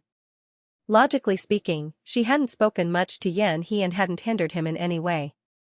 Why was it that no matter how carefully she treated him, Yan He just couldn't stand her? This question could be considered one of the 10 unsolved mysteries of He Yan's youth. Now that Yan He was sitting beside her, although there was still a shadow of his youth between his brows, but he was much calmer. It had been so many years, but he still hated He Rufei. What kind of power was this? He Yan said casually, of course. Everyone says that Dawei has 2 famous generals. One is General Fei Hong and the other is General Feng Yun. I don't think so. There was no need to talk about Governor Xiao. He was indeed very powerful.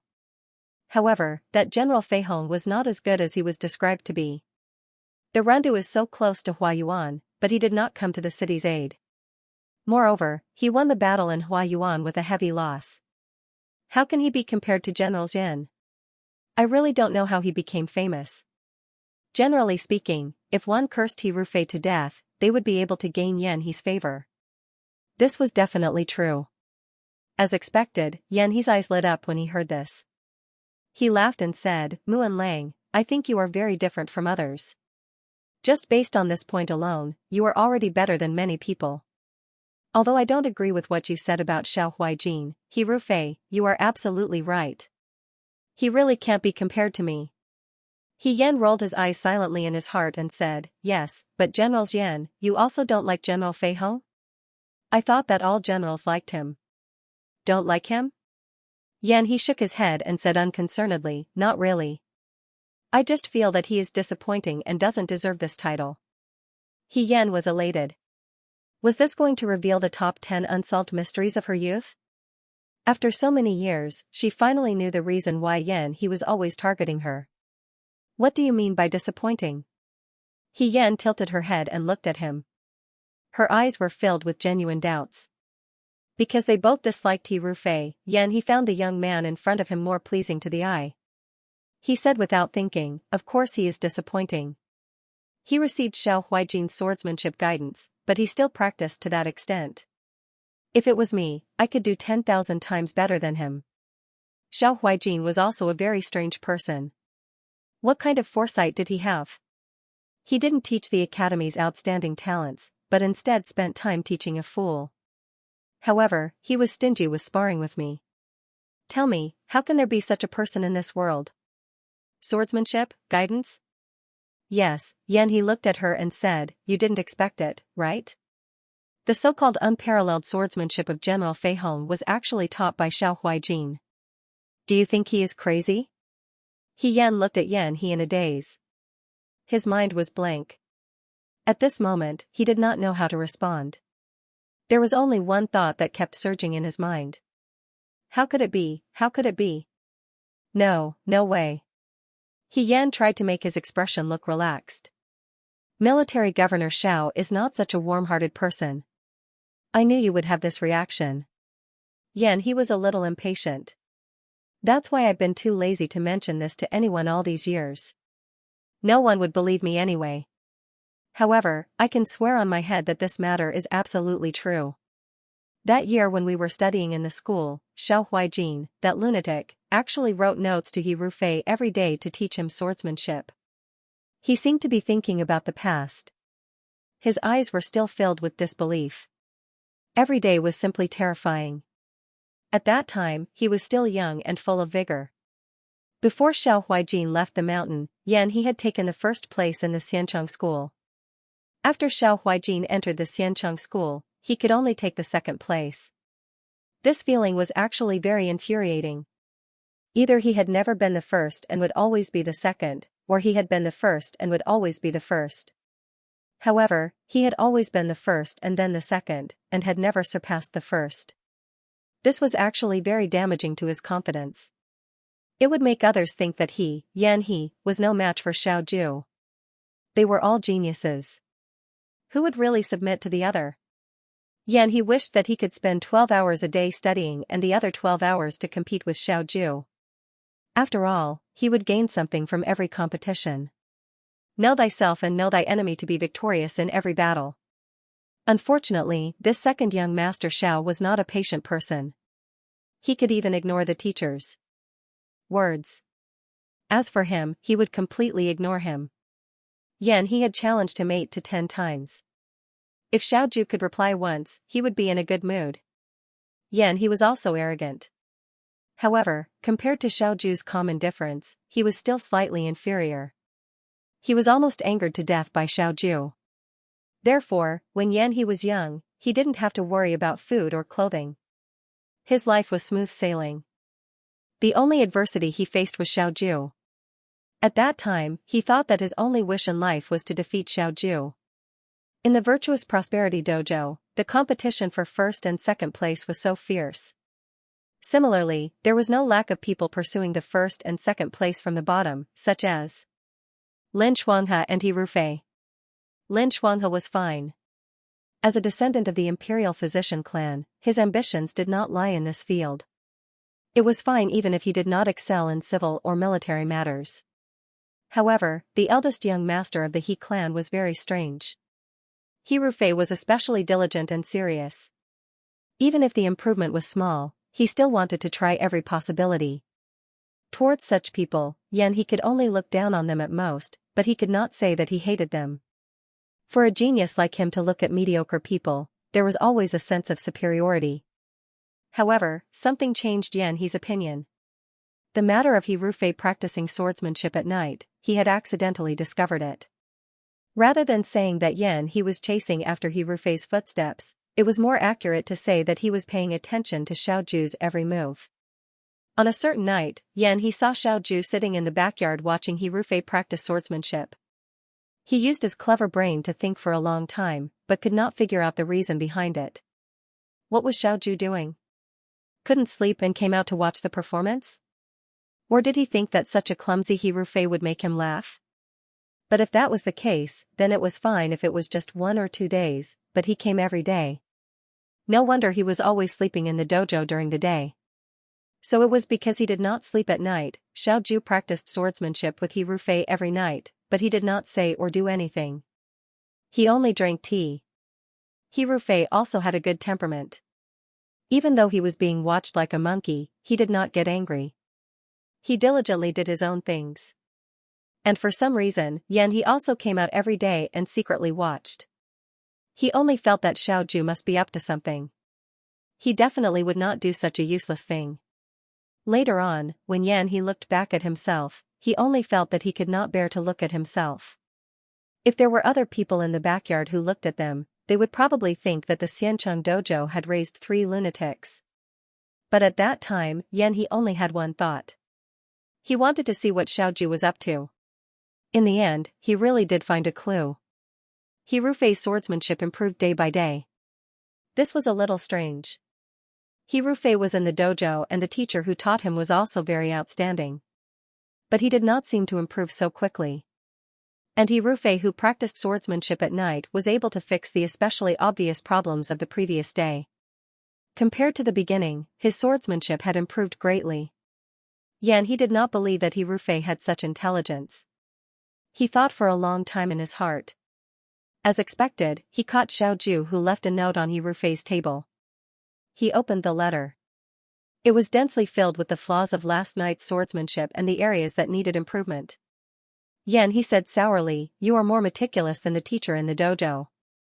Xiaoju looked at him coldly and said indifferently, "You follow me every day. Do you want to be like those girls outside?" Those girls outside were all Xiaoju's admirers. If they had nothing to do, they would occasionally pass by the dojo. After all, Xiaoju had the most beautiful face in the capital. His indifferent and lazy appearance was very seductive. Many people were mesmerized by him. He threw the letter on the table and looked at him with disgust. "Who is like those girls?" Xiaoju turned to leave. He hurriedly followed him out. He was not satisfied and said, "You practice swordsmanship with him every night in the courtyard just to give him pointers? You've been following me every night just to watch me teach him swordsmanship?"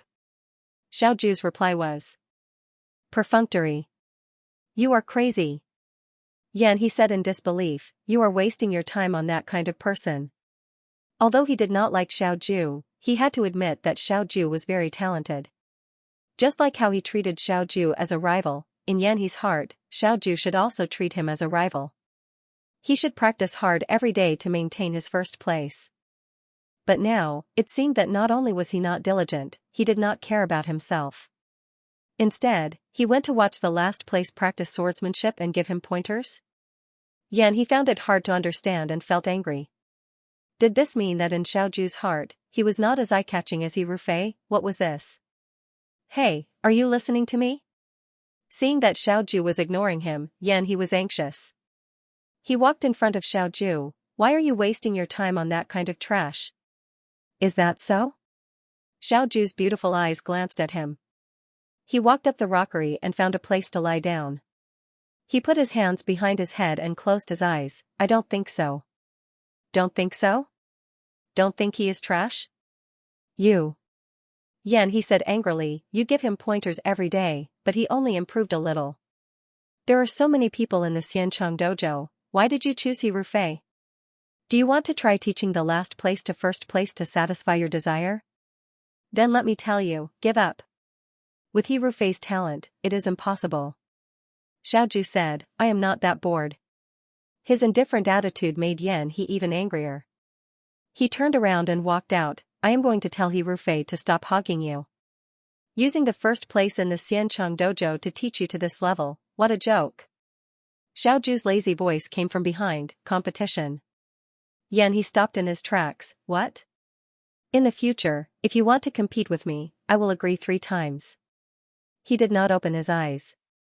His eyelashes drooped down, contrasting with his jade-like skin. He leaned against the rockery and pretended to be asleep. He looked like a handsome youth in a painting. The condition is to keep it a secret. He stood in the same place, his heart in turmoil. In the end, he could not resist the temptation of Xiao Ju agreeing to compete with him. He gritted his teeth and said, 2 times. Deal. The sunlight shone in the courtyard. It was hot. Yan he sighed and said, then, as the price, I will keep it a secret for him and will not tell he Rufei. Even though many years had passed, Yan he was still angry when he talked about this matter again. If he Rufei had Xiao Ju's swordsmanship, it would have been good. But his improvement was not considered a genius. In Yan he's opinion, it was a waste of Xiao Ju's careful teaching. But Xiao Ju was really patient with he Rufei. Even though he refused to compete with Yan he still guided he Rufei wholeheartedly every day. Yan he did not know where the injustice and jealousy in him came from. It was probably because he could not stand the fact that a person with mediocre talent was guided by a famous teacher, and he even ruined the teacher's reputation. Later on, he made a name for himself. Yan he snorted and said, but in my opinion, if it was me who had received Xiao Huijin's guidance, I would definitely be more than that. I originally thought that he did not disappoint me. I did not expect the battle in Huayuan to make me speechless. He is still the same as before. I think he should get rid of the title General Feihong as soon as possible. Otherwise, he will become a joke to others. Kid, Yan he raised his eyes to look at the person beside him. Why aren't you saying anything? He Yan was startled. The sun was shining so brightly that her eyes were a little dizzy. She did not know if it was because she was shocked by Yan he's words or something else. She muttered, I am just, very surprised. More than surprised. In the beginning, I thought that Xiao Huijin had gone crazy, Yan he said sarcastically.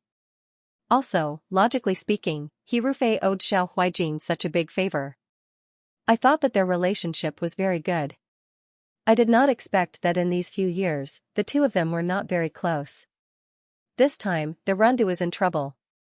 Huayuan is so close to the Rundu. Xiao Huijin actually wrote a letter to me and did not contact he Rufei? It seems that Xiao Huijin has kept this matter a secret until now. He Rufei does not know about it. However, I cannot say for sure. After all, that was a matter from many years ago. The two of them are equally famous now. It is natural that he Rufei would have a dispute. Yan he really took the opportunity to smear he Rufei's name. However, he Yan did not have the mind to argue with him. Her eyes were filled with. Back then, her swordsmanship was secretly taught by Xiao Ju. She had always thought that it was a kind teacher from the Xianxia dojo who saw that her swordsmanship was not good enough and secretly taught her. She had always been very grateful for this. If it was not for the He family's incident, she would have been able to see who that teacher was with her own eyes. Not being able to thank him properly had always been a regret in He Yan's heart. But now, from Yan He's mouth, she learned the unbelievable truth. It was actually Xiao Ju. If it was Xiao Ju, everything actually made sense. His skills were not inferior to the teachers in the Xianxia dojo. He Yan did not think of Xiao Ju only because of Xiao Ju's personality. He was not someone who was willing to help others. Moreover, their relationship could not be considered close. So at that time, he came to the backyard every night to watch her practice swordsmanship and drink tea. It was not to pass the time, but to give her pointers. He Yan took a deep breath. Why did she only realize it now? What's with your expression? Yan he frowned. You look very excited. He Yan coughed lightly and said, I just feel that military Governor Xiao is really a good person. What good person? I think he is sick. This person is good at everything in the academy. Who can tell that his eyesight is so bad? Yan he patted the dust off his body and stood up. He grabbed the Feng Tian halberd beside him. He Rufei is not happy to talk about him. Forget it, I am going to continue practicing with the halberd. What about you? He Yan's thoughts were in a mess. Naturally, he did not have the mood to watch this person flaunt his skills in front of him. He said, if that is the case, then I will not disturb General Yan. I will return to my room first. He Yan turned and left. The sky gradually darkened. Xiao Ju came out of the hall. Li Kuang wiped the sweat off his forehead. Because of the Yiluo incident, he did not have the face to see He Yan. When he saw He Yan, he felt nervous and fearful. He originally thought that it would be better to talk to Xiaoju. However, compared to the young Muan Lang, this right military governor was even more difficult to deal with. He carefully asked about everything that happened in the Runda these days, including the scarecrow at the city gate tower and the night attack on the enemy camp to burn their provisions. Li Kuang did not take credit for himself. He completely exposed Yan's idea. As for the women and Iluo that were captured, Xiaoju had already seen them. When Li Kuang repeated the story, this young military governor did not seem as agitated as Yan. Instead, he seemed rather calm. However, that calmness in Li Kuang's eyes made him feel as if he was sitting on pins and needles. After asking about everything that happened in the Rendu, Li Kuang also knew that they would be returning to Shuajing in a few days. Li Kuang's heart let out a big sigh of relief. No matter what, the Rendu problem was solved. He would leave a portion of his troops here. However, those Yuta would not dare to come again. The city was finally defended. However, it was not defended. Li Kuang understood one thing very clearly. He had lost the hearts of the people. His position as military governor would not last for long. The tall and burly man sat alone in the room. After a long while, he buried his hands in his palms and silently cried. This was the punishment he deserved. The night in the Rendu was very cool. The heat of the day had completely faded at night. However, because of the famine in the city, there was no light from the plants and trees. There was a sense of desolation that only existed in autumn. Xiaoju placed the drink of autumn on the table. Just as he turned around and took off his outer garment, he heard someone knocking on the door. The knocking was polite and respectful. He paused. Come in. The door opened. Yan stood at the door. He looked at him and asked, Military Governor, can I come in? When he was in the Liang Province Guards, this person never knocked on the door. When he wanted to find someone, he did not even go through the main door to save time. He directly knocked on the door a few times. He did not care if the person on the other side answered. He just treated it as if he had already said hello. Then, he skillfully opened the door and popped his head out from behind the door. He had a bright smile on his face and called out with perfect pronunciation, Military Governor. He had only stayed in the Rendu for a little more than a month, but he had become so obedient. However, there was a hint of politeness that was hard to detect. Xiaoju raised his eyebrows slightly. He put down his outer garment and asked calmly, What's the matter? He didn't answer her yes or no. Anyway, Yan would come in by himself. As expected, Yan walked in naturally and closed the door after being obedient for only a moment. The house looked luxurious. After all, the people in the Rendu relied on the provisions brought by Yan He to survive. Naturally, there were no tea leaves. Xiaoju picked up the white jade porcelain teapot on the table and poured water into the teacups. Yan walked over and said, Let me do it. She took the teapot from Xiaoju's hands. Xiaoju didn't decline. When he moved, he accidentally touched Yan's finger. Yan's heart trembled slightly. He raised his head and looked at the other person. This person's eyes were lowered, and he couldn't see what kind of expression he had. Yan pretended that nothing had happened. He walked to the other side of the table and slowly poured water. Xiaoju had already broken the rules of physical intimacy many times. However, when she was in the Liang Province Guards, there were many inconveniences. She tried her best to ignore this. However, now, she was well aware of many things. She also understood her feelings for Xiaoju. As the saying goes, one can be unyielding if one has no desires. If one has a guilty conscience, one would feel uncomfortable. She scolded herself in her heart for being muddle-headed. She tried her best to speak calmly. Military Governor, Brother Lin said today that we will be returning to the capital together in a few days. Xiaoju sat down in front of the table. You don't want to go back? No. She originally planned to return to the capital. It's just that why did His Majesty suddenly summon you back to the capital? And General Xian? If all of them return to the capital, won't it be dangerous outside? These Yudo were like tigers watching their prey. Even if His Majesty was worried about the safety of the capital, there was no need to summon all of Dewey's valiant generals back. If the Yuta were to make a comeback at this time, although the possibility was not high, they still had to be prepared. We will know when we return. Xiaoju did not directly answer her question. That's right. Before returning, it was not good to talk about it. However, she did not really come here for this matter. She just wanted to find a reason to start the conversation. She handed one of the teacups to Xiaoju and held the other one in her hand. Holding the warm tea in her hand, the girl lowered her head and took a sip. After a while, she raised her head and looked like she was trying to find something to say. Military Governor, I met General Xian during the day. Xiaoju nodded and lowered her head to read. His attitude these days was very strange. He was cold, but he was so calm that he could be called gentle. He was gentle, but he did not take the initiative to talk to He Yan.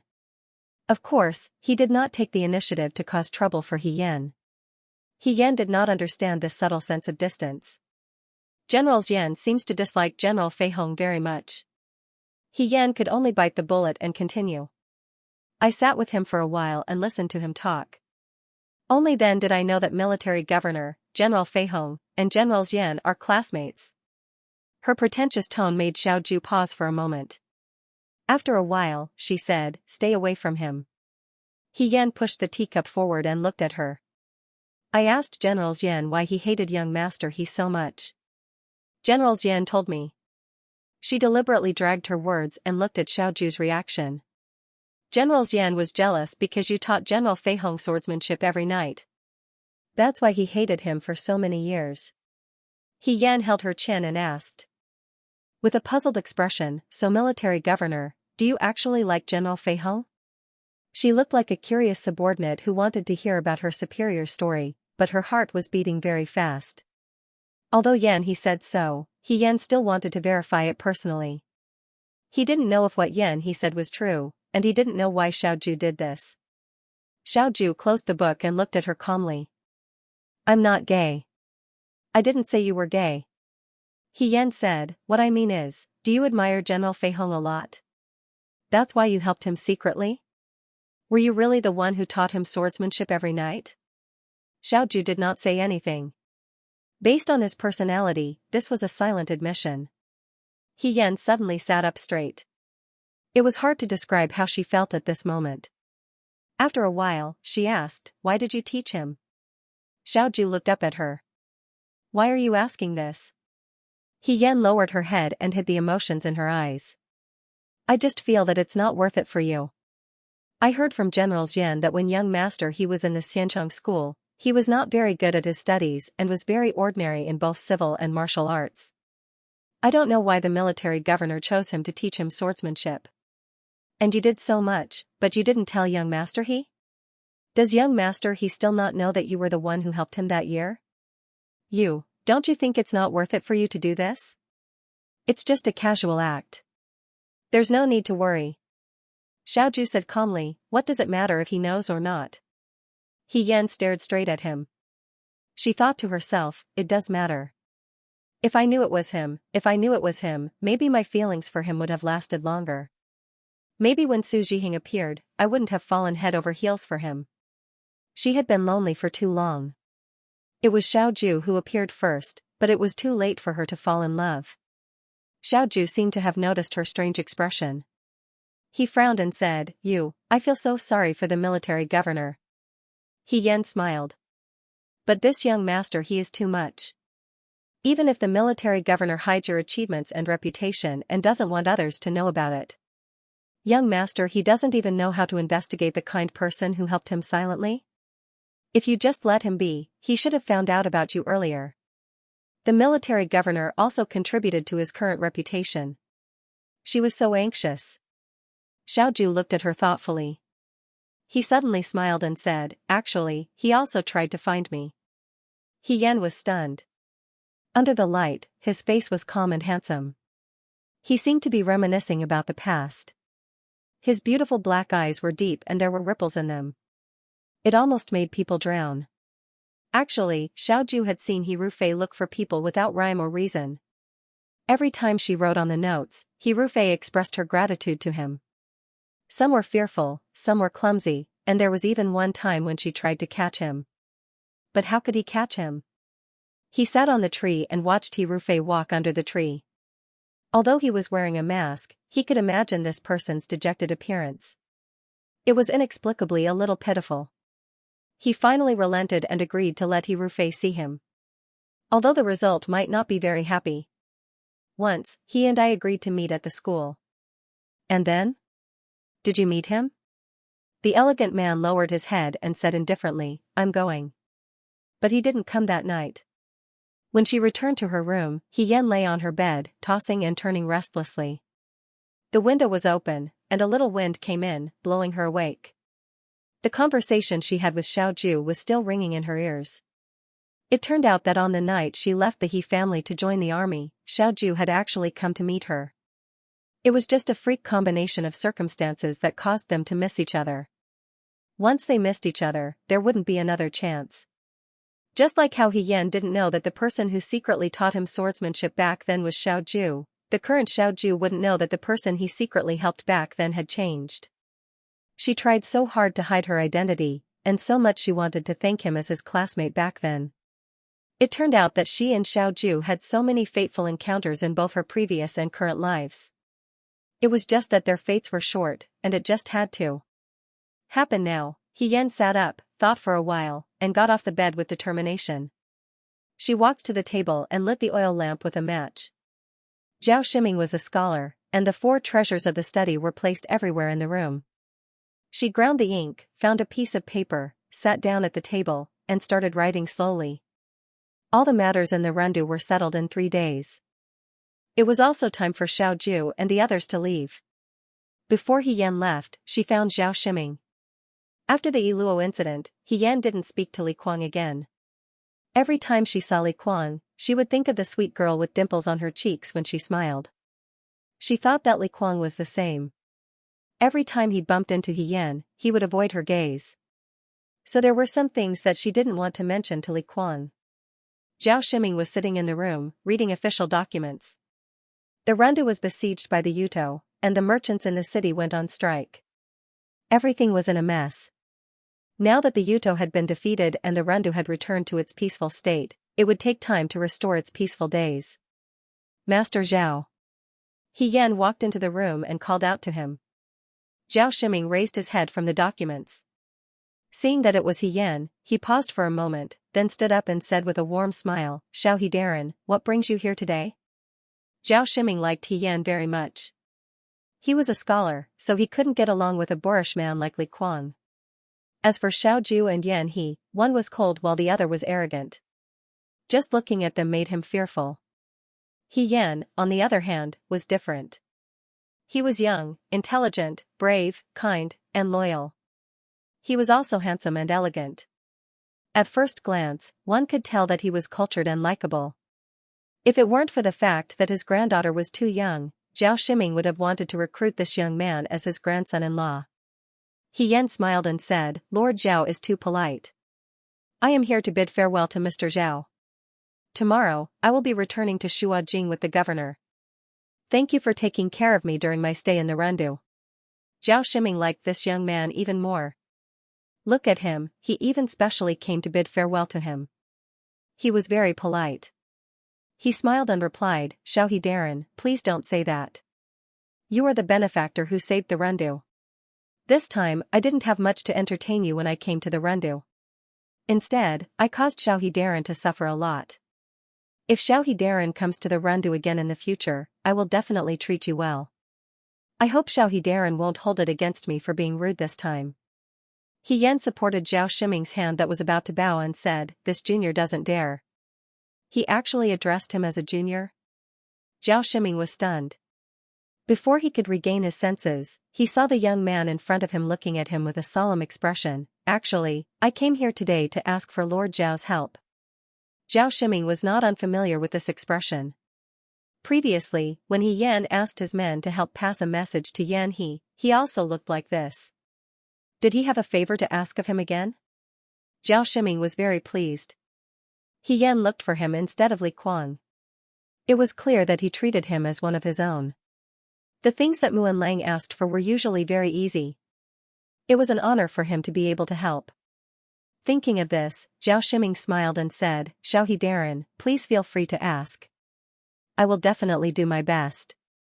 As soon as he finished speaking, Zhao Shiming saw the young man in front of him lift the corner of his robe and kneel down in front of him. "You." He was shocked. Then, "Thank you very much, Lord Zhao."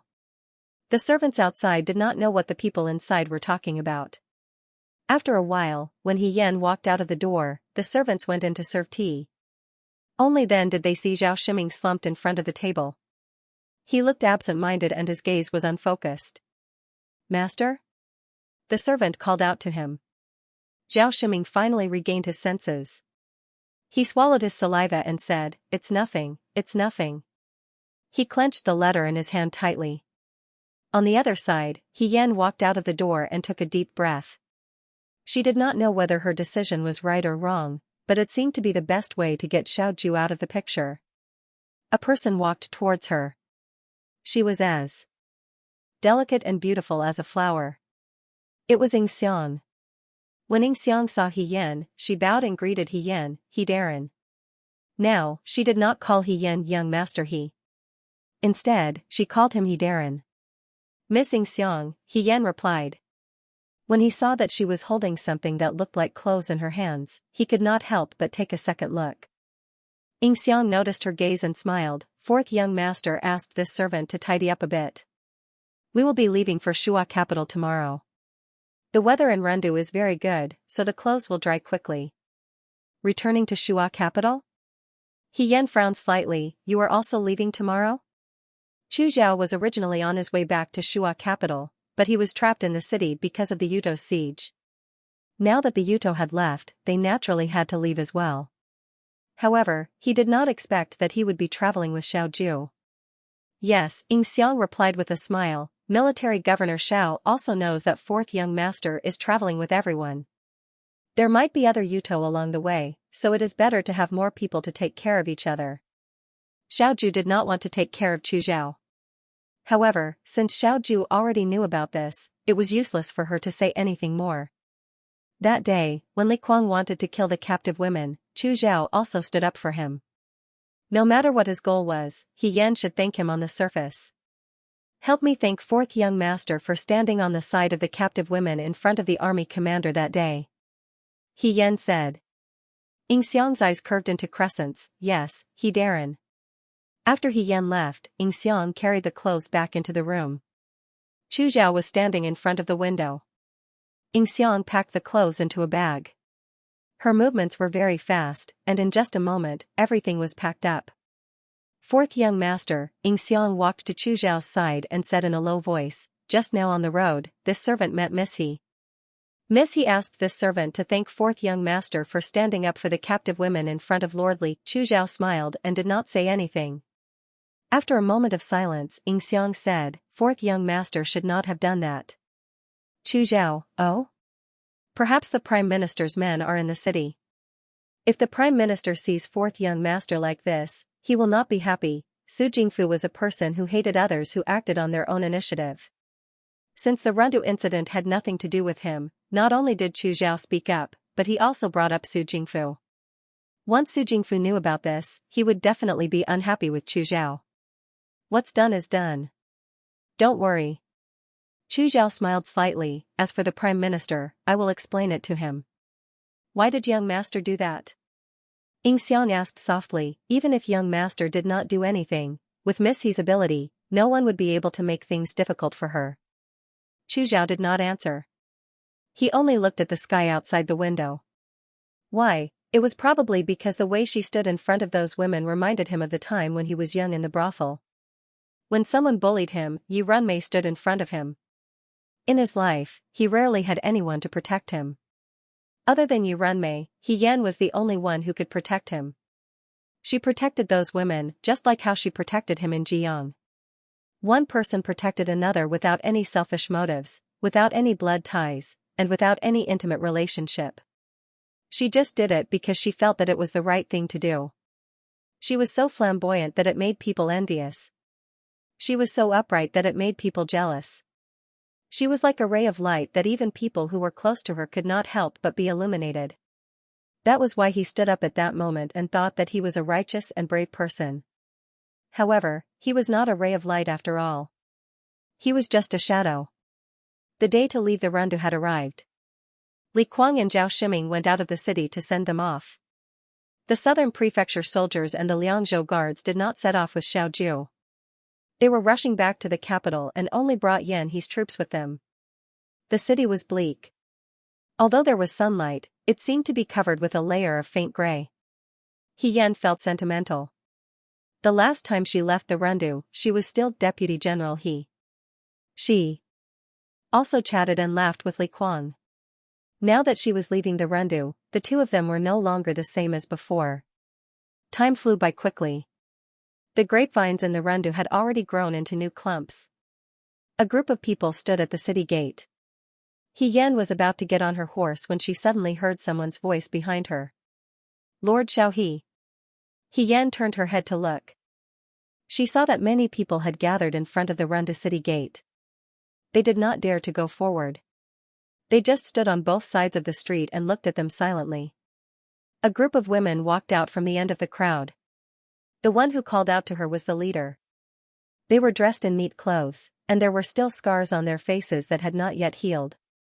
They were the captives that He Yan had rescued from the hands of the Wutua people during the night attack on the enemy camp. They were also the women that He Yan had saved from Li Kuang's sword. He Yan still remembered the woman who spoke. That day, she was the one who tearfully persuaded him not to fight with Li Kuang and sacrificed herself willingly. However, He Yan later found out from Zhao Shiming that this woman originally lived in a village outside the city. After the Yuto came, he killed her husband and son. She was the only one left in her family. She originally thought that she had been defiled by the Yuto and was afraid of the strange gazes of the people outside. Because her family was not around, she already had the intention to commit suicide.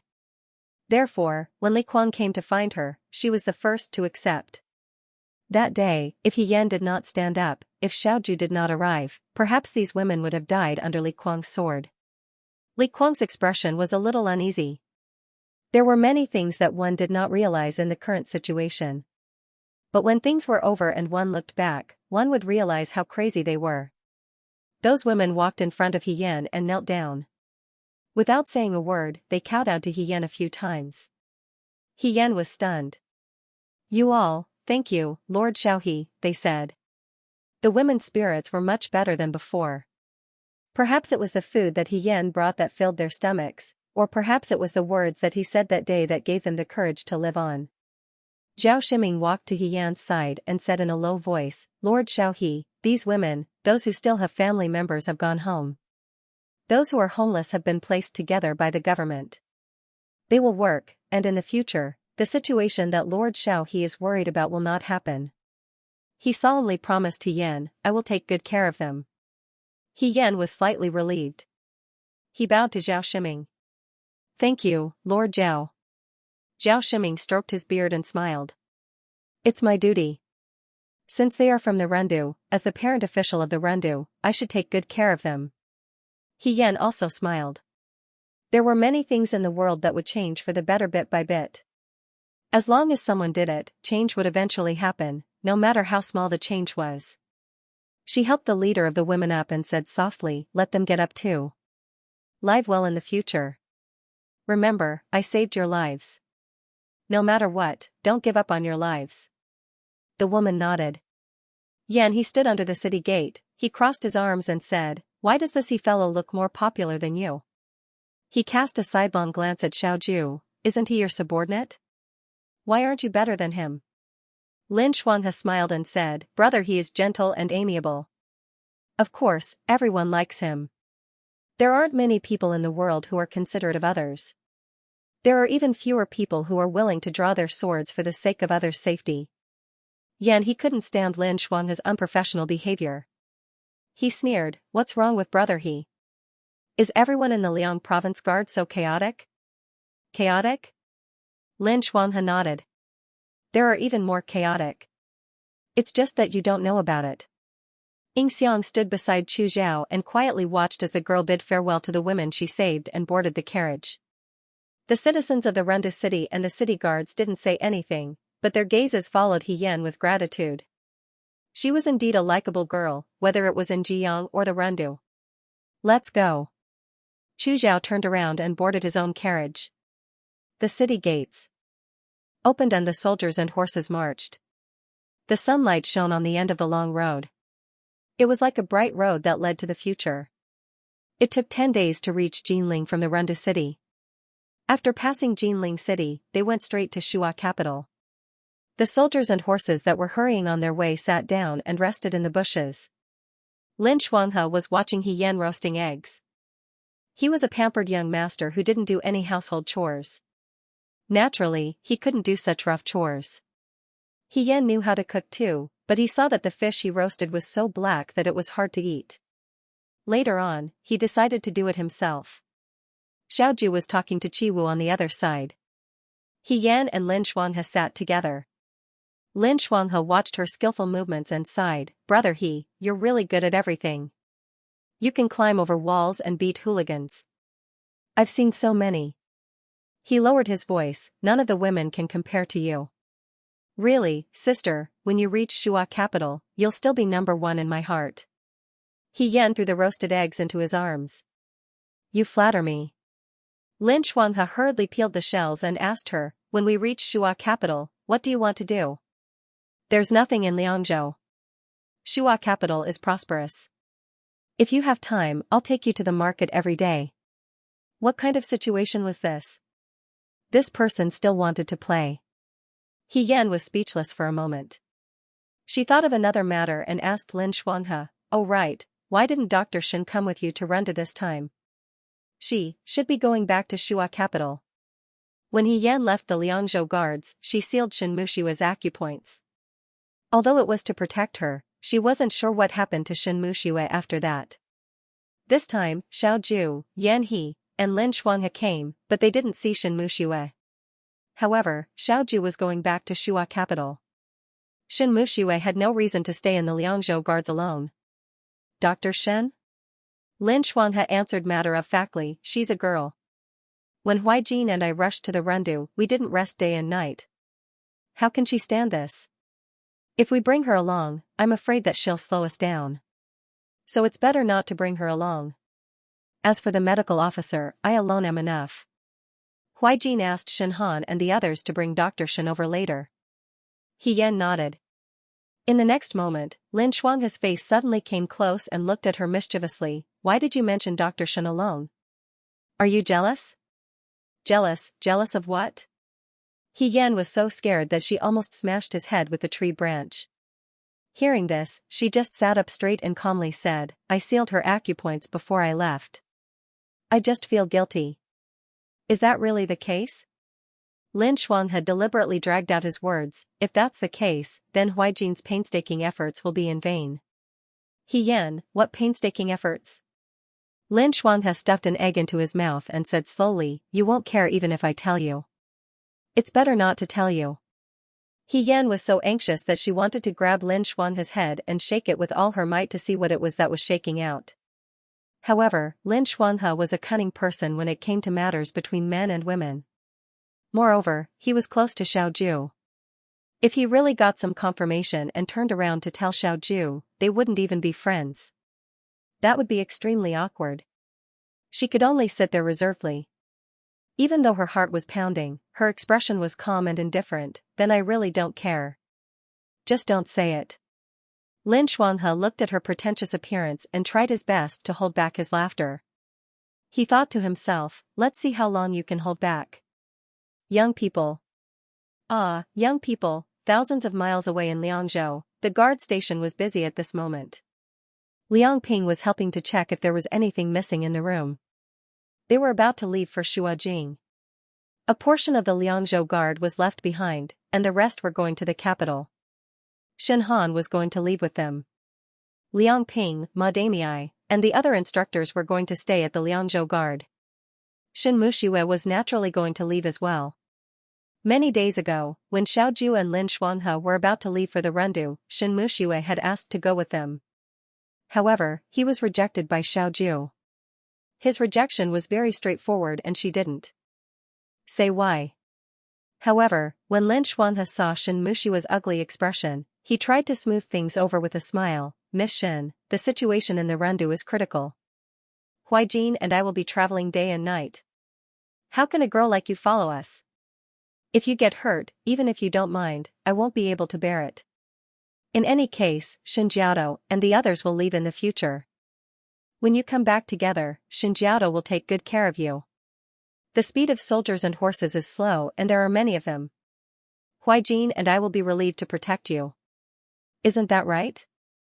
Shen Mushue didn't say anything. Lin Xuanhe took it as a silent agreement and turned to leave with a smile. Shen Mushue looked at his back and asked, Young Master Lin, second young Master Xiao is going to the Rendu for Heian, right? Lin Xuanhe paused and looked at her. His gaze was sincere and puzzled. Why would you think that? Shen Mushue pursed her lips and didn't say anything. She knew that it was ridiculous to say this.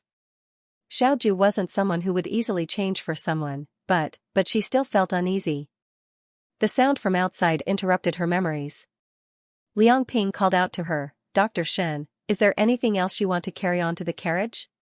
Shen Mushue came back to her senses and answered as she walked out the door. Liang Ping stood outside. The sun shone on his face and made his face red. He was sweating profusely. He was holding a stack of boxes in his hands and was walking unsteadily towards the carriage. Xiaoju left in a hurry and didn't pack his things. Before he left, he instructed Shen Han to take everything in his room with him when he returned to Shuajing. Fortunately, Xiaoju didn't have many things with him. Other than some clothes, there wasn't much left. Shen Mushue saw that Liang Ping was walking unsteadily, so she stepped forward and said, Let me help you. Liang Ping's face turned even redder. No need, no need. The chief instructor told me that these things belong to the governor and asked me to organize them myself. How can I trouble Dr. Shen? He sighed in his heart. Miss Shen was really kind-hearted and didn't put on airs.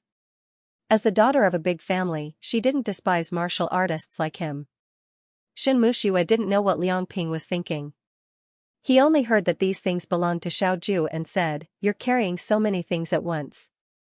It's inevitable that you'll drop them. Don't worry, I'll help you. As he spoke, he helped carry the topmost box. The box wasn't big. He walked forward with Liang Ping.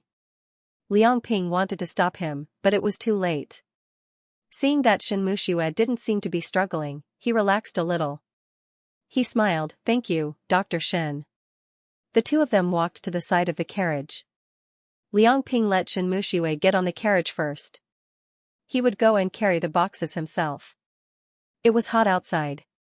Shen Mushue nodded in agreement. She sat quietly with the box in her hands and looked at the busy soldiers in the distance. Her gaze fell on the box in her arms. The box looked ordinary. She didn't know what was inside. Xiaoju didn't bring many things with him. Since Shen Han wanted to bring them back to Shua capital, it must be very important. However, she picked up the box and weighed it. It was too light, as if it didn't contain anything. Could it be empty?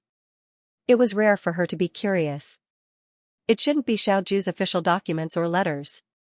He would only carry these things with him. If she opened it, it shouldn't be a problem, right? Shen Mushue's fingers rested on the box. She looked outside the carriage. The soldiers were far away, so no one saw her movements. With a click, the box was opened. There were some brushes, inkstones, paperweights, and the like inside. It was just a small thing. She was about to close it when her gaze suddenly froze. After a while, she reached out and took out two things. One was a dough figurine. The dough had already dried and the color was dark. It was a woman with a charming smile. The other was a wooden carving. In the carving, a warship was capsized and the fire was fierce. The general standing at the bow of the ship was valiant and valiant. It was a female general. 10 days later, the group arrived at Jinling. It was different from Jiang's warmth and simplicity, and it was also different from Rendu's solemnity and bleakness. Jinling City was gentle and affectionate, like a beautiful and elegant lady, stained with a thin layer of pink. The sunlight was clear, the morning sun was romantic, and the soft language of Wunong was filled with music. It was truly a rich and noble village in the human world. Lin Shuanghe couldn't walk as soon as he arrived. He could only look at the delicate lady walking on the street and praise, "This is the immortal cave." No wonder people always say that once you enter Jinling, you don't want to leave. He Yan. You said the same thing when you were in Jiang.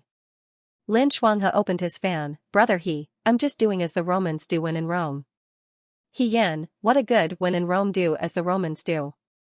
When they arrived at Jinling, they naturally had to greet the governor of Jinling's Xianxia prefecture. It wasn't convenient for Yan He's troops to move around freely in the city. Xianxia prefecture had already received the news of Yan He's arrival, so Yan He also went to Xianxia prefecture to receive them first so that he could settle the troops down. Outside Xianxia prefecture, the imperial bodyguards were already waiting outside. There were already people arranged to settle the troops down. He Yan was supposed to stand with Wang Ba and the others in the troops' team. However, Lin Shuanghe patted her shoulder, "You're now Muan Lang personally appointed by His Majesty. You're no longer a commoner. Of course, you should be with us. It's a good opportunity to show you the world of officialdom." He Yan was speechless. Just as he was about to ask Xiao Ju, Yan He glanced at her and said, "You're right. Since you have an official position, you should follow us." Yan He was someone who had his eyes on top of his head and was very difficult to get along with. However, he treated He Yan differently. Others were a little surprised, but He Yan was well aware that this was all thanks to him degrading He Rufei in front of Yan He, making him feel that he was a rare soulmate in the world. Everyone entered the room together. There was a person sitting in the main hall. When he saw them enter, he stood up. He was wearing the robes of an inspector general. This person was very young and thin. His facial features were delicate and had a hint of determination. He did not look like an inspector general. Instead, he looked like a student of the Imperial College. He stood up and bowed to Yan He. "Generals Yan." Then, his gaze fell on Xiao Ju and he was immediately shocked. However, this shock was fleeting and soon turned into shock. He Yan was also shocked. He did not expect to meet Yang Mingji here. What kind of coincidence was this? One Xiao Ju, one Lin Shuanghe, one Yan He and one Yang Mingji. They were her classmates in Xianxia Gymnasium. She actually met 4 of them here. This was too unbelievable. However, He Yan raised his eyes and secretly glanced at Xiao Ju. When they were studying, wasn't Xiao Ju and Yang Mingji the closest? He Yan had received help from Xiao Ju when he was young. However, on the surface, he was not close to Xiao Ju. At that time, Xiao Ju also had her own good friends. Lin Shuanghe was one and Yang Mingji was another. Compared to Lin Shuanghe, who did not do proper work and only knew how to play, Yang Mingji was much more serious. Yang Mingji's father, Master Yang, was a scholar in Guanwen Palace. Yang Mingji was very talented when he was young, probably because of his father. However, his health was not good. Every few days, he would have headaches and fevers. Hence, his martial sciences were a mess. However, the teachers and other youths would not laugh at him because of this. In the humanities, Yang Mingji was really amazing. It was said that he could speak eloquently at the age of 5. At the age of 8, he could discuss the classics with famous scholars from Dewey. When He Yan entered Xianxia Gymnasium, Yang Mingji was already very famous. His political theory and poetry were the best. He also had good handwriting. He Yan was very envious. He was also very gentle. He was not as lively as Lin Shuanghe, nor as indifferent as Xiao Ju. His gentleness was just right. In Xianxia Gymnasium, if Yan He was always competing with Xiao Ju in the martial sciences, then Yang Mingji would be on par with Xiao Ju in the humanities. Unlike his gentle temperament, Yang Mingji's political theory and poetry always had a bit of sharpness. It was enough to see his inner pride. He also liked to criticize current affairs. When he was in the mood, he even dared to criticize the imperial court in his articles. He was often scolded by the teachers, but He Yan could see that the teachers admired him. When he was young, He Yan always thought that a genius like Yang Mingji would definitely enter the government service. Once he did, he would definitely leave a deep mark in Dewey's history books. However, after she joined the army, she did not hear any news about Yang Mingji. She never expected to see him here today. She also never expected that Yang Mingji would become the governor of Jinling. He did not stay in Shuajing? Why was that? And Xiaoju's expression was also indifferent when she saw him. This was very strange. Xiaoju's relationship with Yang Mingji was like her relationship with Lin Xuanhe. But now, when they met, they were so distant that they seemed like strangers. He Yan was not the only one who noticed this. Yan he also noticed this. Yan he said, "Hey, isn't this brother Mingji? How did you become the governor here?" Yan he did not know either. It seemed that Yang Mingji had been very low-key all these years. Yang Mingji came back to his senses and smiled at Yan he. It was just a coincidence. Xiao Huijin, this is your good friend from the past. Why are you so cold? Yan he's gaze moved between the two of them. Did you two have a fight? He asked this casually, as if he was still a teenager. However, Yang Mingji's expression changed slightly. If you want to talk about the past, you can talk about it in the future. Now is not the time to talk about the past. Lin Xuanhe cut in at the right time and changed the topic. That, Yang? Sir, we will be stopping in Jinling for 2 days. Please help us settle down. Yan he's troops, you can do as you see fit. After resting for 2 days, we will return to the capital. Lin Xuanhe's attitude was also very strange. Even though Xiaoju was a person who did not show her emotions, Lin Xuanhe was a shrewd person. However, looking at his current attitude towards Yang Mingji, it was as if he was deliberately drawing a clear line between them. There was no longer the friendliness from before. There was no need to mention Chu Zhao. He had already seen through the undercurrent. No matter how careless Yan he was, he also realized that something was wrong. This time, he didn't say it out loud. Instead, he kept his mouth shut. Yang Mingji's smile was a bit stiff. Of course. The rooms have already been tidied up. I will ask someone to bring you there later. Lin Xuanhe closed his fan. Thank you, Sir Yang. Not long after, a few servant girls came and led He Yan and the others to the place where they would be staying. The place they would be staying was not in the governor's manor. It was a residence not far from the Qinhuai River in Jinling. Perhaps it was under Yang Mingji's name. The house had already been tidied up. The rooms were just right, one for each person. Chu Zhao also got a room. He did not talk much with He Yan along the way. He seemed to be silent and quiet. Sometimes, he did not know what he was thinking. This saved He Yan a lot of trouble. Xiaoju also did not argue with him. They were at peace for the time being. He Yan's room was the most remote one. In this group of people, her position was the lowest, so this arrangement was understandable. However, Lin Xuanhe had jumped out and said to her, "Brother He. I saw ants in the room I was staying in just now. I'm scared. Can I change rooms with you?" He Yan, she said, they are all in one place. If you have them in your room, then I will also have them in my room. But I'm only scared of the ants in my room. He answered very cleverly. Yan He, who heard their conversation, frowned. Lin Xuanhe, are you crazy? Yes. Lin Xuanhe smiled and asked, do you have medicine? Yan He left in a huff. Chu Zhao looked at He Yan thoughtfully. He shook his head and smiled. Then, he followed Xianxia into his room. He Yan stared at Lin Xuanhe, who was laughing happily in front of her. She could tell at a glance what Lin Xuanhe was up to. Lin Xuanhe's room was right next to Xiaoju's. He was pushing her to Xiaoju's side. Only the heavens knew that she had just made up her mind to stay away from Xiaoju. She looked up and saw Xiaoju turn her head to look at her. She was speechless for a moment. Lin Xuanhe said, then it's settled. Brother He, I'm leaving. He quickly hugged his bag and rushed into He Yan's room. He Yan had no choice but to brace herself and walk into Lin Xuanhe's room. He Yan let out a sigh of relief when the door closed. She knew that this wasn't the Liang province guard, and the 2 rooms didn't have doors that could be opened easily. However, she still felt a bit nervous. She cursed herself in her heart. When she was in Jiang City, she had slept in the same room in Chuiyu's residence. What was there to be nervous about? Now, there was a wall between them. Could it be that she could fly, thinking of this, she relaxed a bit. However, she was still thinking about how unusual Xiao Zhu's meeting with Yang Mingji just now. She felt that it was a bit strange. After a while, she slipped out of the door again. Seeing that there was no one around, she knocked on Lin Shuanghe's door. Lin Shuanghe yawned as he opened the door.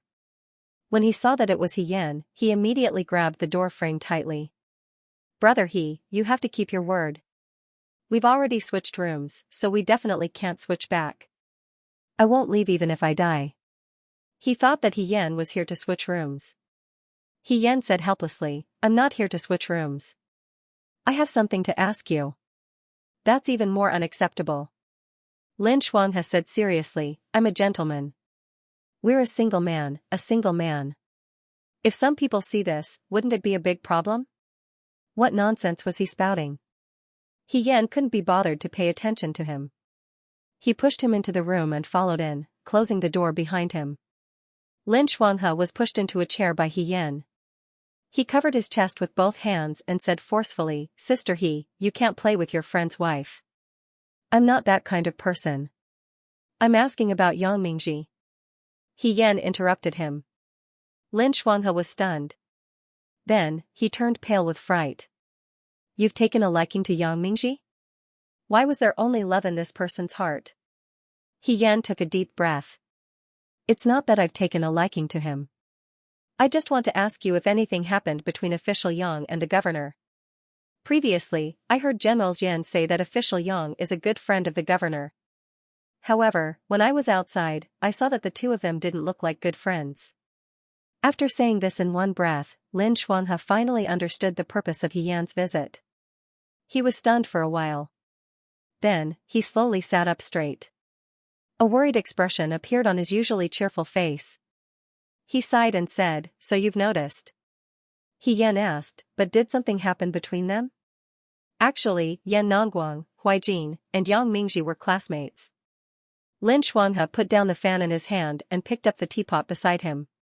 He poured a cup of tea and handed it to He Yan before pouring another cup for himself. He stared at the tea in the teacup, as if he was reminiscing about the past. His voice was light as he said, "Yan Nongguang is like a fighting cock. He's always competing with this and that. He's not close to us. Back in the day, Huaijin and Yang Mingji and I were best friends. Speaking of which, Yang Mingji and Huaijin should be closer than Huaijin and I were." There wasn't the slightest hint of jealousy or dissatisfaction on his face. He only smiled and said, "After all, I'm not good at both civil and military affairs. With Huaijin, I can only talk about which family's girls are prettier and which restaurant's dishes are newer. Yang Mingji and Huaijin can always talk more than I can. Yang Mingji's health isn't good. When he was young, people secretly said that he was a sissy. Later, when Huaijin took him along, no one dared to say that." He Yan knew all of this. At that time, she thought that talented people were often similar to talented people. Xiao Zhu and Yang Mingji were both outstanding. No wonder they could become close friends. "And then?" she asked. "And then?" Lin Shuanghe lowered his head. His gaze gradually became sad and frustrated. In the year of the Xiao family's accident, the situation in the imperial court was very tense. Xiao Zhongwu died and also bore the crime of incompetent command in the Battle of Mingshui. The Xiao family's collapse was imminent. Prime Minister Su's power in the imperial court became more and more rampant. Although the students in the Xianxia school were all from rich and powerful families, no one dared to speak up for the Xiao family in the teeth of the storm. Except for Lin Shuanghe. His family practiced medicine in the imperial court. Lin Qingtan and Lin Mu didn't care about the matters of the imperial court. Lin Shuanghe had no intention of becoming an official. After learning that the Xiao family had an accident, Lin Shuanghe begged his father and grandfather to say good words for Xiao Zhongwu in front of the emperor. Lin Mu really did say it. His skill in women's medicine was superb. He was also very tactful. Many concubines in the imperial harem had a good relationship with him. Lin Mu picked a few concubines to talk to the emperor for a few days. He didn't mention Xiao Zhongwu's matter. He only said that the two young masters of the Xiao family were pitiful. They were both young talents, but something happened in the Fu The emperor was also a person who took pity on talents. He was also soft-hearted. As he talked, he really felt that Xiao Jing and Xiao Ju were pitiful. The crime of the Battle of Mingshui was only focused on Xiao Zhongwu. The Xiao family was not implicated. But just this was not enough. The military power of the South Fu army had not been taken back. Even if the emperor didn't punish the other members of the Xiao family because of old friendship, the Xiao family without military power was like a piece of fatty meat without the protection of weapons. As long as others wanted to, they could come up and take a bite. They were not Prime Minister Su's opponent. The emperor's mercy would only fade as Xiao Zhongwu died. If they wanted to take back military power, they could only start now. It would not work if they were late. And in the imperial court, except for Xiao Zhongwu's former subordinates and imperial censor Shen, no one dared to speak.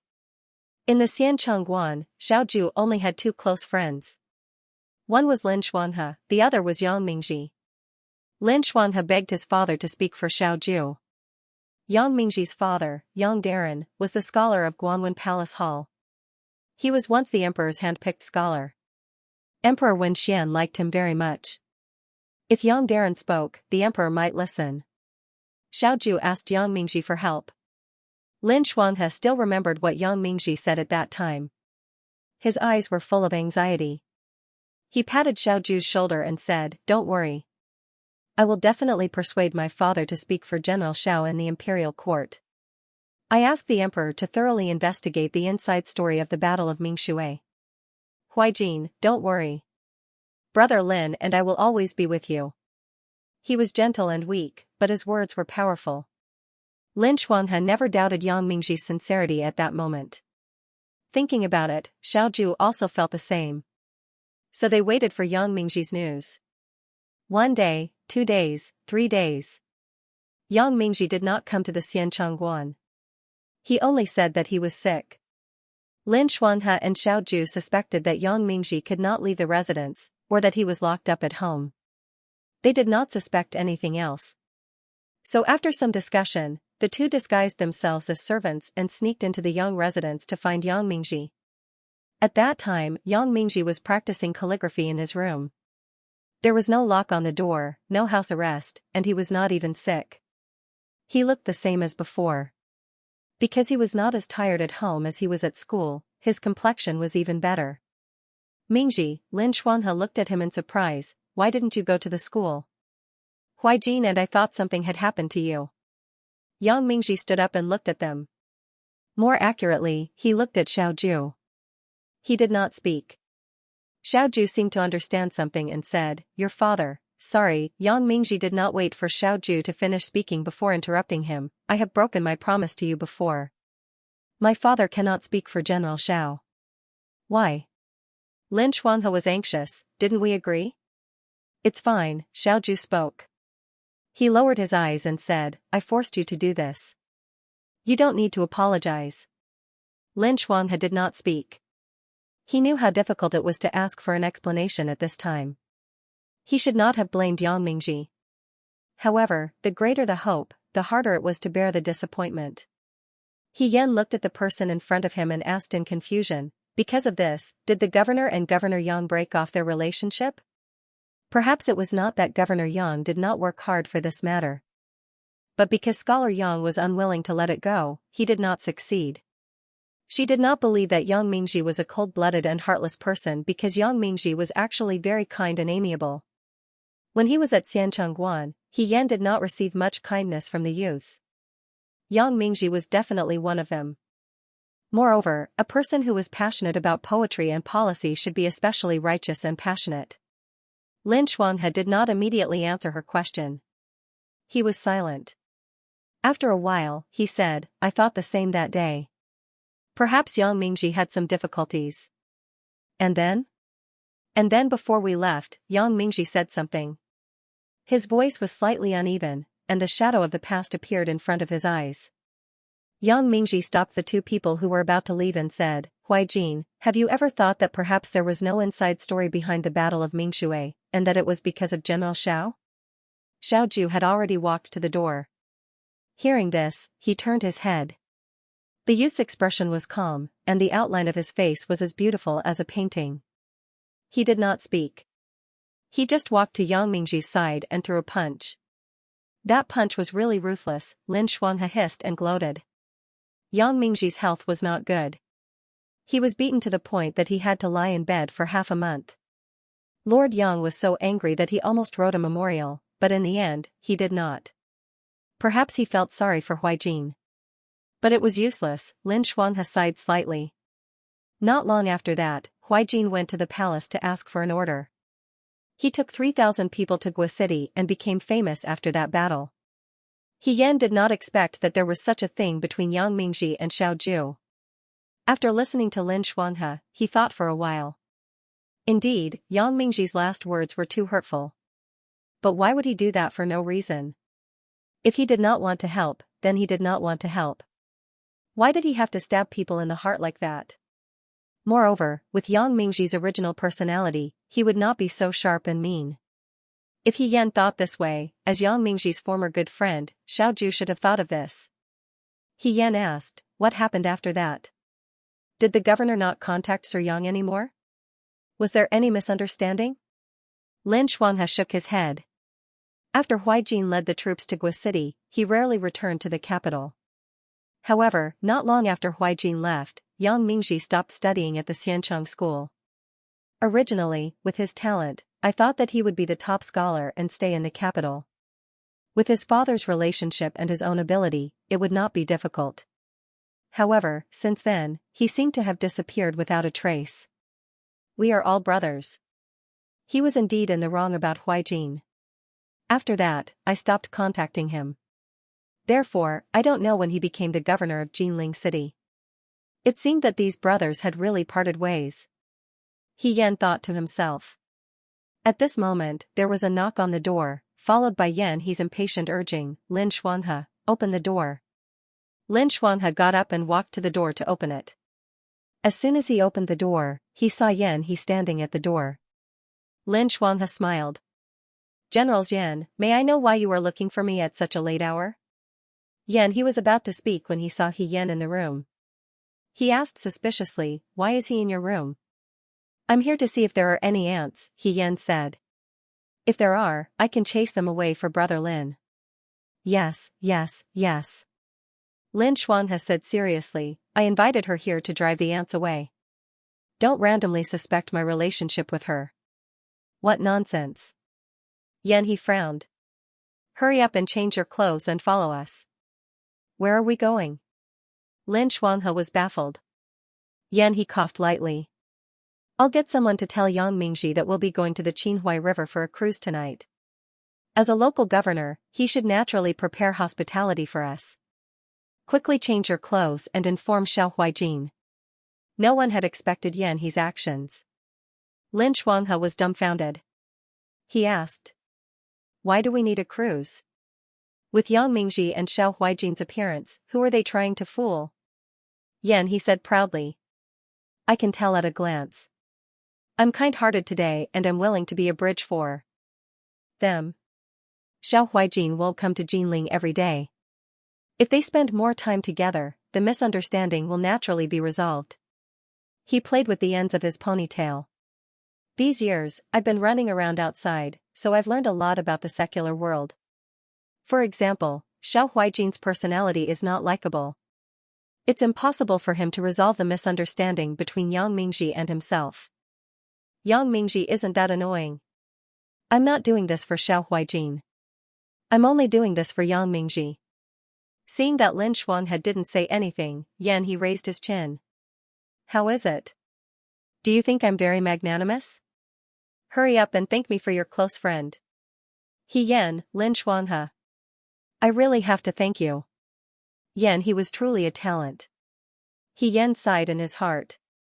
He was always able to accurately step into Xiao Ju's forbidden area.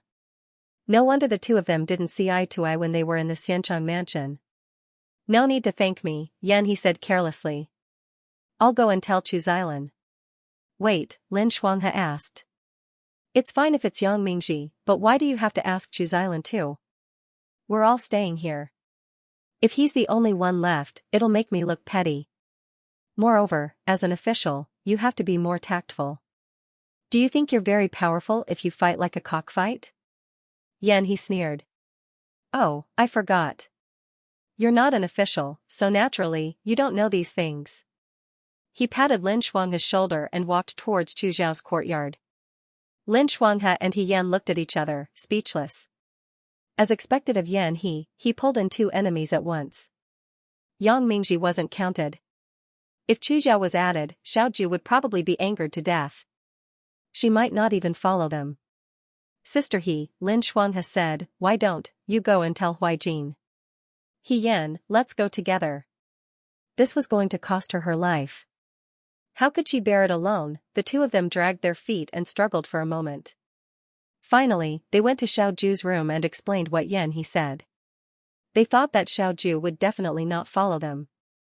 Unexpectedly, she turned around and said, okay. At this moment, He Yan and Lin Shuanghe were both shocked. She actually agreed just like that, and her expression was so calm. Lin Shuanghe whispered to He Yan, he won't wait until we get on the boat and fight with Yang Mingji, right? That's too undignified. He Yan, it's very possible. Xiaoju raised her eyebrows slightly, you're not going? Yes, of course we're going. Lin Shuanghe moved closer to He Yan's ear and whispered, you have to go. If they fight, remember to stop them. He Yan was speechless. After they agreed, they went back to their rooms to change their clothes. They were travel-worn from their journey. Now that they were in Jinling, if they dressed like they were in a hurry to get on the boat, they would look out of place. He Yan asked someone to fetch some water. After he took a bath, he changed into a new set of clothes. When they left Rundu, the citizens sent them off with a lot of food and clothes. The material wasn't very expensive, but it was very fitting. He Yan looked at himself in the mirror. The youth was wearing a green shirt and cloth boots. His hair was tied into a simple bun, and he had delicate features. He didn't look any different from the students in the Xianxia school in his previous life. She seemed to have grown a bit taller than when she first arrived at the Liangzhou guards. Standing in the room, she was as tall and straight as a poplar tree, young and full of vitality. After He Yan finished tidying up, he pushed open the door and walked out. As soon as he walked out, he found that everyone had already finished tidying up and was waiting for him outside. Yan, he impatiently said, you're just a little Muan Lang. Why are you so troublesome? There are so many people waiting for you. Are you putting on makeup inside? He Yan thought to himself, what a coincidence. She really was putting on makeup inside. A girl pretending to be a man also needed to put in a lot of effort. Xiaoju glanced at him and smiled slightly, let's go. The residence that Yang Mingji arranged for them wasn't far from the Qinhuai River. As a result, they didn't take a carriage and walked towards the Qinhuai River on their own. Their group was made up of either handsome youths or handsome men. They were particularly eye-catching as they walked on the streets. From time to time, there would be bold girls who pretended to sprain their ankles and leaned forward. However, Xiaoju didn't like to come into contact with people, so he naturally avoided them. Yan, he wasn't the type to have tender feelings for the fairer sex. He already left some leeway by not reprimanding or punishing them. Chu Zhao had a beautiful servant girl by his side, so those girls retreated. In the end, the ones who suffered were Lin Shuanghe and He Yan. He Yan couldn't remember how many beautiful girls he had helped. It was just that those girls looked at him with tender gazes that made it hard for him to resist. For a moment, he felt that it was better to be as innocent and cute as Song Tao Tao. Lin Shuanghe was the same. He didn't know how many times he called Mimi. Yan, he looked at the two of them with schadenfreude and said to Lin Shuanghe, after so many years, I didn't expect you to still be so popular with women. Lin Shuanghe tidied his slightly wrinkled robe and smiled slightly, of course, just like how you were always disliked by women. Yan, he snorted, I already have a wife. I don't need to be liked by others. He Yan stilled and looked at General Xian. General Xian is already married? When he said this, Xiaoju and Chu Zhao both looked at He Yan. Lin Shuanghe opened his fan, you didn't expect this, right? Our General Xian is still young. It's a pity that he got married at such a young age.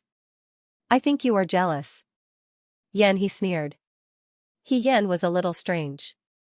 She rarely interacted with her schoolmates in the Xianxia gymnasium after she joined the army. She didn't know when Yan He got married. Although it was understandable for Yan He to get married at his age, it was hard to imagine what he would be like as a husband with his arrogant and egotistical temperament that was similar to a fighting cock. It was also at this moment that Yan truly felt that the youngsters back then had all grown up. When they were talking, they had already arrived at the Qinhui River. A few manservants were waiting by the river. When they saw Yan and the others, they went forward and said, "Military Governor Xiao, General Yan, the governor has already prepared a boat and is waiting on the boat." Actually, with the Yang family's background, Yang Mingji didn't need to do this. This attitude was already very humble. However, in this group of people, his close friends had already become estranged from him. The only one left was Yan He, who had good intentions but did not know how to speak. Chu Zhao and Yang Mingji weren't too familiar. Yan had even changed his shell. Therefore, when the group of people boarded the boat, they already sensed Yang Mingji's awkwardness. Yang Mingji had already taken off his governor robe and changed into a sandalwood-colored long gown. Although he was an official, his face didn't have the slightest worldly aura of an official. Standing here, he was even more restrained and had the arrogance of a young man. Yan felt as if he had returned to the Xianxia gymnasium. Yang Mingji was still the Yang Mingji of the past. He patted Yang Mingji's shoulder and walked to the bow of the boat to take a look, saying, "You really know how to enjoy life. You picked such a good place like Jinling. Little did you know that a few days ago, we were fighting in the Rendu, not far from your Jinling. That was hell on earth. They already ate people." Yang Mingji was stunned. "Really?" Then, a hint of anger appeared in his eyes. He moved his lips as if he wanted to say something, but in the end, he didn't say anything. Yuto did evil in Jiang and Rendu's Huayuan, but Jinling City was not affected at all. It was still peaceful. On the Qinhui River, many pleasure boats and pleasure boats flowed down the river. The sound of stringed instruments floated leisurely on the surface of the water. The shore was brightly lit and the flowers were like brocade. Yan sat in the boat and looked out through the window. The water was almost illuminated by the lanterns and fishing fires on the boats. It was as if it was truly a peaceful and prosperous time. This place was different from Jiang. The boats in Jiang were small, the water market was lively, and the women in Jiang were bold and simple. Jinling, on the other hand, was like an old dream. Among the boats and lanterns, the beautiful scenery was full of spring. He didn't know which boat it came from, but the sound of a pipa could be heard. The sound of the pipa was like pearls falling on a jade plate. It made people's thoughts wander. Lin Xuanhe stood at the bow of the boat and said with a smile, "Jinling City is exactly the same as it was many years ago. The boats, the water, and the pipa sound are all the same." When Xiang heard this, she asked curiously, "Young Master Lin, have you been to Jinling before?" "Of course." Lin Xuanhe spread his fan and said, "Speaking of which, I wasn't the only one who came to Jinling last time. Brother Yan, Huijin. Master Yang, right?" He then looked at Yan, who was looking at the scenery on the water, and said, "Brother He, this should be your first time in Jinling, right? What do you think?" Yan nodded, "It's very beautiful." She thought that this was not her first time in Jinling. Just as Lin Xuan has said, the last time she came to Jinling, she was also on the boat. That was a summer day in the Xiancheng Gymnasium, just like the current season. There was a poetry gathering in Jinling City, and famous scholars from Dawei were invited. This was the first time in 10 years, and the opportunity was hard to find. The teachers of the Xiancheng Gymnasium wanted to let the youths see the world, so they picked the 10 best youths in the scholarly arts and received invitations to the poetry gathering. Of course, Yan didn't receive an invitation. Although her scholarly arts were a bit better than her martial arts, she still couldn't reach the top 10. However, Yan didn't have much interest in leaving the capital and going to Jinling. Wearing a mask was very inconvenient. Moreover, she had to interact with those youths day and night. It was hard to even find a time to avoid them, so it was better if she didn't go. Thinking of this, she didn't have much regret. That day, Yan studied for a while after school as usual. The sun was about to set. She estimated that there was still some food left in the kitchen, so she got up and walked to the kitchen. The Xianxia gymnasium wouldn't embezzle the students' food. Whenever she went to the kitchen, there would always be some pastries and food. Xian had just walked to the kitchen when she saw that the door to the firewood room was ajar. She had just walked to the door when she heard a youth's excited voice coming from inside. Brother Lin's suggestion is good. Since we're going to Jinling, why don't we go to Ruyanlu to broaden our horizons? I've heard of the flower fairy's name a long time ago. If I could meet her, I wouldn't have lived in vain. Right? Lin Shuanghe's voice continued, everyone says that Ruyanlu's beauties and fine wine are the best in Dawei. How can a poetry gathering be more interesting than Ruyanlu? I think we should stay in Jinling for a few more days. The teachers won't follow us anyway. Everyone should take care of their own bodyguards and manservants. We can have fun for a few days. Other people won't know. Xian listened in a daze. She knew about Ruyanlu. She heard that out of all the brothels in Dawei, Ruyanlu had the most beauties. Moreover, each of them was fat and thin and had different moods. It was like 100 flowers blooming. Among them, the flower fairy was extraordinarily beautiful and unforgettable. This group of people actually used the poetry gathering as an excuse to secretly visit a brothel. If the teachers found out, each of their legs would be broken. Xian sighed at their courage. She didn't want to get involved in this matter and was about to leave. Suddenly, a voice came from inside, "Who is it?" The next moment, the door to the firewood room was opened. A group of youths sat around and looked over. Xian grabbed his collar and angrily said, "You were eavesdropping?" "I didn't want to eavesdrop." Xian explained, "I was just passing by." They were the ones who spoke so loudly and didn't close the door. They were so arrogant. How could they blame her? He threw her into the firewood room and closed the door. The youth looked at her with burning eyes and talked at once. That brat He Rufei actually heard it. How unlucky. Why don't we not go? What if this guy tells on us? No, it's not easy to go to Jinling. How can we ruin it because of this guy? It's too much of a loss. Then what should we do? Kill him? A youth said sinisterly, bury him alive on the spot? Xian was shocked and said weakly. You don't have to be so violent. I actually didn't hear anything. Lin. Brother Lin? She asked Lin Shuanghe for help. In any case, they had progressed together before. At this time, he couldn't just leave her in the lurch. Lin Shuanghe stared at her and thought for a moment.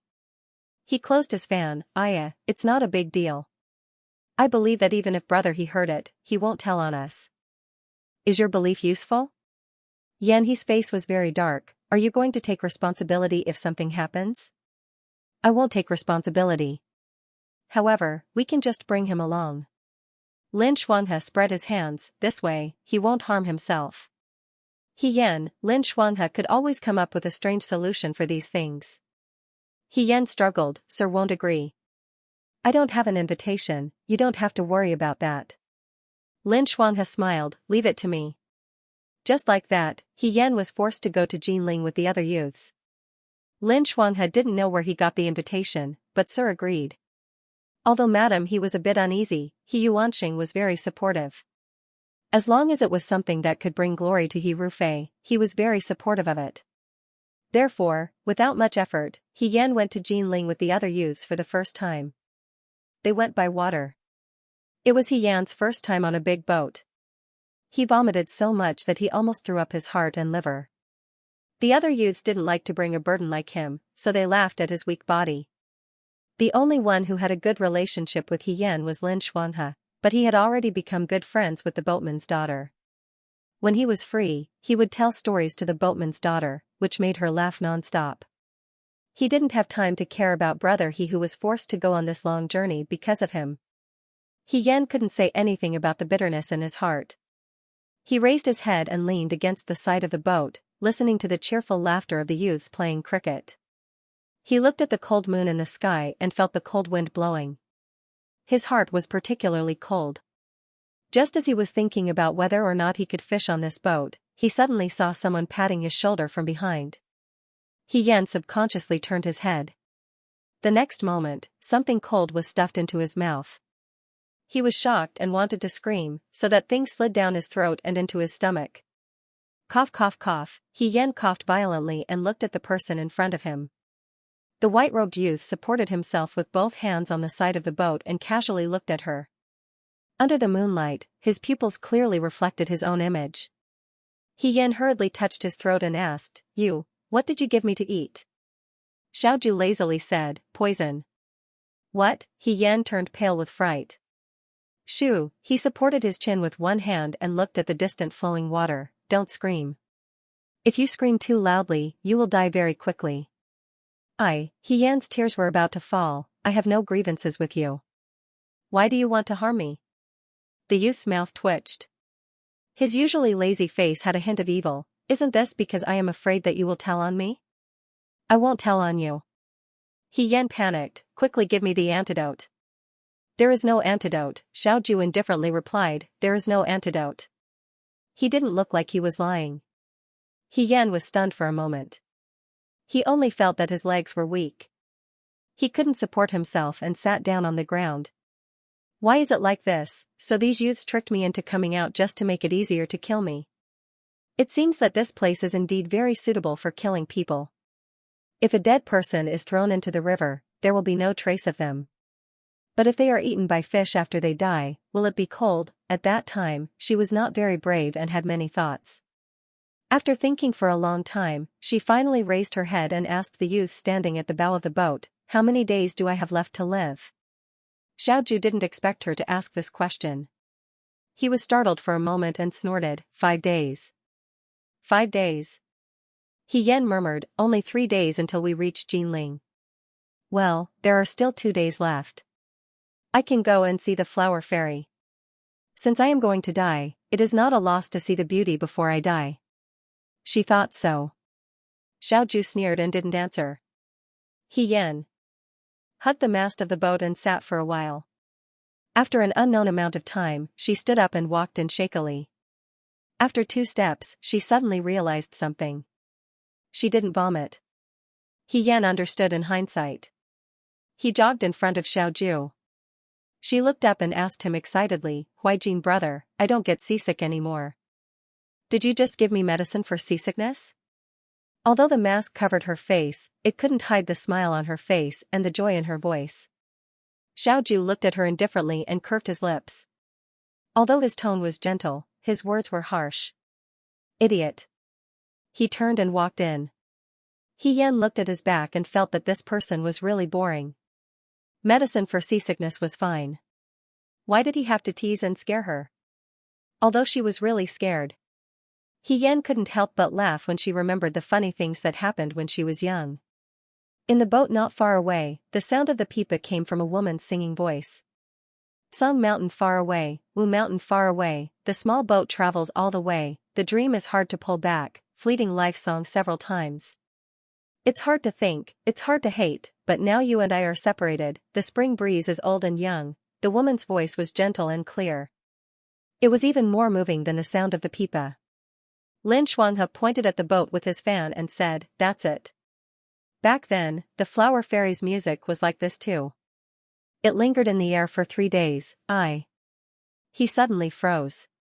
As if he thought of something, he quickly walked forward and said something to the servant on the boat. The servant quickly left. Not long after, the boat in front stopped. The curtain was lifted and a woman walked out with a pipa in her arms.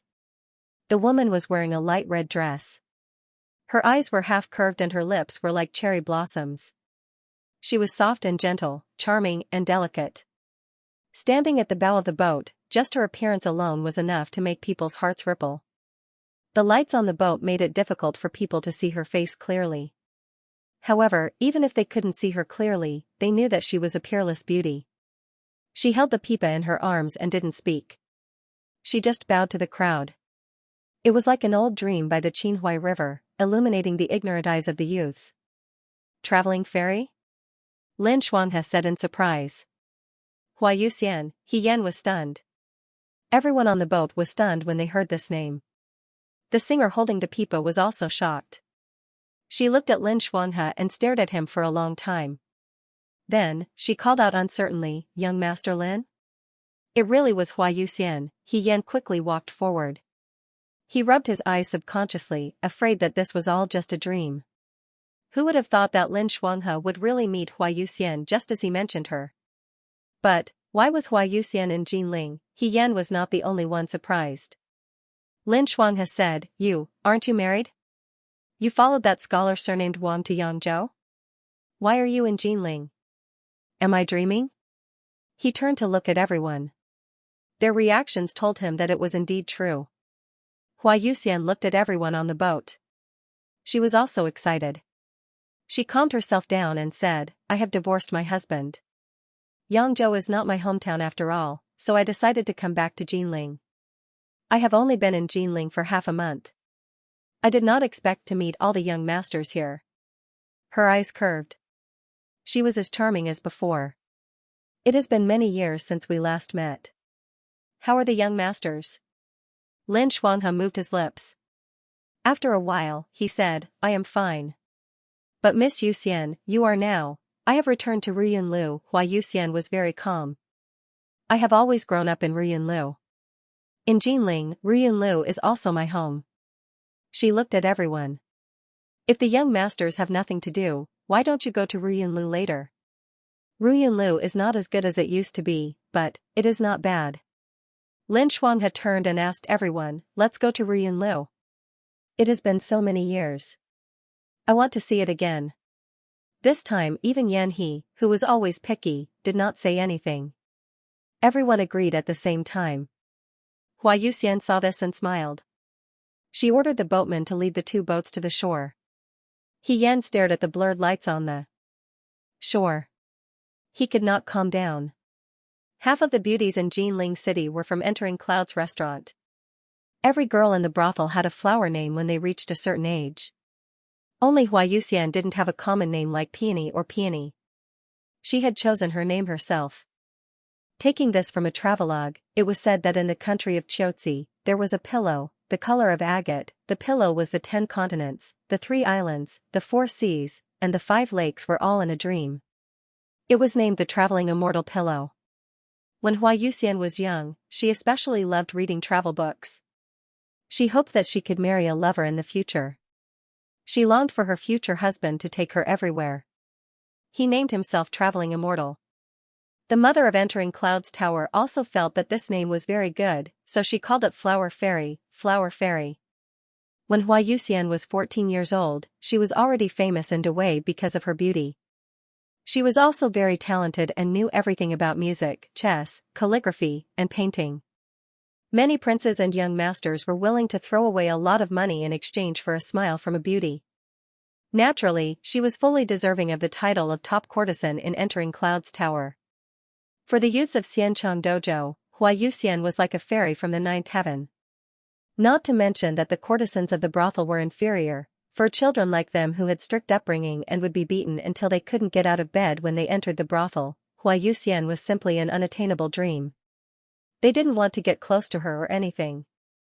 As long as they could take a look and see the legendary peerless beauty, they would be satisfied. Therefore, the Jinling Poetry Festival was simply an opportunity that all the youths wished for. Each of them was eager to try, rubbing their hands together. In addition, there was Lin Shuanghe, this person who frequently came up with bad ideas. Very quickly, all the youths decided on their manservants and bodyguards. He Yan was a girl, so he didn't have the yearning that the youths had for Hua Yuxian's dream lover. However, he also wanted to see what kind of beauty the world said was rarely seen in 100 years was. However, while he was looking forward to it, he was also a bit nervous. If he Yuanxing found out about this, he didn't know how long he would be punished to kneel in the ancestral hall. The youths who came out together were all wealthy and respectable. Naturally, they didn't lack money. However, it was their first time entering a brothel and they didn't have much experience. They dressed themselves up like peacocks, thinking that this would show that they were full of confidence. Except for Yang Mingji, Xiaoju, and He Yan. Xiaoju was used to wearing a white gown and a silver crown. Her charming face was frosty. Yang Mingji was a modest gentleman, clean and handsome. He Yan was afraid of attracting attention. Originally, she wore a mask and was already different from others. If she also wore gold and silver like Yan He, she was afraid that the news would spread to the He family in Shuajing tomorrow. Therefore, she wore the most ordinary clothes and stood beside the group of wealthy youths like a manservant. Even though the manservant was still wearing a mask that covered his face tightly, he still couldn't help it. Old Madame Ding of Entering Cloud's brothel had seen countless people. With one look, she could tell that this group of youths were all inexperienced. She could also tell that their family background was not ordinary. She thought that it was some family's young masters who came out to see the world. Immediately, her smile became even more enthusiastic. She only cared about serving the best food and wine, and called for sensible and obedient girls to stand by the side to serve them. The youths were served until they were floating. They felt that they could finally hold their heads high and were no longer children in the eyes of their fathers and brothers. When they were drunk, there were still people who remembered their purpose for coming. They only asked the girl beside them, "Where is Hua Yuxian? Why don't I see Hua Yuxian? We came here to see Hua Yuxian." The girl still wanted to muddle through. She whispered into the youth's ear, "Young master, if you say so, you will hurt Kai Lian's heart. Am I not good enough? Why are you thinking of someone else?" Although she was not considered stunning, she had delicate features. Her pitiful appearance immediately made people feel pity for her. The youth was about to comfort her when Lin Xuanhe opened his folding fan and said flirtatiously, "We have 11 guests here. Everyone is thinking of Miss Kai Lian's words. I am afraid that Miss Kai Lian will not be able to handle it." Yan He also said, "That's right." After saying that, he threw a silver ingot on the table, "We want to see Hua Yuxian." This group of young masters seemed to be of high status. Kai Lian did not dare to offend them. Seeing that she could not fool them, she thought about it and went to get her helper, Old Madame Ding, to come over. Old Madame Ding flung her handkerchief and smiled apologetically, "Young masters, I am really sorry. Recently, Hua Yuxian has not been feeling well. She is recuperating and is not seeing guests. Young masters like Hua Yuxian. Today, Entering Cloud's brothel has not been a good host. Ding Xiang, go and get our drunk and red dust here. Today's wine is my gift to the young masters. I hope that the young masters will forgive me." Old Madame Ding had stayed in Entering Cloud's brothel for so many years. She had seen all kinds of monsters. It was more than enough to deal with a group of young boys. After a few words, she expressed her apology and made it difficult for the others to say anything else. After she left, the youths looked at the wine jars on the table and looked at each other. One of them said, "That's it? How can it be like this?" Another person was not in a good mood. "Our luck is too bad." "What do you mean by coming back after a few days? Once the poetry gathering is over, we have to go back. Won't we have wasted this trip?" That's right, that's right. We just want to see what she looks like. We can just sit there and not move. There is no need to play the zither or dance. Otherwise, when we go back, how can we brag to others? I have already prepared the silver. This is too miserable." He Yan silently picked at the fried peanuts in front of him and ate. This had nothing to do with her. She did not have the right to speak and did not want to speak. Even if she could not see Hua Yuxian, she could look at Rose Jasmine. After all, it was not her money that was spent. But the youths were different. They did not come all the way to Jinling just to participate in a poetry gathering. They were more interested in the legendary Hua Yuxian. Therefore, the few of them discussed and came up with a bad idea. All the girls in Entering Cloud's brothel live in the attic. Let's find out where Hua Yuxian lives and look for her through the window. How about that? The rose cake in He Yan's mouth fell with a pata sound. The crumbs splashed on the xiaoju beside him. He frowned and brushed it away. The youth seemed to have found a good idea and was very excited. "Yes, let's do it. I won't do anything. When I came here, I bought a hairpin from Shua Jing's Baozhu shop. I just want to give this hairpin to her and see what she looks like. I will knock on the window. If she hates me, I won't go in. If the fairy is kind, I will climb over the window and ask if she can meet us. We came all the way from Shuajing to see her. Wouldn't it be a pity if we just leave without fighting for her?" He Yan thought that it was indeed a case of blind lust. He could even think of this kind of idea. What was the difference between him and those flower thieves who peeped at girls? Were all the men in the world like this? They were so enamored of beauty that they did not even care about their faces. But she did not expect that this bad idea would be approved by most of the youths. The rest of the youths agreed. This idea is good? Why don't we do it?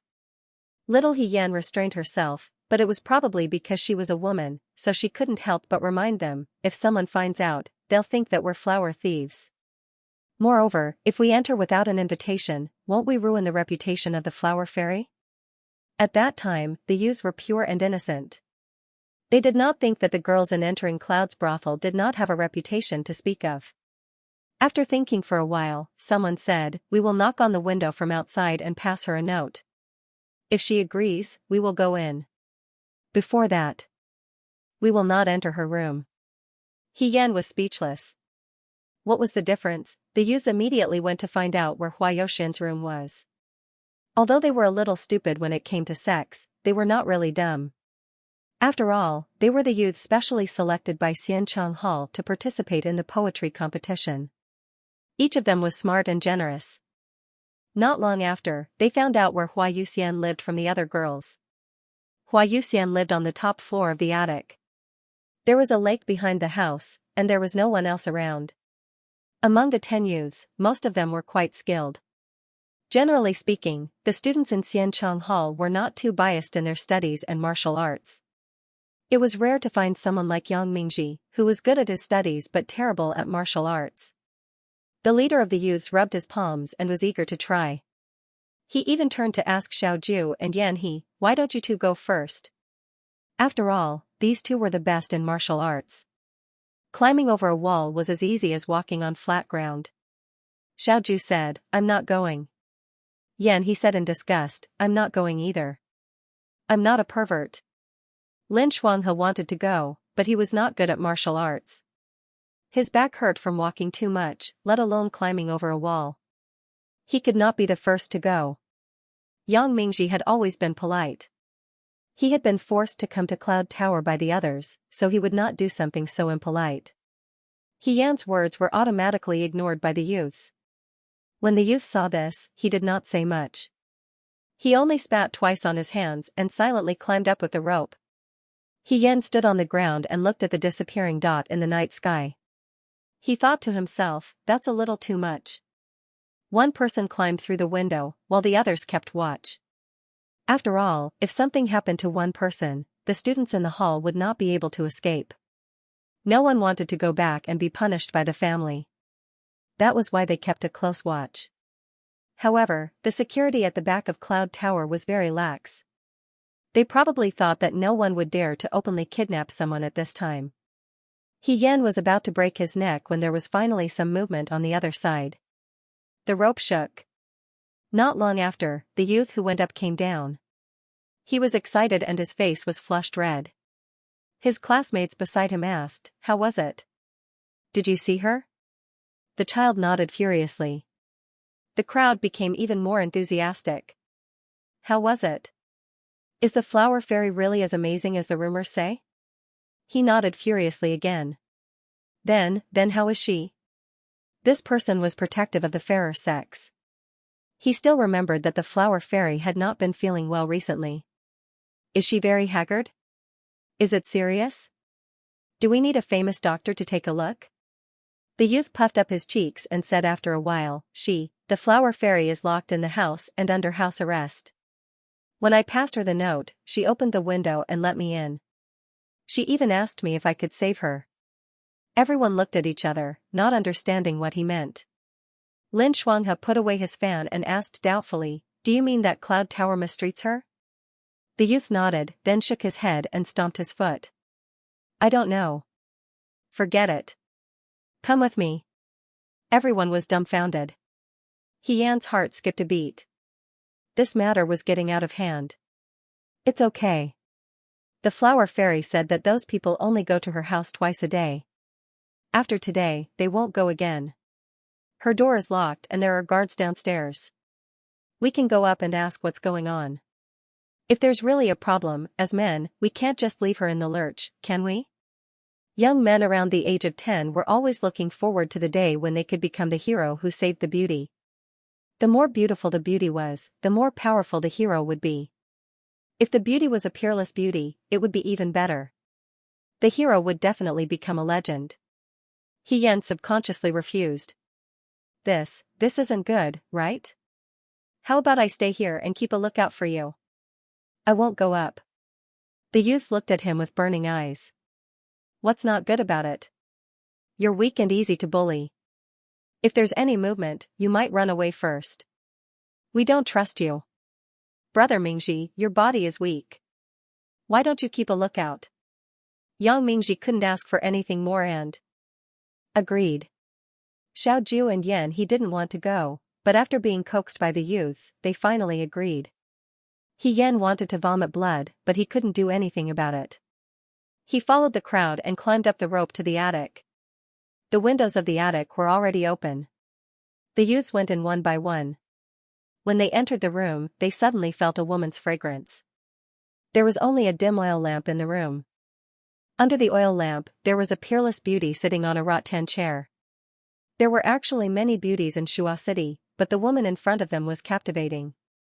Her eyes were round, but the corners of her eyes were sharp. She was charming and innocent. Her skin was extremely white and her lips were shockingly bright. Her long hair wasn't tied up and just casually draped behind her head. It contrasted with her vermilion muslin dress. There was no need to talk about her appearance. Her gentle and charming manner was more charming than words. At first glance, she was like a goddess descending to the mortal world. The usually arrogant and noisy youths all fell silent in front of this woman. Their faces were all red and their eyes were stunned. Yan's face was covered by the mask. He only thought that there was actually such a beautiful woman in the world. I am Hua Yuxian. The woman's smile was like a flower. Her voice was soft and sweet. Greetings to the young masters. Hua Yuxian was a few years older than the oldest child here. Because she had always stayed in Ruyunlu, she didn't look immature at all. When the children were suddenly spoken to, they stuttered and didn't say anything. One by one, they turned into quails. Even Lin Xuanhe, who was the most skilled in this, didn't know what to say for a moment. It was Xiaoju who opened her mouth and said calmly, I heard that Miss is under house arrest? Hua Yuxian looked at Xiaoju. Her gaze couldn't help but pause. There was no other reason. This youth's appearance was too outstanding among his peers. And his gaze was calm from the beginning to the end. He wasn't fooled by her appearance. His gaze was as calm as water. This was rare. Hua Yuxian also felt that it was interesting. But soon, she answered, that's right. Who put you under house arrest? Yan he was a straightforward person. He immediately asked, Mother from Ruyunlu? Not really. Hua Yuxian smiled. Although she was a woman from Ruyunlu, she was neither servile nor overbearing when speaking to these youths. She had a good sense of propriety. She was neither too distant nor too domineering. Mother had no choice. The one who put me under house arrest was the cousin of the governor's wife. This was a slight detour. Lin Xuanhe was indeed someone who had read all kinds of stories. He immediately asked, did that person want to force you to return home? Hua Yuxian looked at the young master holding a fan in front of her. She was slightly surprised. Then, she smiled and said, that's right. For a moment, there were low gasps in the room, followed by angry reprimands. How can this be? This local official is too overbearing. Is no one going to do anything about it? Snatching a civilian girl in broad daylight. This is a violation of the law.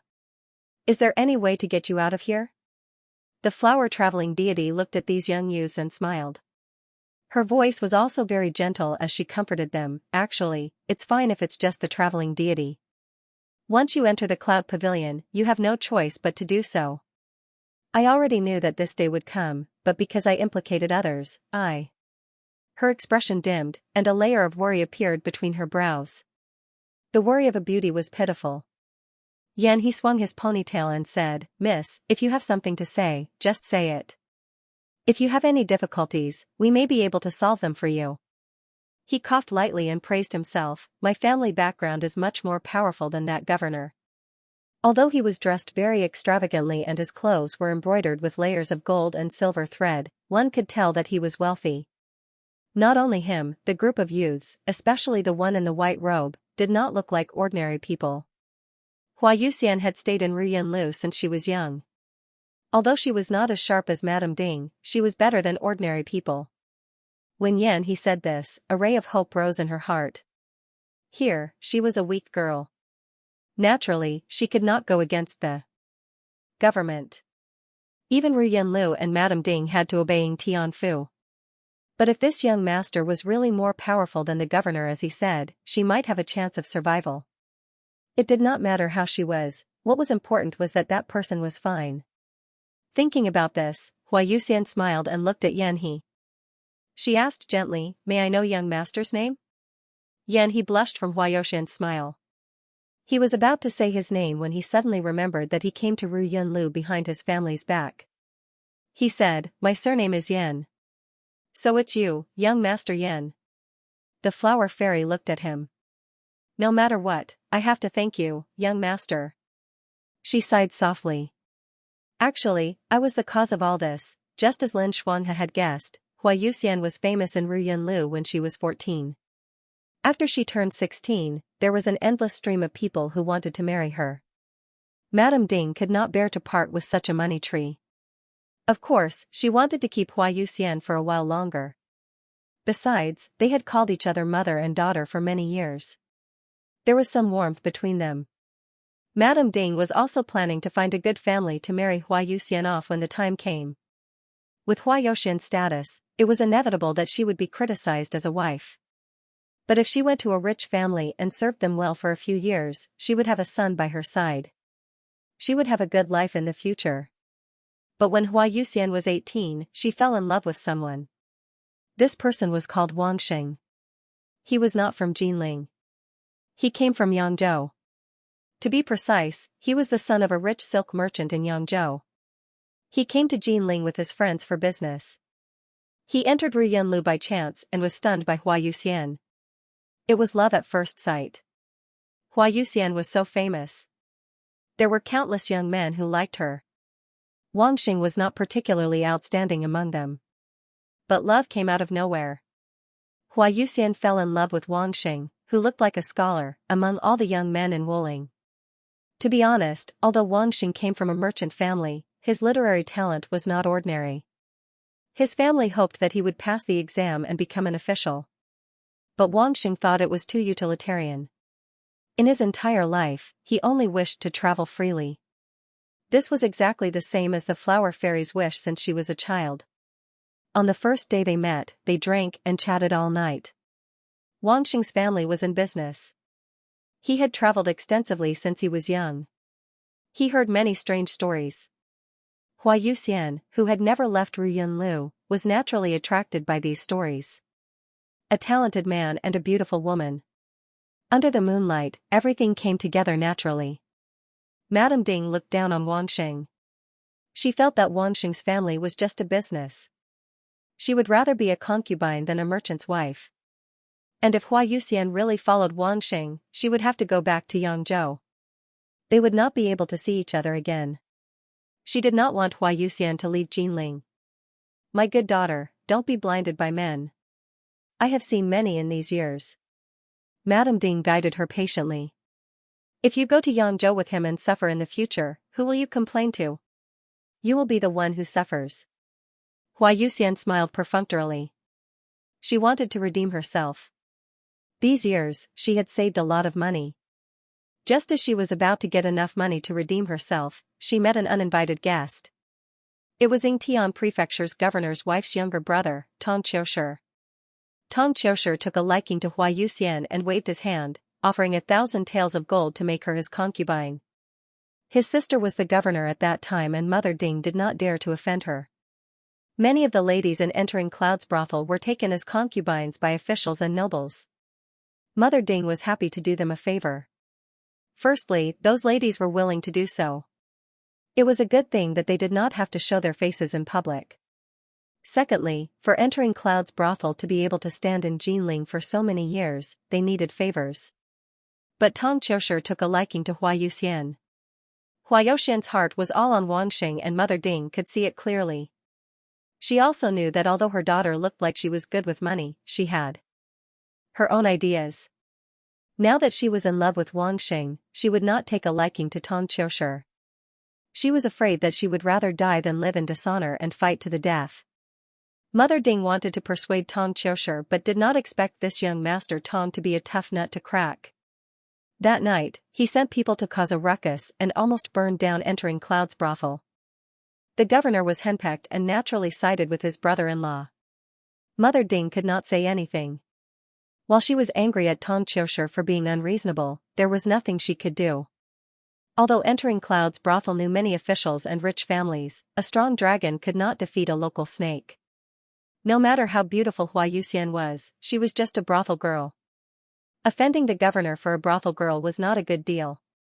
Ever since Hua Youxian met Wangxing, she only went on stage to play the guqin and became a performer. After a while, there were fewer people who could stand up for her. Tong Qiushi took Hua Youxian's body contract and ordered people to put her under house arrest. He even picked a good day and planned to bring her into the residence. That was not all. He also ordered people to find out where Wangxing was and imprisoned him in the village, torturing and beating him every day. These things were found out by the ladies in Entering Cloud's brothel, and they secretly told Hua Youxian. Hua Youxian was worried about Wangxing's injury, but she was unable to protect herself. After a while, just like what Mother Ding said, she became seriously ill due to excessive worry. If the young masters are willing to help, I will not ask for anything else, the flower-traveling deity said earnestly. I heard that young Master Wang is being held captive in a manor in the north of the city. I would like to trouble the young masters to rescue young Master Wang. Tong Qiushi is after me. Because of my mistake, I have implicated young Master Wang. I have not been able to sleep at night. Wasn't this a vulgar book about a tyrant forcing a woman to marry him, breaking up a pair of lovebirds and breaking them apart? The youths present all felt a sense of righteousness as a hero welling up in their hearts. That's not difficult. It's just saving someone. Don't worry, miss, that young Master Wang will definitely be brought out for you. Hua Youxian's eyes lit up and she bowed down gratefully. Thank you, young masters. Everyone quickly reached out to help her up. Lin Shuanghe looked at her thoughtfully and asked, May I ask Miss Youxian, what will happen after young Master Wang is rescued? Hua Youxian was stunned and then smiled bitterly. If the young masters can rescue young Master Wang, please help me tell him that Youxian and young Master Wang are not fated to be together. I have implicated young Master Wang previously. Please leave Jinling quickly and forget about Youxian in the future. You don't plan to see him? He Yan, who had been sitting obediently at the side, finally asked, What do you plan to do? She had been hiding in the dark. Hua Youxian did not know what to do. When she saw a masked person talking, she was shocked. But she quickly recovered and shook her head. Since he is the governor's wife's brother, I have no other choice. It is not up to me to decide. It is better to accept reality early. When she talked about her future, she was more carefree than when she talked about Wangxing. It was clear that she loved Wangxing more than she loved herself. Miss Youxian, don't worry. The youth who had climbed in through the window first said, Since we have seen this, we must help until the end. Who would have thought that there would be such a disgusting bastard in broad daylight? How can we sit by and do nothing when a dog official is bullying people? Whether it is young Master Wang or you, we will ensure your safety. His words were sonorous and forceful, but how to ensure the safety would require further planning. While they were talking, footsteps came from outside. Hua Youxian stood up and said, Someone is coming. I'll go out and hold them off. You guys leave quickly. Then he bowed deeply to the crowd and said, I'll leave the matter of Master Wang to you young masters. She pushed the door open and found an excuse to talk to the people outside. The rest of the youths climbed down from the window like they had just come. Yang Mingji, who had been waiting anxiously downstairs, heaved a sigh of relief when he saw that everyone had returned safe and sound. He was about to ask them what had happened inside. But, he raised his head, and saw that the youngsters all had gloomy expressions. So, he asked curiously, What happened? Why do you all look so pale? Lin Shuanghe sighed and shook his head. Seeing people suffer makes me feel bad. His friends told him what had happened. Yang Mingji was also angry. How can this be? Does the government not care? The people who did this are the government. Yan he disagreed. Do you still want them to put righteousness before family? Everyone was silent. After a while, someone said, since we have already promised Miss Yuxian, we will go and save young Master Wang first. Then we will find that despicable Tong Qiushi. Miss Yuxian's contract is in his hands. We will have him sign the contract and return it to Miss Yuxian. In this way, won't Miss Yuxian and young Master Wang be able to fly back to Yangzhou and live together? It is easy to save young Master Wang, and it is not difficult to get the contract back, He Yan said carefully. But we will have to leave Jinling after the poetry competition. What if young Master Wang finds trouble with them after leaving Jinling? It is said that civilians do not fight with the government. Young Master Wang's family is just doing business. It is easy for the governor here to control them. It looks like we are helping them, but who knows if Tong Qiushi will vent all his anger on young Master Wang. The youths were acting on impulse, but she was a girl. She couldn't help but think more about Hua Yuxian. It seemed that Hua Yuxian had only asked them to save young Master Wang and not herself because of this. Tong Qiushi had come for Hua Yuxian. They could save her now, but not forever. He Rufei, why are you destroying our prestige? Someone said unhappily. I think brother he is right. Lin Shuanghe held his fan. We have to think about the future before we can do anything. Huaijin. He asked Xiaoju who was watching coldly. Do you have any good ideas? The youth looked at him. After all, he was the number one in the Xianchang Hall. He was talented and smart. Maybe he could think of a way to get the best of both worlds. Xiaoju looked at them and said, I do. Lin Shuanghe's eyes lit up. He praised, you really do have an idea. Tell us, what should we do? It's just a governor of Yingtian. Xiaoju said carelessly, show your identities and he will retreat. He Yan thought, he could see clearly. It was too troublesome to go around in circles. A higher rank could crush people. The youths here all came from families of officials. There were many who were higher ranked than Yingtian. Didn't Tong Qiushi use his power to bully people? As long as someone had more power than him, they could bully him. Evil people bullied the weak and feared the strong. Just as he finished speaking, someone shook his head. No, if my family knew that I went to a brothel, they would break my legs. How can I show my identity? I can't either. Brother Huaijin, you are killing 10,000 enemies but losing 8,000 of your own men. That's too violent. You should be more tactful. Xiaoju hugged his sword and leaned against the wall. He looked at them lazily and said, think about it slowly. I'm going back. He turned to leave, but Lin Shuanghe grabbed the corner of his shirt. He turned back and saw Lin Shuanghe seemed to have made up his mind. He waved his fan and said, so be it.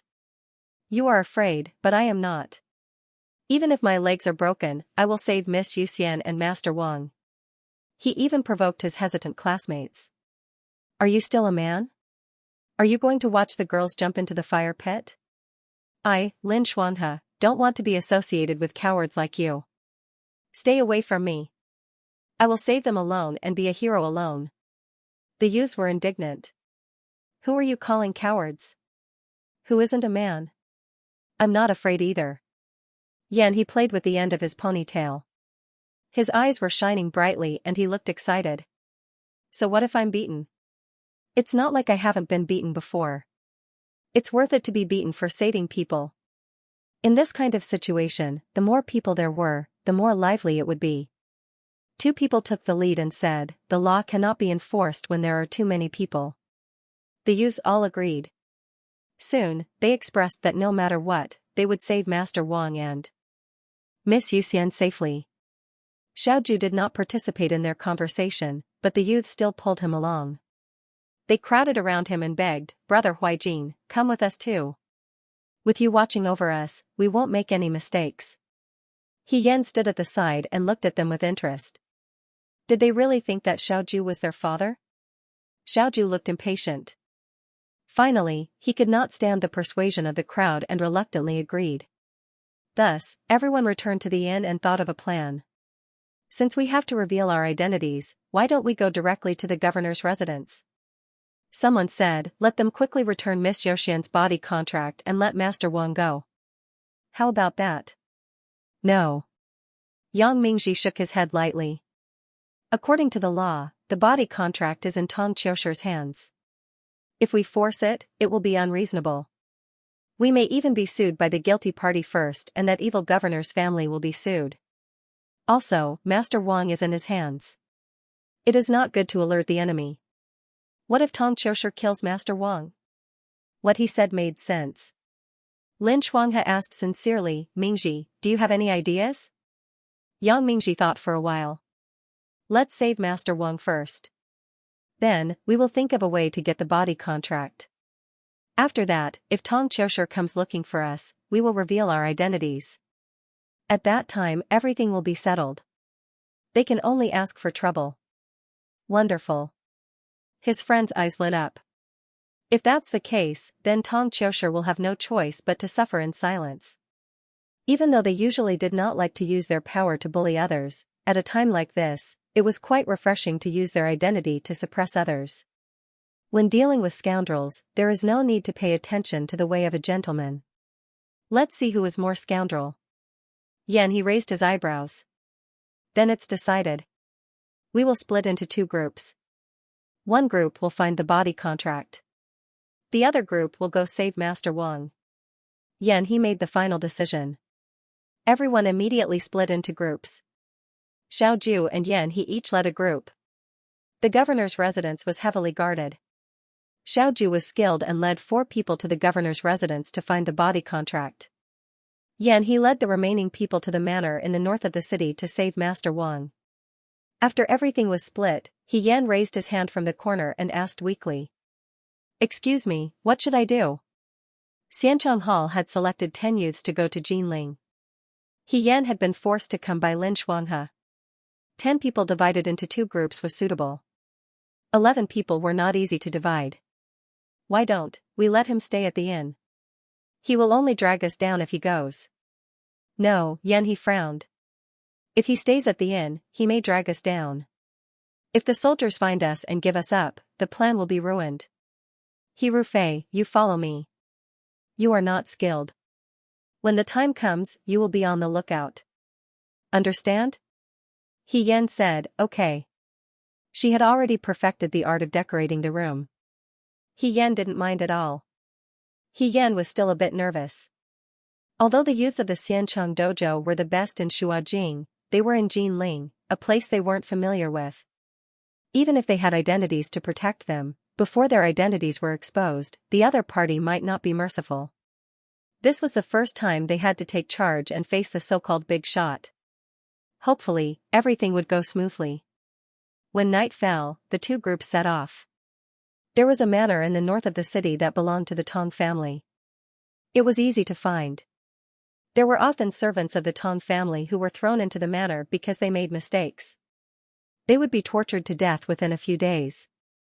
He ordered people to buy a few horses and went to the manor under the cover of the night. When they arrived at the manor, the sky was already completely dark. The location was very desolate. It was surrounded by wilderness. It was not good to hide people. However, it seemed that Tong Qiusher did not have the intention to hide. With a patrol governor as her brother-in-law, she would be able to do whatever she wanted without any worries.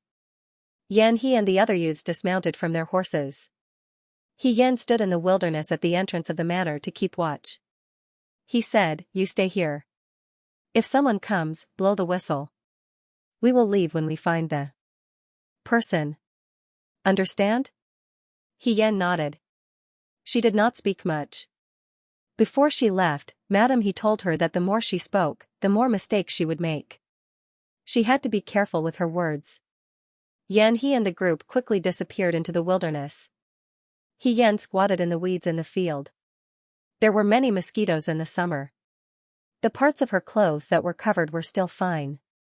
However, her exposed neck and wrists were covered in red and swollen bumps after a short while. She did not dare to scratch. She was afraid that the noise would attract people and disrupt Yanhe's plan. She could only bear with it silently. After a long time, there seemed to be movement from inside.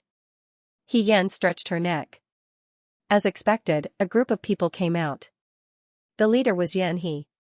He was tall and carried a person on his back. It should be that Master Wang.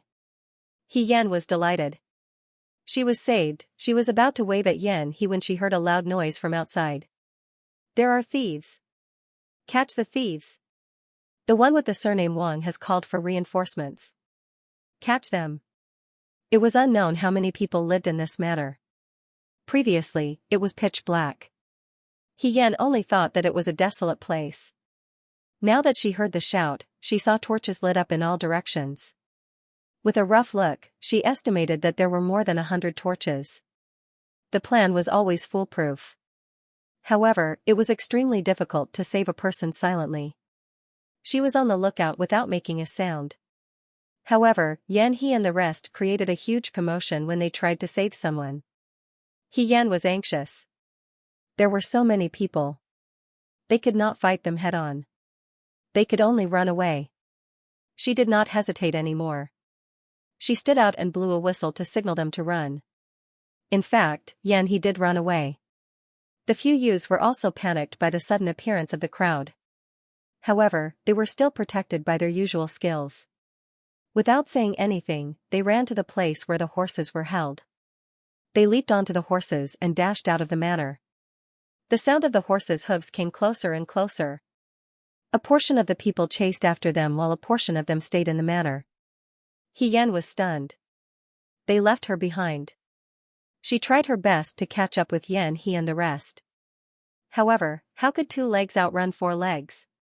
She shouted with all her strength, "Wait for me, brother Yan." However, her voice was quickly drowned by the sound of the crowd.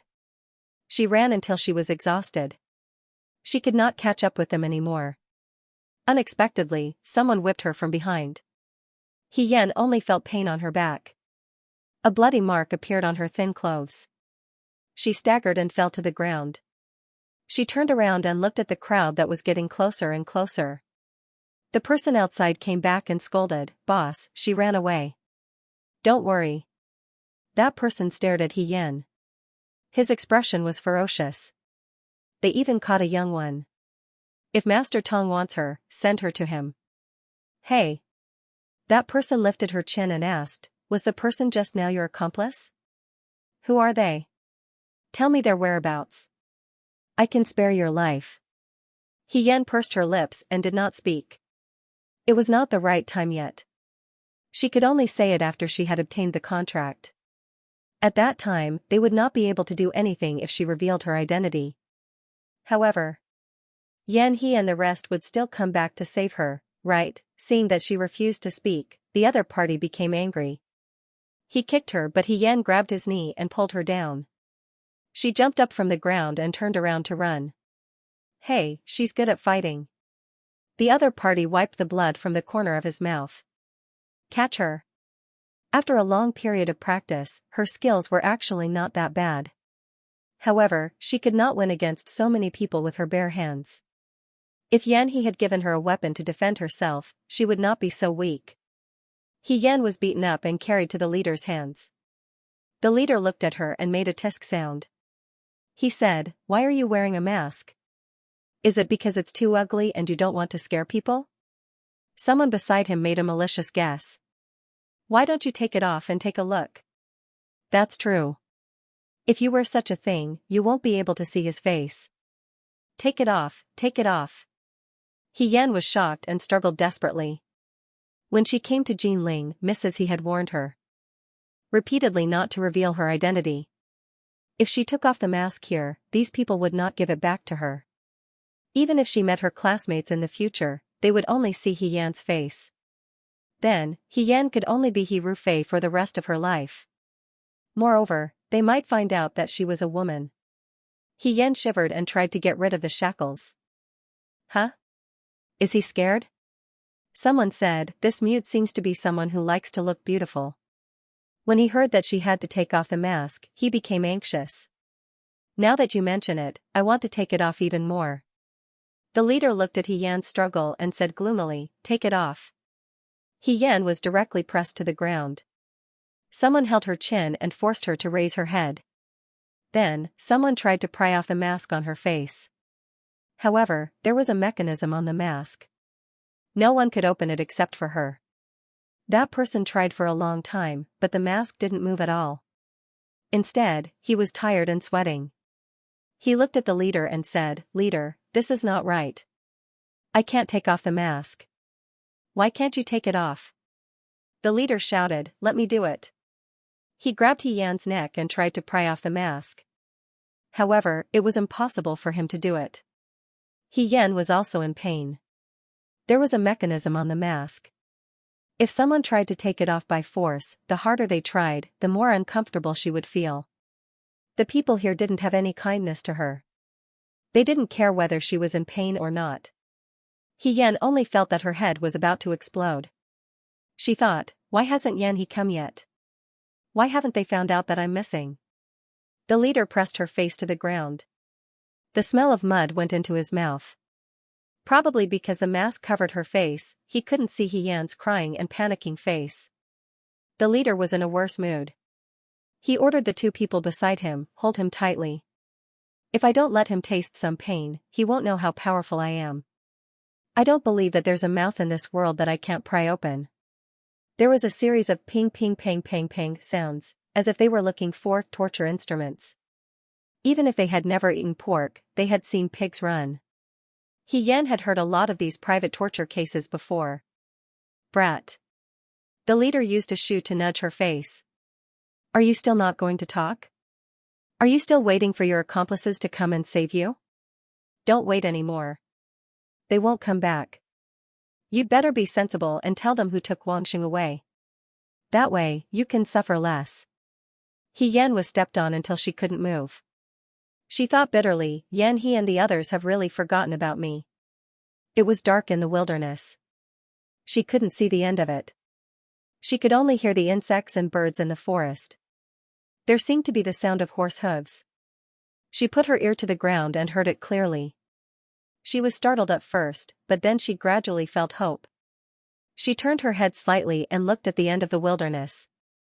It seemed like someone was coming on a horse. "They're here? They wouldn't abandon me." He Yan was ecstatic. The sound of horse hooves came closer and closer. The people in the village also heard it. Everyone was startled at first, then they raised their torches to look at the person. Under the light of the torches, a person and a horse came closer and closer. In the end, they saw a young man wearing a white robe and a silver crown. It wasn't Yan He. It was Xiao Ju. He Yan's smile froze. Her mask covered her stunned expression. Xiao Ju pulled the reins and dismounted when he was about 10 steps away from He Yan. He had a long sword at his waist. He stood tall and straight. The silver python embroidered on his white robe shone brightly. He walked out of the darkness like a warm sun, brightening up the entire sky. The young man's gaze swept across the fierce people in the village. Finally, his gaze landed on He Yan, who was pressed to the ground. "Sorry, I'm late." He Yan did not think that the person who came would be Xiao Ju. She thought that Yan He and the rest would realize that she was missing after a long time and turn around to look for her. Although the possibility of this was very small. She did not think that it would be Xiao Ju who came. Didn't he bring the other person to the governor's manor to look for the slave contract? When the leader saw Xiao Ju coming, he was also shocked. This youth was different from the youth who was wearing a mask. His appearance and clothes did not look like he was from an ordinary family. He hesitated and thought about Tong Qiushi. He did not care about anything else and shouted, "This fellow's accomplice is here. Capture him." He Yan was shocked and blurted out, "Brother Huijin, they have many people. Run." Although Xiao Ju's skills were outstanding, there were too many people here. How could he deal with them alone? It seemed that Yan He and the rest did not follow. Things were not looking good. She was anxious and forgot her original intention. If Xiao Ju ran away now, what would she do? Xiao Ju's gaze swept past her and only curved his lips. He Yan did not understand the meaning of this smile. Then, he heard the sound of horse hooves not far away. It was exceptionally bright in the night. Yan He and the rest came. This time, He Yan guessed wrong. The people who came were not Yan He, but 10 guards. Before they came to Jinling, their families were worried that something would go wrong on the long journey. Thus, they each chose outstanding guards to protect them. Although this group of youths did not hide their visit to the brothel from the guards, they did not dare to tell them about the rescue. After all, it was too dangerous. If they told the guards, they would most likely be stopped. However, the appearance of this group of guards was a good thing. Xiaoju was too lazy to even draw his sword. The guards behind him did not wait for his orders. The people in the manor were all Tong Qiushi's henchmen. How could they be compared to the guards who were carefully selected from the Shuo capital? In a moment, there were cries and howls. It was a mess. However, no one paid any attention to He Yan, who was pressed down on the ground. He Yan put her hands on the ground and was about to get up when she saw a pair of boots stop in front of her. She raised her head and saw the youth looking at her. He held out a hand to her. That hand was slender and white, with distinct joints. It was clean and made one think of a fine jade carving. Her hands were covered in mud from the fight earlier. He Yan hesitated and did not reach out his hand. The young man seemed to be impatient. After a moment, he grabbed her elbow and pulled her up from the ground. "Thank you," she whispered. Xiaoju's gaze fell on the whip marks on her back. She didn't say anything. In just a short while, the guards had already knocked down all the people here and tied them up like pigs. "Who hit you with a whip just now?" he asked. He Yan turned to look at him. Without waiting for her to speak, the leader cried out, "Young master, please spare my life. Young master, please spare my life. I didn't do it on purpose." "So it was you," Xiaoju said indifferently. He unhurriedly bent down and picked up the whip that had been trampled on the ground. It was this whip that had lashed He Yan's back. He handed the whip to He Yan. "Hit him." "What?" He Yan didn't understand. "Treat him the way he treats you." Xiaoju lifted the corner of his robe and lazily sat down on the chair facing the group of people. He stretched out his hand to He Yan as if he was watching a good show. "Please." He Yan looked at the whip and fell into deep thought. He didn't hit him. The leader started to cry and howl again. He begged for mercy with tears and snot running down his face. "Why?" The youth looked at him playfully and raised his eyebrows. "You don't dare?" The leader was delighted. He thought that the masked boy looked weak and young. He might be soft-hearted. He begged again. "No," He Yan heard his own voice. It was small and firm. "Can I hit him a few more times?" The leader was stunned. Xiaoju was also stunned. After a while, he said with interest, "Up to you." He Yan raised the whip. To be honest, although she was hit, she only got hit once. She said she wanted to hit him a few more times to vent her anger. She didn't want to come to Jinling this time. She was just being held up by Lin Xuanhe and his men. She didn't care if she came, but she had to suffer such an unexpected disaster. She felt very wronged. Since a punching bag had appeared in front of her, it would be a waste if she didn't hit him. Moreover, he wasn't a good person. He was a dog that bullied others because of his master's power. She would hit him a few more times and take it as revenge for Young Master Wang and Hua Yuxian. "Pa!" The crisp sound of the whip echoed in the empty night. The lackeys who had been crying and crying just now didn't dare to speak anymore. Only the screams of their leader echoed in the air. He Yan was very careful. She didn't hurt his bones. It hurt a little, but it was all superficial. She hit him a total of 10 times. After 10 times, the arrogant leader's face was full of tears. He was on the verge of death. He didn't even have the strength to scream. However, the masked brat obediently placed the whip in front of him, and even said in a warm voice, "Sorry to offend you."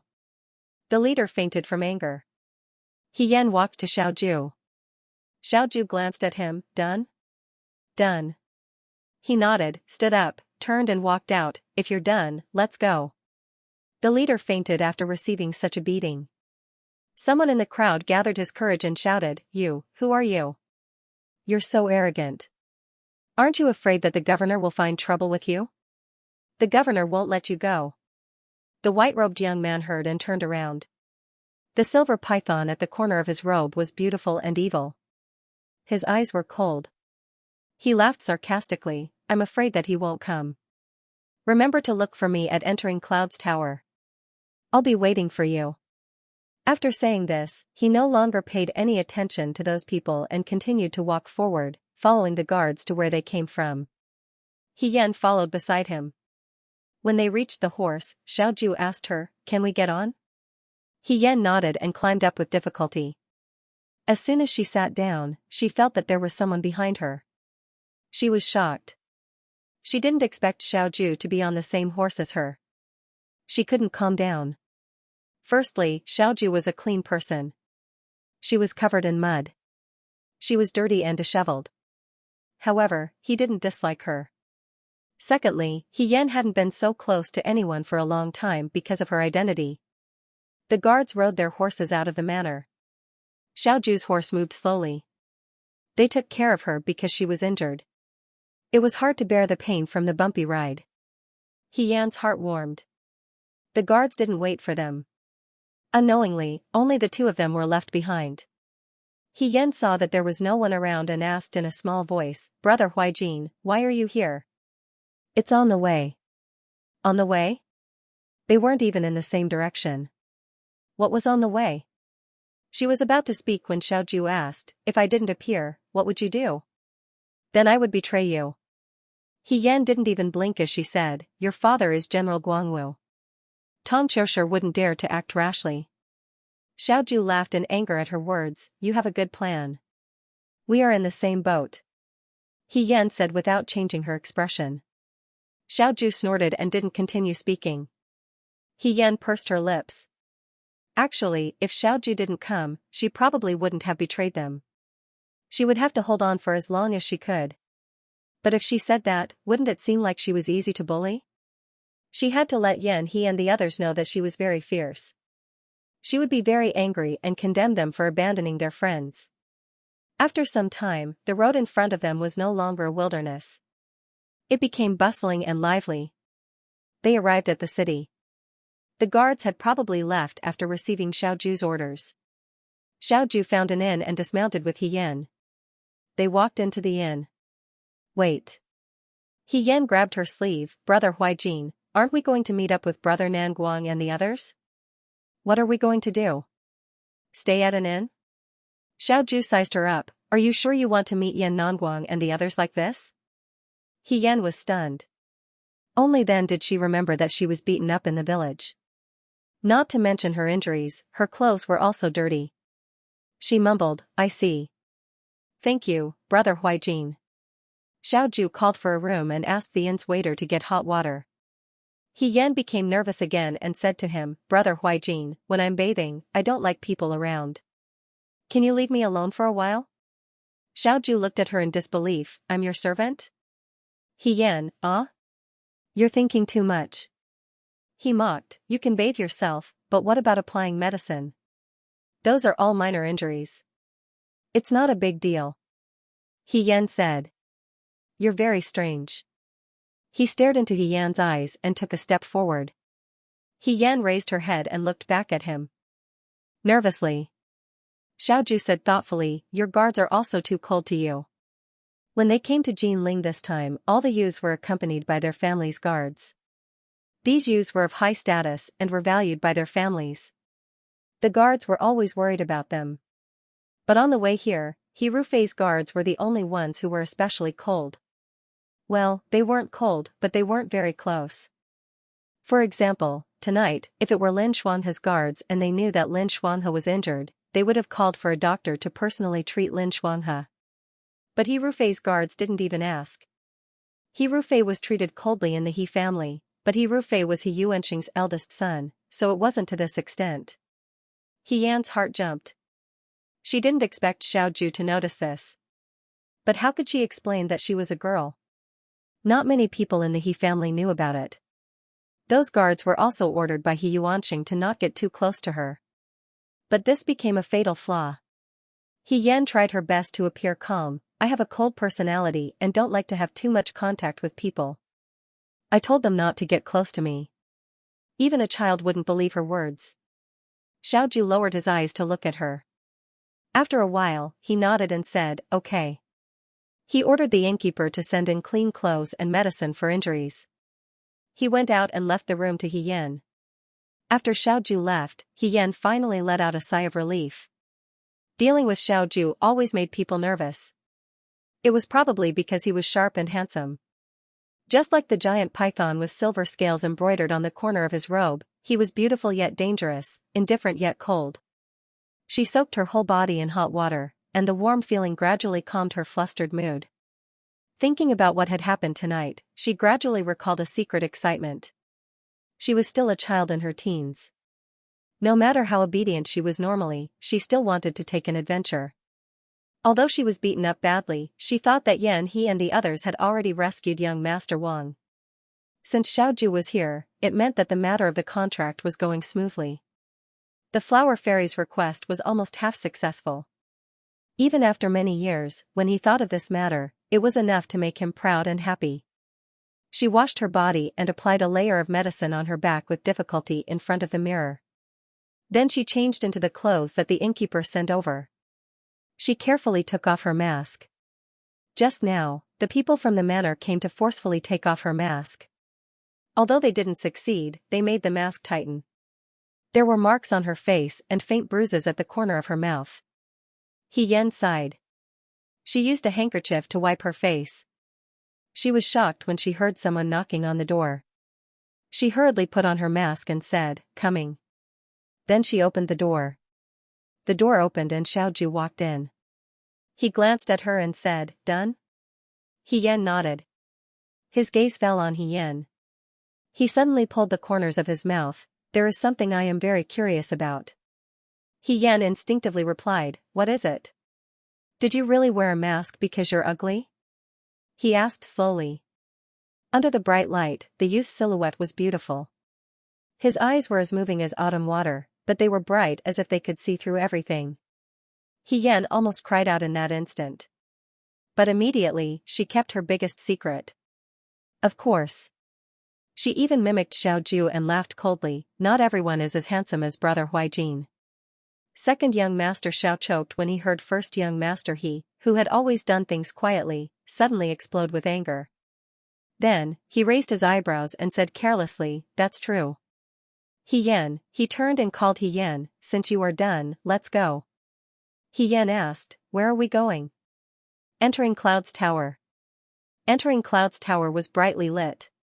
In the attic, Huayuxian looked nervously at the door. A group of youths were sitting in the room. A scholarly-looking youth was lying on the bed. This youth was very frail and delicate.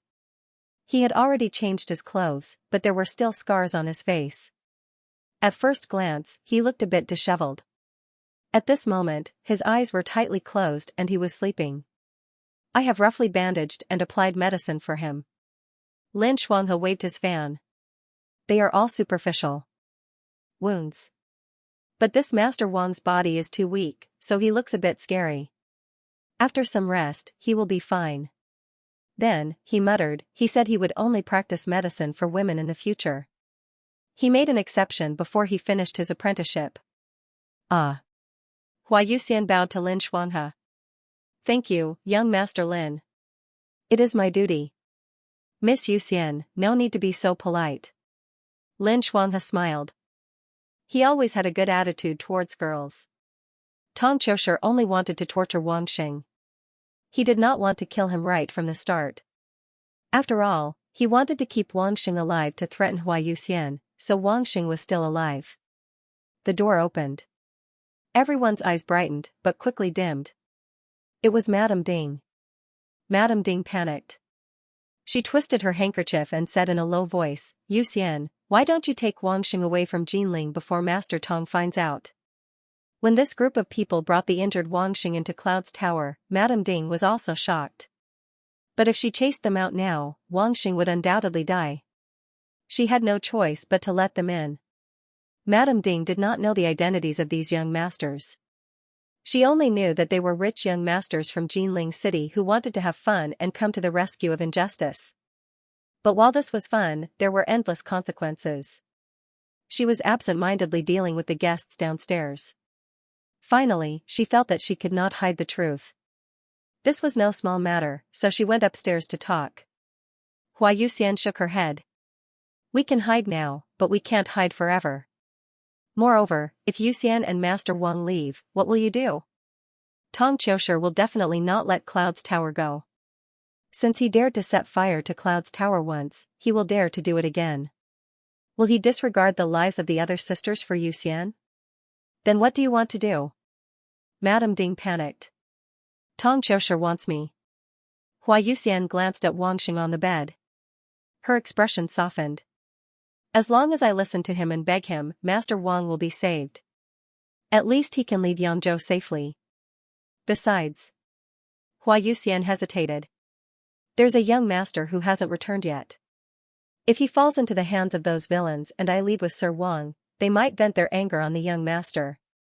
If I stay here, Tong Qiushi may let them go for my sake. When she said this, the expressions of the youths in the room changed. That's not necessary. A voice sounded.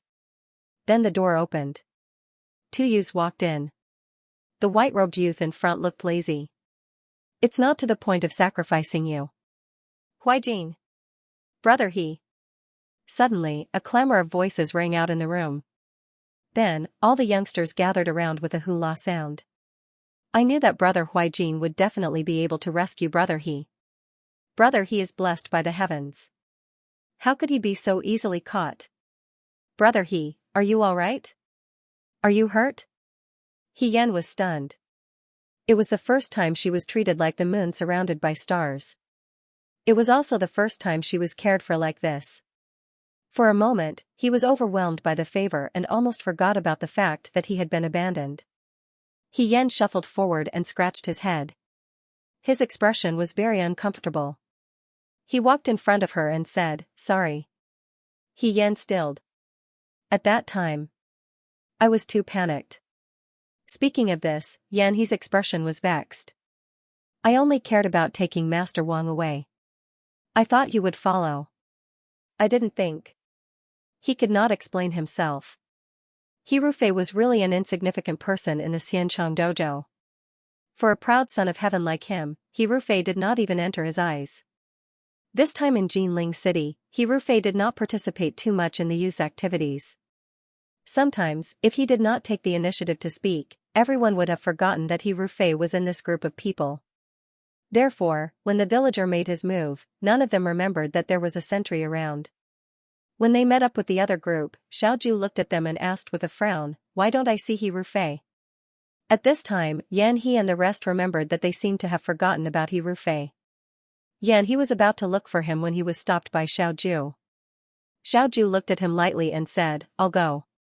That look made him feel ashamed and unable to show his face. How could he leave his classmate behind? Was this what a gentleman would do?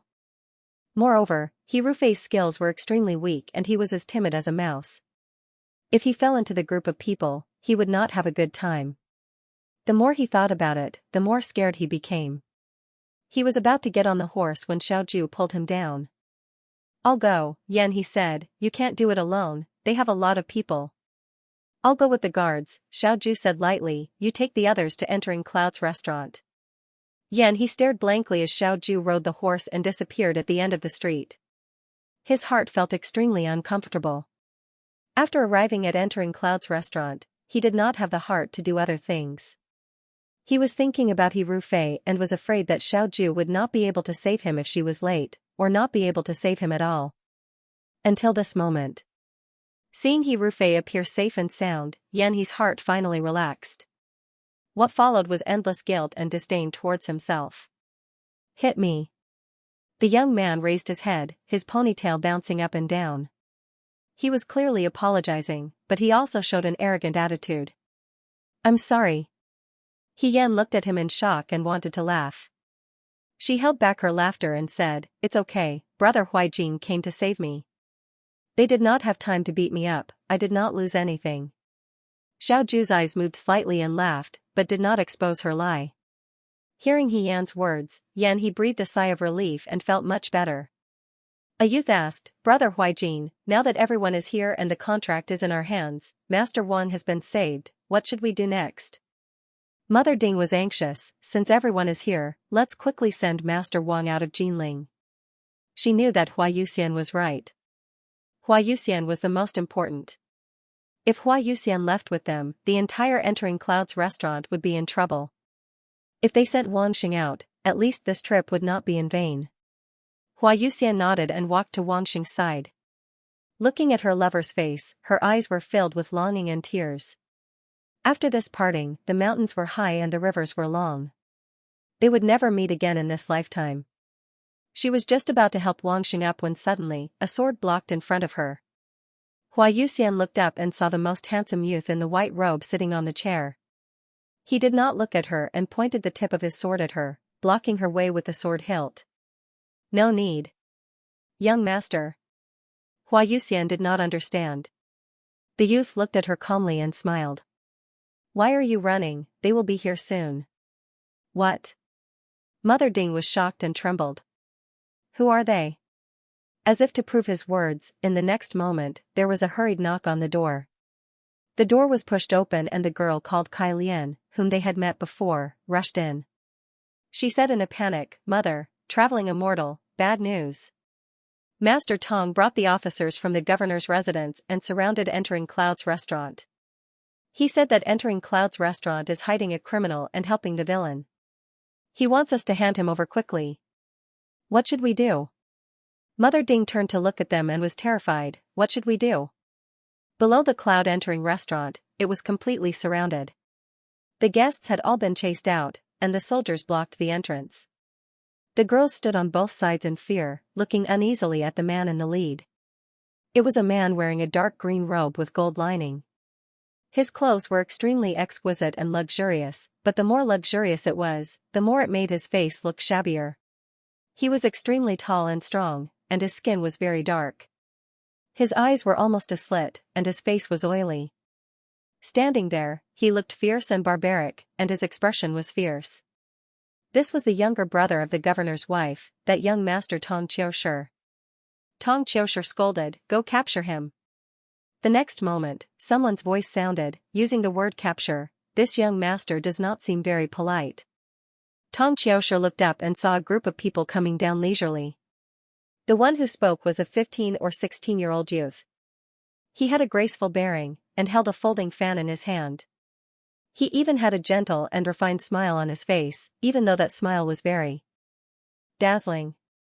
Walking with him were several youths. They were about the same age as him, and all of them were handsome and had an extraordinary bearing. Hua Yuxian and Mother Ding walked behind those youths. At a glance, it looked like those youths were protecting her behind them. Little b*st*rd, you are the ones who took away Wang? You came to this young master's manor and smashed it? Tong Qiushi asked fiercely. He was having fun outside when he suddenly heard that a thief had entered the manor. Before he had time to be surprised, he received another piece of news that Wang Xing had been taken away from the manor. Tong Qiushi immediately ordered people to search for Hua Yuxian's body contract in the study. It really was gone. He was shocked and furious. He was shocked that someone dared to mess with him, and furious that a small merchant dared to be so arrogant. Without another word, Tong Qiushi did not even have time to change his clothes before he led his men into the Cloud Entering Inn. Hey! You can eat whatever you want, but you can't say whatever you want. Lin Shuanghe looked at him with a smile. What proof do you have that we did it? What proof?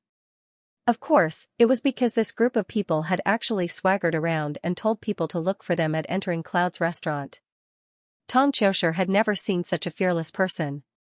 Which family are you from? Tong Qiushi narrowed his eyes. Are you tired of living? And you? He looked at Hua Yuxian. *tch, it's your fortune that I've taken a liking to you. You've challenged my patience time and time again, and even colluded with outsiders to commit such shameless acts. Today, I'm going to catch all of you in one fell swoop and throw you into jail. I'm going to make you beg for death. I'm going to let you know the consequences of offending someone you shouldn't have. As soon as these words were spoken, a young man behind Lin Shuanghe couldn't help but laugh out loud. When he realized that everyone was looking at him, he waved his hand in embarrassment. Sorry. I just thought it was funny. Yan he lost interest and said, can't these ruffians change the way they talk when they talk tough? It's always the same. I'm really sick of hearing it. Tong Qiushi was furious that they didn't care about him like this. Take them down. The officers and soldiers behind her immediately stepped forward.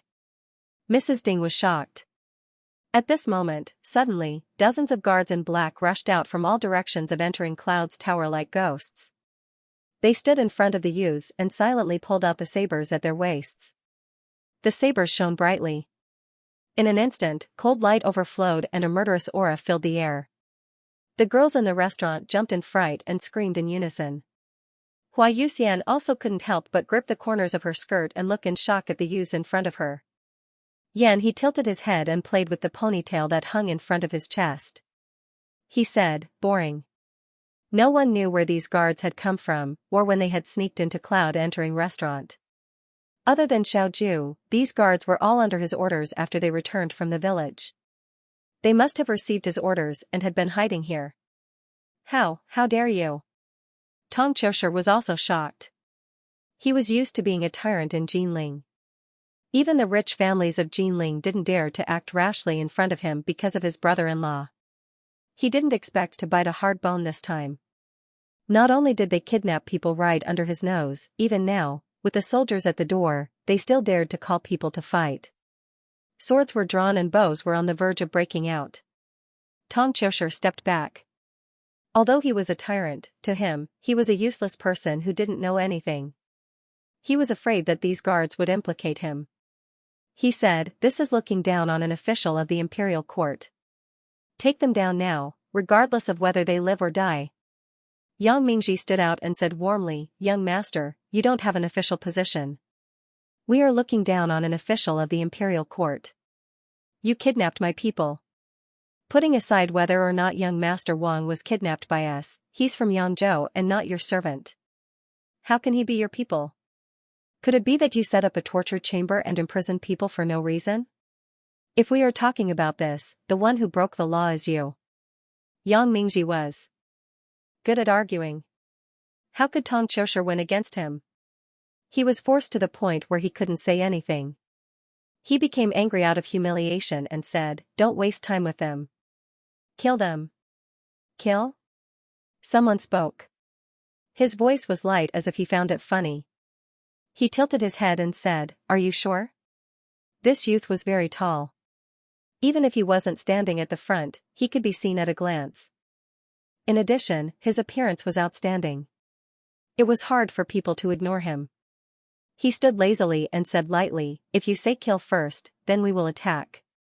Even if we kill you, it's just to protect ourselves. It's not considered murder. If you want to compete, who will die first, you or us? He looked at Tong Qiushi with a half-smile. Being looked at by those clear eyes, Tong Qiushi couldn't help but feel a chill run down his spine. He didn't know where this group of people came from or what their identities were. He was hesitant at first, but when he saw Hua Yuxian standing in the crowd, he became bold. No matter who they were, Jinling was his territory. He couldn't let a bunch of immature brats laugh at him. Everyone in the city knew that he was going to support Hua Yuxian. If he didn't settle this today, and Hua Yuxian appeared in Sunrise Restaurant safe and sound, or with Wang Xing, he would become the laughingstock of Jinling City. When had Tong Qiushi ever suffered like this? His face darkened. He gritted his teeth and said, kill. Before he could finish, another voice came from outside the door, stop. Everyone stop. Everyone turned around and saw a middle-aged man in an official's robe striding in. When they saw this person, the girls in the restaurant and Madame Ding quickly bowed and said respectfully, Lord Liu. This was the governor of Jinling City, Liu Rui. When Tong Qiushi saw Liu Rui, he immediately went forward. He was tall and strong, but he acted like a child in front of Liu Rui. Brother-in-law. You're finally here. These little bastards kidnapped my people and are still so arrogant. Now they dare to attack the soldiers. Brother-in-law, they don't care about you at all. Liu Rui said angrily, shut up. Tong Qiushi was stunned. He didn't say anything. He Yan looked at Liu Rui. This Jinling City's governor looked different from his scoundrel brother-in-law. He had the appearance of a scholar, and even had a bit of a righteous aura. However, looking at how much he indulged his relatives, it was obvious that he was a hypocrite. Lu Rui saluted everyone in the hall and said, "I'm sorry. Xiaoshi is young and reckless. This is all a misunderstanding. Miss Yuxian, are you hurt?" Hua Yuxian did not expect this arrogant and unapproachable governor to ask her so kindly today. She was confused for a moment and replied, "Thank you for your concern. Everything is fine with Yuxian." Tong Xiaoshi was furious. These people came to cause trouble, but his brother-in-law didn't side with him. Why was he being so nice to that B***tch?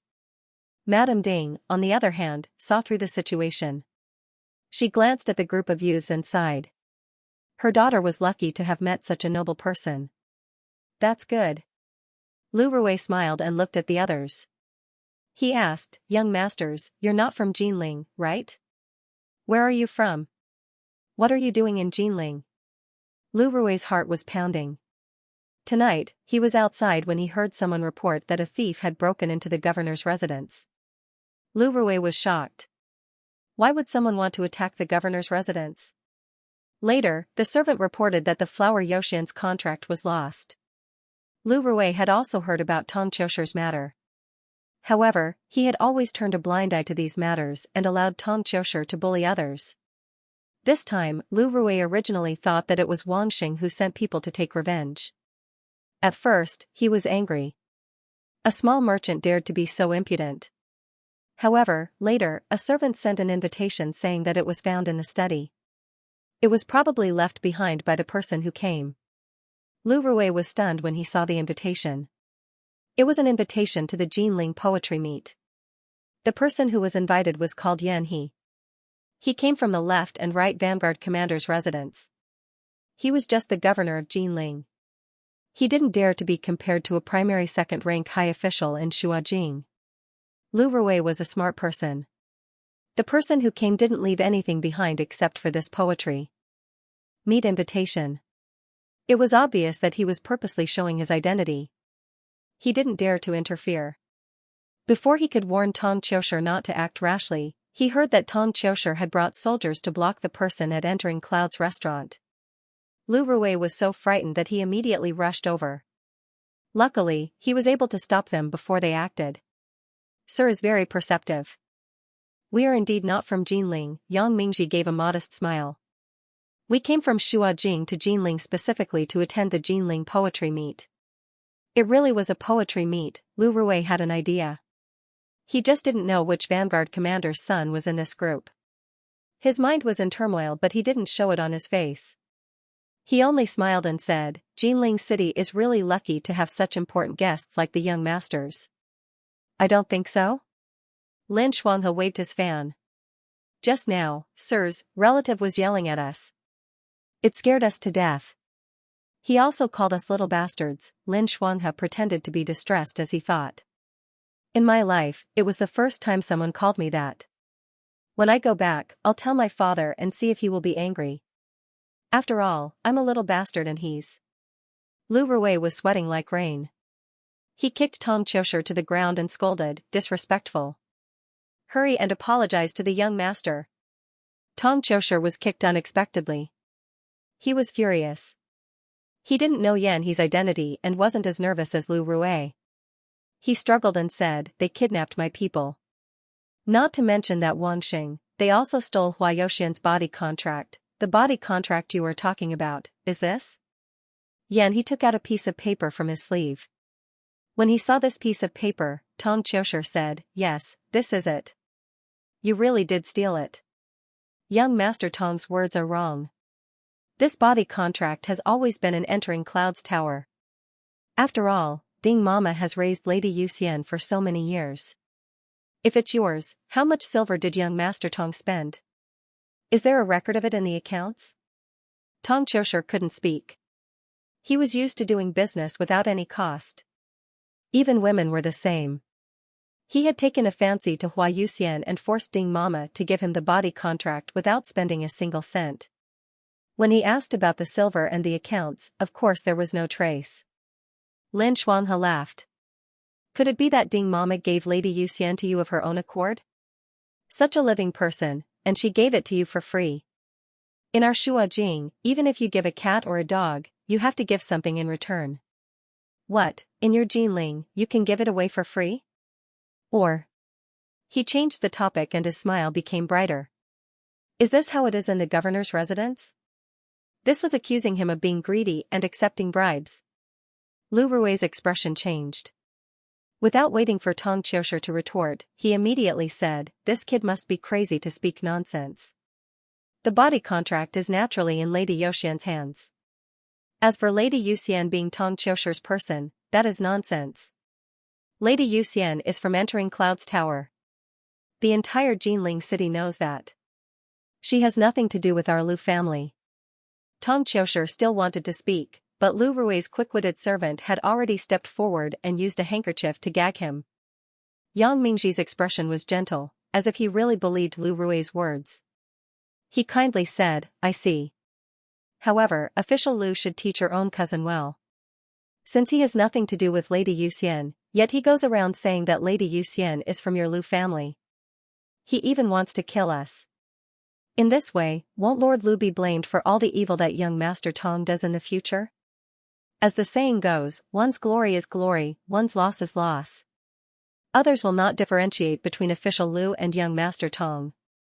It will all be counted as official Lu's fault." This was a warning to him. Lu Rui broke out in cold sweat. Before he could think of a response, the young man with a high ponytail gave him a sideways glance and said in an unfriendly tone, "The flower fairy is our friend. Whoever bullies the flower fairy is going against us." He turned to Hua Yuxian. Although his eyes were looking at the beauty, his words were directed at Lu Rui and the others. "Lady Yu Hua, if anyone makes trouble for you in the future, you can ask the commander of Shua Jing's vanguard to find me at the Yan residence. I will definitely stand up for you." "And me?" Lin Shuanghe smiled and said, "Although our Lin family has no soldiers, we know a few people in the palace. My grandfather often sees the Empress Dowager. Our Lin family can protect you for such a small matter. My father is the Minister of Internal Affairs, the Minister of Imperial Servants, the Minister of Revenue." Every time these youths said a name, Lu Rui's heart would tremble. In just a moment, his clothes were all soaked in sweat. Whether they were lying or not, he only needed to ask around at the Jinling poetry meet to find out. But even without asking, Lu Rui believed 80% of it. They all looked heroic and proud. If they were not from high officials, they would not dare to be so arrogant. They seemed to be talking to Hua Yuxian, but they were actually warning her. Lu Rui felt bitter. Who would have thought that a woman from a brothel could make so many young masters from high officials support her? Lu Rui squeezed out a smile and said, "Young masters, what are you talking about? Lady Yu Hua is from Jinling. If anyone dares to bully her, Yingtian Prefecture will be the first to disagree. Why should we trouble young masters?" Lin Shuanghe smiled slightly. "Official Lu, you have to remember what you said today. A man's words cannot be taken back." Lu Rui said seriously, "The entire Cloud Entering Tower can testify for me." "Very good." Yan he raised an eyebrow. "You are finally pleasing to the eye." Lu Rui was angry at his disrespectful attitude, but he did not dare to say anything. Yang Mingji bowed to him. "Then in the future, please take care of Cloud Entering Tower and our friend, Lady Yu Hua." Of course, of course." Lu Rui smiled. After a while of probing and exchanging greetings, Lu Rui took Tong Qiushi and the soldiers and left. Tonight, when he returned to the Lu family, how to teach Tong Qiushi a lesson was his business. Inside Cloud Entering Tower, Kai Lian closed the door. The tower exploded with cheers. The girls were very happy. Tong Qiushi had done many evil things in Jinling. The girls were angry but did not dare to say anything. Because of the Lady Yu Hua incident, everyone was worried and afraid. Now that the dust had settled, Lu Rui left resentfully after being snubbed. It really made people proud. The Lady Yu Hua walked in front of the youths. She was also very excited. With tears in her eyes, she suddenly knelt down and kowtowed to everyone. She said loudly, "Yu Hua is unable to repay the great kindness of the young masters. If there is a next life, I will definitely work like an ox or a horse. I will not refuse. Lady Yuxian, please rise." Everyone was shocked. They scrambled to pull her up. They were somewhat proud but also a little uncomfortable. They all said, "This is what we should do. A real man should help when he sees injustice. The teachers in our academy teach us this. That Tong Qiushi is really despicable. But with us here, you do not need to fear them in the future." Mother Ding looked at them and could not help but smile. She wondered what this group of youths was like. Although they all had their own little tempers, they did not have the frivolity of the aristocrats. Although ordinary people pursued and adored, they were mostly disdainful of the brothel girls. They would not take the initiative to say things like "they are our friends." However, they spoke frankly and naturally, without the slightest hesitation. The Jinling poetry competition this time invited famous scholars from Dawei. Scholars from all over the world would gather here. Everyone had their own strengths. But this time, the youths from Shuajing Academy won. The boat docked. He Yan and the group walked down. The Lady Yuhua smiled and said, "Young masters, please follow me." So much time had passed. With the age of Xiaoju and the rest, they could not be called young masters. But the Lady Yuhua still used the title from the past. He Yan was momentarily dazed. It was as if this was still the summer of the past. They came to Jinling together on a boat and secretly sneaked into the brothel. They were shocked by the beauty of spring inside. The cloud brothel was still the cloud brothel, but it looked much older. The signboard at the door was rewritten, but it was not as lively as before. Lin Shuanghe pointed at the signboard, these words, "There was a heavy rain last year." The Lady Yuhua smiled and said, "I heard that the signboard at the door was blown off. Mother sent someone to rewrite it. But I also feel that it is not as good as before. It used to be grand, but now it was neat and beautiful. It was not the old building of the past." They walked in with the group. Seeing the Lady Yuhua leading a group of people in, the girls inside were stunned. An older girl came forward and asked, "Lady Yuhua, look who this is?" The Lady Yuhua smiled and said. The girl looked at her in confusion. He Yan also looked at her and was stunned. This girl was Kai Lian. She had also grown up a little. She did not have the same delicate attitude as before. She looked cold and elegant. Kai Lian looked at them in confusion for a while. She suddenly said, "They are the young masters from the past?" "That's right." Lin Shuanghe still remembered Kai Lian. He opened his fan and said with a smile, "Lady Kai Lian, it has been so many years. It can be seen that everyone still misses you." Kai Lian was also slightly excited. Day after day in the cloud brothel, there was not much difference. The matter of making Tong Qiushi suffer that year was probably the most shocking experience they had ever had in their lives. Those young masters from Shuajing all came from noble families that they did not even dare to imagine. They did not look down on them like normal young masters, and even said that they were friends. Occasionally, Kai Lian would wonder if that was just a dream. Now that she saw old friends, Kai Lian was so excited she could not speak. "We have guests. Go tell the kitchen to make a table of good food and wine." The Lady Yuhua smiled and said, "We will not leave until we are drunk." Kai Lian responded and hurried to the kitchen. The girls at the side looked at them curiously. Lin Shuanghe looked around. He did not see Mother Ding and asked, "Where did Mother Ding go? Since she is an old friend, we should say hello to her." Hearing this, the Lady Yuhua's eyes dimmed. After a while, she said, "Mother Ding is no longer here."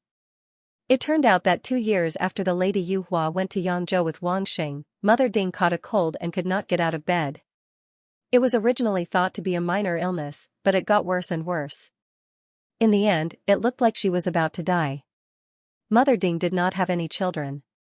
In the cloud brothel, the one she loved the most was the Lady Yuhua. Kai Lian wrote a letter to the Lady Yuhua. When the Lady Yuhua heard the news, she wanted to rush back to visit. But at that time, she was already married to Wang Xing. Although the Wang family was a business, they did not lack rules. Not to mention that she had to rush back to Jinling, even the cloud brothel did not allow her to have anything to do with it. The Lady Yuhua was trapped in Yangzhou and could not go out. She did not make it in time to see Mother Ding one last time. Mother Ding left with regrets. Before she left, she gave the cloud brothel to Kai Lian. Now, Kai Lian was the mother Lian of the cloud brothel. When everyone heard this, they could not help but sigh. That shrewd and fierce woman with a soft heart was no longer here. End of chapter 188. Don't forget to subscribe, like, and share the video to support the channel.